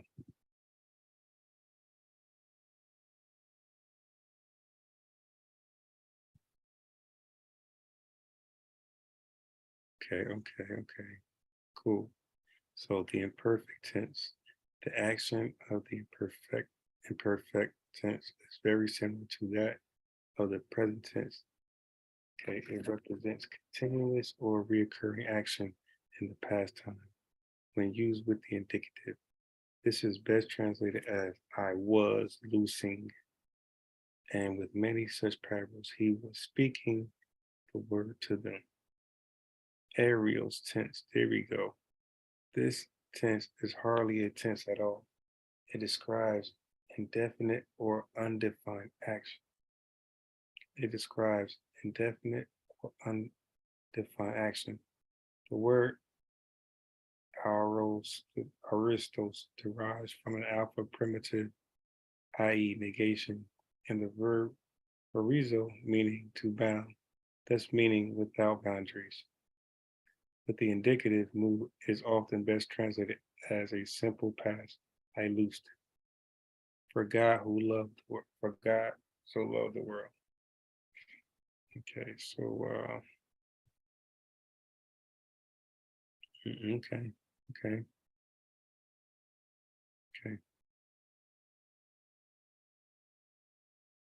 Future tense. This tense generally denotes action that will occur in the future. This is best translated as I will loose. Did you know that we will judge angels? Okay.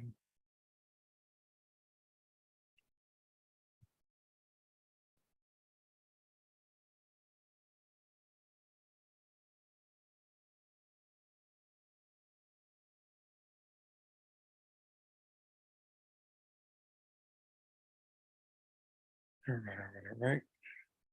Perfect tense. Action that has been completed in the past, yet has results occurring in the present, are expressed by the perfect tense. Perfect is often translated as I have loosened.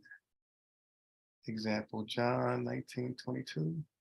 Pilate answered, that which I have written, I have written.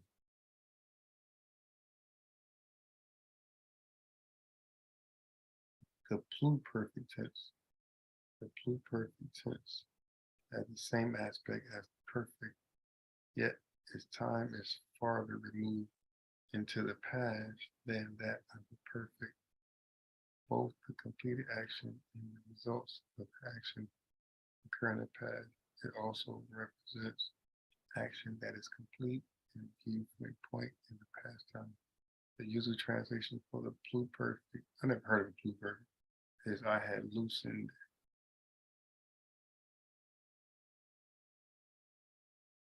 Had loosened, I had loosened in a tomb which had been hewn out of the rock. Okay. So voice, the biblical Greek has three voices, active, middle, and passive. The active voice, this occurs when the action of the verb is being performed by the subject. The middle voice, when the subject of the verb does action unto itself or for its own benefit, the middle voice is used. The passive voice, the passive represents the action of the verb being done unto the subject. Okay. So the passive represents the action of the verb being done unto the subject. Okay, but not by the subject. Ooh, interesting. Yeah, I'm gonna get sharp at this shit. I'm gonna get sharp at this.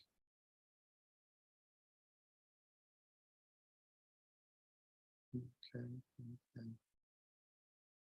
So middle, when the subject of the verb does action unto itself or for its own benefit, and active. This occurs when the action of verb is being performed by the subject.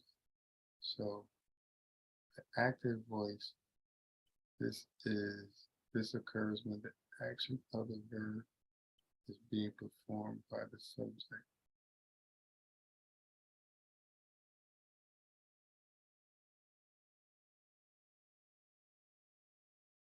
Now, okay, so that makes, let me just make sure.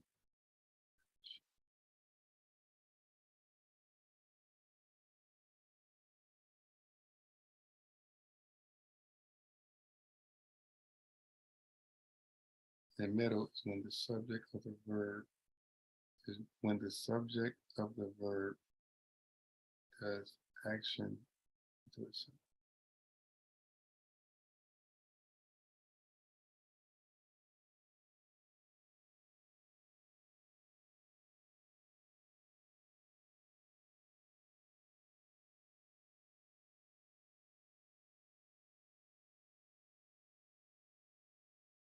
Okay, and this was voice. Voice. Got it. Okay. Mood. There are 4 moods in Greek. They demonstrate the relationship between action of the verb and reality. They denote whether the action is factual, potential, wishful, or a command. Okay, cool. So the indicative mood, this is the mood of assertion or presentation of certainty. The indicative mood is the only one to give designation concerning time, past, present, and future. The majority of all verbs used in the New Testament occur in the indicative mood. So the majority of all verbs in the New Testament occur in the indicative mood. So you expect to see indicative to most verbs in the New Testament. The subjunctive mood, this is the mood of probability or desirability. It, however, has many usages, and this is only a general definition.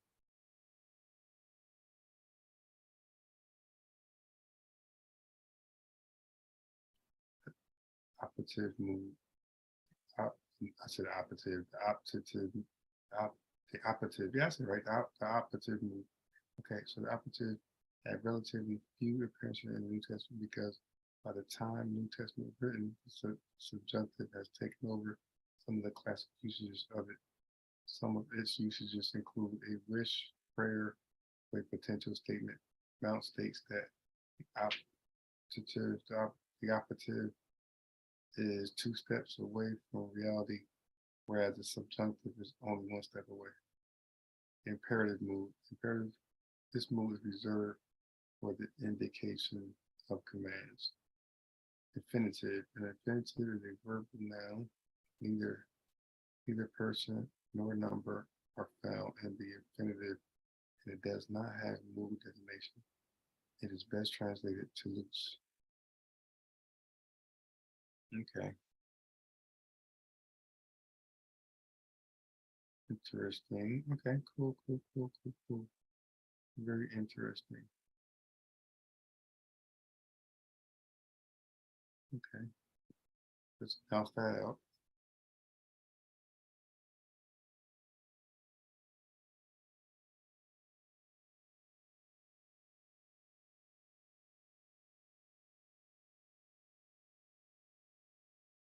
Oh, no doubt, revolutionary me. You dig. So simplified Greek grammar. So table of contents, chapter 1, Greek alphabet, cursive writing, Greek letters, word formation, and pronunciation, cursive writing, Greek words, chapter 2, Greek noun and adjective, Greek case system, interpretation of cases, nominative, genitive, ablative, dative, locative, instrumental, accusative. Chapter 3, Greek verbs, present tense, imperfect tense, future tense, aorist tense, perfect tense, imperfect tense. Now I want to skip right to 47. Chapter 4. Yeah, I might skip right to 40. I might skip right to 37. Yeah, I think I'm gonna do that. Everything else can wait. Let's get right to it. So what page is that? Page 47.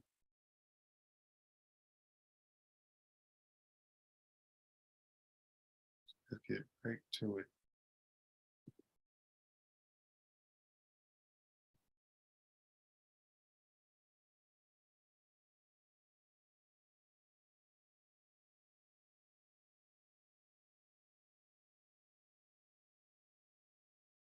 Okay. Here the agency by which we are being led is the Holy Spirit, or the Spirit. Okay, hold on.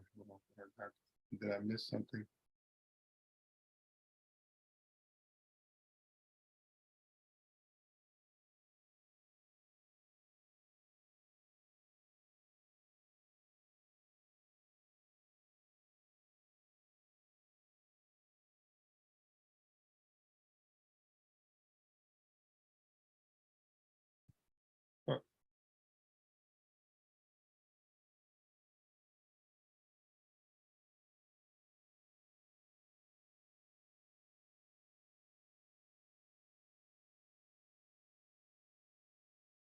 Oh, okay.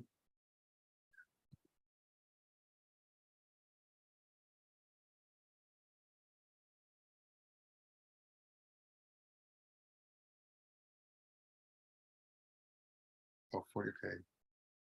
I'm at 47, so keep going down.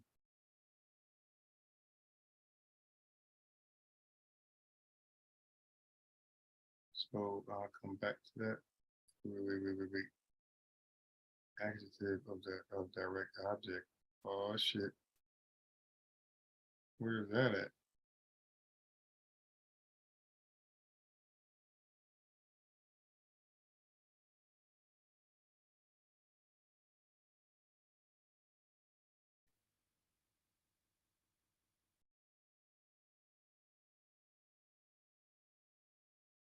Okay, so direct and predicate object.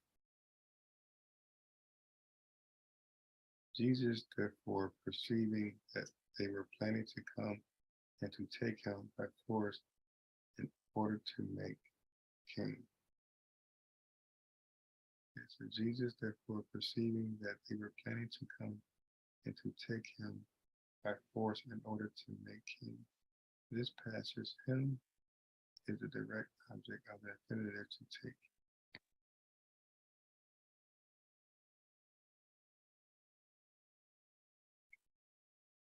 Okay. Yeah. Okay. Perceiving. Okay, so in this passage, him is the direct object. Right, of course. Of the infinitive to take. To take him. And king is the predicate object verb to make. Right? Okay. The king is the predicate object. Now, that predicate object, this is the first time reading that shit. The verb to make. Cool. Okay. So chapter 3, Greek verbs. This is where I want to be. These next 3 chapters of our study are extremely important because they will equip you to be able to understand the verb structure in Greek and thus to correctly and adequately use the available Greek tools, i.e. the interlinear Greek English New Testament, the analytical Greek lexicon, and the Greek English lexicon to translate and explain what the text is saying. Ooh, this is good. Verbal tense. In Greek, that which is important is the kind of action versus the time of action in English. In Greek, that which is important is the kind of action versus time of action in English. Okay. So kind of action versus time of action.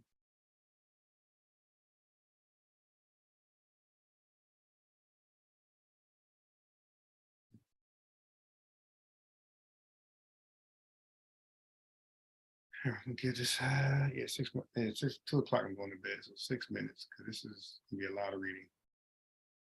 I want to be fresh when I read this. Although time of action is certainly apparent in Greek. It is the kind of action that is most importantly, now although time of action is certainly apparent in Greek, it is the kind of action that is most important interpreted in Greek. For example, in the phrase, in the blood of Jesus, his son cleanses us from all sin. 1 John 1:7. The word cleanses is in the present tense. However, that which is of greater significance for us today is not that his blood cleansed the people back then, although we certainly rejoice in that for them, but that his blood is effectual for us in the 21st century and beyond.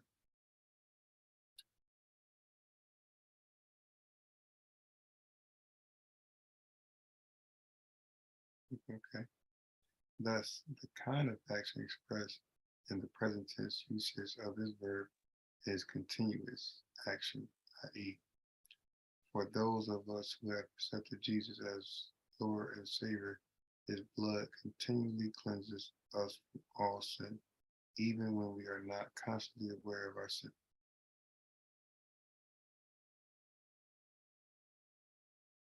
What a glorious truth to walk in and live by. Therefore, the kind of action, not time of action, is what is of uppermost significance in Greek interpretation. We will identify the verbs a bit differently than the nouns, but the verbs I will only write the English verse. However, within the verse, I will write out the verb in Greek, followed by its italicized transliteration in parentheses and its English translation underlined. The present tense. The present tense indicates continuous or linear action. It may represent action that is ongoing, as in the above example in 1 John, or it may represent action that was in the past. Okay, but it is described as though it were occurring now for emphasis sake, and at times it is used to express an event as occurring right now in the view of the writer versus an ongoing action. Regardless of its nuances, the kind of action linear or continuous. Progressive present. This use of the present is found in the example of 1 John 1:7 that we discussed above.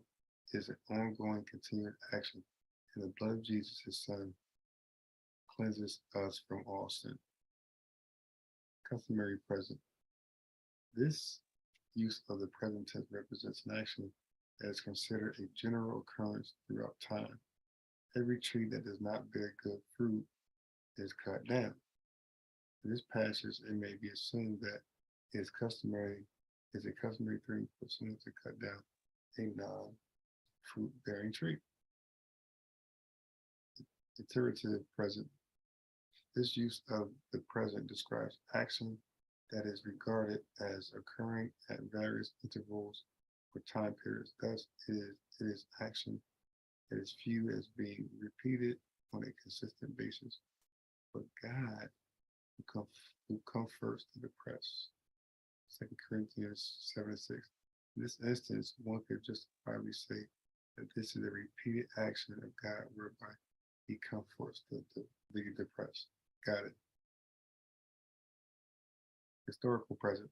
This use of the present tense is for emphasis action wherein a past event is described in the present tense. Now in those days, John the Baptist came preaching in the wilderness of Judea. Here in this passage, the actual word in the English text is came. The literal translation is comes, thus emphasizing John's action of coming and preaching in the wilderness.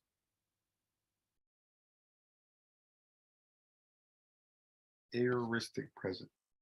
This use of the present emphasizes an action as occurring now. Okay. Versus focusing on its ongoing action. i.e., it states that something is actually in progress and occurring, thus containing the linear emphasis of the present tense, focusing on the actions present current. For I make known to you, brethren, that the gospel which was preached by me is not according to man. In this passage, Paul is emphasizing that he is presently making known to Galatians, in view of the current heresies of works that were being propagated among them, that his gospel is not something contrived by man, but rather comes from God. Thus, the present tense is used to emphasize that the current situation is preaching, as well as fact, it will always be that way. Continue, i.e., continuous linear action.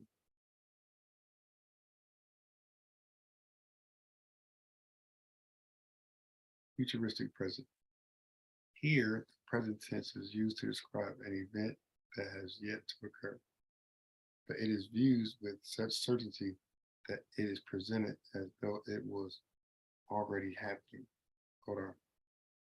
Here, the present tense is used to describe an event that has yet to occur, but it is viewed with such certainty that it is presented as though it was already happening. If I go and prepare a place for you, I will come again and receive you to myself.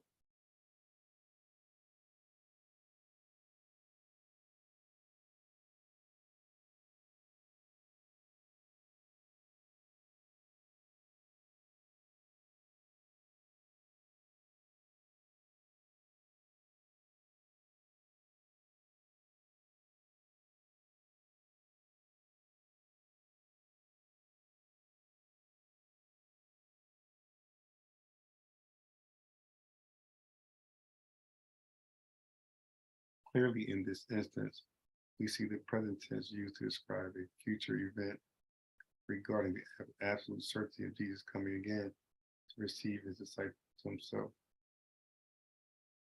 Tendential present. This use of the present tense describes an action which is not actually occurring, but which is thought will very likely be attempted. You have been served from Christ, who you are the tendency who seek to be justified by law. What Paul is saying is that those who are of the type who seek to establish their justification before God through their own efforts at keeping certain standards of righteousness will not be recipients of God's grace. Thus, for those who are thinking in these terms, although they may not as yet have been moved in that direction, this will be the outcome of their efforts. Static present. This is an important use of the present in that it represents an action that is looked upon as a constant state of being or existence. Jesus said to them, truly, truly, I say to you, before Abraham was born, I am. Literally, I myself continually am exist.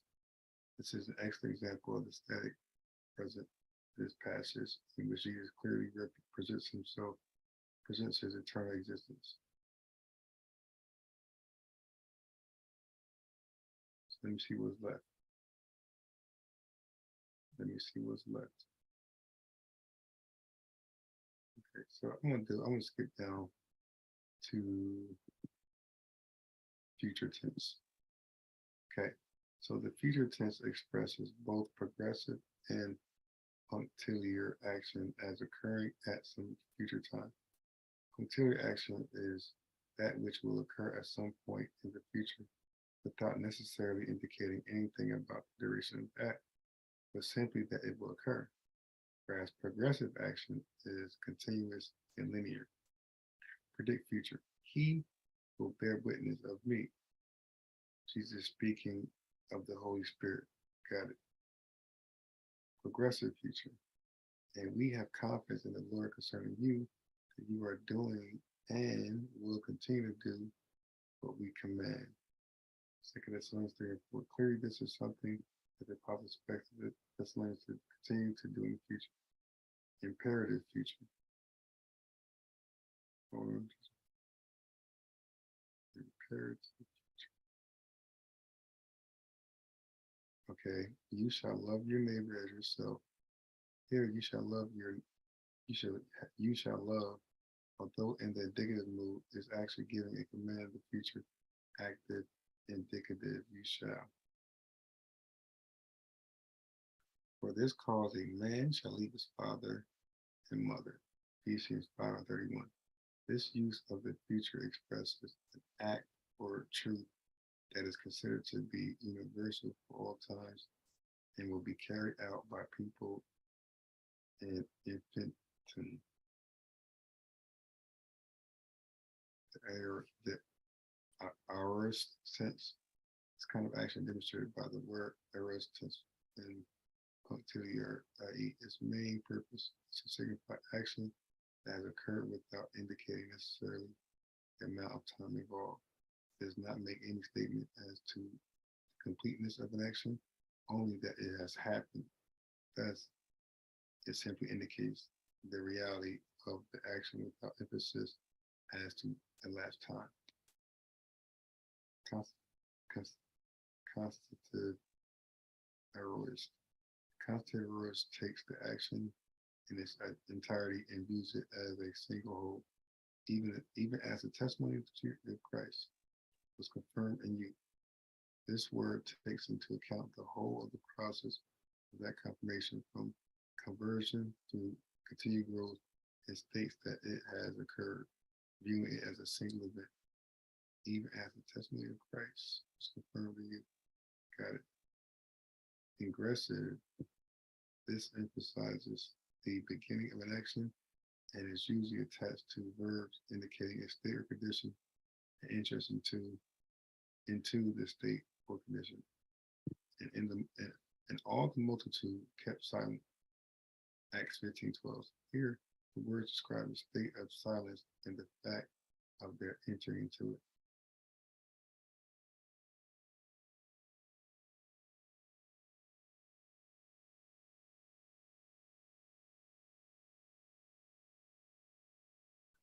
In this instance, cumulative. In this instance, the completion of actions is emphasized, and the verbs used with this are usually those denoting effort or process.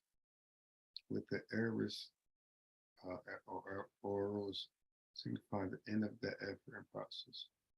It seemed fitting for me as well.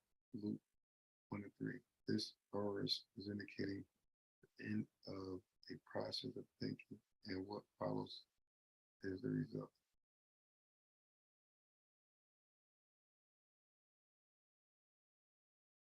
I'm not gonna read all that shit.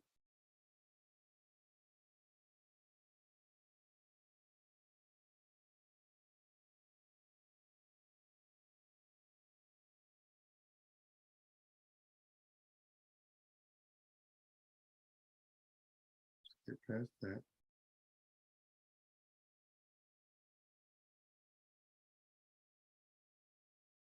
Finally getting sleepy, good.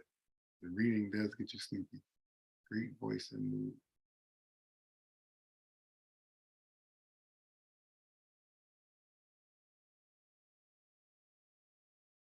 Okay, so the middle voice. The middle voice stresses the agent as participating in the result of the action that is being performed.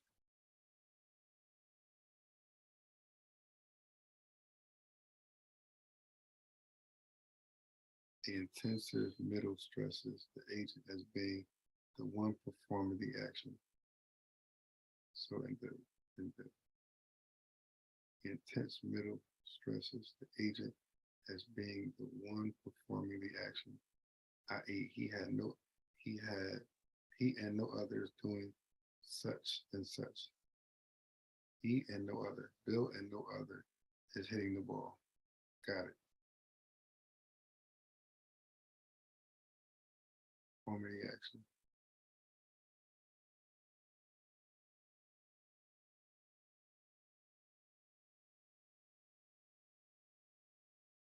Ellis hitting himself, reflexive middle, reciprocal middle. This involves a plural subject directly involved in action being done to one another. The men are hitting one another.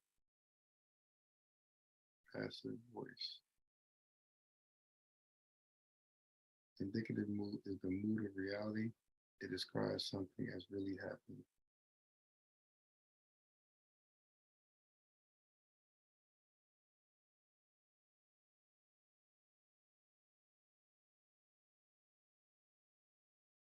Okay.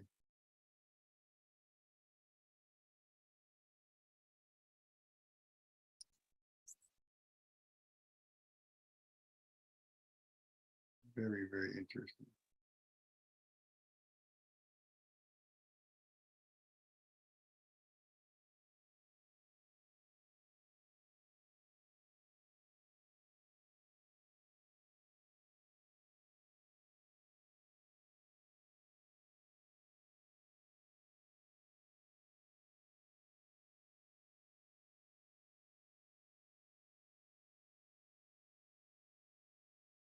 Mm-hmm.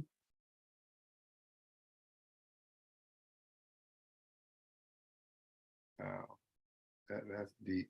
That's deep. That's deep. That's deep, deep, deep, deep, deep.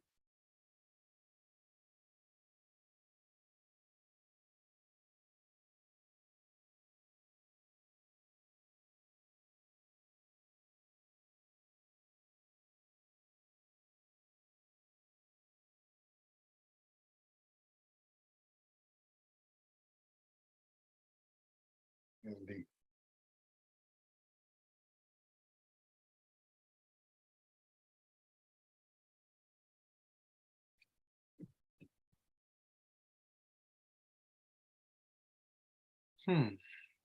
That's deep, deep, deep, deep, deep. So let me see something move indicative. So move is always indicative. Voice. Okay.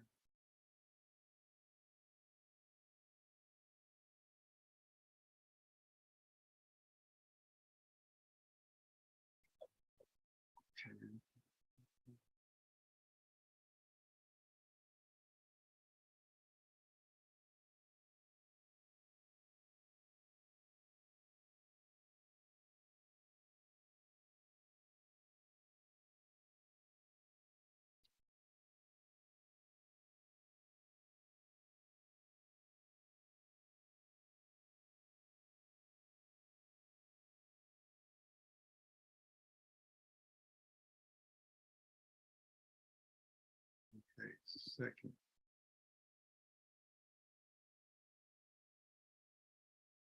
Let me go back up real fast. I'm looking for something.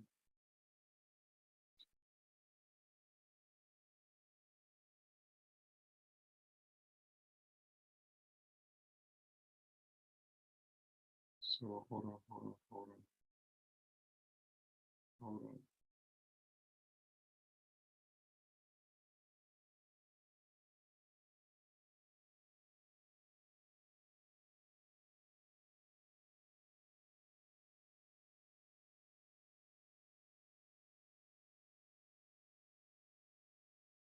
Here we go. Optative mood.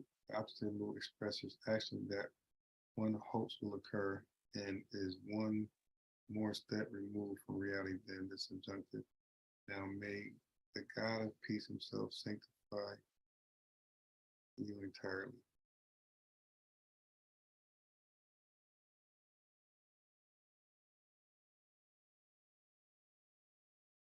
Expresses action that one hopes will occur. Okay. And is one more step removed from reality. That's subjective. That's deep. That's deep.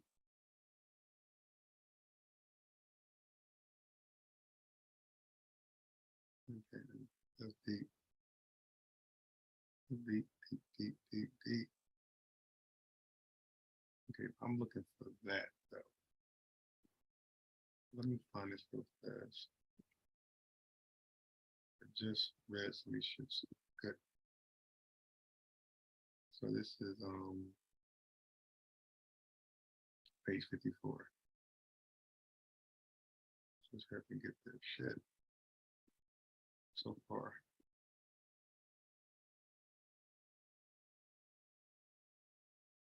Think that was it?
Grammarians. Wow, grammarians.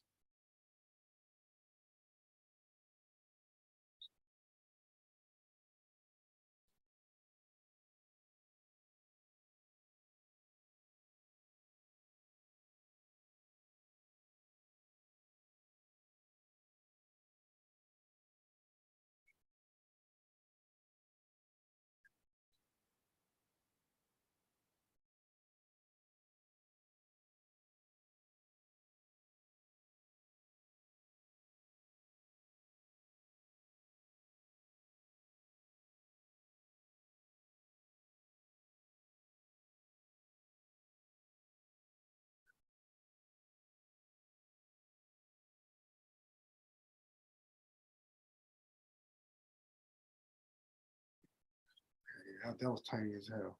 All right, so I'm gonna start right there. A true meat set, it will basically tell you if someone is doing the action or if it's happening to them.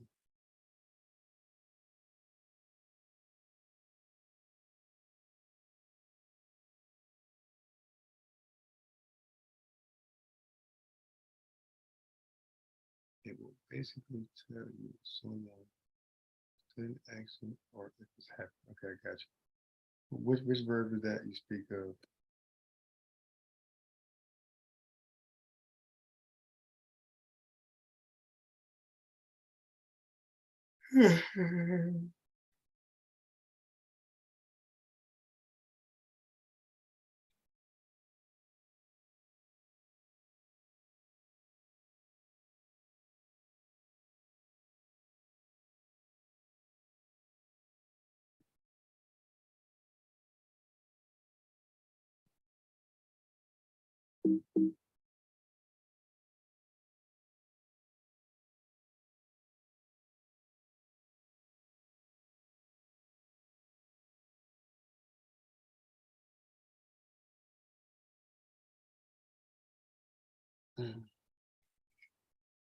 And she said, according to your words, so be it.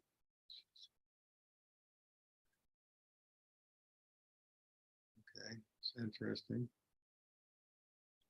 I think I'm on to something here.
That's interesting. Let me check the context of that.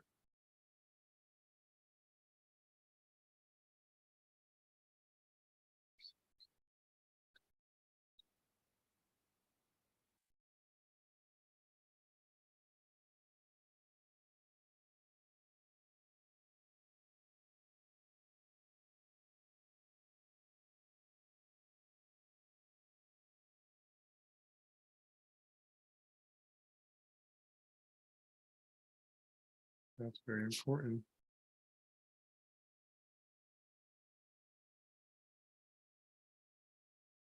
Yes, we got that one.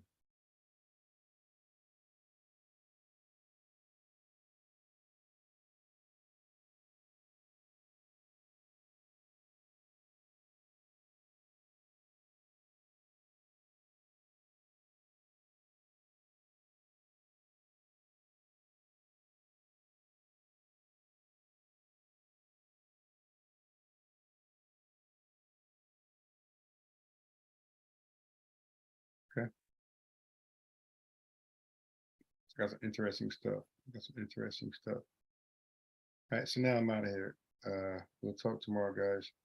I'm building a hell of a case. I already know my virgin birth information is tight. Now I'm just showing how that God always had favor and love for the Gentiles and non-Israelite nations, and always rewarded them for their strong faith in Jesus. So that's next. That's the next topic to debate with these guys.